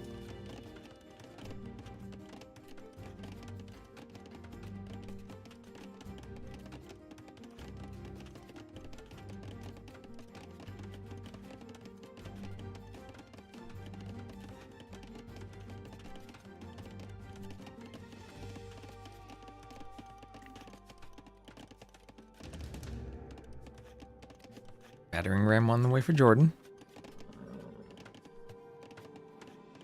And Bloodline's on the way for him too, so this is going to be a push. It's not going to be Imp, it's going to be a Castle Age push with Rams and Step Lancers.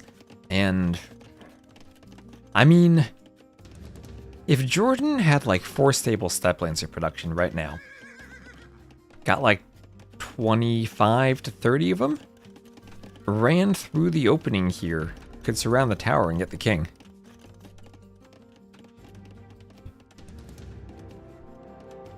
Here's a castle from Antagonist. When the castle goes up, I think he'll scout this. But Capped Ram already for Jordan. He's preparing the push. Forward stable. Neither player knows what's going on. Neither player any clue what's going on. No overchop or hole in the walls to the right, so this is where the action would be focused. Jordan now with 3 relics. 4th on the way, potentially we'll get all 6. So he didn't scout the one up there, but otherwise we'll have scouted 5, so might get 5. Castle is up, and with the castle he'll see the workshop, and there goes the ram push. And Jordan's not going to wait, he's just going to go for it. He's going for it. And walls behind so that he can ensure that the vills are safe. And let's see, can he hit repair vills? He's going to go for the palisade. Needs to make sure he's protecting the rams from Custilier and vills. And Umut Sokolovic, thank you for the follow. And needs to just make sure he's kind of like camps here. Tries to be within murder hole's range of the tower. But I think you kind of want to make sure you have like you're split half and half on both sides of the rams, so that there can't be an garrison that hits the rams like that. Still 3 rams, 2 of them stacked on top of each other. And some runners will be used to try to move the Step Lancers into the arrow fire of the castle. And more Custilier on the way. But the ram push will continue. Ram push continuing. I don't think the castle stays up though. I don't think the castle stays up. Not enough Custilier for sniping rams. And this castle looks like it's going to go down. And remember, Jordan's adding more steppies behind this. Repairville's in desperation mode, trying to keep it up. Still 3 capped rams. And no more stone. No more stone for Antagonist. He's out of stone. The castle crumbles. And if Jordan can take the fight against the Custilier, he probably takes the game. We'll have another defensive castle for Antagonist in the back. But Jordan actually up by 4k res collected so far. That Kuman Zico is crazy good. Forging on the way.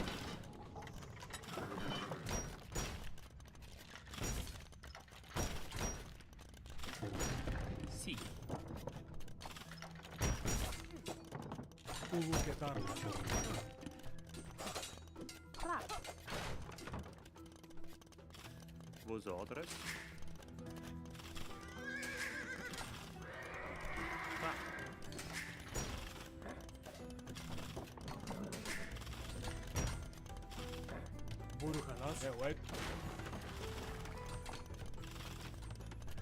And still no Custilier. Custilier should win against Steppies, especially under a TC. Problem is 4 capped rams are taking out the TC. And is Antagonist holding this?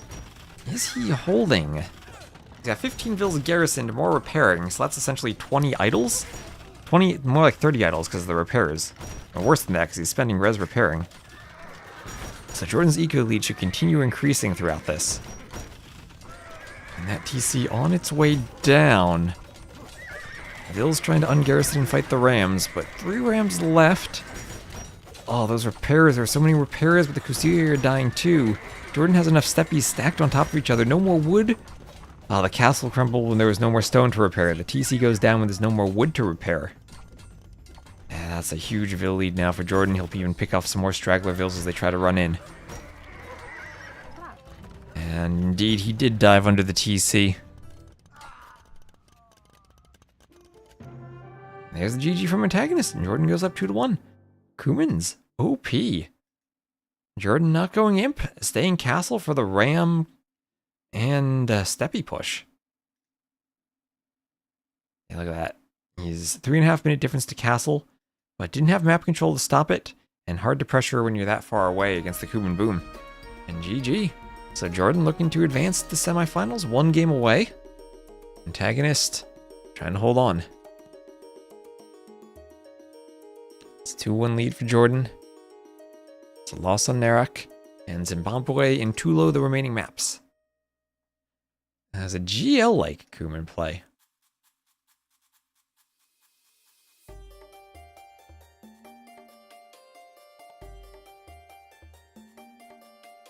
Oh, thank you again, Umut, for the follow during the game.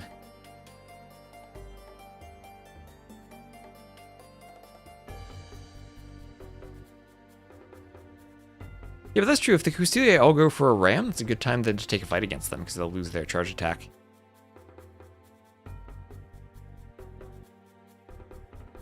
That should work against Siege, if I recall correctly.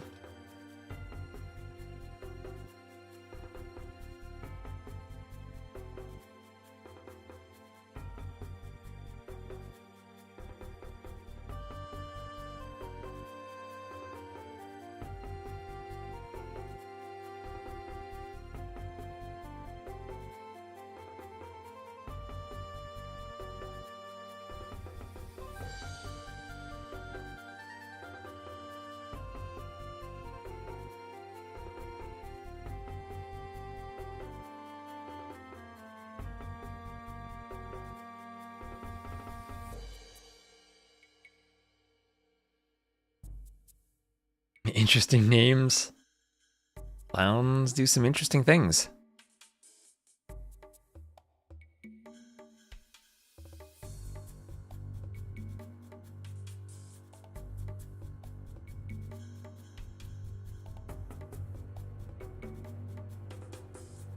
Hello, Arandi, how you doing?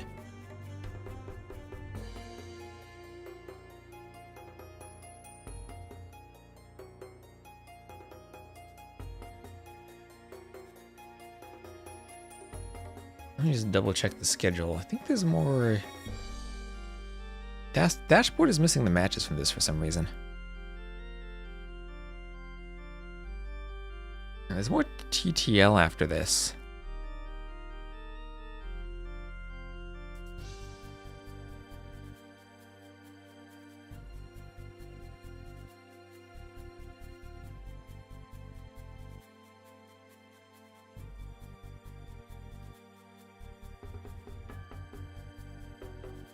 Tired after the whole night music concert.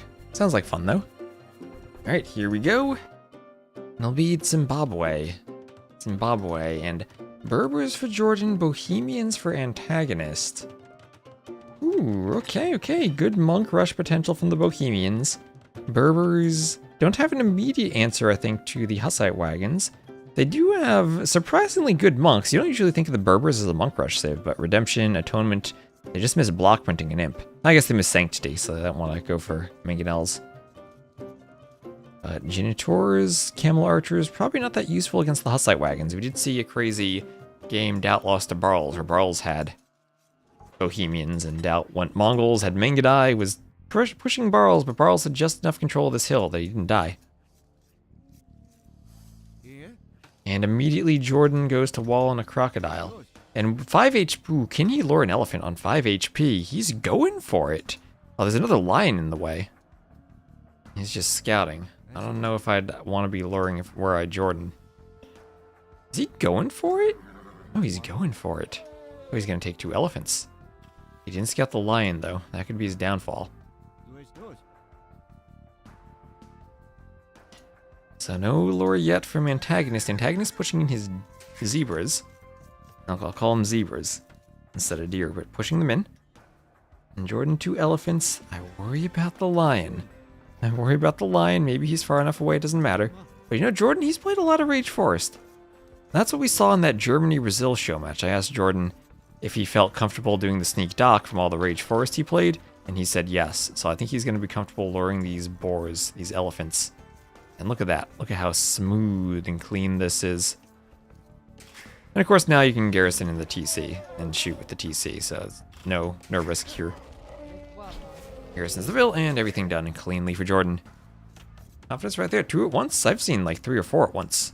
Remember, these are Rage Forest players. They're used to doing this. Now, the only downside is Jordan's going to send into the Ville. He's going to run into another lion. Bozzy would be happy here. This time Antagonist, though, he's done pushing his zebras. He has his scout out and about, ready to cause some pain to Jordan's luring Ville. As is that lion. Jordan's got to be like, oh no, you got to be kidding me. Not another one of these things. And we'll get it walled in, though. Gets it walled in. 16 HP left, so better than the previous one. And who will win this fight? Jordan will run because he's the Ville nearby. Antagonist can't engage there. Jordan will just pull back. But he's the Ville. Ooh, or not. Jordan wins the fight. Jordan wins the fight. Okay, you know, the more Rage Forest I see players play, the better they are at the start to this map. Even Doubt was having some insane lures. Rage Forest helps your boar skills, for sure. And Jordan now, you don't even need the scout to block if you're able to do palisades. So you might go for another 3. Gotta be careful of that crocodile. But Jordan's confident. Jordan is confident here.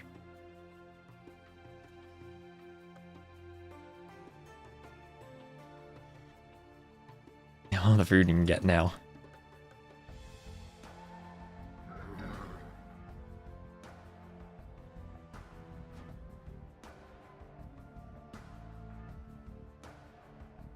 ACC Onward Lore with 1 HP and no scouts. This is a lot. I'm glad you liked it. I hope... Oh, no. Does he see there's a crocodile there? This will be tough if he runs into the crocodile. Okay, he sees it. Oh boy.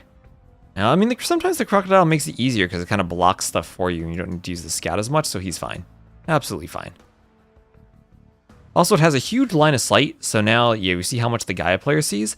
I don't know if Jordan realizes this, but he can actually move super far away from those rhinos now because the lion and the crocodile give him line of sight. Maybe something he should be aware of for the future. But yeah, he can move in, open the gate, and it'll be just fine. Oh, no, you just can't leave the gate closed. There he goes. Now everything's in, and he's all good. All well and good in the land of Jordan. Yeah, Gaia outposts built by Jordan. That's how to describe him.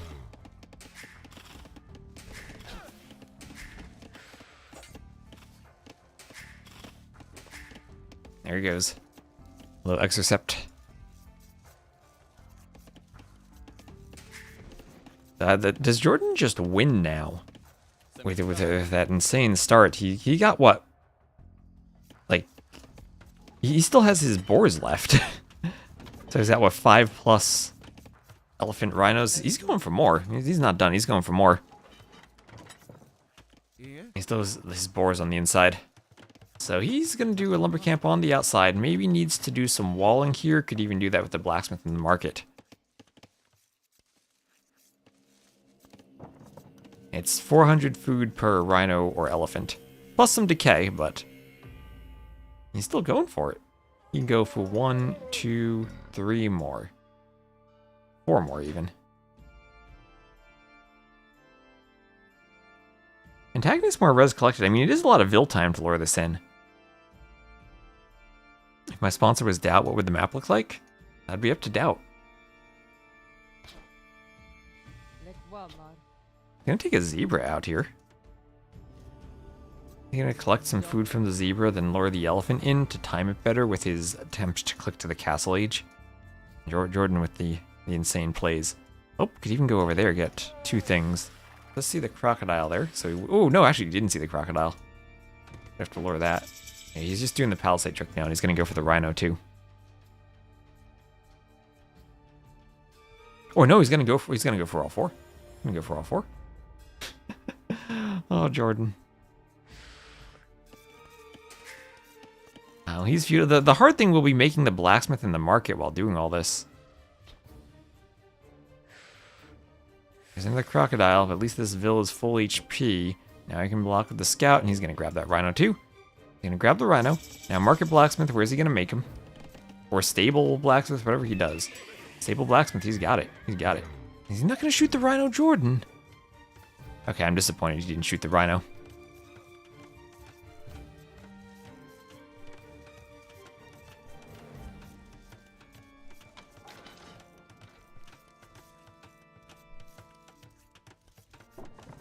Ooh, the rhino walked back. Rhino walking back. Crocodile keeps going. Oh, the crocodile's gonna hold the gate open. Okay. Not as smooth there. Didn't hold the gate open properly. Oh god, imagine like Antagonist runs through the open gate when there's a crocodile there. 2 out of 4. 2 out of 4. Disappointed. Well, he sells his boars, so the difference in res collected was now going to start also showing up in res spent, where yeah, Antagonist has still 200 more res collected, but he also spent 120 of that on 2 farms. So Jordan will be able to delay his farms for an extra long time. Oh, and also I just realized Jordan is Berbers, he has speedy Vils, that's why he's picking them here, extra easy to lure the rhinos with the speed boost he has. But I think Jordan will, aside from one elephant, got every single huntable down here.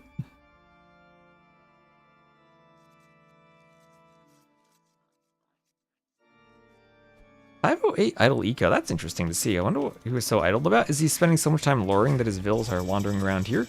And well, it's castle drop time. Jordan going to lure 2 rhinos while getting castle dropped. Will he notice this? It is in his line of sight.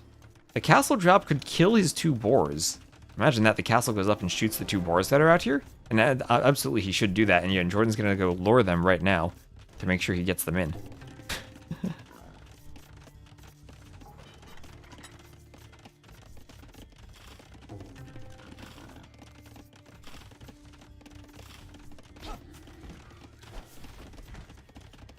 Oh my gosh, this is crazy. So much hunt. Here come the Hussite wagons. Here come the Hussite wagons. They will get right on in. And what do the Berbers do now? They could maybe spam knights against the Hussite wagons, but that means that Antagonist just goes monks. Oh man, the start to this map is great when there are challenging boar lures. I approve of that.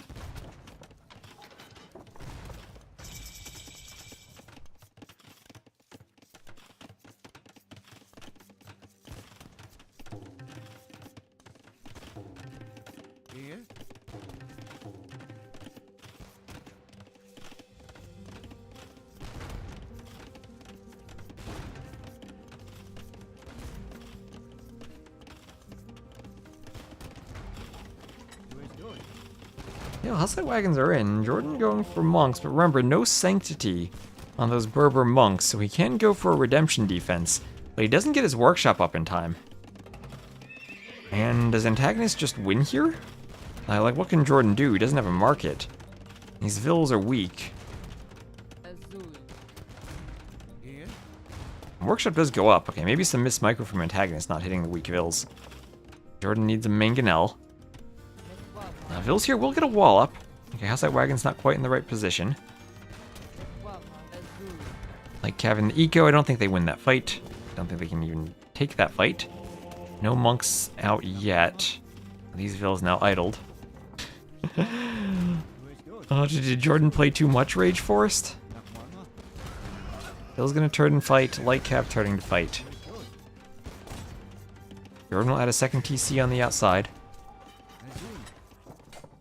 Bohemian push continuing. Weak Vil dying. Antagonist with a Vil lead now. Mangonel out, but 3 Hussite wagons can take out a Mangonel fairly well.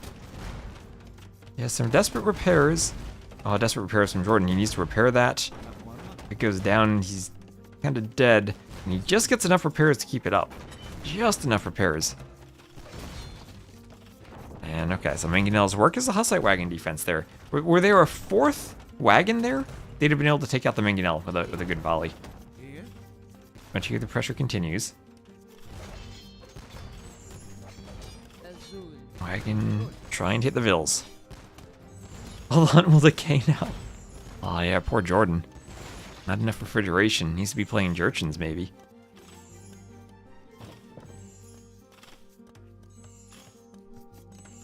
Is Jordan holding on?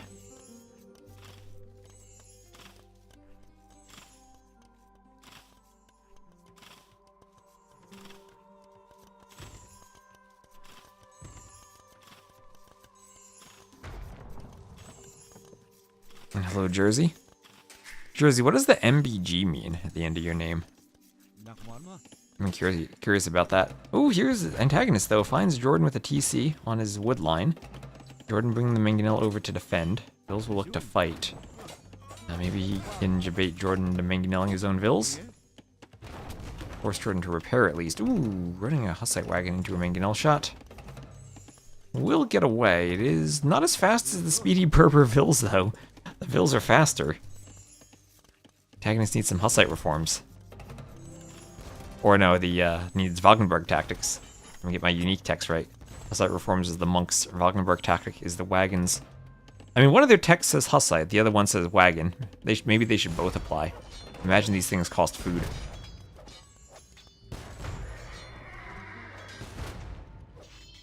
Abbreviation of your home city of Nuremberg. Ah, okay.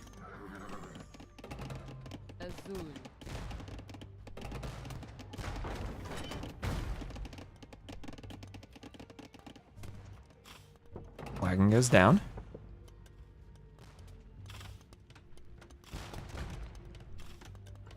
Well, Jordan deleted some of the lions. I don't think lions attack Hussite wagons. Might be cool if they did. But behind all of this, AntagonisT up by 3 Vills. Actually up by 800 resources collected. Jordan trying to do knights now.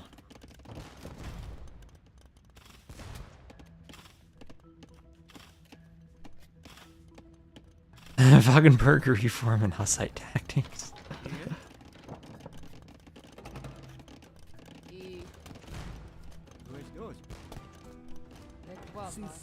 Okay, ooh, Sanctity less monk.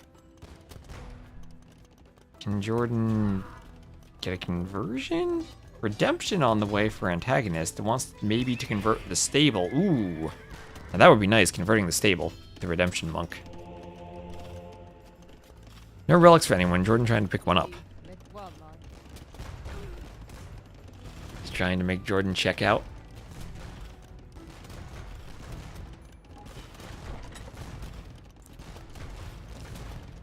Yeah, Bohemian should be able to win Regicide games by putting the enemy king in check.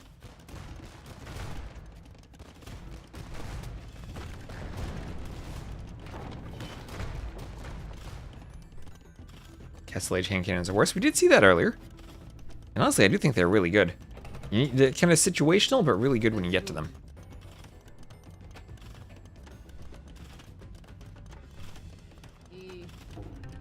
Hello, Holy Roman Viking.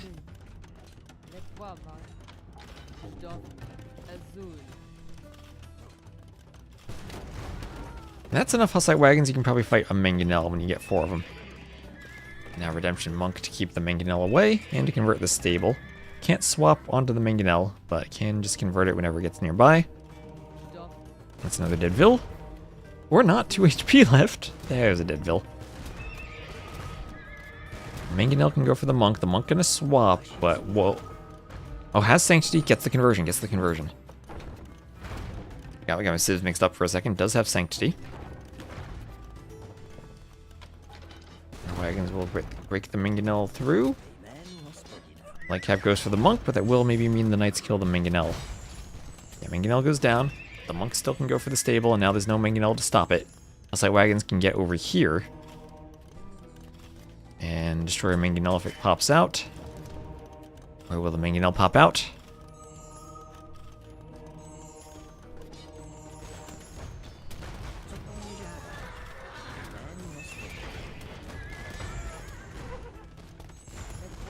That's exactly the pun. Okay, Jordan really needs repairs on the mangonel. Monks want conversion of the knights. Maybe AntagonisT didn't add knights early enough. I mean, didn't add monks early enough. Double conversion of the stable. I don't know if he wants to waste monk juice from 2 monks there. I guess this means if he has to run one monk from a light cav, the other one gets the conversion. He gets the conversion anyway. He did use double monk juice though, that will slow him down a bit. And he still is up in Vils. Has a second TC of his own, 1 stone on gold. Still up in res collected. Now Jordan running out of gold on the inside of his base. And a second TC forward for AntagonisT. Find amongst from Jordan because he's the Berbers and he does not have Sanctity on them. And without hit points, can't really take good fights against the Hussite wagons with the monks. Sanctity plus Redemption, yeah, you can use them against Hussite wagons without Sanctity. They die a bit too quickly, I think. Terrible castle placement. What would John Slow say? I don't know. I think it gives him more aggression. Has to be careful of mangonels still. Not the worst. And he's coming over to the side, making sure that Jordan's not going to be able to come out and get gold access. He does not see the Jordans down in the south, though. Jordan using that hunt area all game. And I think he may have just missed Jordan slipping out to a gold. He's paying attention. Shouldn't be hard to scout it, though. Could have been more forward. I wouldn't call this a chicken castle. It does at least hit the TC.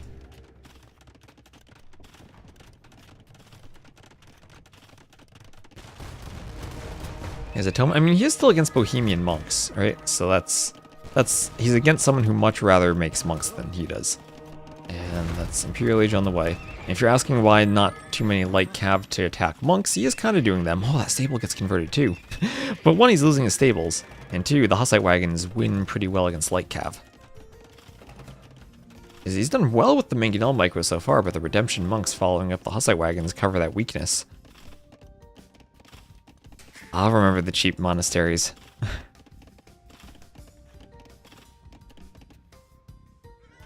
Knights are out here. Jordan going for a clandestine economy in the hills. He's heading for the hills.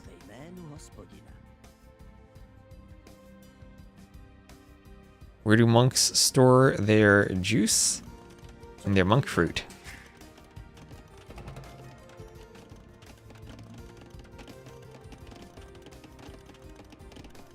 Yeah, once the trebs start popping, there aren't even any castles to be dropping. Just 4 or 5 TCs for Jordan. He's gonna try to outboom this. Only heresy? No. Atheism's only for the Huns, Janchess. There's no atheism in this Civ matchup. Alright, so Jordan, out of desperation, will construct a castle atop the hill. Oh, is there even cracked terrain there on the very top? Oh no. Yeah, Killer Bee. I miss Killer Bee.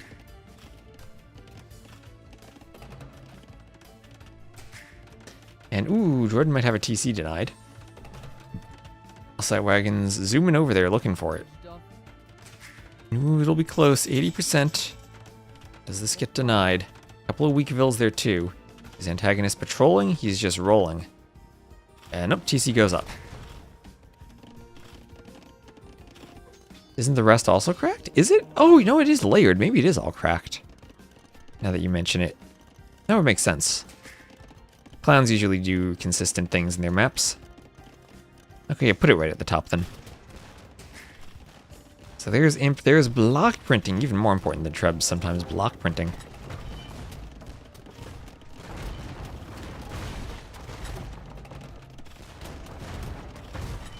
Okay, AntagonisT losing some Hussite wagons there unnecessarily. Shouldn't be losing that many to the Mangonels. That was just 4 Hussite wagons. That is expensive. And Jordan's going to try to stay Castle Age Boom and go mass cheap Berber light cav. Here, minus 15% cost. So what's 80 minus 15%? It would be...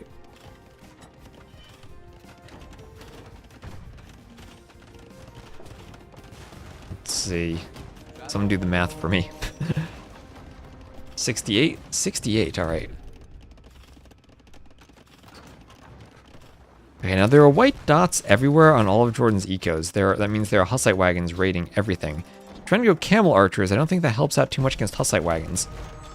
And Jordan up by 3 vills, but that's in part due to the imp timing. He's down by 2k resources collected. Still in desperation trying to pump out light cav. There are too many Hussite wagons though. 66, 66. Yeah, the math I do doesn't usually have numbers in it, so I can't do that in my head.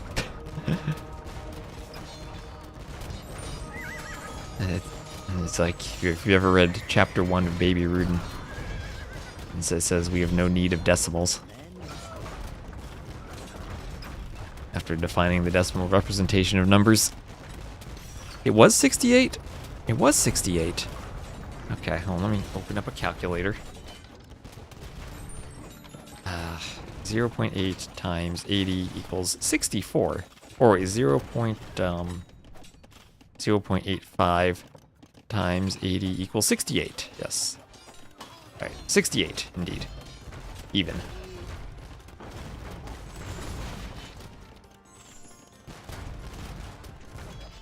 Negative numbers? Those are fine.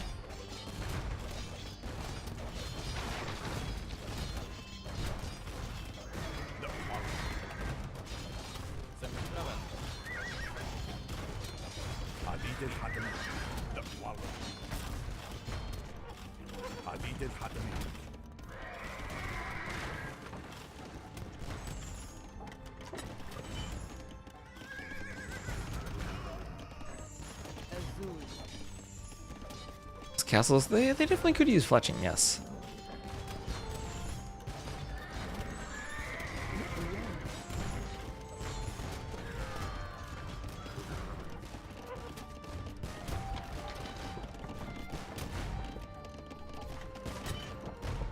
The peaceful miners. Well, now that's also 3 TCs.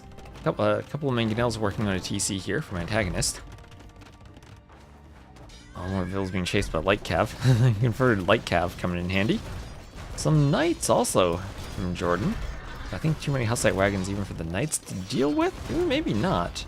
And they're not elite, they're not being microed. The monks are not there. They're not shooting at the weak knight. Everything going wrong there for AntagonisT, but Jordan loses the monks nevertheless. They'll flee under the castle. He's fighting in so many places at once though. It's a conversion over here. Keeps the TC up. Defends with the Hussite wagons. Might need to use the Trebs to attack that castle at some point. I'm sure he wants to go for the market, wants to go for the TC. Lots of targets for him. As much as he's raiding all over the place. He has pulled ahead in vills, but hasn't quite finished Jordan off in any one spot. Just kind of equally raiding with Hussite wagons everywhere. And you know what? It's effective. It's effective. Jordan, outside the TC, can't quite finish this. AntagonisT, I mean, he's beaten, what, he beat Vinch before in a clown tournament. Vinch has been a good, what, 2nd place in Masters of Arena before. So Jordan trying to make a run for it with a Hussite wagon, chasing close behind. And remember how good of a start Jordan had on this map? He got, what, 10 elephants plus rhinos from the luring extra? Yeah, Eco KD 57 to 12. It is kinda rough indeed.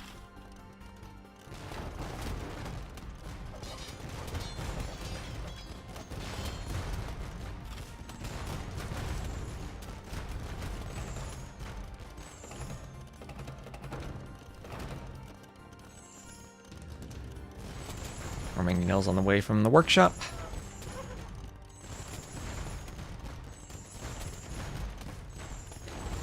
I'll start going for these wagons. Down they go.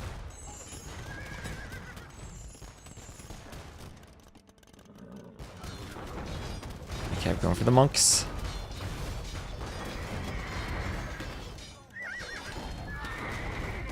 Magoo. Mangonels pushing forward. Oh, that's a lot of dead Hussite wagons at the base of that hill. Mangonel push being effective there. These trebs need to be moved into a more useful location now. I think they've trebbed everything they can treb. And Jordan's still somehow holding on. 30 vil difference here. And AntagonisT not yet quite able to finish him off. Res collected still hasn't really increased for AntagonisT, despite all the extra vills. He's down on eco upgrades, doesn't have bowsaw, losing Hussite wagons to vills, and Tauopa 123, thank you for the follow. Oh, Jordan's gonna call the GG. There he goes.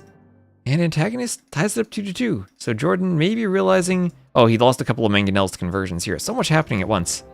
And maybe with those mangonels realizing he can't push, decides he's gonna call it and head to game number 5. So AntagonisT capable of eliminating Jordan here with 1 win on game 5. So GG.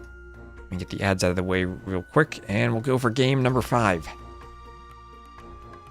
Alright, and scoreboard. 2-2. Antagonist winning Zimbabwe, and that means Tulo will be the final map. Not Ngome. Alright, let me run to the bathroom before this game. And I think the players are just about to launch their into lobby.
Don't forget to wash my hands. Of course I washed my hands. You think I'm going to skip the important step? No. Nice and clean here. Gotta keep this desk clean. Oh wow, we have 400 viewers for this. Thank you all for tuning in. I'm going to keep going after this. There's more TTL to cast today. And then I can even cast the Rex of the other semifinals. Alright, the map will be Tulo, and it'll be an even Civ matchup. It'll be a Malay mirror. As Capture Age will load us in. And here we go. Antagonist will be the blue Malay to the southwest. Jordan will be the red Malay to the east. A Malay mirror. Fire galleys and small ponds, perhaps we'll see. 24-hour stream hype, maybe. Well, we're 7 hours into it already. Started early enough in the morning that it doesn't even feel that bad. Another 12-hour stream? Maybe.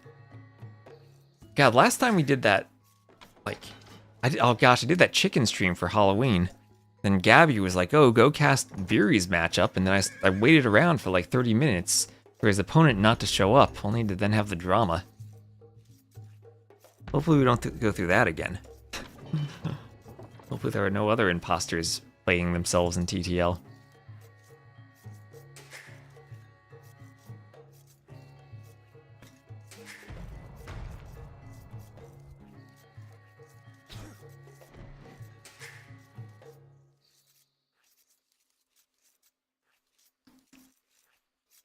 Opponent did show up. The opponent didn't exist. Anyway, so we're going to have Jordan not going to chop through on the outside. Okay, remember, all the stone on the map is outside. The gold and the relics are inside, but not even in your base do you have any starting stone. You have to go to the outside. So if you want castles, not chopping on the edge could be a risk. We've seen a bunch of different strategies. We've seen fire galleys in the ponds. We've seen skip the pond entirely and go land. We've seen YOLO villager militia fights in the Dark Age. We've seen men-at-arms in the Feudal Age. We've seen Huang-like fast castles. We've seen monk pushes. This map has seen it all in terms of strategies. And the Malay quite flexible in the builds they can do on these arena maps.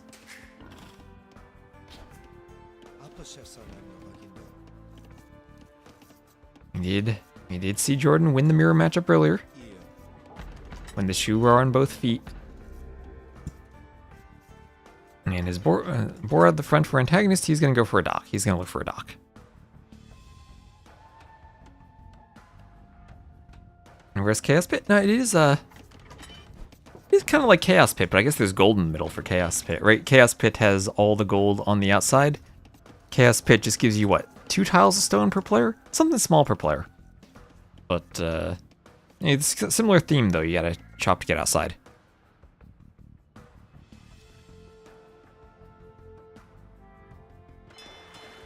Now the dock going up.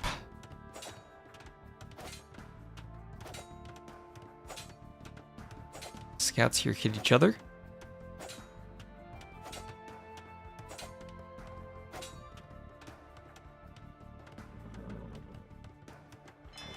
And the dock goes up. We'll probably see fishing ships on the way out, but the dock is indeed up.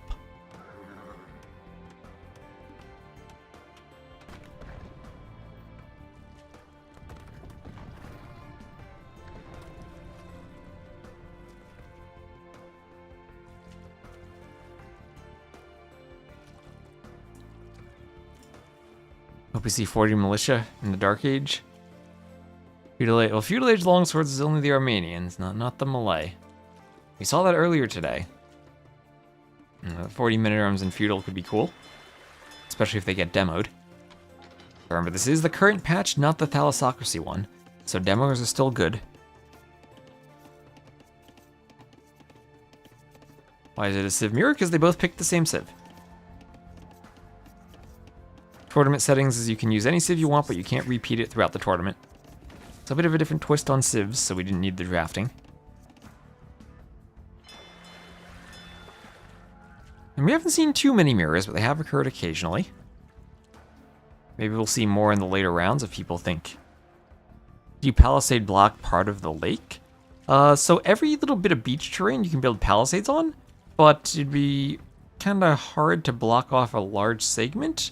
What you can do is like dock block the middle, and then like kind of like wall off to the side. We have seen that before. Like if you docked here and then walled a bit here, you probably could. So you can do that a bit. I think it would take like a double dock block though, like a dock on each side to like have safe fish completely, which still would be exposed on land. And also that's a lot of effort if you're just walling your fish. Maybe there's some type of FC double dock build where you do that. People played good civs earlier, save them. Well, that's the thing in the tournament. Like if you're an underdog, you're encouraged to play your best civs right away, whereas the better players are encouraged to try not to use them. And we did have basically most of the favorites. I think the top 8 players made it through to the top 8. But with mixed usages of civs. So there are a couple of points where we've seen really strong civs on certain maps that have been saved. Like Saracens on Sardis, and a couple of times when players are down and they have to use them to make sure they advance. I think it's a nice little twist for a B-tier tournament to have that aspect to it. Sort of a global preparation aspect. It's not just local to each game. Yep, the group stage counted, yes. So, double docks from Jordan. And he will be controlling the pond with fire galleys. So is this simply Jordan double dock wins the pond, wins the game? Or can Antagonist hold on, do something on the water, maybe abandon the water completely and have an FC strategy? Or some type of land aggression that'll pay off. So he's going to go market in barracks. A bit away from clicking up, though. I guess as the Malay, you can afford to click up a bit later, sell the stone maybe. But selling the stone is risky on a map without stone. Has to get to the outside for the stone still. Also, it needs to be careful of over chopping and letting Jordan over to the wood line. Now, you can build palisades to stop the fires. I don't know if you can go completely around. Maybe you can on the beach terrain here. That could be interesting if you see your opponent double docks, then you just wall them out. Especially if you get up fast and do stone walls, maybe. That could be a play. Up fast and castle drop. From the outside, I guess the good thing for Jordan is his outside is so far from the base that castle out there doesn't really hurt him that much. Okay, Antagonist it would if it were to go right out here. And I think there's another TTL set starting right now, so we'll broadcast that right immediately when we're done with this match. We'll be at least an 8-hour stream today. We'll see how I'm feeling. I have another semifinals of Rex I need to cast. Maybe I'll do that as the final set tonight.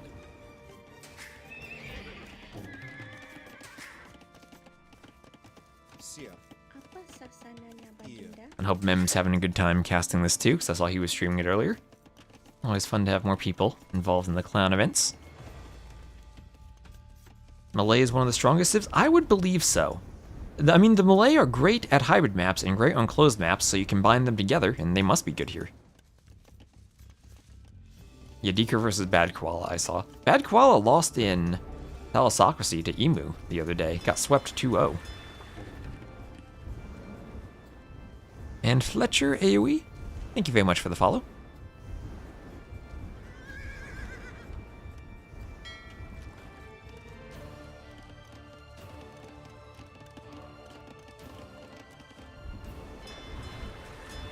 Doc here getting fire shipped down.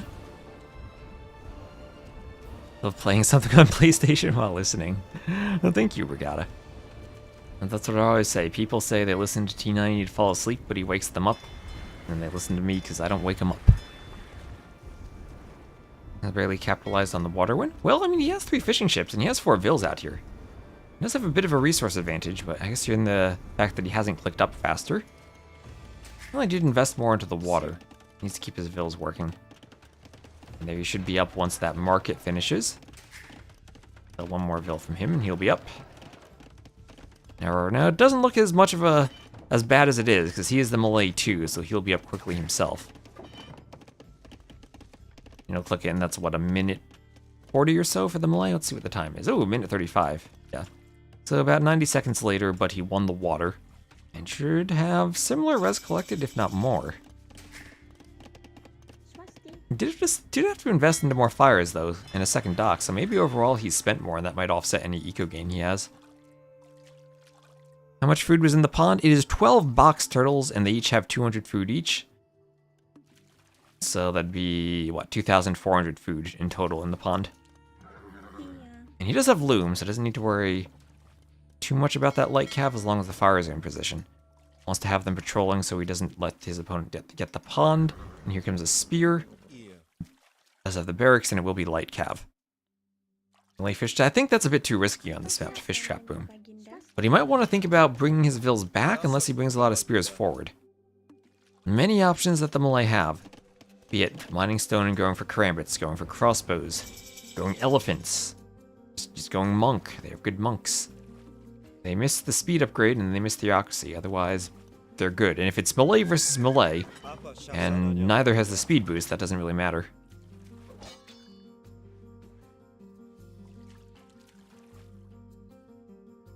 AM emu time? That's probably peak emu time. I mean, Maesty won one of the Australian tournaments, so that's probably peak time for them. Wouldn't wake up at 3 AM even for doubt. Ray's not a believer. So 2 extra TCs, 1-2 added in immediately for Jordan, who is chopping to the outside now, but still does not have stone access. 1 TC on the outside for Antagonist, but that'll only be 2 total for him.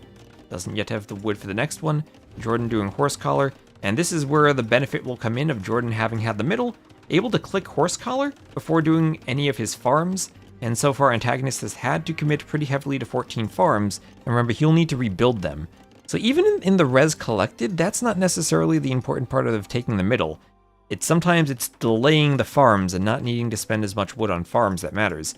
Because well, let's just say, make the numbers easy, 10 farms here, that's 60 wood each. That's 600 extra wood that Antagonist now has had to spend. And he's still down by 3 vills.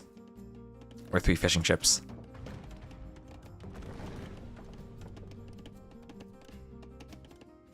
Yeah, I'm sure Ray is an expert at the time zone change we just went through.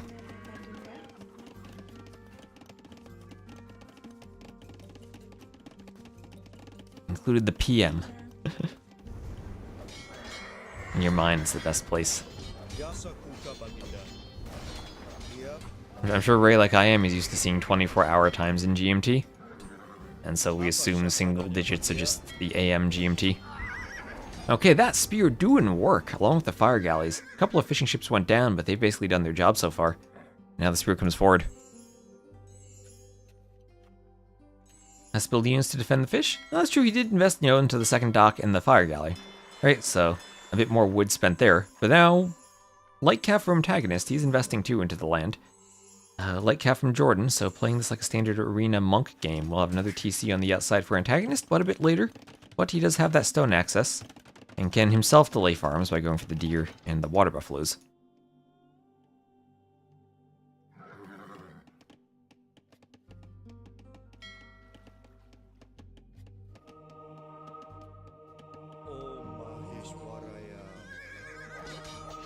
Yeah, monk sniped off, and probably another monk goes down, even gets a conversion. Nope, goes right down.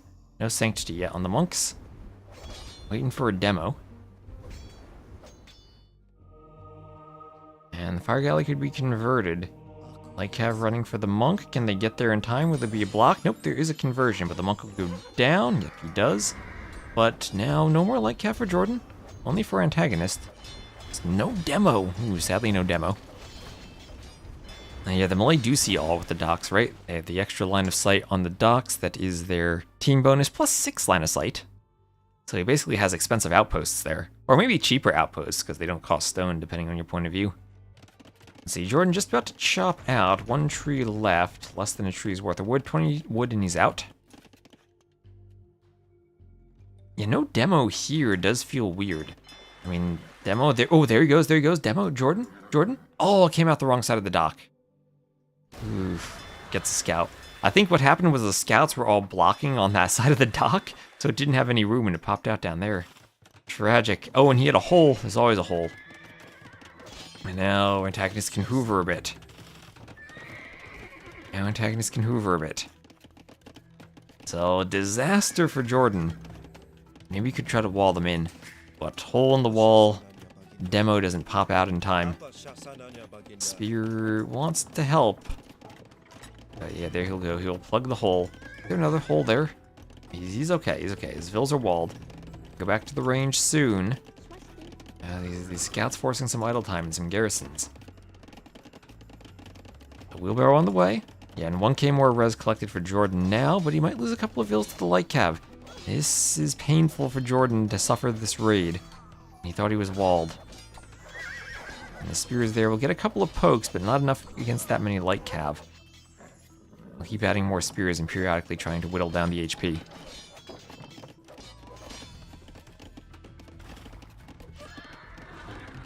Nice wall there. Now with the light cav, you'll probably be able to finish that off, but not without having taken quite a bit of eco damage. And Ziono, thank you for the follow. Ooh, Monk wants a conversion there.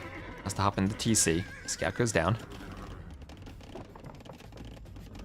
And he's grabbing relics. Light cav want to stop the monk from getting the relic, but that will just be a debate. He will kill the light cav, and now Jordan will have... That'll be 1, 2, a third, and he has another relic somewhere. Where's the 4th one? Another monastery somewhere. Oh wait, no, it's in the hands of a monk. Or no. Did I count wrong? Okay, he has 3 relics. 3rd over here. Or 4th over there, that'll be grabbed by Antagonist. I don't see another monk from Antagonist right there. He doesn't have a relic. I could have sworn there were 4 relics that I counted somewhere. Behind the shrine. Nope, that one's been taken. That's taken. That's taken. One down here is taken. This one's taken. Behind the shrine in Jordan's base. Is it here somewhere? Oh, there it goes. It was here somewhere. Okay, he must have grabbed it when I wasn't looking. Okay, now he's 4 on the relics. Thought we had that. Hey, get your T90 blind emotes in the chat. Oh, careening on the way. Why is he doing careening?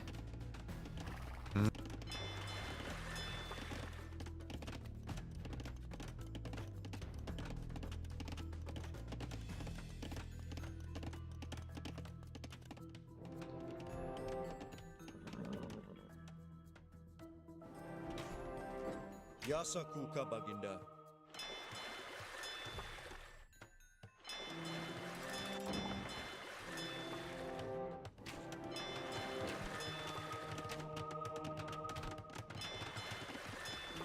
Sia.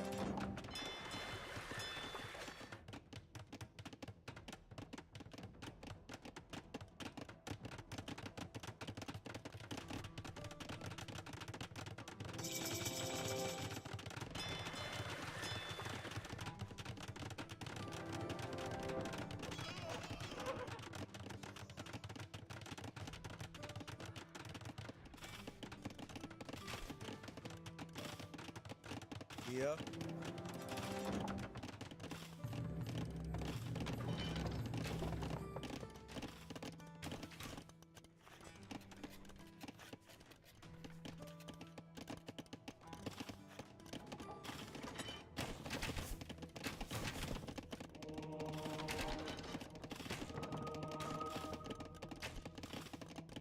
That is my microphone muting itself occasionally in Reaper. Sorry about that. Alright, we're back. Yasakuka Baginda. Thank you, thank you. I don't know how long I was muted for. Hopefully not that long. Yasakuka Baginda. And that's why we have a chat. Chat lets us know when mistakes like that happen. Monk's bad, Monk's good. Well, Monk's bad here. They didn't get the conversions they needed. Only 20 seconds or so. Alright, good. Notice right away. Thank you, thank you. And now we have Imp on the way for Jordan. Getting Malay get up fast. Oh, there we go. Finally using a demo. Gets a couple of crossbows. Imagine if he had gotten that castle foundation, though. And Jordan's saying, you know what? I want to bring those relics to safety. But his monks aren't going for him, though. He needs to go grab them. There he goes. He'll see another castle going up. And he himself now is Imp. Immediately Bodkin Chemistry Wheelbarrow. Wheelbarrow for running Vills will be nice. Ballistics on the way for Antagonist. A couple of spears out, but they'll die to the crossbows. Workshop for Jordan, and he'll be going Cannon. Just like in that first game, Cannon against the faster Imp push, but different scenario here. Now Antagonist has all the inner map control with these castles. Jordan losing his main gold. Has another gold on the inside, but remember the outside is no gold, only stone. And if Jordan wants to leak out to another gold, well, he really only has one option there. And there's a crossbow scouting that already. Hole over there too. Let's see, and Jordan managed only to move 2 relics back. Jordan with outposts around the outside could do something sneaky over here. Antagonist had thought about walling, but now is over chopping. The castle going up back here.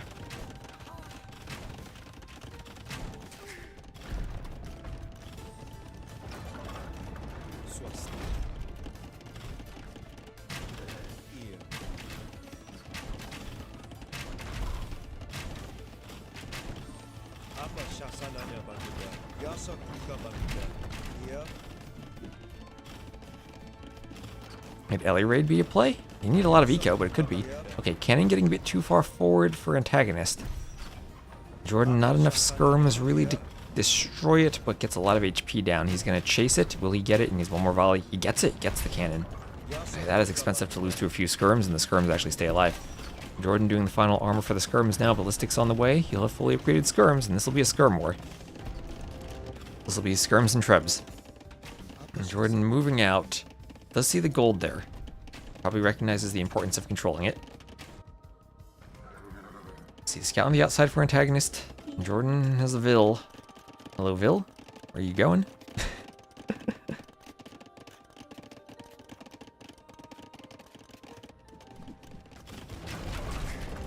Great word for Uzi and TTL. And remember, there are clown maps in TTL. Antagonist should get one of Zong or Fortified Clearing. Can the monks grab those relics? Can the monks maybe convert a cannon? They don't have redemption. They do have sanctity. This is now where maybe the skirms need to distract some castle fire, but ooh, monk goes down. Goes down. Jordan wanted a stable there, not gonna would have been crazy had the stable gone up, but a bit too fancy there. The imposter Vil.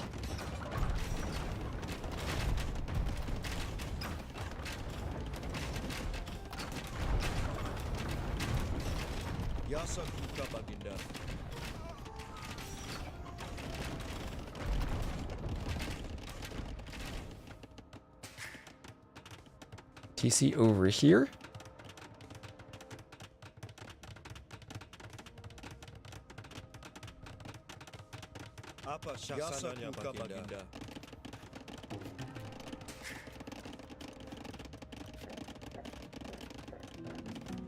And we'll have siege engineers on the way for Jordan. That is expensive. Antagonist taking a score lead. But Jordan's still more resources collected. Antagonist winning the KD though for early imp. Both getting siege engineers in. Antagonist keeps the push up. Jordan trying to get more trebs out. He's trying to go pure skirm. Pure skirm, he doesn't. Where is 28 skirms? He's got 28. Oh, he's forward. Oh, Jordan's raiding with skirms. He finds a raid. I was like, where's his army? His army is forward and Antagonist is not noticing this. Oh no, how many vills is this? Look at that vill KD. Oh my gosh, that's like 30 vills there. Yeah, that's actually 20 vills. There we go. 20, we'll call that all 24 vills suddenly massacred by Jordan. Okay, he's holding it home, but maybe he needs to bring the skirms back now. Okay, turning the eco KD right around, turning the total KD around. Antagonist with a 1k score lead though, trying to do elite skirm himself. Doesn't have a way to stop this raid now though. And Jordan, like his eco's still ahead. And he's maybe still in some ways trying to make up for all that idle time he had when those light cab got in. I mean, this game is completely different if there's a demo on the other side of the dock and no hole in the wall. That's now 5 bombard cannon for Antagonist, but he needs to hold it home. There are holes everywhere, I think. Is there a hole there? Maybe there is? Gotta be a hole, right? Yeah, he has his own hole now. And Skirm's still raiding Vil, so now 20 Vil lead for Jordan, and still nothing at home to clean this. Everything Antagonist has is Arb or Skirm, and I see Squires on the way, so maybe he's going to think about Karambit Warriors. He's got 23 Karambits now. That'll help deal with Skirms, and Jordan now maybe needs a transition to deal with Karambits. You go Arb himself, that could help. Repair Vils for the cannon. Antagonist repairing. Now he's up by 2k score. So while Jordan has been raiding, he's been losing the fight at home and has to be super careful. This is his last gold access. His main gold still denied. And now the Karambits come forward. It's a good thing for Jordan that the castle's on the hill. He's not done masonry yet. And now he's trying to go Skirm versus Karambit, which doesn't feel all that good.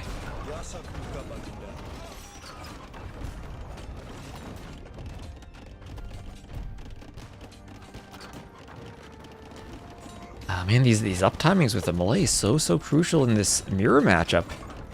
And Antagonist had the early imp timing to get the castles forward. And Jordan with more res collected overall, but can't quite turn it into army. He's up in population, but doesn't have the composition he needs to kill Karambits. He needs to kill 6 cannon somehow with 2 of his own without letting his own cannon die to Karambits. He's holding somehow in this fight. Deleting the mill to micro, he'll lose his castle. Not gonna get the shot on the cannon. It's 1 cannon versus 6 now.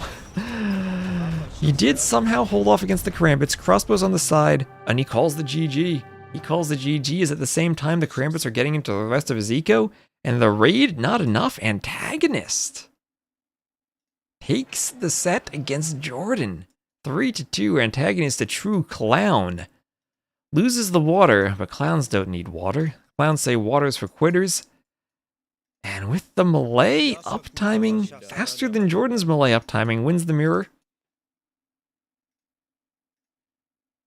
And we'll advance to the next round. Ooh, GG. Nice left of Jordan, more res. Had a great eco rate at the end. But look at that, 82-1 buildings destroyed. The other 2 accounts were similar until Jordan couldn't make the transition against the Karambits. The Skirms were holding against the Arbs. He got a great raid, but then had no answer to Karambits.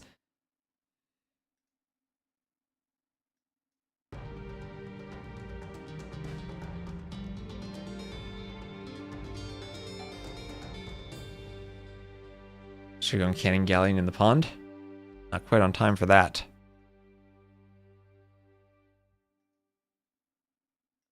Am I getting random friend requests on Discord?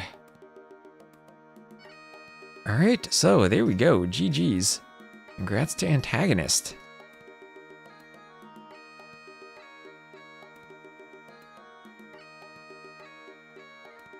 And, I mean, think about it. It all came down to that little bit of bombard cannon micro and Toad IG. That Jordan didn't quite find a way to snipe the Trebs. That Toad IG game was so close. Yeah, the free armor for the melee infantry helps out against the skirms. If they had to spend the uptiming doing that, it would have been much harder.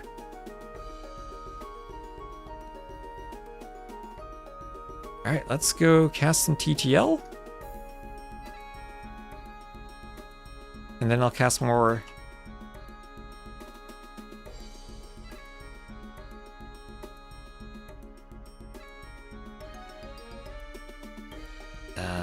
Stronghold Frenzy later. So this will be... I think... Well, you know, there are two sets right now. I see that T90 is casting Bad Koala versus Deeker. So why don't I go cast the other set right now, right? There's going to be a set that's El Matador versus IXAM, so I'll cast that.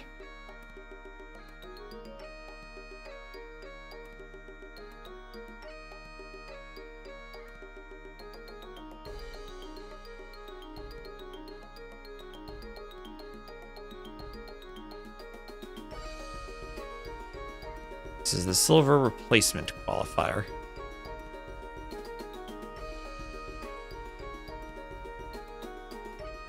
So I'll get back to more quarterfinals next. Just write what we're doing on YouTube too. Get all my titles updated. This is El Matador.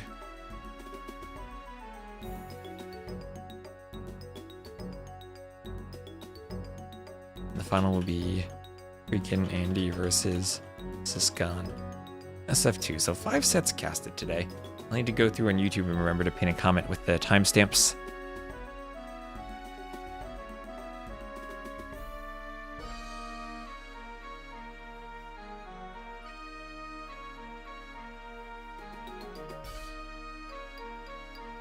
And update my scoreboard too.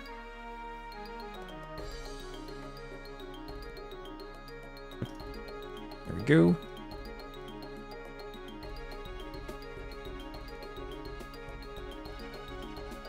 This will be... I've just typed the name 10 times and I'm blanking on it. I did the title too. Okay, El Matador versus IXAM. There we go.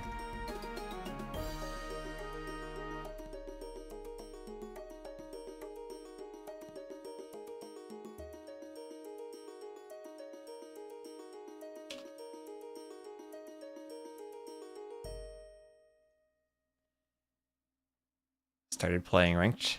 The feudal build order takes a bit, but once you get it down, much smoother.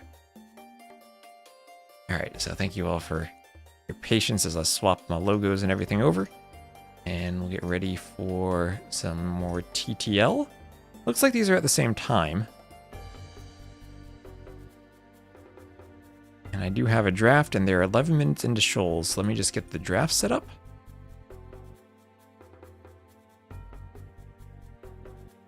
And we'll hop on over into shoals.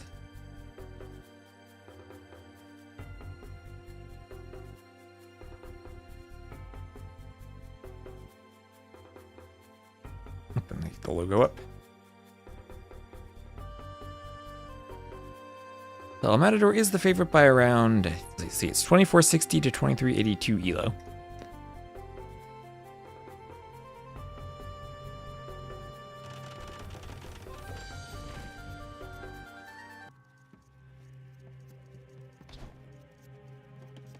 Alright, so here we are catching up to real time. We'll have IXAM here as the red Italians to the southwest, and El Matador as the blue Byzantines to the northeast.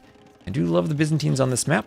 And let me ask the chat, would you guys mind if I put them in the cyan? Because I think that's a bit easier to see than blue on the mini-map here. 19 vils, no loom. That's kind of the meta these days.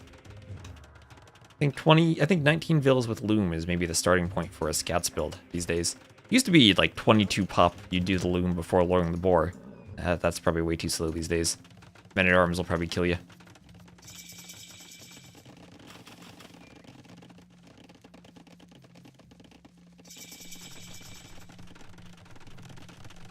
Okay, you can get away with it with full walls. Maybe. So, golds are far away on this map. Gotta be careful of that. El Matador will have them outside the walls. El Matador, I'd imagine he'd love playing galleys. He's a great high APM player. I'd trust in his galley micro, but apparently he's going fire galleys. Fire galleys against fire ships. And IXAM pushing forward, got a couple of nice demos. Got him down to 1 fishing ship. But now we'll have to retreat himself to his sea tower, to his docks for safety. And turn and take another fight. Here we go.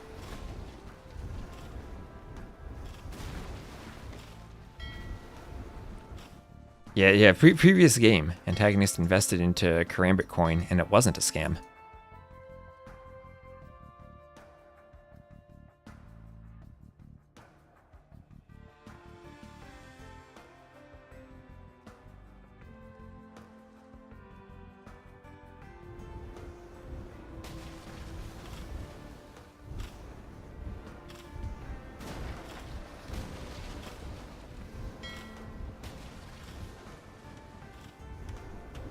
So Italians, Byzantines. Byzantine fires will be great. I guess that's why he's not going galley micro. He wants to play with the Byzantine fires. And to be fair, they are probably the best ship. Maybe longboats. What do Karambits cost?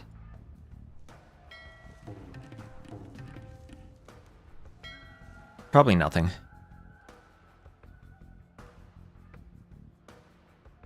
Third TC on gold. Yep, El Matador did move out to the gold. Second TC on a wood line. Third on the gold out here. Another TC on the secondary gold, though. Need a second TC on, or a third TC on gold, too. Just not on the big gold. And, well, huge score lead for El Matador from having won the water. And he will queue up a few more fishing ships from that lead. Fish on this map isn't all that great, but it is useful. Certainly useful. Oh, they cost 1 Bitcoin. Tur is rooting for El Matador. Hello, Turs. Turs, what are your thoughts on Doubt versus Emu Warrior?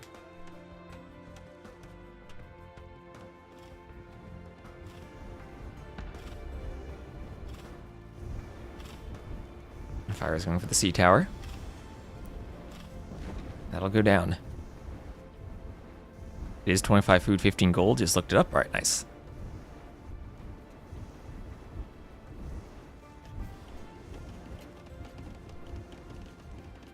Need 200 food, 120 gold for Karambite? Yes.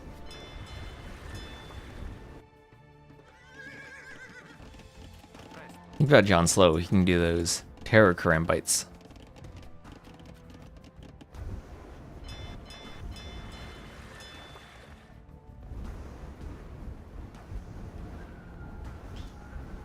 $25 food, 15 G. I was correct. You were correct initially. Then you changed your guess to 2015.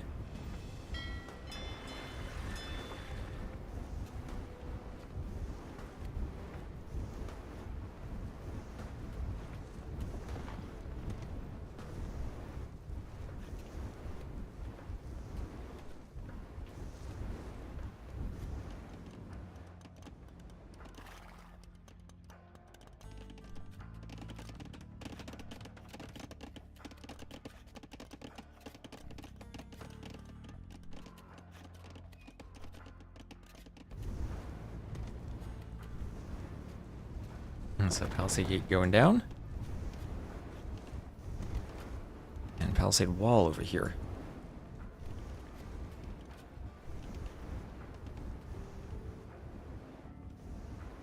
And we'll go on the way. Town Watch on the way. For IXAM. El Matador, a bit more idle TC time though. In terms of actual vills, he is down. But definitely controlling the important parts of the map. And we don't see monks from him yet. 7 relics on the map. Tigers do not attack the monks. And IXAM will start picking up the relics.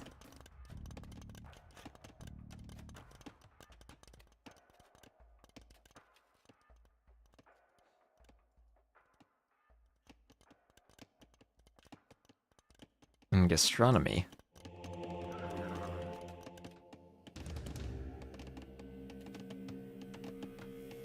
Ooh, okay, Forward Workshop from El Matador.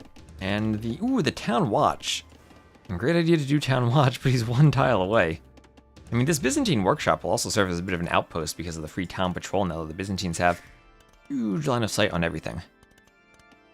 That was actually a pretty nice buff that they had. One of those weird techs that almost never feels worth it to spend gold on the vision, and the vision is huge that you get. Hard to put a value on it. Town Watch always incredibly valuable.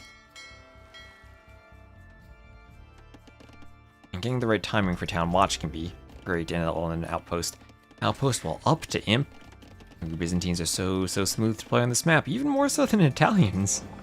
I've genuinely been shocked that we haven't seen so many Byzantine picks on shoals or just in general throughout this bronze qualifier. Definitely the Civ I feel like people have been sleeping on the most.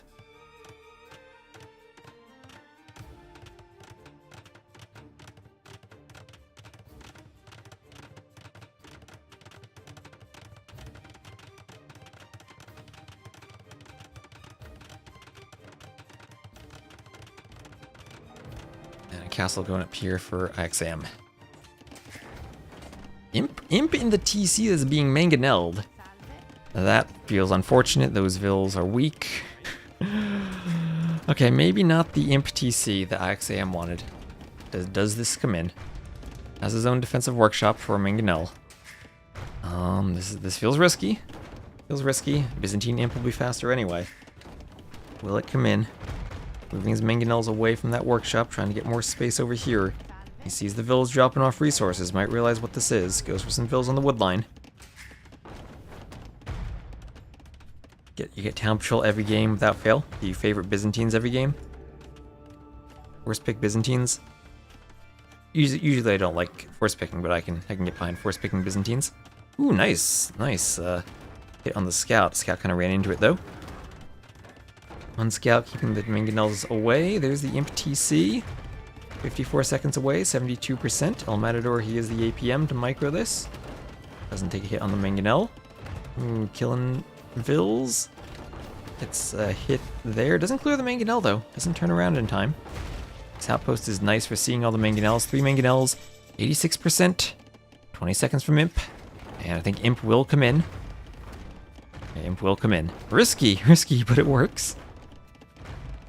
And there's chemistry, gold shaft mining. El Matador not going straight for fast fire, but doesn't need it. As IXAM has gotten to the other gold mine. Byzantines save more res. I think in total they save more. But of course the Italian savings kick in earlier as soon as you go up to feudal. So different ways of using it. And IXAM up to Imp. So it does work. We'll let the TC will go down to 4 mangonels, and once chemistry comes in, that'll be a bombard cannon. Plate mail armor and squires, so that could be condottieri? Yeah, it'll be condottieri. With 5 barracks. Shouldn't be able to run across the water though, with all the fires that are out. Maybe they could, but there's also a demo.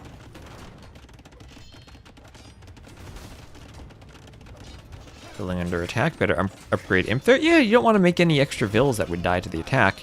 And we'll hear the condottieri clutch quick wall from El Matador. And what hard counters condottieri? Cataphracts. Cataphracts also do not take bonus damage from Genoese crossbowmen. Maybe these vills need to wall themselves from behind, but I guess El Matador can keep track of the condottieri and kill them with the fire ships. Remember, you can't go hand cannoneers against them. They're anti-gunpowder. They're not anti-cataphract. Reverse Byzantines? Sometimes that's what it feels like the Italians are.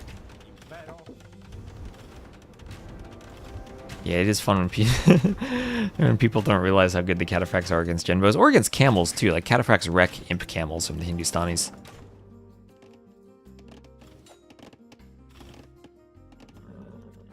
Byzantines are great in that matchup. Shiitake hand cannoneers, you have the skirms. Everything else, cataphracts kill. Yeah, bad pierce armor, but negating the bonus attack is still good. And then you have a cav unit that's actually effective against the genbos, which feels sick. Yep, if you look at that 12 cav armor, that more than negates all the bonus attack that the genbos have.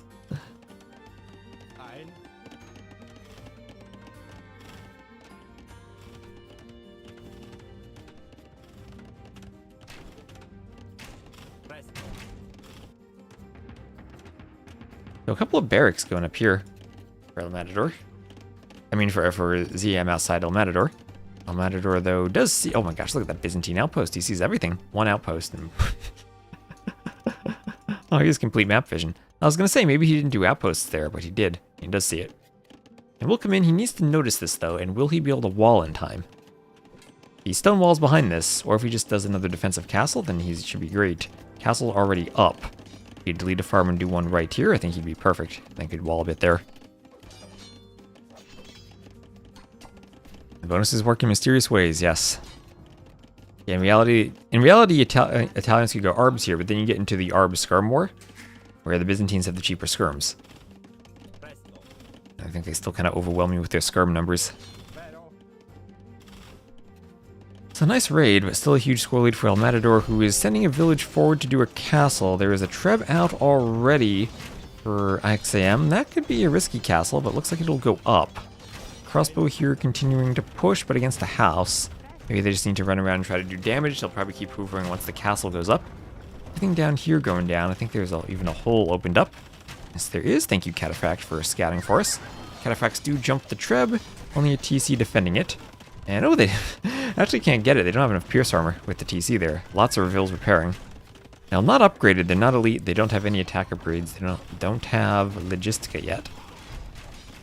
And also no Greek fire yet, so cataphracts are quite expensive, but they will get a raid in. So fancy. I love the cyan cataphracts. It's my favorite unit. The beautiful cyan cataphracts.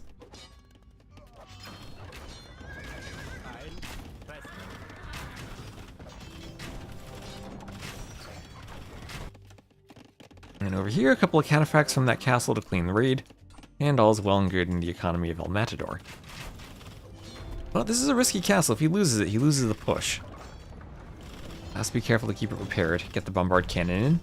Maybe destroy that palisade with the cannon. Yeah, he's going for it with the castle, making sure the cannon can get inside and micro where he wants them, which is probably going to be in front of his castle. They're asking Nilly to fix pathing right now outside the walls out there.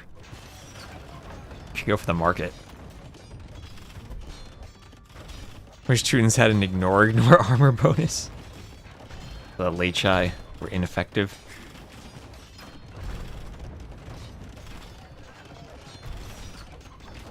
That would be cute.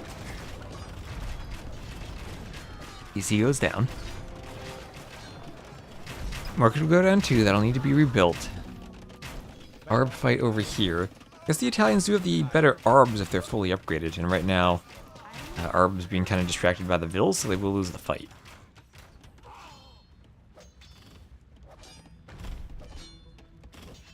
20. There's a max line of sight of 20 in the game. Unless they ever changed that, but the max was 20.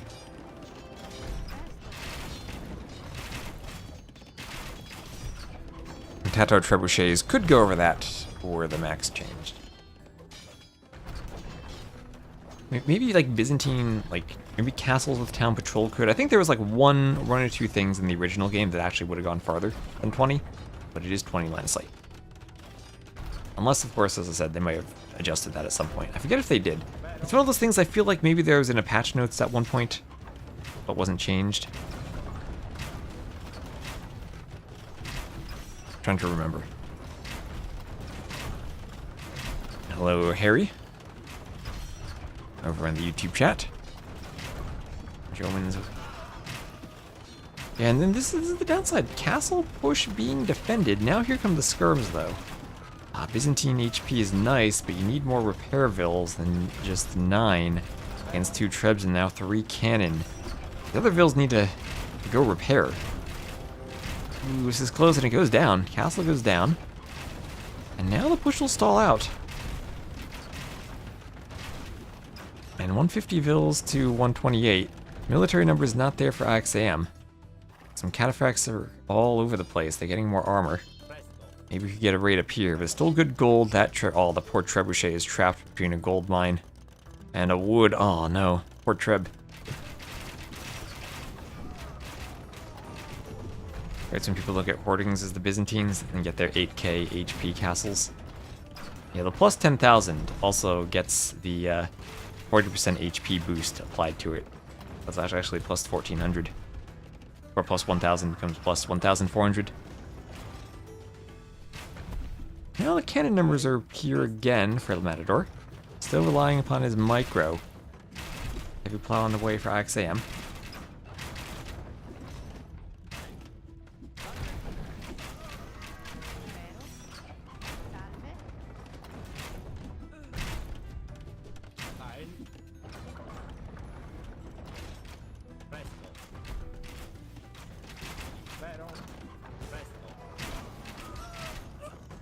That's a lot of cannon, 5 cannon, but they're kind of bunched up. Turn around, one goes down, but they get a trade.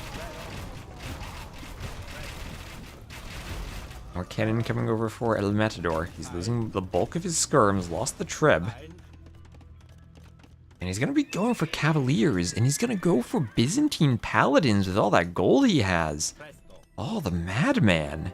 Not going to upgrade the Cataphracts against the Yarbs, but since he doesn't see Genbos, he's going to go Byzantine Paladins, and those will be better against the Yarbs and the Cataphracts because they'll have more Pierce Armor. Or are they Cataphracts? They have, as a base, 1 Pierce Armor. Paladins have 3. So will we see Byzantine Paladins? Oh, yes, they'll be fully upgraded too. Iron Casting on the way. He just needs to hold here with gold, and it's 3k gold too for IXAM. Oop, nice splash on the Yarbs there.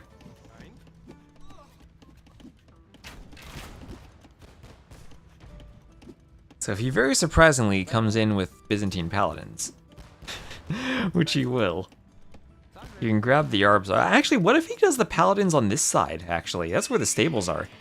He might just, like, sacrifice some skirms down here, pull the cannon back, and rush over here with the Paladins, and you kill 40 villagers. You could free the Treb by destroying the castle. At least that Treb is protected from Paladins. Going for the barracks. This is where, without any Cataphracts, a couple Condottieri could be useful. There's Galleon, too, because why not? Oh, okay, that was a good splash with the cannon. Oh, there we go. That's what he needed. Now, here come the Condottieri. Here they come. This cannon need to run rewalled, maybe. And there's a mighty fine hit. Ooh, the Condottieri dodge. And Vils quick wall this. Gate on the way. El Matador good with his quick walls. Maybe needs one right here. There, that was a weird gate. Here goes. Needs one more. Gets it. Okay, El Matador will micro. Never doubt El Matador to micro his quick walls. Needs to lock the gate. But at the same time as that's going on, here come the Paladin raids. Here come the Paladin raids. Get another castle from IXAM. Wasn't a doubt castle, but the Vils will start going down now. And there'll be Trebs popping up here in the north, along with a workshop for more cannon. And, well, enough gold left that El Matador even could further go for an elite Cataphract swap if he sees Genoese crossbowmen come out. Acro down the Cav switch. Now it's a 5124 KD as far as eco is concerned. And Paladins here will stop the gold income and probably take out 2 castles. Now IXAM has no one on gold. Going for architecture.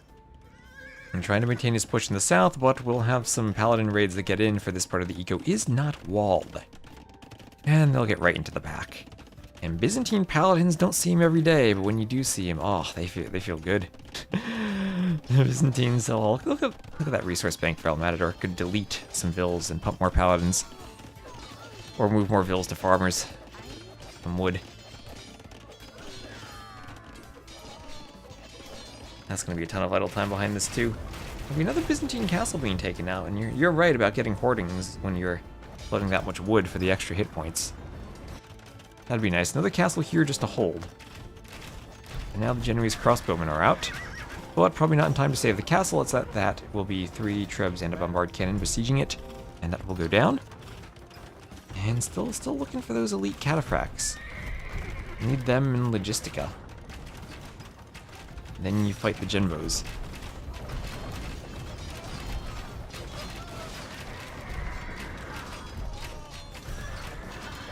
Genbos going down to the Paladins anyway. They do have their upgrades. Do they need a unique tech now? No, they don't need the VC. They just have the extra armor by default. Ooh, that was a doubt castle there.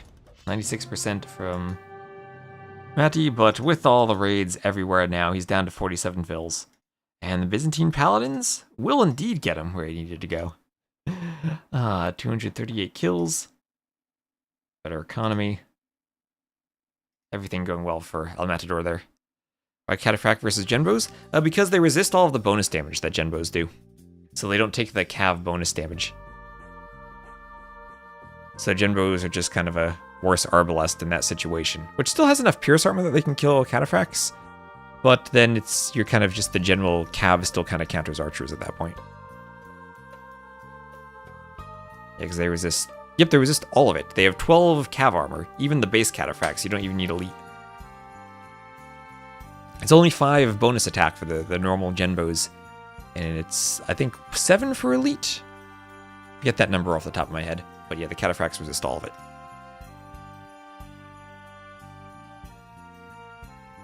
I'm going to get some more water in between the matches. I'll be right back.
Great game knowledge and 5 APM.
Alright.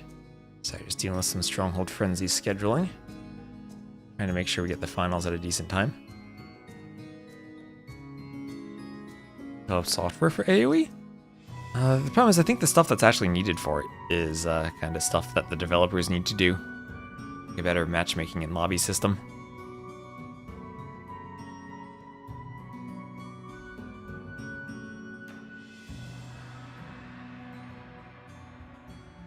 A couple of years ago, I would have said stuff like AoE2 Insights, or like the Spectator Dashboard. Although those are there now. That's the thing, the game's been out for 26 years. A lot of the space for modding tools that is kind of obvious has been used up. You want something that could be pretty simple would be a hockey editor. There used to be an online hockey editor. I don't know if it still works though for DE, because there are tons of different file formats. Or not file formats, but like places where the hotkeys are stored. The old file format was really simple, and I'm not sure if I think they changed it up a bit for the different expansions. So a better hockey editor might be nice.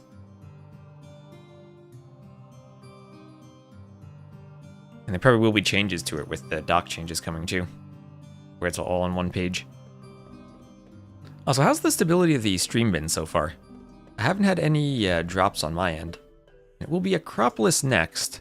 So I'm going to do one thing. I'm just going to go to my Twitch settings and slightly increase the bitrate, since I'm hoping that the cable fixes I did ended up smoothing things out. Yeah. That was actually the first idea I had. And another thing from a hotkey editor would be if you could make a mod that not only did the hotkey files, but in the bottom left, sometimes there have been mods out there that place not just the unit icon, but also the key. Like if your create villagers on C, it'd put a C on the villager icon so you can glance and see what the hotkey is without needing to hover over the tooltip. Being able to automatically generate that from a hotkey file could be nice.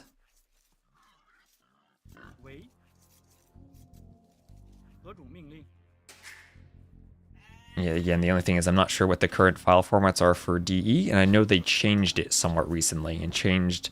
There are many different profile locations where the hotkeys could be stored. And I think the challenge is more figuring out where all of that stuff is and doing the research for it. But once you get that, it should be pretty straightforward, and I think that'd be kind of useful for a lot of people. There's a website where like you'd share like the hotkey configurations of pro players years ago. And I don't think there's a modern version of that, so that could be a good space to explore. Yeah, anyway, this is Acropolis. This is the version with 2 shorefish in the middle. Players will have guaranteed forests near the middle. I edited the map to ensure that. And also we'll have a bit of space between the edge of the map and the top of the hill, so there is no walling directly to the edge. And just double checking the golds all look like they're in decent spots. They are. Matador a bit to the side of his Acropolis, but that happens. They're HKP files now. It used to be like a pretty simple format where there was like the number of groups, and then each group was like the number of individual entries, and each entry was a row.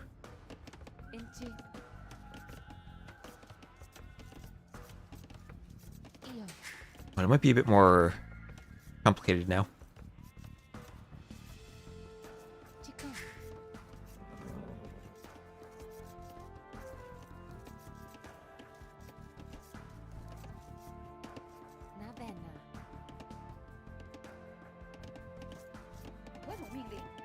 And IXAM still with the boar that he can lure.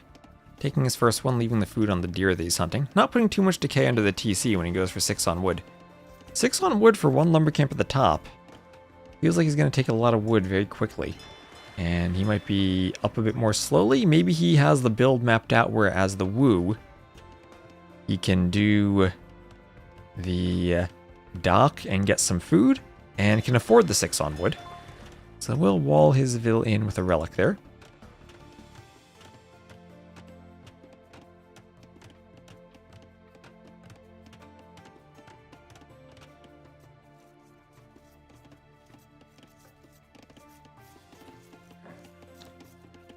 So Vill pushing in the deer. We'll have another house on the way up.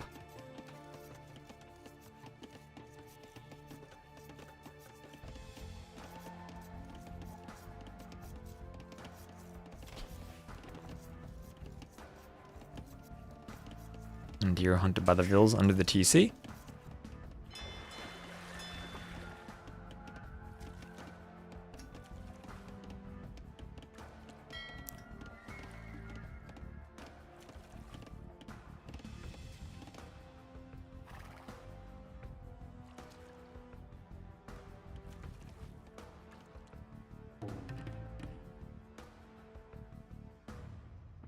And deer being pushed in by the scout. And Vil, then Loom, and IXAM will be up 20 Vils, so not the fastest of uptimes. 20 Vils plus Loom, and we'll have Feudal Age on the way here for the Matador. 19 Vils plus Loom. A bit more standard, I think. Malians and Woo still good hybrid map civs, and 2 fishing ships each. Not that many deep fish here, so they might even be all fished up by the time fire galleys start popping out. I think my favorite was that time in Hyper Random. A sheep had 0 food on it. So FreakinAndy thought like the game broke when he right-clicked the sheep and he killed it and there was 0 food. Now, the AI scripters have a map called Fen Crazy, which is kind of like Hyper Random in that it very randomly changes some stuff around on the resources.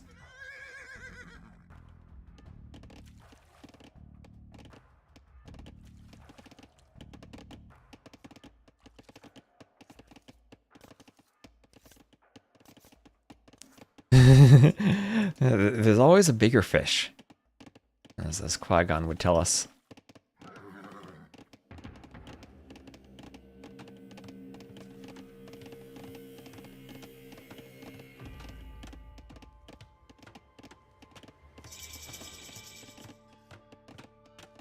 Yeah, there's the Iron Boar.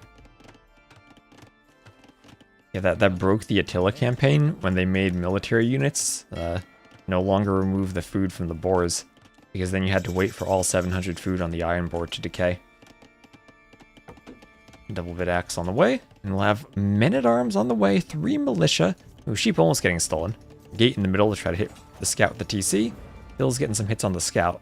So militia here on the way for IXAM. No militia for El Matador.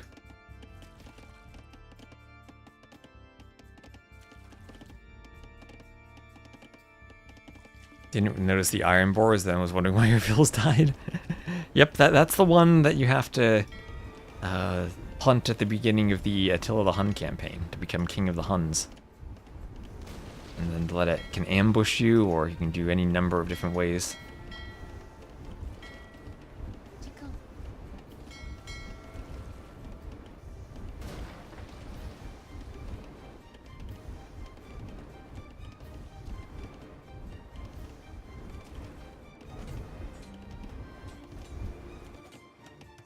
Men-at-Arms getting in on the woodline. Scout quick wall. Oh, never run your scout into El Matador's woodline. He will do insane quick walls.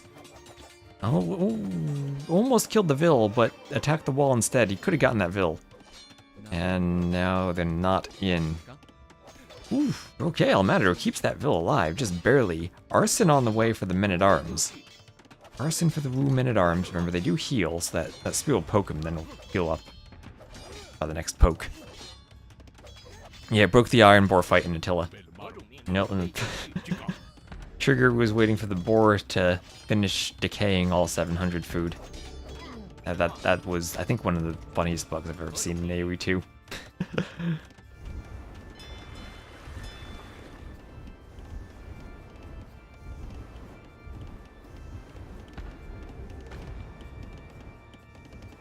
So Watchtower going up here for IXAM. But maybe stopped by a scout. Low HP scout. Low HP scout, so the Vils can fight that. And that scout, having lost all the HP earlier on, will come back to bite him, as he can't stop the tower in time, perhaps? Maybe he can. He can be just annoying enough for the archer to get over. A couple more Vils on the way. More Vils, and the scout hitting this Vil. Down he goes. Down he goes. More Men-at-Arms running over.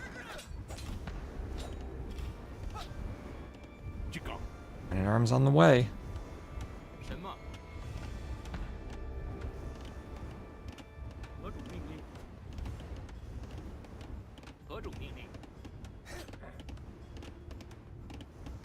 And now we'll have fletching on the way from Maddie.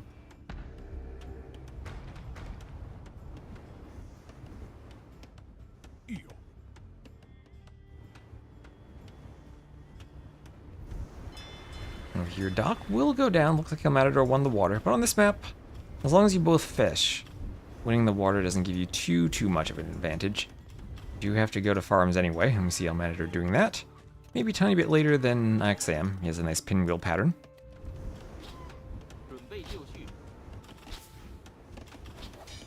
Ooh on Acropolis, ooh for the early fishing, and for the men-at-arms. Pulling back the weak men-at-arms, 准备就绪， and he has 4 men-at-arms, and he sees the forward lumber camp. Sees El Matador is very far forward. That man-at-arms will get a few hits on that archer before going down. 准备就何种命令？什么？ And lots of weak men-at-arms, but still causing disruption in the eco.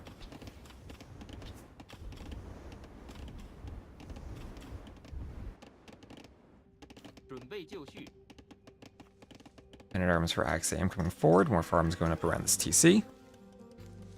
Diamond is about that dock, yep. Can feel like that sometimes.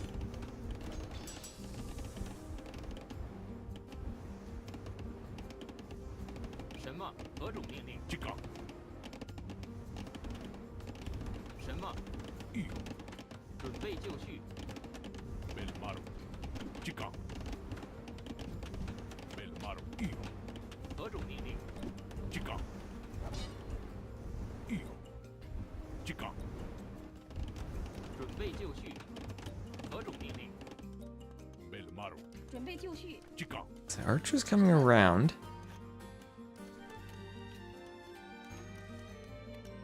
Probably the most clicks in games already. And most players are at 45. Yeah, El Matador with one of the highest APMs of anyone.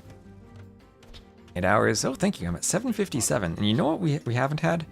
Haven't had any of those little internet drops I'd been having since I replaced some coaxial cabling the other day. So hopefully that's the solution I'd been looking for finally. And if that's the case, I'll start upping the bitrate on YouTube too. I up the bitrate on Twitch and I'll up it on YouTube.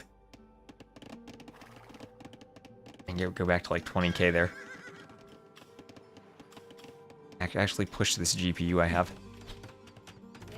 So Archer's hitting a villager.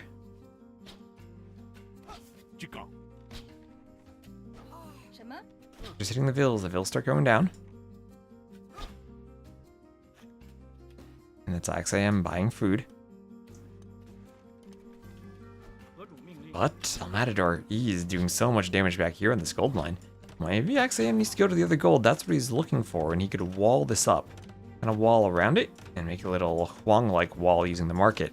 But not there in time with the walling.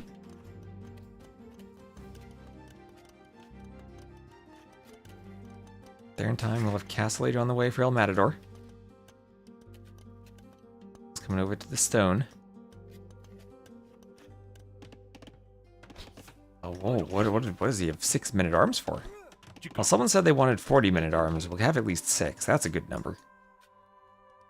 A couple of archers hoovering around.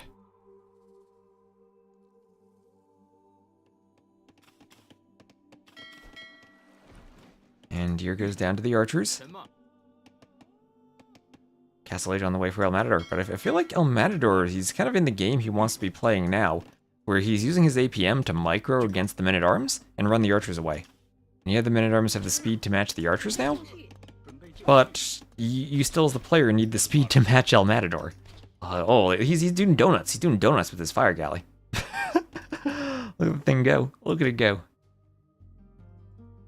He's doing donuts. What can the Wu do against Gebettos? That's a good question. Gebettos would be a great counter to the, what's it, the Jin swordsman. Go fire archers, maybe. That's something I haven't seen yet. But El Matador, he's up first doing bodkin and crossbow, and he'll hoover around the back as Castle Age is on the way for IXAM. But if these upgrades come in, crossbow should be able to fight the feudal skirms, especially if he positions them in a way where he can bait the skirms go downhill.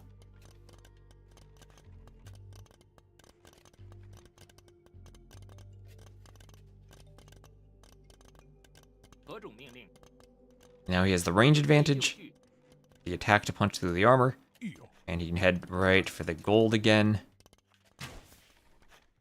Like to hit Vills, gets 1. Push the skirms back. Skirms will let the Vills get extracted, but that'll still be a good bit of idle time. And he's going to keep pulling ahead and res collected. And still he has the water, and oh, what do you do against Gebettos? Well, here comes the castle drop, and it will indeed be Gebetto warriors. So early crossbows for the timing advantage, plus the map control for the forward castle. And there's the GG IXAM. Getting up to the Castle Age, which he'll call it, and that's a 2-0 lead for El Matador. 12-6 KD. And Men-at-Arms didn't quite do the damage that they needed. Didn't really have a follow-up after them. They got walled out. And then El Matador microed the archers.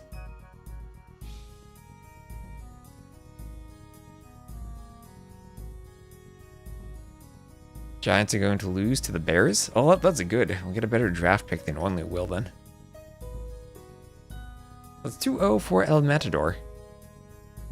And he will have won his home map, or won IXAM's home map of Acropolis. We'll see if IXAM picks Fortified Clearing, knowing how good of a map it is. Oh, I forgot the civs. What were the civs for the first game? That was Italians, Byzantines, right? Byzantines over Italians. And that was Malians over Wu.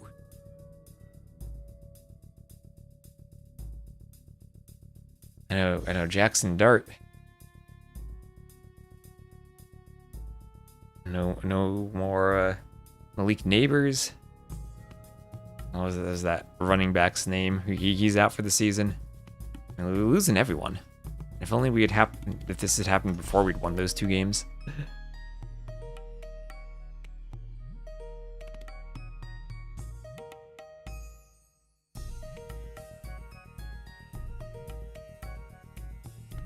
I'm blanking on the name.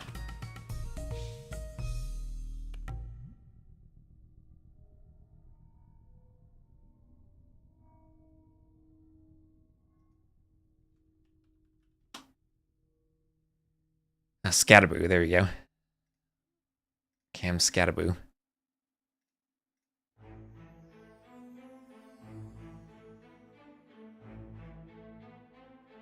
Minnesota's losing, that's sad.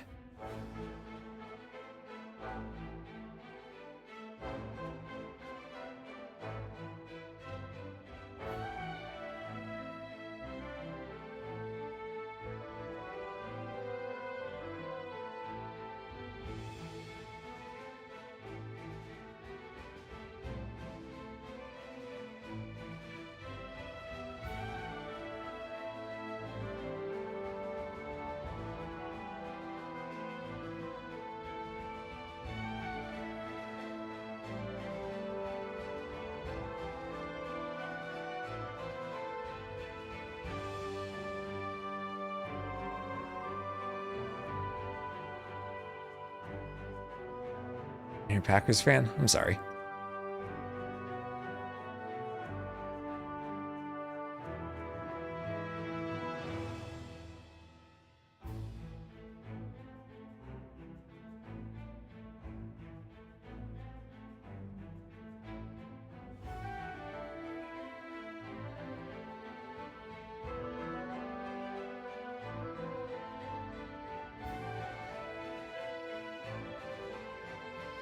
Go Birds.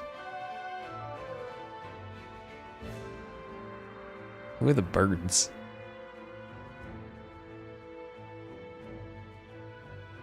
Anyway, I'm gonna... They're let's see, they're in their lobby still. Okay, there you go. We're launching. We're a 60-second spec delay. I'm gonna try something. Maybe this is crazy. But since my internet has been stable, I'm gonna up the bitrate a bit for YouTube. So YouTube,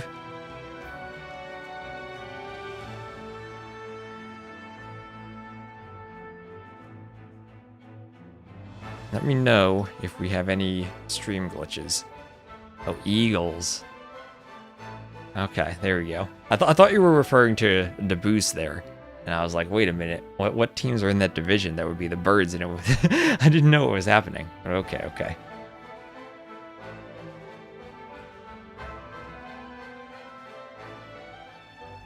Alright, so we upped the bit rates with the seemingly stable internet today, and if we have issues, then I'll turn the bit rate back down. But hopefully we have a bit of a higher quality now that the cabling has been fixed.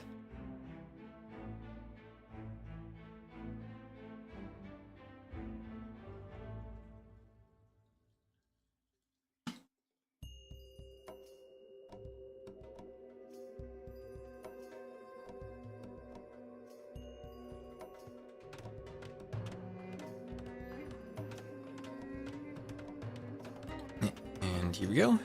My Discord up didn't see capture loading. Alright, so here we go for Rocky Forest. We'll have Khitans for IXAM against the Armenians for El Matador. And this makes me think that we're going to have a Drush or Feudal Age Longswordsman against Scouts.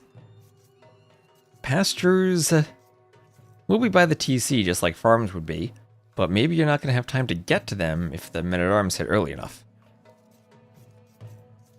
Yes, a bit of an elo advantage for El Matador, but still not too far apart. It's 2382 for IXAM and 2460 for El Matador. The sheep being taken by the TC, and this Ibex getting pushed in.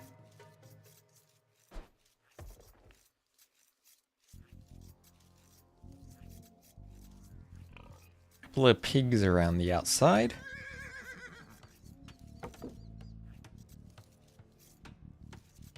Lumber camp on the way up for IXAM.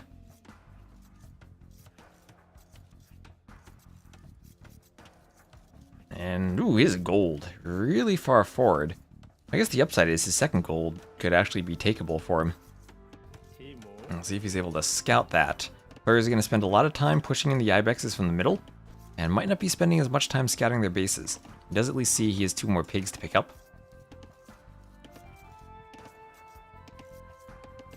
Armenians feel strong on any map? The fortified church rushes give them options on closed maps, so they're still strong there. And then on other maps, I mean, this one, the churches will still be good if he gets to the mid game.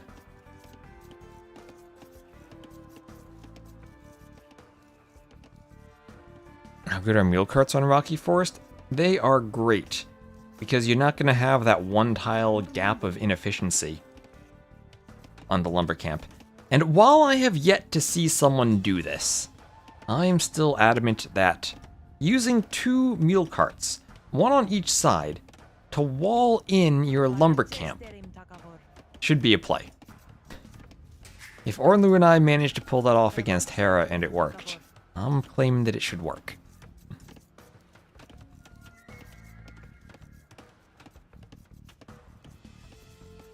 Ibex here getting pushed in by that scout. Ibex over here getting pushed in.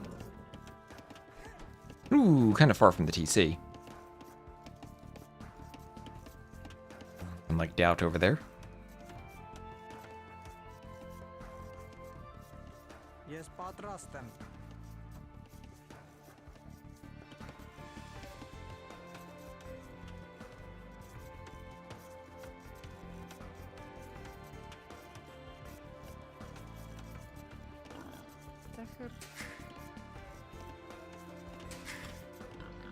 We're being taken. And under the TC here. Saw the Georgian douche with a cart soaked TC fire. Oh yeah, that's true. The Georgian douche, if the Georgians douche, they can put the TC, or they can put the mule cart in the middle of the TC, and the mule cart actually will soak the TC fire. And it's actually much cheaper to repair than the TC, so you can douche, and then you have the Georgians bonus, right? That you repair more cheaply as a team bonus. So their douche is extra strong, thanks to the mule cart. Ah, the mule cart. So much you can do with it. So we have Loom on the way from both players. Those there will head over to the berries.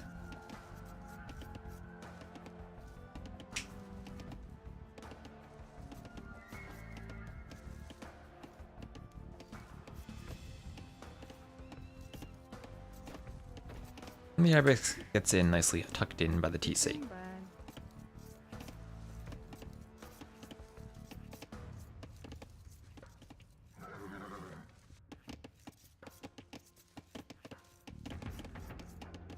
Barracks up here for El Matador.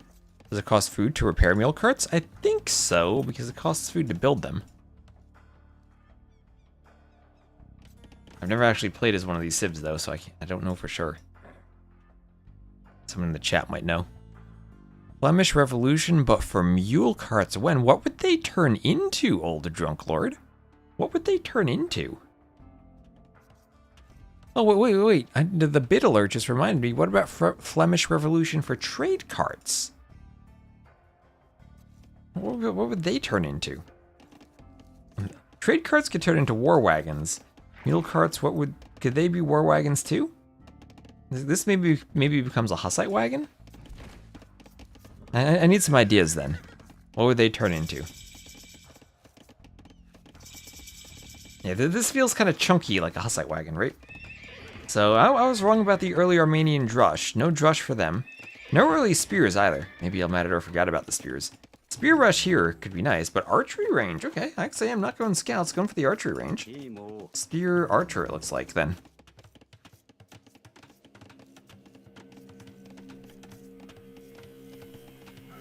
Scout here from El Matador coming forward.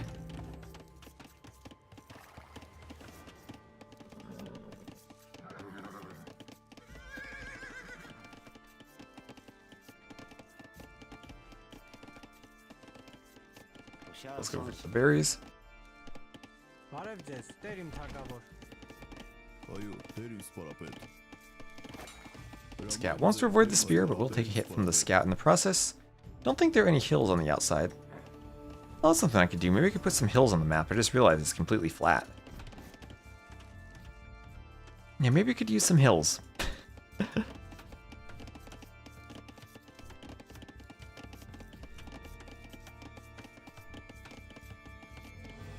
Maybe spear for the fast creation time of the Khitans? That's true. If you're against the scouts opening, though, usually I think you do want archers, but yeah, it's just going skirm. Okay, spear skirm, just Byzantine style then, using the speed of the Khitans, as you say.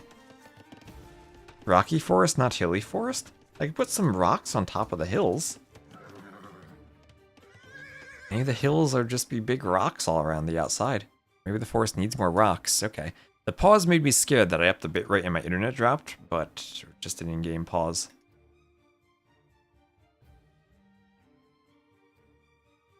We're fine still. Oh, admin! What is the admin saying? What is our base saying?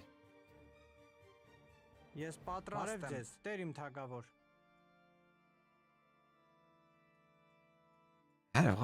What is the admin pause? Is the map broken somehow, chat?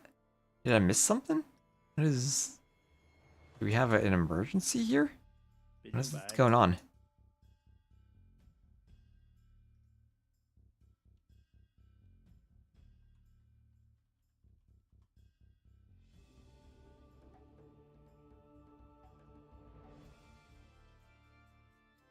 Is my R base bugged?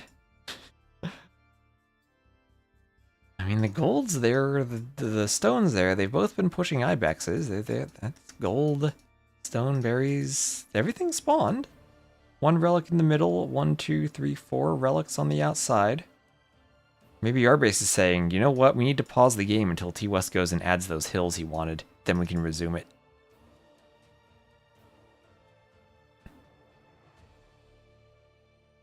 Okay, well, during the pause, just to double check, if anyone's on YouTube, is the YouTube stream still going okay? The quality and everything? Just making sure that that hasn't been broken by my increasing the bitrate. Same on Twitch, if y'all are seeing everything just fine.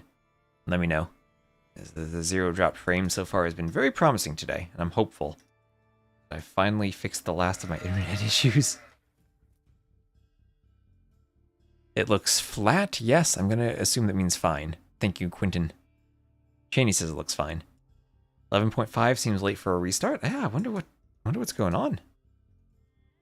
Has El Matador had the APM? He's just been playing against himself and they found out it's a duplicate account now? I mean, if there's someone with the APM to pull it off, it'd be him.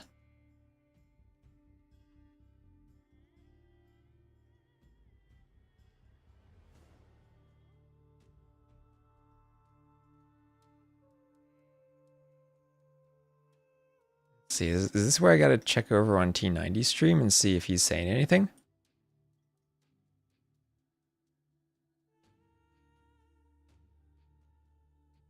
Now T90's in another set. He's in another set entirely. He's not watching this. This is in the T90 stream will solve it for me. Looks fine, but is 10 seconds behind. Yeah, okay. Okay, there's they go. There's they go. Yeah, it will be about 10 seconds behind. That's because when I stream in a higher resolution, I can't stream, like, YouTube doesn't let me do, like, the lower delay setting. So we'll be a couple seconds behind the Twitch stream. But I think that's okay if I get to stream in 4K there.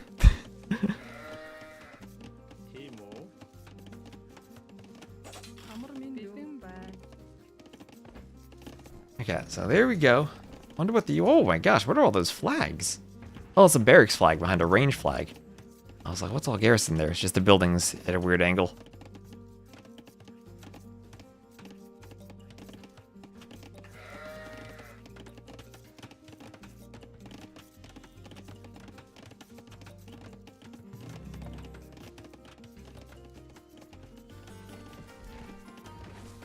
Oh, did he change from El Matador to just Matty? The dashboard still calls him El Matador. That if he's officially changed, that would be a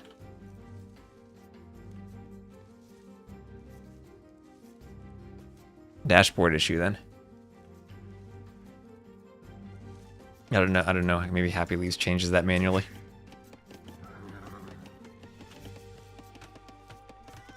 Change the scoreboard then. Oh, that's a lot of skirms. I always love skirms. So... Changed, but Happy Leaves kept one with the old name. Okay, yeah. I just copied what it said on the dashboard, but okay.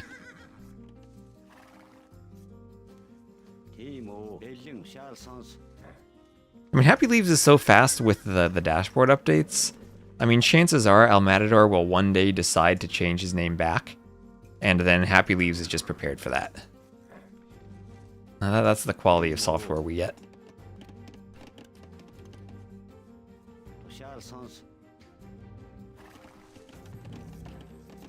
So Skirm on the way. And Fletching on the way for Maddie.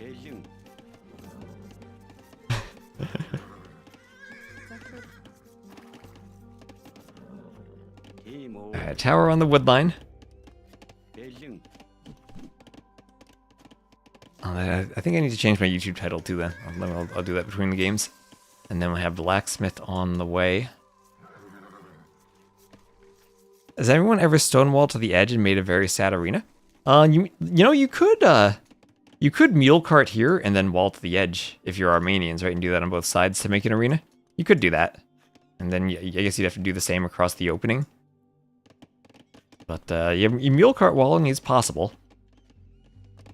You could also just wall yourself in a semicircle. So here come the skirms on the outside, and skirm number advantage for IXAM.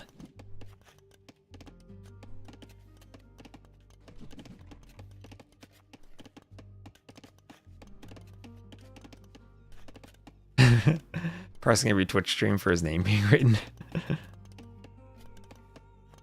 I mean, that would be an effective way to find bug reports, honestly. Just have the spec dashboard bot look for instances of your name. And then whenever something breaks, you'll find it out right away.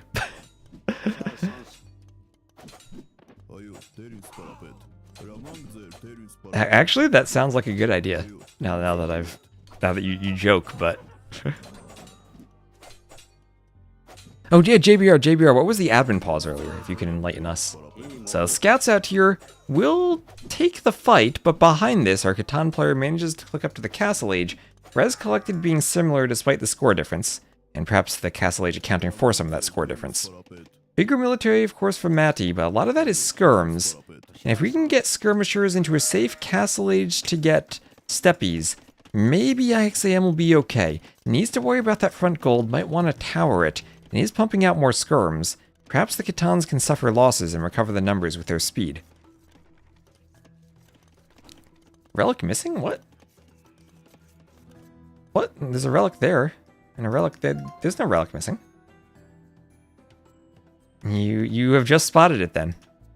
A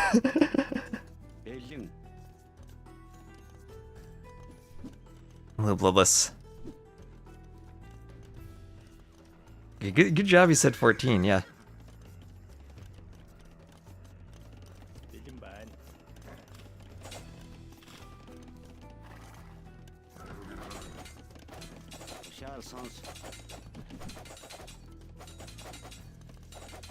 Who put it there? I guess I put it there because I edited the final map script.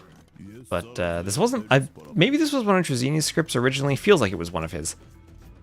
But the initial relic placement wasn't me. Maybe I edited it at some point. But usually if I do the maps from scratch myself, I put a bit of a distance between the relics and the other neutral stuff. So it's easier to find them on the mini-map. But yeah, you can definitely see missing it when it's mixed in with the berries there. This one's out in the open. But that one was hiding on you. So, Skirm Spear against Skirm Scout.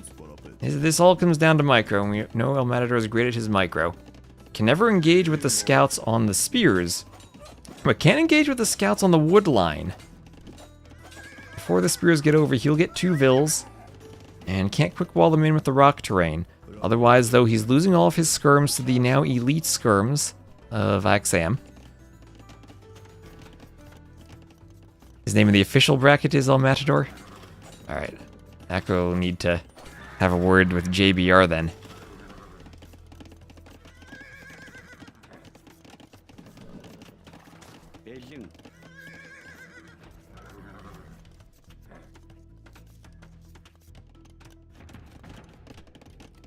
Don't blame me. Acro trying to claim his teammate El Matador changed his name to Matty. So Spears here, if he gets a good patrol, might be able to finish off those scouts. Even with the elite skirms, might be able to do it. It's a good volley there. We get the weak ones. Ooh, nicely done, nicely done. Find a middle ground, El Matty. Capture Ridge on the way. And I'll have a TC coming up here on the gold for IXAM. Finishing some pastures, but reseeding them. And now, this is definitely the most competitive of the games he's played so far in this set.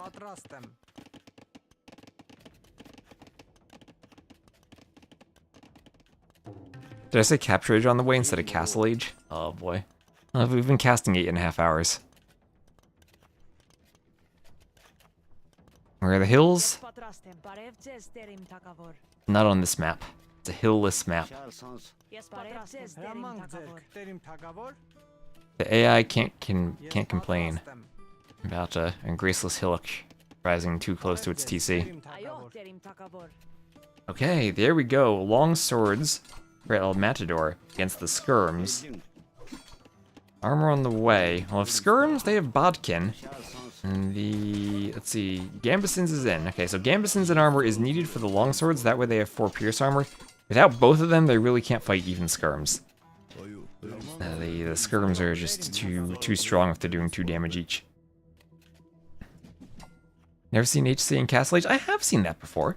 And could be a great answer potentially to longswords, like Longsword Monk. Let's see, church there, so that'll be hard to raid. It does, I guess, get hard to raid around fortified churches with cav archers. But it's still possible. You can hit one side if the church isn't set up everywhere. And you're not going to get the eco boost from the churches like you would as the Georgians. You're just going to get that first relic, so it is a bit more expensive to add it in.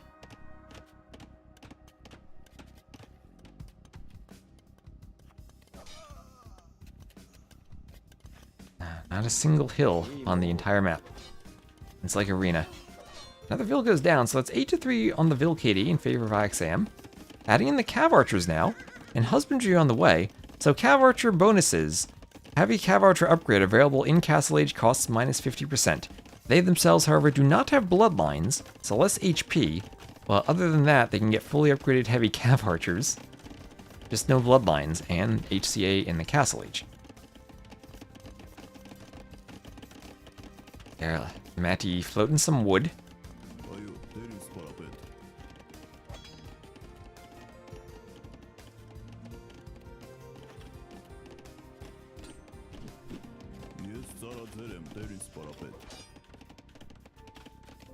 Middle's a hill? Not on this map. Middle's a nice TC spot, though, if the longswords don't catch your Vils. Okay, this is a bit of a throw if the longswords get there in time, but they won't because the Cav Archers are there. There we go. IXAM prepared for it, and Bowsaw on the way. So now it's going to be Cav Archer Longsword in the long run. Elite Skirm on the way, too, for Matty. Is it able to generate maps for team games? I actually don't know.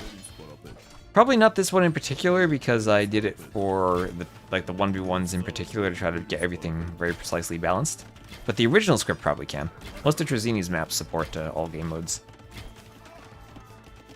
When I do scripts for tournaments, though, they're often very, very specific things I do, and getting them to work for all map sizes is a bit more than I have time budgeted for, although I'd like to do that.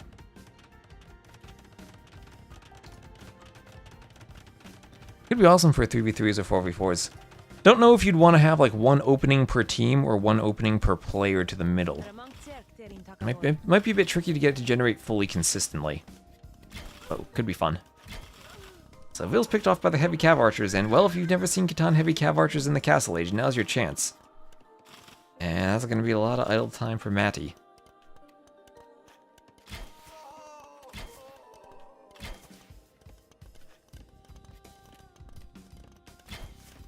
Maybe we also need rock around the outside then.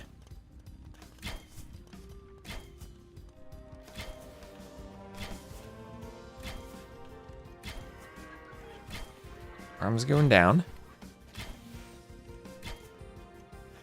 Yes, patrastem.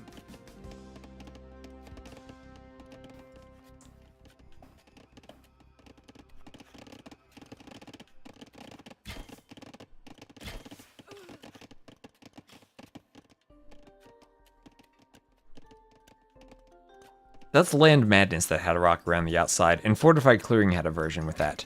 I don't think Rocky Forest ever did, to my knowledge. Unless there's a version I'm not aware of. But that is definitely something I've done on maps before. Had a nice fish trap set up. And now here comes some long swords. Not two-handed swordsmen or champions, even though the Armenians could do them now. Just some long swords. But some quick walls and heavy cav archers will probably make short work of them. Shouldn't be too much they're able to hit. Actually, I may be getting a bit too used to the fact that it's rock terrain, and not realizing he can wall near the lumber camps. See you later, Chicho. Have a good evening.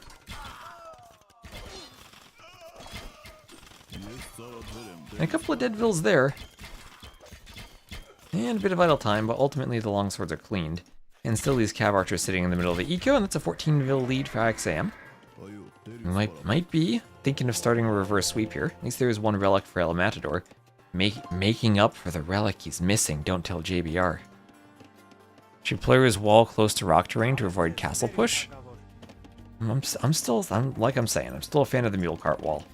Still think the mule cart wall has been underused. Too many pastures? Well, not enough pastures if you ask IXAM, I'm sure. 16, so that's like 32 farms. Or at least 32 farmers. Well, not all being used, apparently.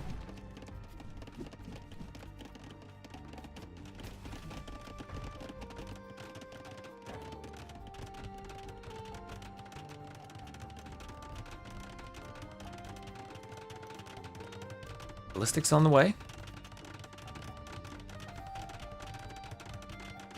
Played Rocky Forest 4v4 was not too nice. I imagine it'd be pretty snowbally. Those Seize the Hump 4v4s we saw in the Oz draft a while ago were pretty cool. The Armenian Dark Age Spear Rush was nice.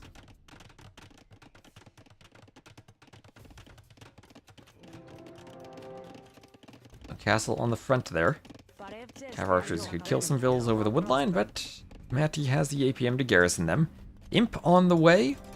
Has some Yao Daos come forward for IXAM, and he will be in a position to treb once this castle goes up.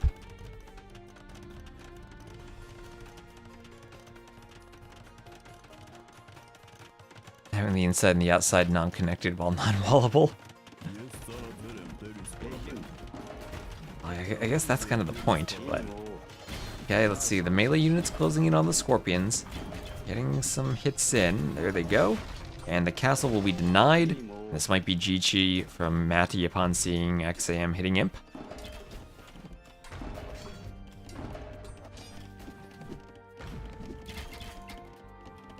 Yeah, red with a lot of food eco. Still could be used more vills. Only 88 to 71, but definitely a lot of eco. And TC's in the middle too to help back it up. Workshop University coming forward, going to pick up a monk, a relic from the inside. Now look at that, El Matador, he did find his relic. There does have two of them. Oh, and he will find the third. So he does have all of his relics. He'll be extra confused now that he actually does have the relic. He's just gonna forget to put it in.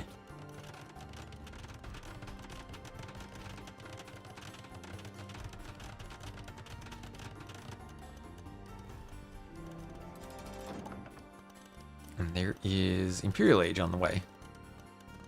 Infra IXAM.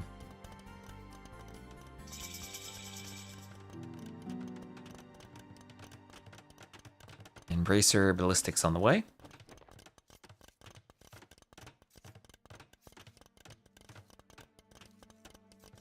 So hard to see if you have 1 or 2 on the pasture. Yeah, it is. And I'm still not really a fan of the design of the pastures. I feel like it's just a repeat of the Khmer bonus, but in a way that makes it much more finicky to use. I don't know. So he's what? That's 15 pastures, 32 on food. There's more on food somehow, maybe on berries or deer somewhere. Oh no, never mind. There's more pastures in the middle. Yeah, see this one here. Oh, 2 vills because there's one behind the middle. Oh, but you're actually not working on it. You're just standing there. Well, there's the confusion right there. TC gather. Oh gosh, more vills going idle on the pasture. What's going on? So camel trebs, these things, 10 range, not even that good against buildings, but I guess they do the job. You don't have anything else. 30 damage and plus 10 against building, but it's more of an anti-unit thing. 30 minus 30 latest attack. Okay.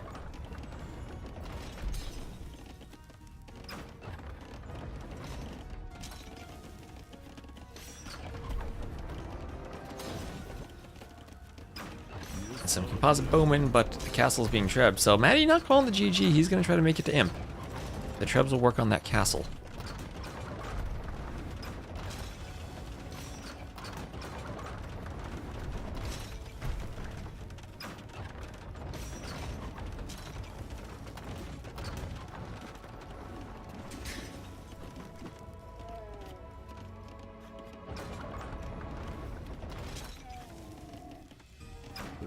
Treb's getting some shots in on the TC.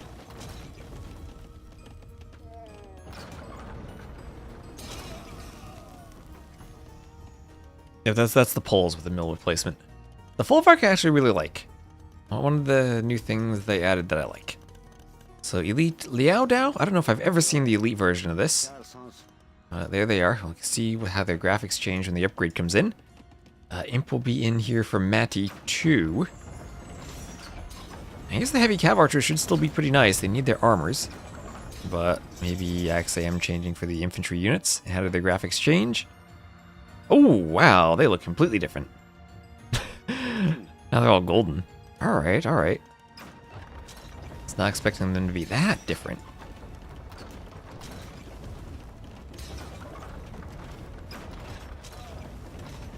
The Khmer farms, I think, are a nice bonus. The Catan ones. They're just crazy.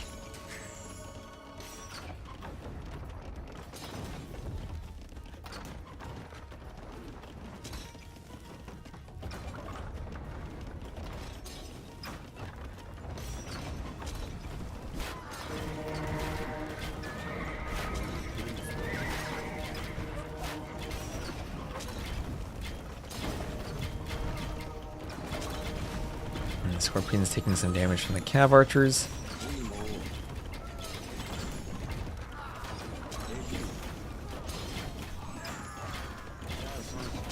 And there they go. Look how shiny and golden they are.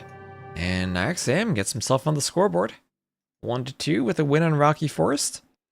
Matty didn't go for the super aggressive militia men-at-arms push. 4-minute difference in uptiming there, and nice win for IXAM.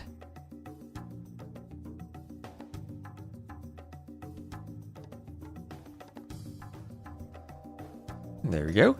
2-1 in favor of El Matador. And that means we might get to see the best map in the map pool of Fortified Clearing. I'll be sad if he goes for Jungle Swamp.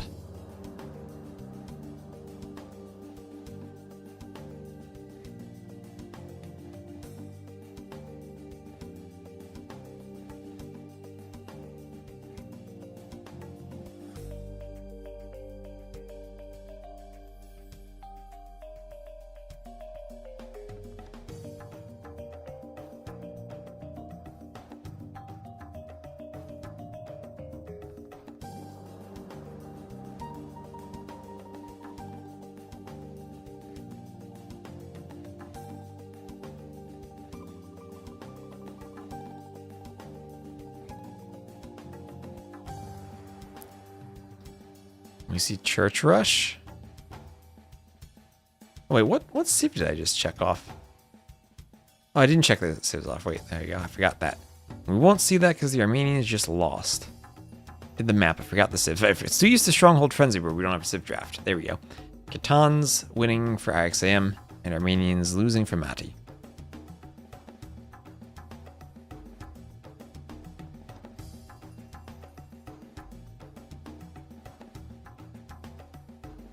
And this has to be Turks for fortified clearing then, right? And saving Portuguese or Huns for jungle swamp. So we maybe Turks versus Poles or Turks versus Lithuanians. I feel like Poles are the civ IXAM picked for the map. I guess if you tower rush the Turks, maybe you're okay. Yep, and it will indeed be fortified clearing, and that will indeed be the civ matchup, Turks versus Poles. Hello, Don Pato Pesto. How you doing? Hope your day is filled with many Castilier.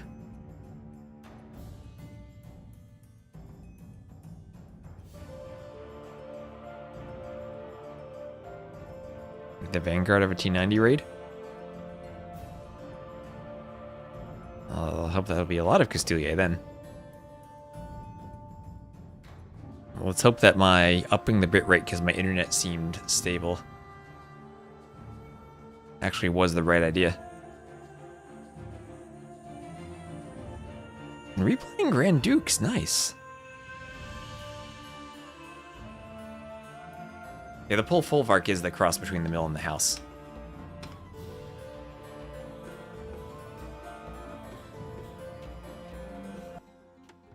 And here we are on Fortified Clearing. Maddie picking the home map, and he is up 2-1. We'll have 1, 2, 3, 4, 5 relics. And then 1, 2, 3, 4 relics on the outside. So they all generated. Check that for JBR. And then we'll have the pigs and the big pigs, the boars and the pigs on the outside. 3 deer per player to push in. And this map does indeed have hills. Hills on the outside and hills on the inside. Double hills, making up for the absence of them in Rocky Forest. Oh, hello, Gabby. Oh, that's a cute emo. How you doing, Gabby? You're playing your set tomorrow, right? I think there's like 3 sets around the same time that I want to cast, so I'm going to try to cast that. Yeah, yay!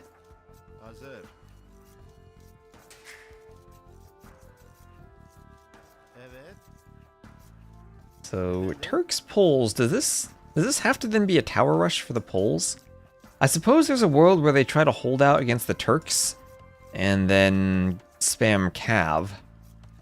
But Turk-heavy cav archers, if you get to the late game, the Poles missing the last armor on both their archer line and their cav line. Feels like the heavy cav archers should dominate no matter what they do. We have seen Arbs be very useful against camels so far, but I think the Turks kind of counter Arbs these days.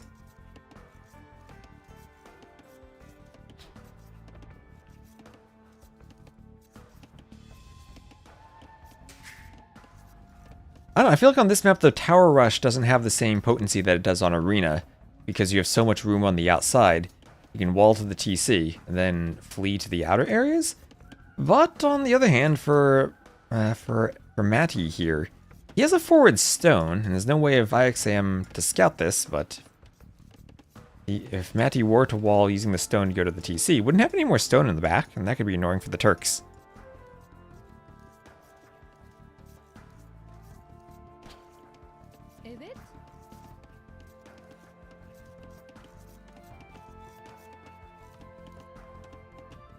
A bit of idle time on the TC.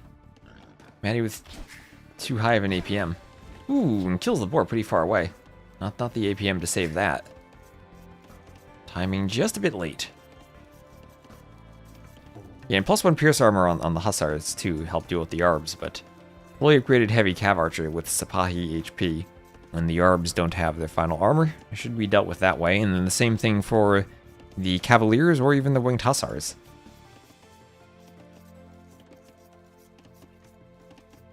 So it's a game that if it goes late, but not super late to the point where the gold runs out, then I think the Turks have a good advantage. But maybe the Poles can have enough eco with Folvark farms if they go for a mini boom that they can push an early imp. Oh, that sounds kind of strange saying push an early imp against the Turks. And hello, Tristan. Thank you for the raid. Hello, everyone. He says hi. Tell him I say hi, too. Plus 7k? It's more like plus 1,631, but thank you. And hello, your cultist. Thank you for the follow. So this is the silver replacement qualifier. Not going to go over all the drama again, but there is a replacement qualifier. And this is Matty against IXAM. We're in game number 3. We got fortified clearing, Turks for Matty in the blue to the south, and Poles for IXAM in the red to the north. And hello everyone. And Rusty Snowman, thank you for the follow. Oh, T90 Rams, hello. Oh, and Dane, thank you for gifting out some subs. Dane P6, thank you. El Matador, yes, Matty is El Matador. Apparently he has been changing his name around. And Rithuel, Emu212, thank you for the follows. We're getting very close to 15k followers. We're at 14,083 right now, so thank you all. Winner gets to silver, yes, winner gets to silver. Elsewhere in the bracket, everyone else has been qualified to silver and is competing to get to gold. Here, this is a replacement qualifier from players who lost to see who can make it to silver. And Caspi, thank you for the follow. Did I say ACCM? I meant IXAM. IXAM. Yeah, if I said the letters wrong, it's because they just used letters in their names.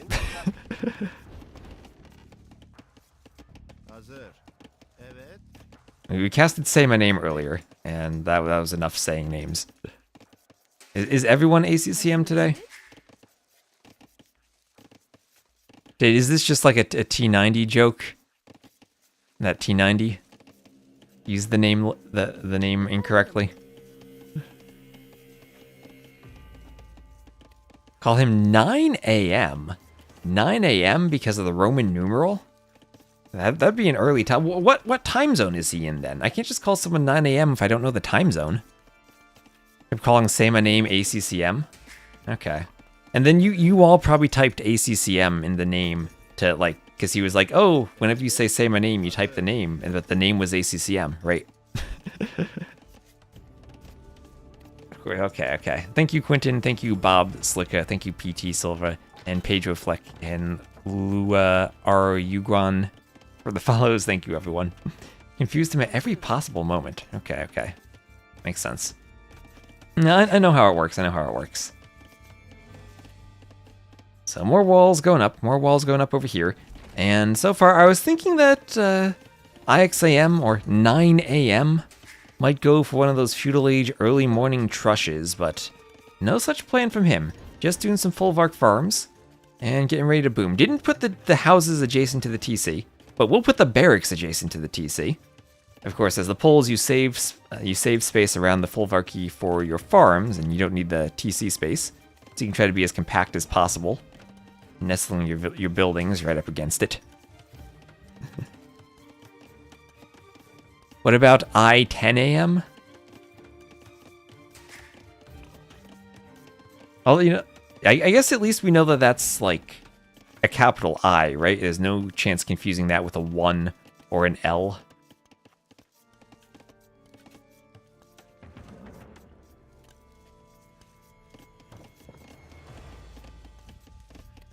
Just Maxi? It's a Matty. No X in Maxi. 1990. Oh wait, is an A part of Roman numerals? I know the M is. I didn't think the A was.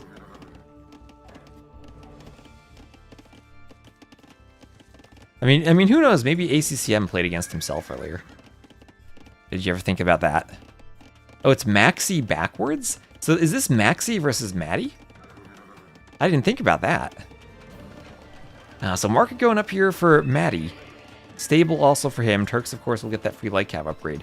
So you want to delay the fight as late as possible until you get the light cav, but if you have the scout trap in your base, might as well go for it. The little hills here are different than Arena. Arena has no hills. This map does. So you can try to camp on the hills. But now Matty can mostly just chase and engage. Be careful of the hills. but then he'll get some more scouts out himself.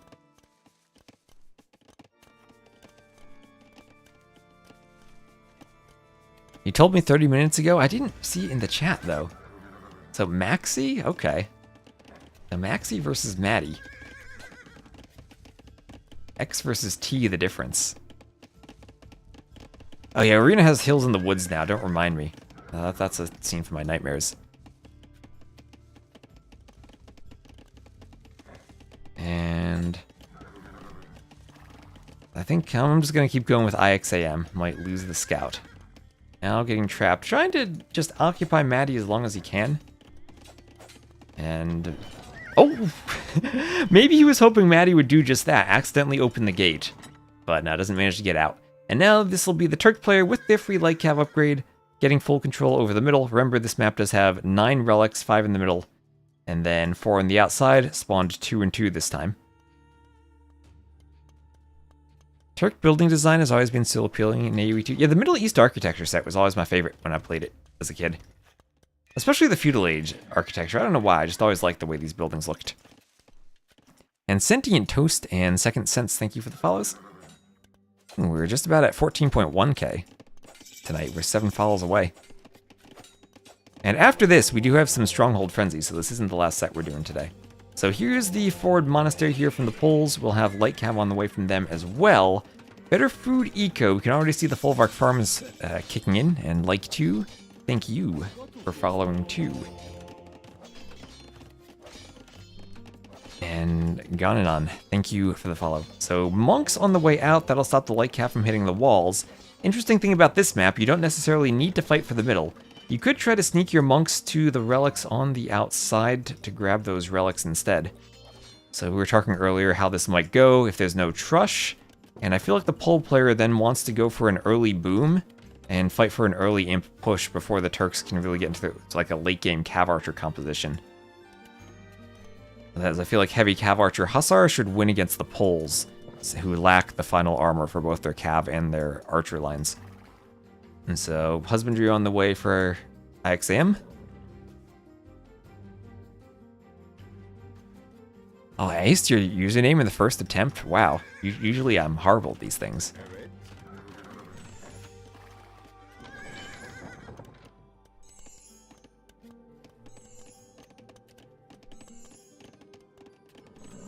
And Monk healing the light cav, so IXAM will have to get back. Heavy plow on the way. Does everyone, do you all remember that time there was a player named Dreams?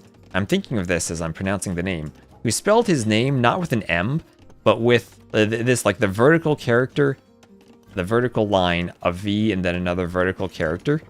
And then T90 casted a game of his once, and his decision was, like, instead of just explaining that it meant dreams, he thought that would be confusing, so he tried to read it as it was written, and he kept saying Drevis. And I was like, that's extra confusing.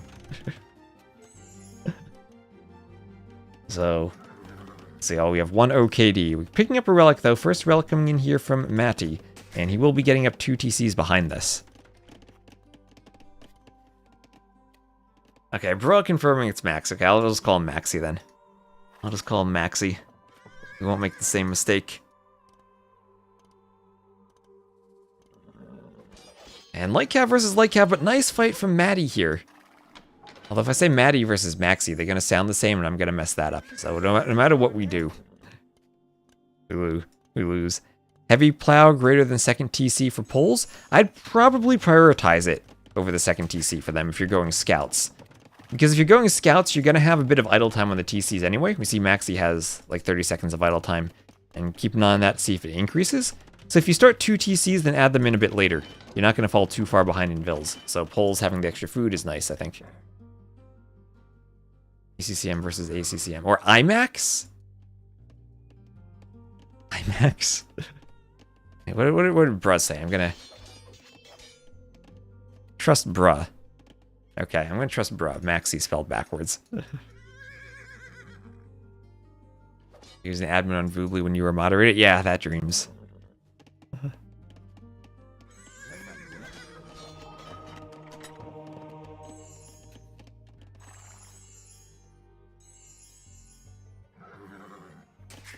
So here we have a wheelbarrow on the way from Maddie, improving his eco, but doesn't have bowsaw. No bowsaw for him. And we see Maxi pulling pretty far ahead in res collected already, even though he's slightly behind in Vils.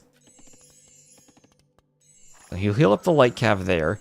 And no relics for him yet. That's a bear on the outside. The little red dot made me think he was going out there. But no relics from him. He's going to the left, though. We'll be searching for relics out in the wilderness, sending a monk by himself. And thankfully for him, Matty is not paying attention to the light cav out there, using the light cav all in the middle of the fight. And slight light cav numbers advantage here for Maxi. But Matty will distract him long enough that he'll pick up a relic. This is where Maxi, if he's paying attention, he'll see the relic disappear in the fog of war, but he's taking a fight with only part of his army. One runner from Matty gonna get away. All in all, though, looks like he's winning the fight doing wheelbarrow himself.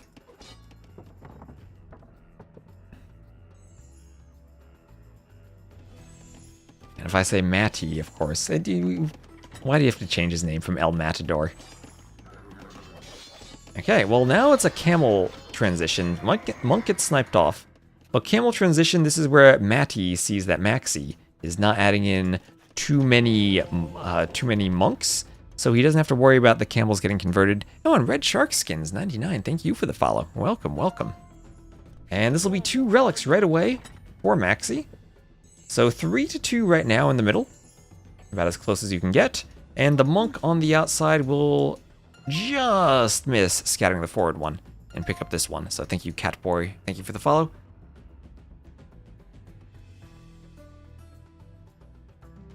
Should I call them red versus blue, Sashman?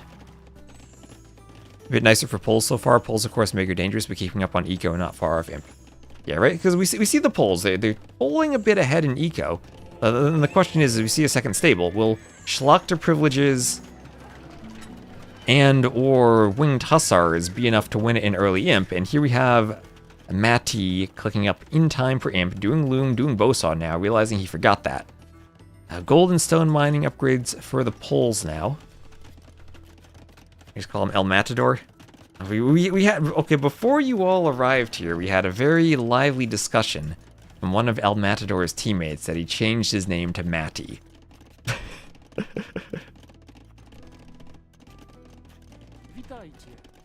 Call them red versus blue. Oh, you see, this is, you guys, you know, say my name's name. Used to be VNS yellow, and since he was playing yellow versus blue, I just put them in the colors, so it was literally yellow versus blue earlier. And that's why I didn't say ACCM earlier, because like I knew what I was doing and I set it up properly. So third relic, one comes in from the outside and comes in just in time, as it looks like El Matador had sent his scouts around the outside.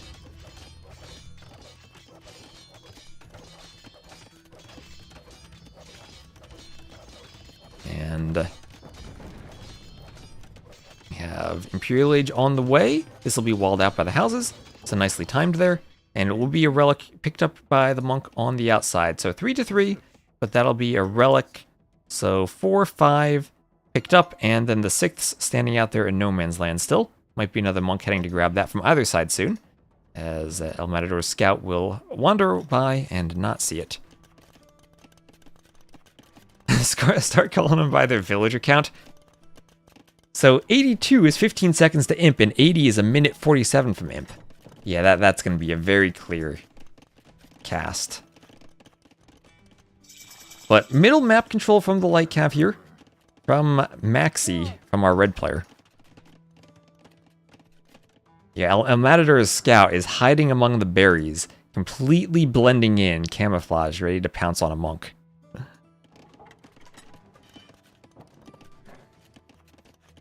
And oh, thank you, Maja13, for the follow after waking up from your nap. It's not a dream, I swear. So, castle going up on the little hill. You do have the bumpy hills in the middle for the castles. Monks getting conversions on camels would actually be really useful here, considering all the hussars that are out. But hand cannoneers immediately from the Turks. And castle here going up. Ooh, I wonder if heavy camel even could be a play, but it will be. Vils need to wall themselves in, have been successful so far. They need a few more tiles. They're going to let the hussars in. Oh, okay, and suddenly that gets ugly if the castle is slowed down or denied. or if the gate is held open. More walls on the way. One Hussar still stuck in there, but that will go up 90%. Don't think one Hussar can stop it. And he's not going to try to dare to dive forward with the hand cannoneers. But now it's crossbowmen, so arbalest opening against the Turks. Remember, the Hussars have +1 pierce armor for the Turks. And now a bit of a Hussar raid is coming in.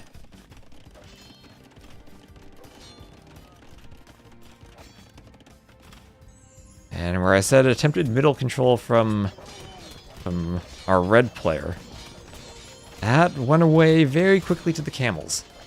And now it's time for the Turks to do what they do in early imp, push forward. And 1,000 more resources for our pole player, but I can't help but wonder, maybe fighting for the relics wasn't worth it, and maybe just like a pure boom into a faster imp might have given them a bigger advantage?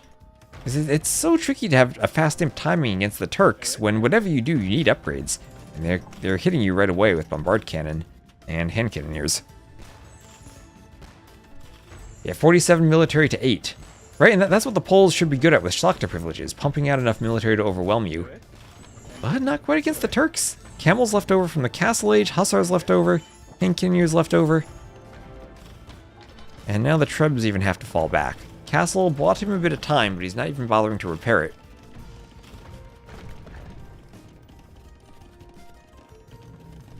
Yeah, right, and all that map control was a drain on the economy trying to pump out the light cap. And he does have outposts everywhere. You know, on the outside he will manage to wall, at least on one side. But that's not what the problem is. The problem are the cannon in front of him. Score is talking quite loudly.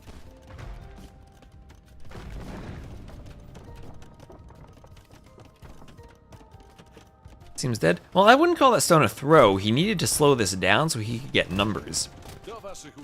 Problem is, even now with, what's that, 6 ranges pumping out arbs, he doesn't have numbers. 19 arbs, but against the pierce armor of the Turks, that's hard to use against the Cav. Chain barding armor on the way. It's kind of crazy how big of a difference 1 pierce armor on Hussars makes for the Turks versus arbs.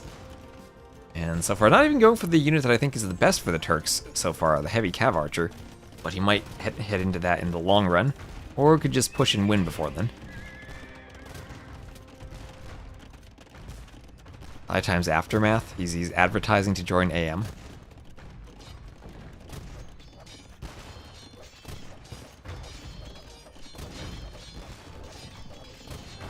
Now, Sentientos, his name is apparently supposed to be Maxi, spelled backwards.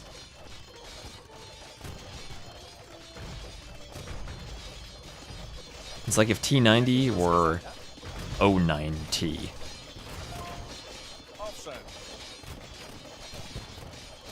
Or the good old, remember MBL AOC with the 4 in the name? That was spelled backwards.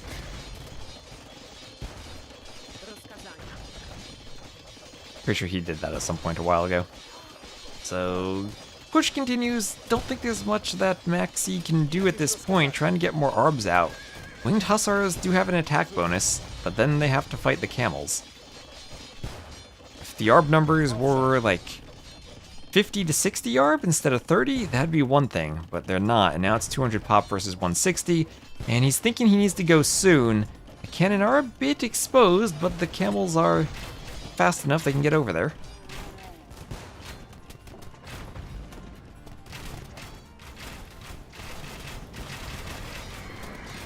And just waiting for some good splashes on the arbs now. We got one good fight from red with a split. But I don't think he has enough arbs to take out all those blue cannon, and the arbs will start to get flattened. The camels coming forward. Cannon firing volley after volley at the arbs. And nice attack round. Picks them off, and now the hand cannoneers with their extra HP. Good enough for the GG. And at least we saw fortified clearing, but there's a win for the player formerly known as El Matador. As it will be 108 kills for him. Economy neck and neck until things snowballed. And yeah, 90-second difference to Imp too. And I feel like if you're the Poles in this matchup, you need to be beating the Turks to Imp. Or having a bigger boom somehow. Oh, and Arbase is here. Hello, Arbase. Hello again, I saw you earlier.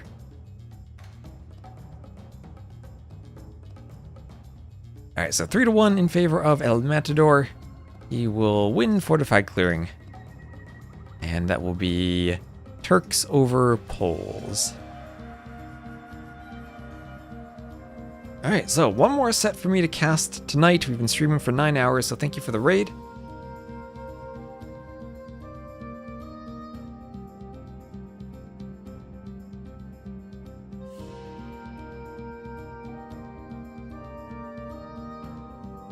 And let me just double check my recs and download the right thing. As we're going to have some Stronghold Frenzy.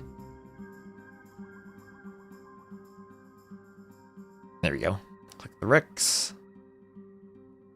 And move back to the quarterfinals of Andy versus Ciskhan.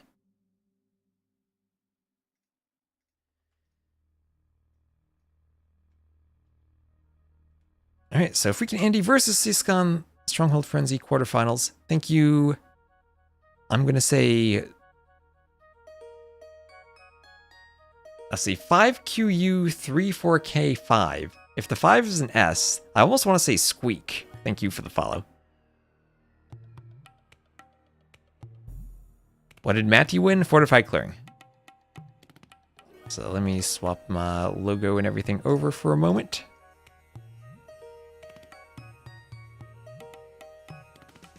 Yes, that is indeed Andy on the left. And this will be FreakinAndy against Ciskhan. This will be the quarterfinals of Stronghold Frenzy, and it's a best of 5. So let me get the recs in my folder. Open up my downloads and do some copy and pasting. Let's see, extract. Copy. Paste. And let me update my YouTube title too. Click all the buttons.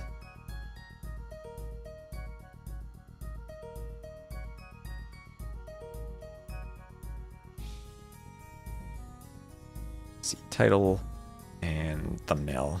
Good.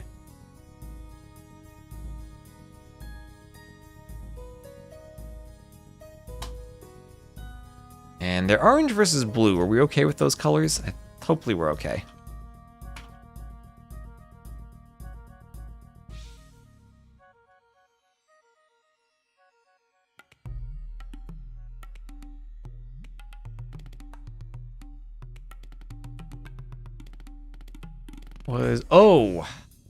Right. There was a patch earlier this week. I need to swap my patch. Sorry about that. I need to go to the previous live patch then. Right, let me do that. 90 viewers might get to see Ngome. They just might. I hope they get to see Ngome and Sardis. So let me swap to the previous patch. I'd forgotten about that. And to close Capture Age, here's a tip for everyone playing Age of Empires. If Capture Age is open, then your game will not swap patches. Let's hope I don't lose my hotkeys if I do this, but I have them backed up at least.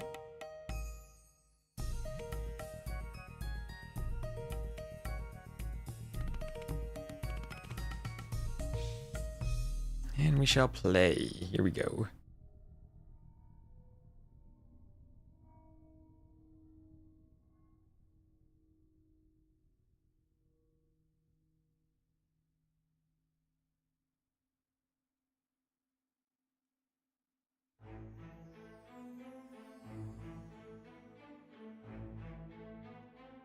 So FreakinAndy versus Ciskhan.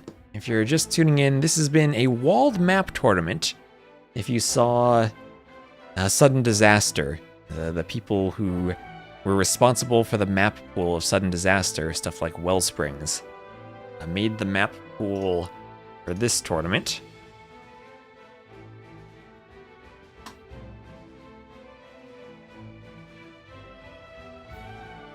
And we will be, here we are, Stronghold Frenzy, quarterfinals between Ciskhan playing as the Blue Burgundians to the southwest, and FreakinAndy as the Orange Burgundians to the southeast. Now you might be wondering, how do they have the same civs?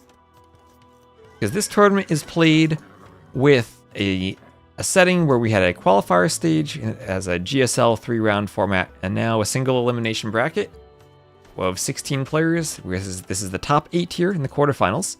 And every time you play a map, you are free to pick any civ you want, but you cannot repeat civs throughout any point in the tournament. Now, yeah, Don Pato Pesto is going to be happy to see the Burgundians mirror. So you cannot repeat your civs. That means now that they have picked Burgundians, at no point in the future, this round or the next 2 rounds, can they pick it again. So if they think, hey, the Burgundians are a great civ, I should use it, well, they're not going to have it for later. And this is Regicide. It's essentially Regicide Fortress, but you don't start with a castle, you just start with a fortified tower. No barracks either. So no unique units, and some laming right away. That king gonna find the goats from FreakinAndy, and Ciskhan will lame that. Overlay, what about the overlay? Wait again. What about the overlay? Oh, TTL 5, thank you, thank you. Logo. There we go. Thank you. That should be all good now. And I accidentally changed my logo on my out of game scene, I think.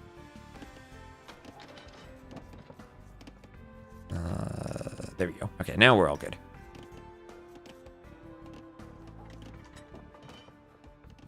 Do you think it is worth to save civs with 50 civs available? Absolutely. We saw like Sardis and Nagome, where Saracens and Lithuanians respectively have been really, really strong. And I think saving them for the later rounds is going to be very good. I wonder though if like players might scout that and try to come up with a counter, but not sure. I don't know if there really is a counter to that Saracen building attack bonus against the walls there. Wheelbarrow already? Oh, is that a Dark Age wheelbarrow for Ciskhan? Okay, I mean, it is cheap for the Burgundians. This is available early. I don't think you want to do it in the Dark Age, though. Oh, you know what? Maybe, was he housed? Did he do it because he was housed at some point? I do see 4 idle TC seconds. He was like, I don't want loom, I'll do wheelbarrow. That might have been it. As I see, like, what looks to be a panic house by a lumber camp. And while he lamed 2 goats, he missed 2 of his own, but his king might go scout them now.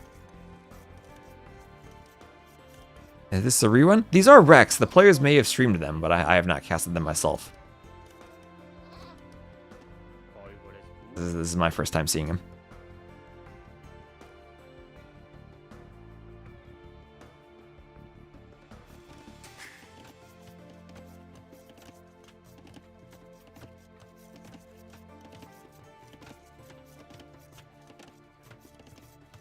For maps like Narak, maybe not specifically you're going to have the same civs like you do for a couple of the more specialized maps. But there still definitely are better civs for them, and the Burgundians should be one of the better civs.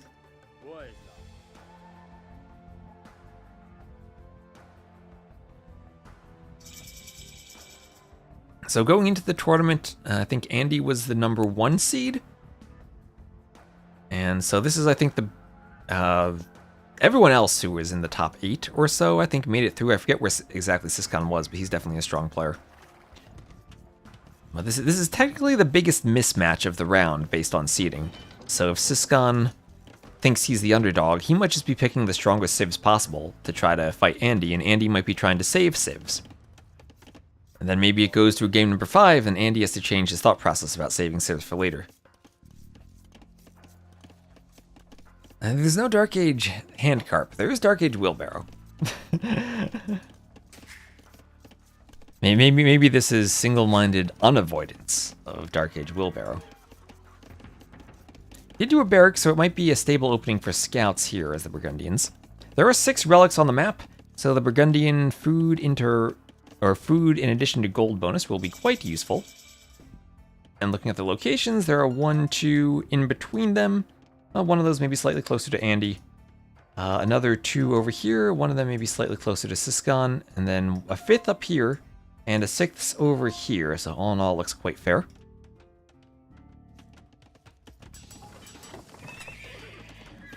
Stable blacksmith. Oh, if you want to do some type of forward, actually, then early wheelbarrow for the speedy reveals could be interesting. Never thought about that, but maybe, usually on Regicide Fortress, I find going forward is a failing oh my gosh, Andy's going scouts and Ciskhan's still scouting with his king. Ciskhan, what the, no, Ciskhan. Feudal scouts are faster than kings. What are you doing, Ciskhan? Oh, he's Andy did, oh my gosh, no, Ciskhan, don't do it, no!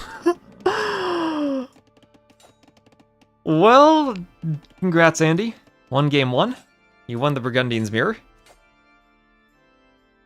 Oh no, you didn't think the scouts would be out that fast. In the feudal age, your scouts are faster. No, Andy's trying to block, or Ciskhan's trying to block, but he's saying, please don't kill me. Well, Andy goes up 1-0. Oh, I've seen this before. It's been years, but I've seen it before. Oh no, Andy's showing no mercy. well done, Potopester. At least it'll be a memorable Burgundian's Mirror. They used their light cav. Thank you, Bo Popo Kill for following after the King kill. Thank you also, Numerfault, for their follow earlier. Oh god. So I saw this once before, where it was a 2v2 and Backed had his scout out. He and ACCM were playing a 2v2, or had his king out and was killed by feudal age scouts. And afterwards he didn't know what happened. And Dogao had to tell him scouts are faster in feudal with the scout boost. And Ciskhan scouts the map a bit too much. And, well, at least he didn't run his king into a castle.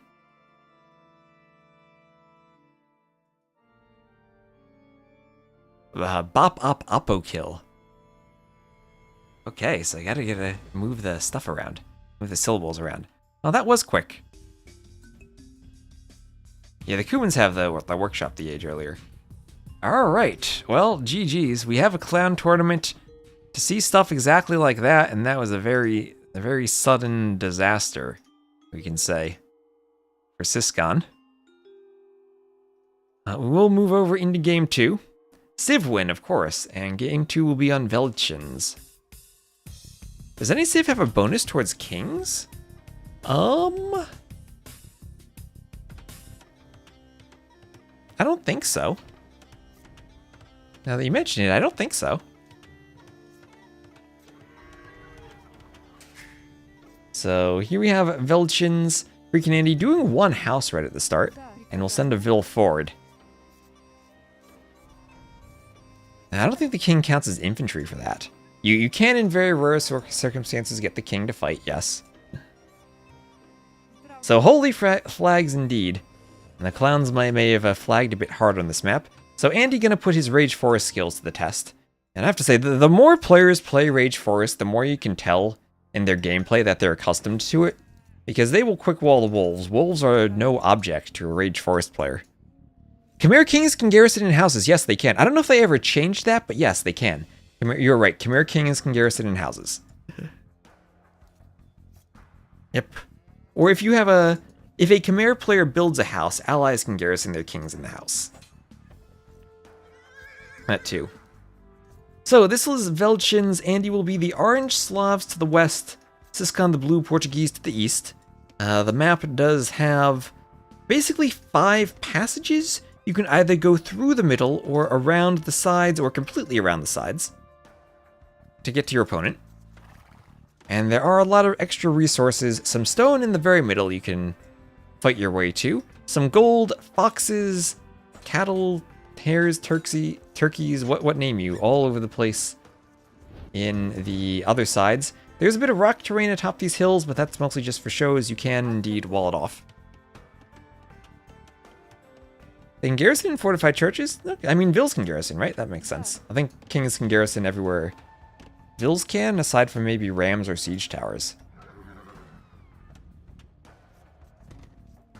And this is where Andy needs to pay attention, and it's a good thing he starts with that outpost. Oh, he doesn't have enough vision, though, maybe with Town Watch. But if he ever sees Ciskhan moving units through the middle, he's got to delete the palisades, unleash the wolf. Are the foxes too loud? I can turn that down in Capture Age. Oh, he's going for more foxes, but here comes the wolf. He's just gonna fight the wolf. His Vil was injured though. His Vil was injured and he's fighting the wolf. The scout is there. Okay. Ooh, 4 HP. Just makes it. Perfectly calculated. And you better hope the scout doesn't come forward. Thank you, Mortrigo, for the follow. Welcome to the stream. Oh, so we did pass 14.1k, so thank you all. So we're climbing. We're going to see if we can hit 15k followers by the end of the year. It's going to take a lot of streaming, but I hope we can do it. And Lemon, thank you for the follow. What does the fox say? I don't know. I would assume they growl a bit.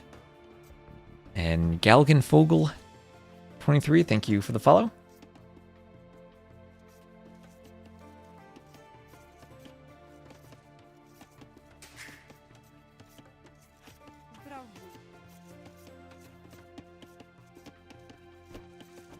Yeah, Marintho and Rapture are responsible for the flags.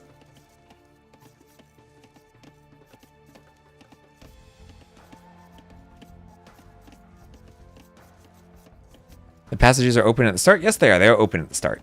So, Andy, so sometimes we have seen aggressive Vil fights or militia or men-at-arm rushes. But yes, they are open at the start and can be walled. And that is all in the purview of these Rage Forest players who then want to take the middle with their Vils. Am I old enough to know the fox song? I've never actually heard it.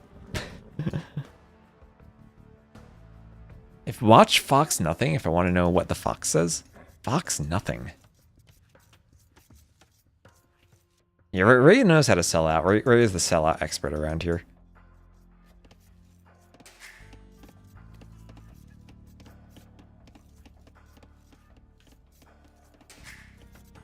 Okay, Feudal Age on the way for Ciskhan. It was everywhere in 2012? Okay, in 2012 I was studying math, though. I might have been oblivious to the rest of the world. Okay, well, one thing Andy didn't do yet is wall forward on the sides. He just walled with houses, so that is pretty close to him, and he didn't wall the outsides yet. So he's still open. Oh, he's going to finish taking out the wolf. Okay, I just wanted to attack it. And we'll mill the hares in the middle. And hares are another reskin of chickens. And he'll get a bit of food from them. There's no pirate flag in the game. Oh yeah, I guess you gotta go to Age of Mythology for the pirate flags. So feudal on the way for both, but Ciskhan up a bit faster. You are far enough apart on this map that I have seen fast castles. Slavs, maybe not a civ I'd expect to FC though. Portuguese could do it. Maybe Slavs could monk rush? We will see 4 militia into men-at-arms now from Ciskhan. And I think that means if Andy manages to pull off a fast castle, then he won't really be able to do... Ciskhan will have invested so much in feudal, he won't be up in time to stop it. And Andy, even though he did the palisades, maybe he should have done an outpost up here, because he's not going to see Ciskhan breaking through the fortified palisade wall, and they are Gaia, so he's not going to get a notification either. Why do they hate Pacific Islands so much? I mean, they still pick it, right? They see it played all the time. I've never really been a fan of the map myself. And they break through. There they go. I feel like T90 likes it.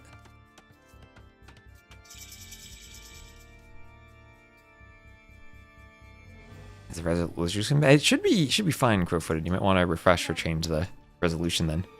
But you can try watching the stream on YouTube if Twitch isn't working for you. Oh, nice quick walls. There you can tell. Andy plays Rage Forest. But here come the men-at-arms. Andy will see that with his outposts here.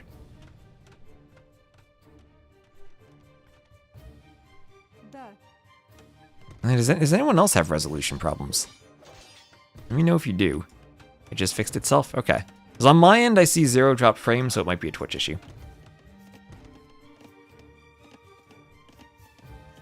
So, here we have Arson on the way for the men-at-arms.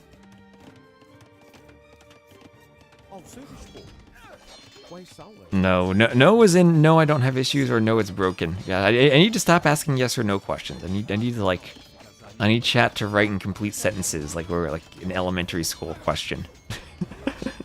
No issues, okay. There we go. I suddenly, like, I forget how I phrased the question, then I see yeses or nos, and I don't remember what the answer should be. Putting it on max work, but auto to low res. Okay. Sounds like a Twitch issue.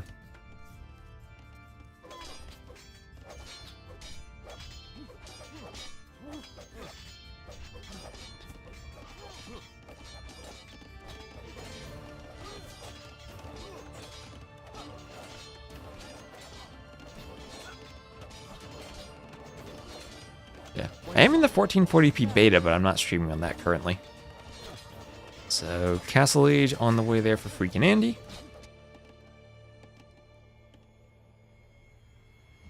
Our tiny maps on... we could fix them if we used the data mod, but I can't fix them directly in the map script, I don't believe.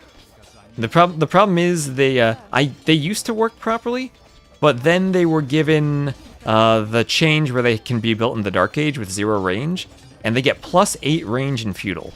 And while I can take all the buildings and basically multiply their range by 1/2, well, 1/2 times 0 is still 0, and then it still gets +8. I tried giving them negative range at the start, but that didn't work. So I don't think I can do it just in the map script. We'd have to use a data mod, and where it should be possible. But that's an extra step when you're selecting the checkboxes when you're loading in.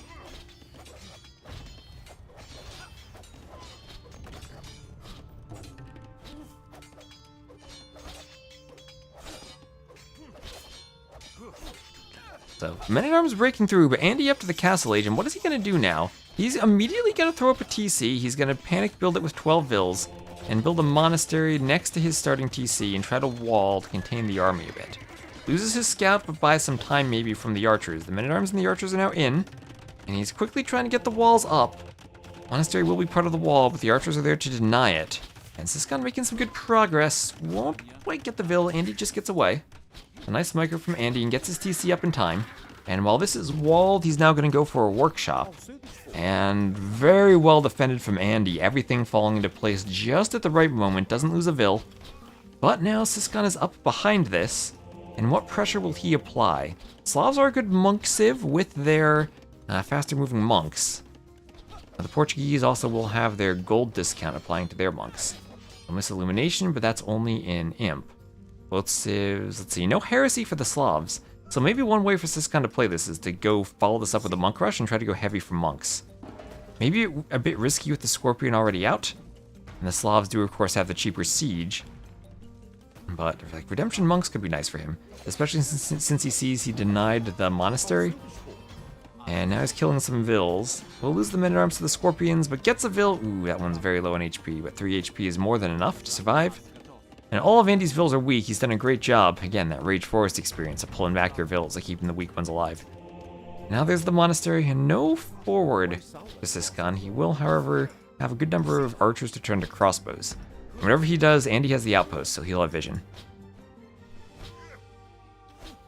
Also do the same when blocking the ads.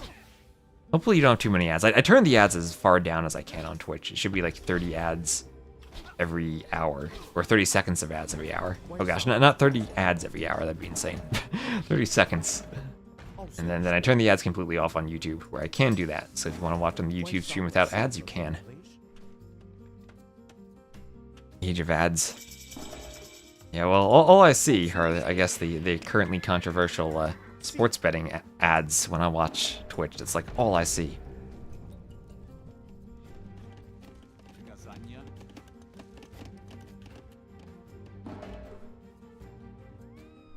So here you have Bodkin, Crossbow, and Bowsaw all on the way for Ciskhan.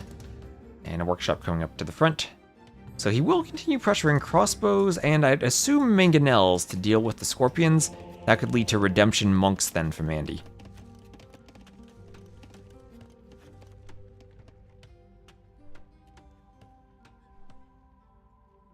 There's a trick to get 0 ads. You use a VPN in a country that doesn't get ads. That's the trick. Maybe I need a VPN sponsorship. How to avoid watching ads on my stream.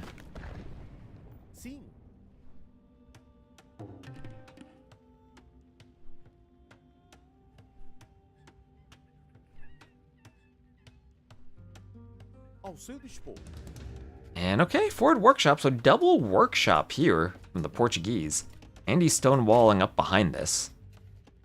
And if Ciskhan wanted pressure, he wasn't that late to the castle age, but doesn't have the timing. And is now pretty far behind Andy and Eco. As Andy starts to pick up relics, he'll grab his first.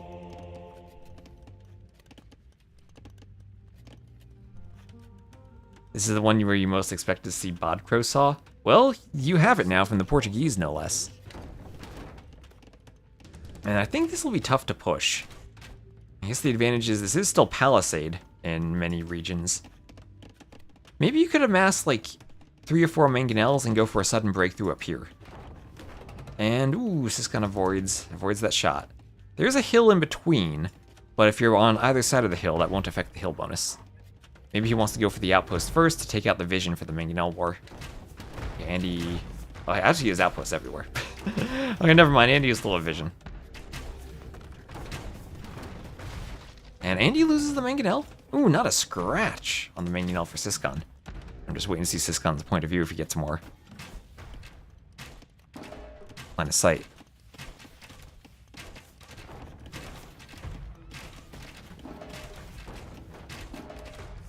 Ooh, the Scorp's just surviving, 2 and 3 HP respectively. That'll at least make them turn around for repairs, as Andy only has a palisade there. Only a palisade at 1 tile, and now he'll have... The Ciskhan will have the hill. He can get a decent shot on the mangonel there. He'll clear a Scorpion. And okay, gets the Repairville, keeps his mangonel alive, still hasn't taken really a scratch. Gets the mangonel from Andy. Okay, Ciskhan pushing here. Ciskhan with a good push. Oh, okay, that's Ciskhan's castle. Andy coming forward with the mangonel. Will trade there. That's what he wanted. Now Repairvilles are in. Good micro to dodge the shot. Mangonel goes for the Scorpion. Doesn't get flattened. Needs repairs though. But the Scorpion could get... Scorpion takes it out. And now that castle goes from looking good to looking a bit overzealous. Ooh, Mangonel gets a hit on the crossbows.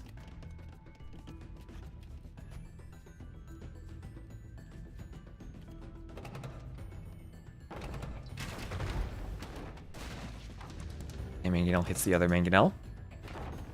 And gets a nice hit on the crossbows. Okay, suddenly this pressure no longer looking good for Ciskhan.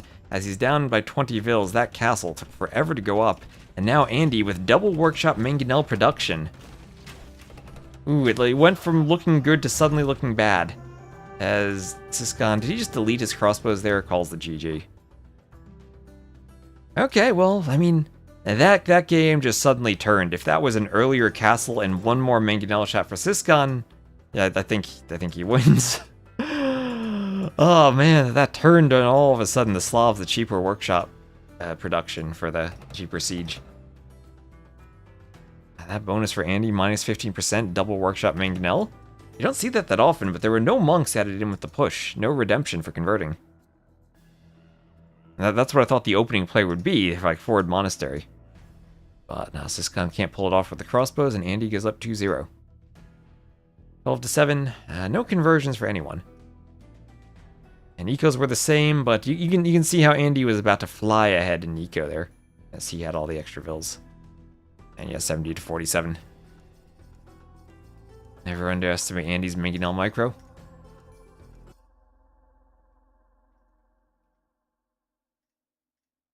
So that's 2-0 in favor of Andy. And this is where we need Ciskhan to start picking his opponent's home maps. And see if we'll get something wonderful. Looks like he is going to go with Tulo. So we need Ciskhan to get a win. We're going to show off the fancy maps. Linear. Oh, remember, exponential and polynomial graphs, Satchman. Those are very, very different things. Okay, let's make sure this is the nerdy chat. Let's get our growth rates squared away, so we don't have any confusion. Anyway, we got FreakinAndy over here. He will be playing as the orange shoe, and then Ciskhan, he will be playing as the blue Woo. So Woo versus Shoe. Someday I'll have to finish editing that logarithm video.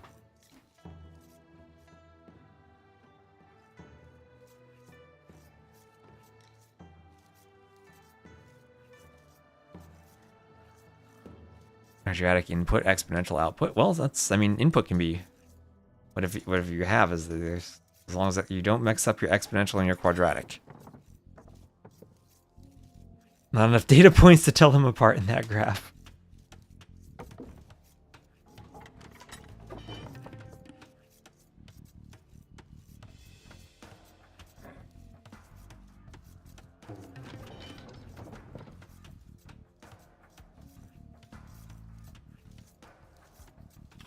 Another FC from Andy.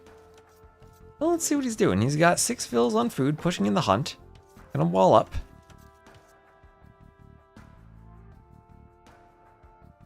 And, well, I mean, the Woo feel like more of a hybrid map civ. Ciskhan will get the food from doing the dock. There are 12 box turtles in the middle for a total of 2,400 food. Build farms on the existing pretty farmland terrain for bonus food. That's not a bonus. Maybe it should be, though. Maybe the clowns could implement that. I don't think we can, though. Why chop through the ring? It's not like there's water. Because when you chop through the ring, you have access to stone. And if you look at what is absent from the middle... Stone. There are no stone mines in the middle. And thank you, Scrirata McDan, for the follow. No stone mines at all in the middle. There are 5 relics and there are gold. But if you do want to get stone, you do eventually have to get to the outside.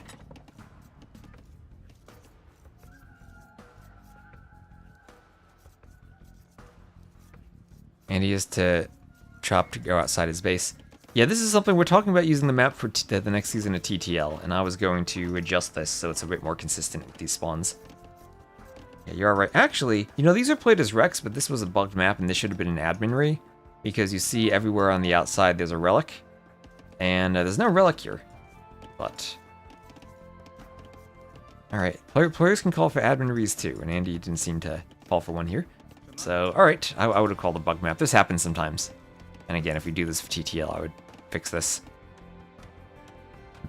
Yes, it does indeed. It stands for my name. And nerd chat rise up. Hello, T-Cone.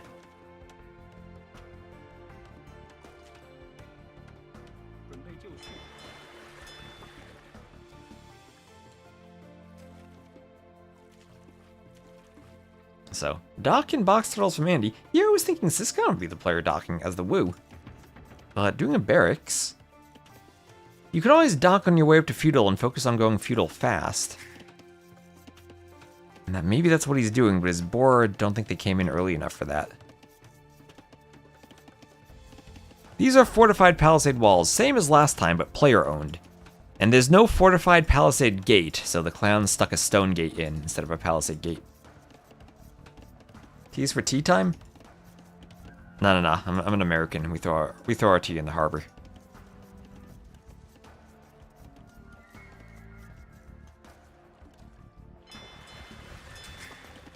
Feudal Age on the way. For Ciskhan, he's chopping out too. Yeah, some players also don't chop to the outside. Some players pick one of the inner wood lines. I don't know what the thought process is there.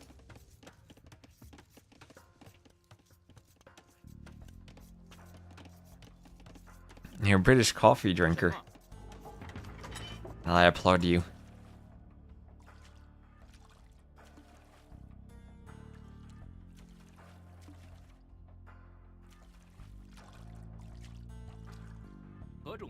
Alright, so 2 militia coming forward for Ciskhan. We'll look to attack the vills of Andy on the dock. Remember, Andy has a Rage Forest player. He's quite adept at his quick walls for the vills. And we'll see what damage the militia can do. Andy running all 4 vills back. From the looks of it, looks like he'll lose 1 to the scouts blocking. And it will be a feudal scout in just a moment for Ciskhan. 1 vill goes down. Alright, so nice start to the drush. It's a vill and a whole bunch of idle time. And I believe hold the gate open. Now don't go in. I think that's the lesson I've learned for this map. Don't go in. Because there's nothing you can raid. Everything is too close to the TC. And Ciskhan going in needs to make sure he never moves the scout. He's just gonna look and get out. Alright, he's gonna go for a range, and the scout comes out too. You prefer US breakfast over English? Yeah, we have pancakes over here. Pancakes are good. And Feudal Scout should be getting the hits and winning the fight. So should the Men-at-Arms. Okay, Andy's Scout taking some damage. Alright, Ciskhan, we need to see Nagome or Sardis in the maps. There's Arson on the way for Ciskhan.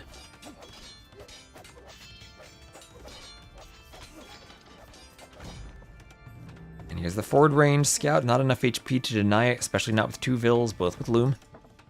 Or I guess Vils with Loom, not like you can individually do Loom unless you get conversions in some situations, but yeah, okay. Oh, nice actual wall from Andy to stop the Men-at-Arms getting in, but that's not going to work entirely. Scout will come over and again get the Vil, get another Vil kill. Hold the gate. Oh, don't go in, don't go in. Oh, ooh, stops Man-at-Arms in the gate just in time. And he should be able to get out, unless Andy does some fancy quick walling, which he might. He's Andy. And, ooh, no. Oh, no, the Man-at-Arms gets trapped. Man-at-Arms trapped inside.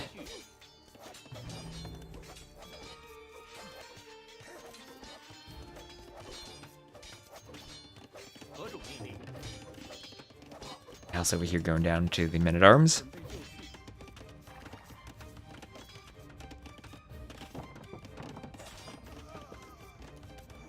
And hello, Captain Pughole Skibidi-Riz. And, oh, the Men-at-Arms finding the Vils who chopped out. Maybe another kill could come in here. It's a low HP Vil for Andy. And again, these Men-at-Arms from Ciskhan. Look at that, 3-0 on the Eco KD. They're causing some havoc and potentially another Vil. Scout kind of low on HP, but he gets the Vil. That's 4 Vils down for Andy.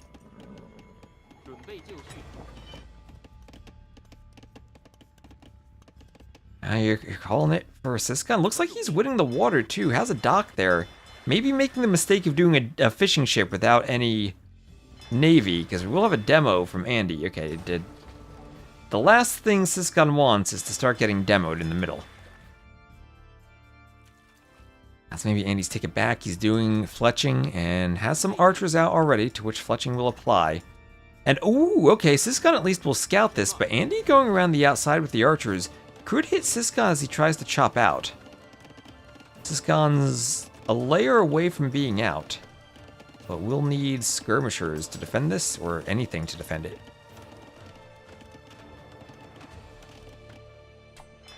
So should we retroactively do an admin re for Andy's bugged map?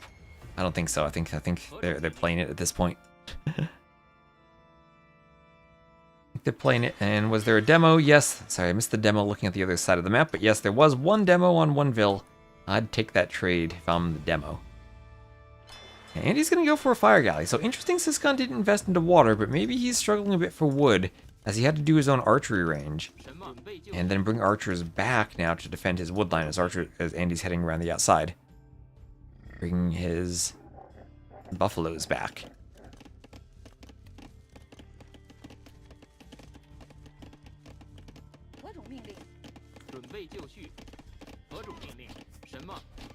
And, ooh, Andy going down. Not patrolling, running into the archers, and he will be shooed away.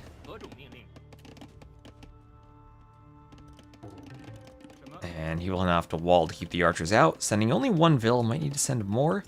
Get the buffaloes in, then wall.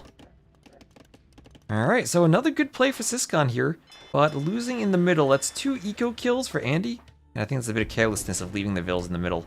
Overstaying is welcome. Has to be careful with this Vil too. Needs to notice. And all of a sudden, Ciskhan with 2 Vils lost, I think, for free. Oh, was that another Vil lost in the middle? He lost a Vil somewhere. Okay, we'll run the Vil and get the archery range units to deal with the spear. Fire galley on the way. That could deal with the spear too. Vil wants some repairs. No repair Vil for Andy. And still a situation where Ciskhan with the repair Vil should win the middle. Still a bonus versus ships. Will that be the same in the new patch? I hope they keep that. I didn't actually look at that. That's one of those fun historical artifacts of the ships and camels having the same armor class.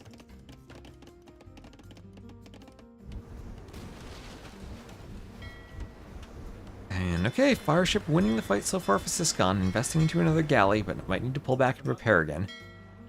And that's exactly what he's doing. Okay, everything feels good so far for Ciskhan, and Andy will be up first, but Ciskhan won't be too far away. As long as he does have his 2 buildings, he does. So look at that, about, what's 20 seconds? Little under 30-second difference there. So they will both be up successfully.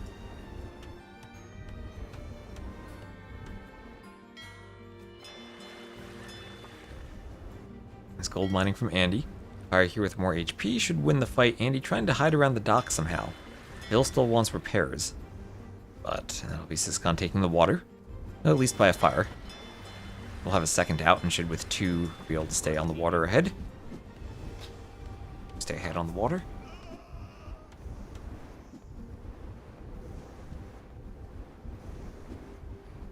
Armor for his archers now. And I mean, the Shu do like archers. He could maybe go Jin Swordsman.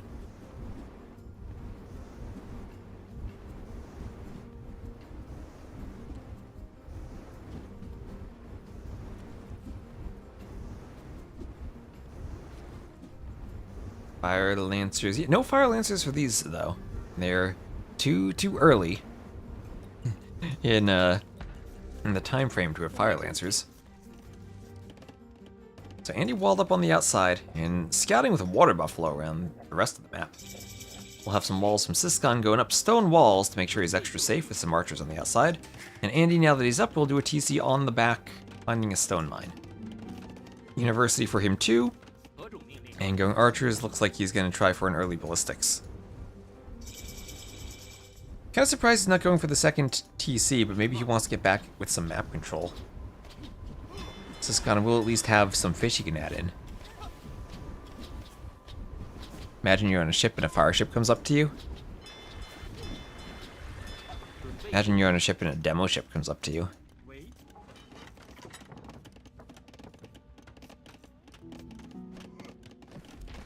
It's a lot of buffalo too for Andy. Can delay farms a bit.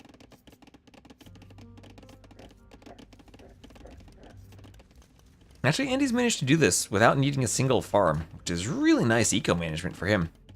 Ciskhan has been farming quite a bit, so spending some wood earlier. This fire ship, that was a Byzantine thing historically. They had Greek fire, as they called it. Hello, Snek. What is the context of the link you are sharing? I better not be rickrolling chat.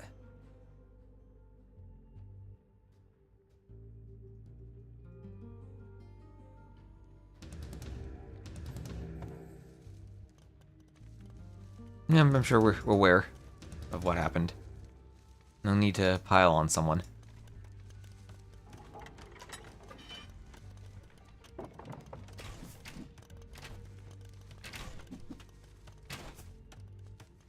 The bow saw on the way. And siege workshop there. Might be denied. Ooh, 1 HP, it's all you need, but not enough to finish the workshop. And Andy, with that early ballistics, going to take a fight and try to get a nice advantage with his micro, split into 2 groups to micro, and dodging whichever one is shot at.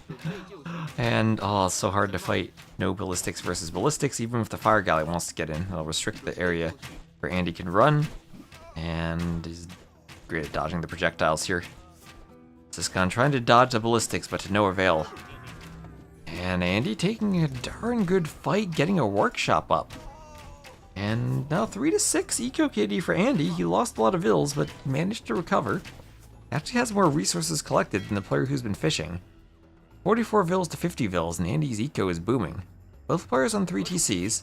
Feels like Andy may be even slightly farther ahead, though. Elite Skirm on the way for Ciskhan. Why is it not in the game? I mean, they have the fire ships. You're looking at it right here as it goes down.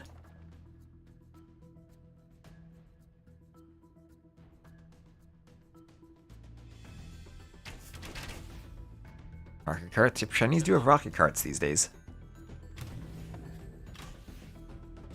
Here's Elite Skirm from Ciskhan.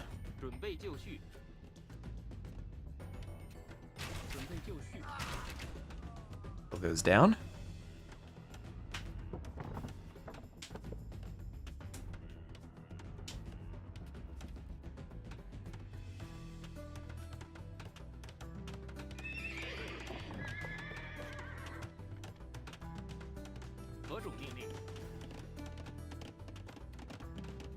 And crossbows can maybe hit the vills on the wood line. Honestly, I think it's much better to get your TC in the corner, where you have safe wood that you can chop and not worry about the crossbows. Here, you're almost constantly going to need to garrison vills. And looks like he was going for a mill over there. crossbows here are going to be really tricky to deal with. Because you don't have any skirms nearby, you don't have any mangonels nearby, they can just sit there and idle your wood line.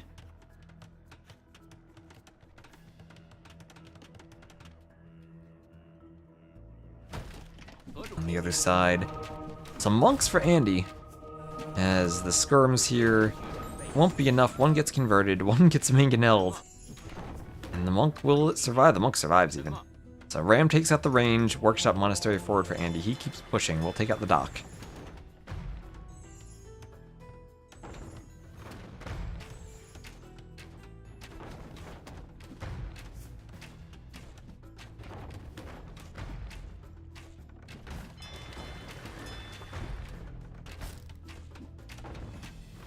And dock goes down.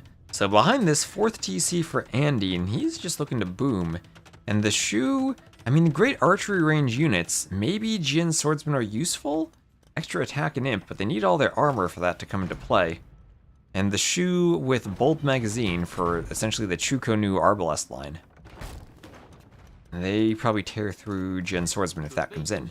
So Ciskhan trying to stop the crossbows with the skirms, but with Andy having an extra TC, that Vil lead is only going to grow for Andy. And Andy up in res collected. This is looking like a good game for Andy again. Now look good when Ciskhan was getting all those kills and stopped the archers, but things falling apart in this transition. Andy's eco management is a lot smoother.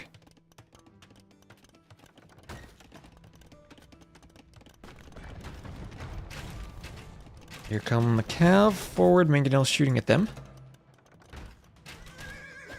And they should be able to take it out though. Yeah, there it goes. Crossbow is still doing damage in the back. Skirms come over, take out a skirm over here. They can push forward.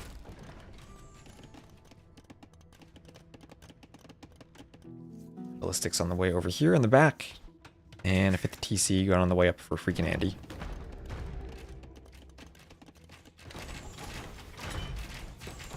Forward castle GG. It might be the case. Andy with the stone can plop it down right here, control the gold and hit the TC. Or could even ram through these walls and plop it here on both golds. And skirms dodging the mangonel for now. Monks on their way forward. Aw, Andy, you can go more forward than that. This castle can be more forward. Up by 20 Vils and by 2 TCs. I think he'll win anyway. But smooth eco for the Shu. Remember, eco bonus, generate food in addition to wood. And maybe his plan was just take as much wood as he can. There goes the castle. Don't think there's a way to stop this with the mangonel hoovering around. Skirm split. Yeah, Shu eco, I've been hearing lots of... There's the GG. Lots of rumors about how strong it is. And Andy's shown exactly that here. Lost 3 Vils early on, was down in military, but came back to the castle age. And Ciskhan never really grabbed an eco lead despite having the water. And Andy taking a win here, so Andy will advance. And let me update the brackets here. What we had earlier today, we just casted 2 sets of this. Got some brackets to update, so first we'll update this scoreboard. That's 3-0 for Andy. And I will have some spoilers from earlier today in case you didn't see the set we had. Antagonist versus Jordan.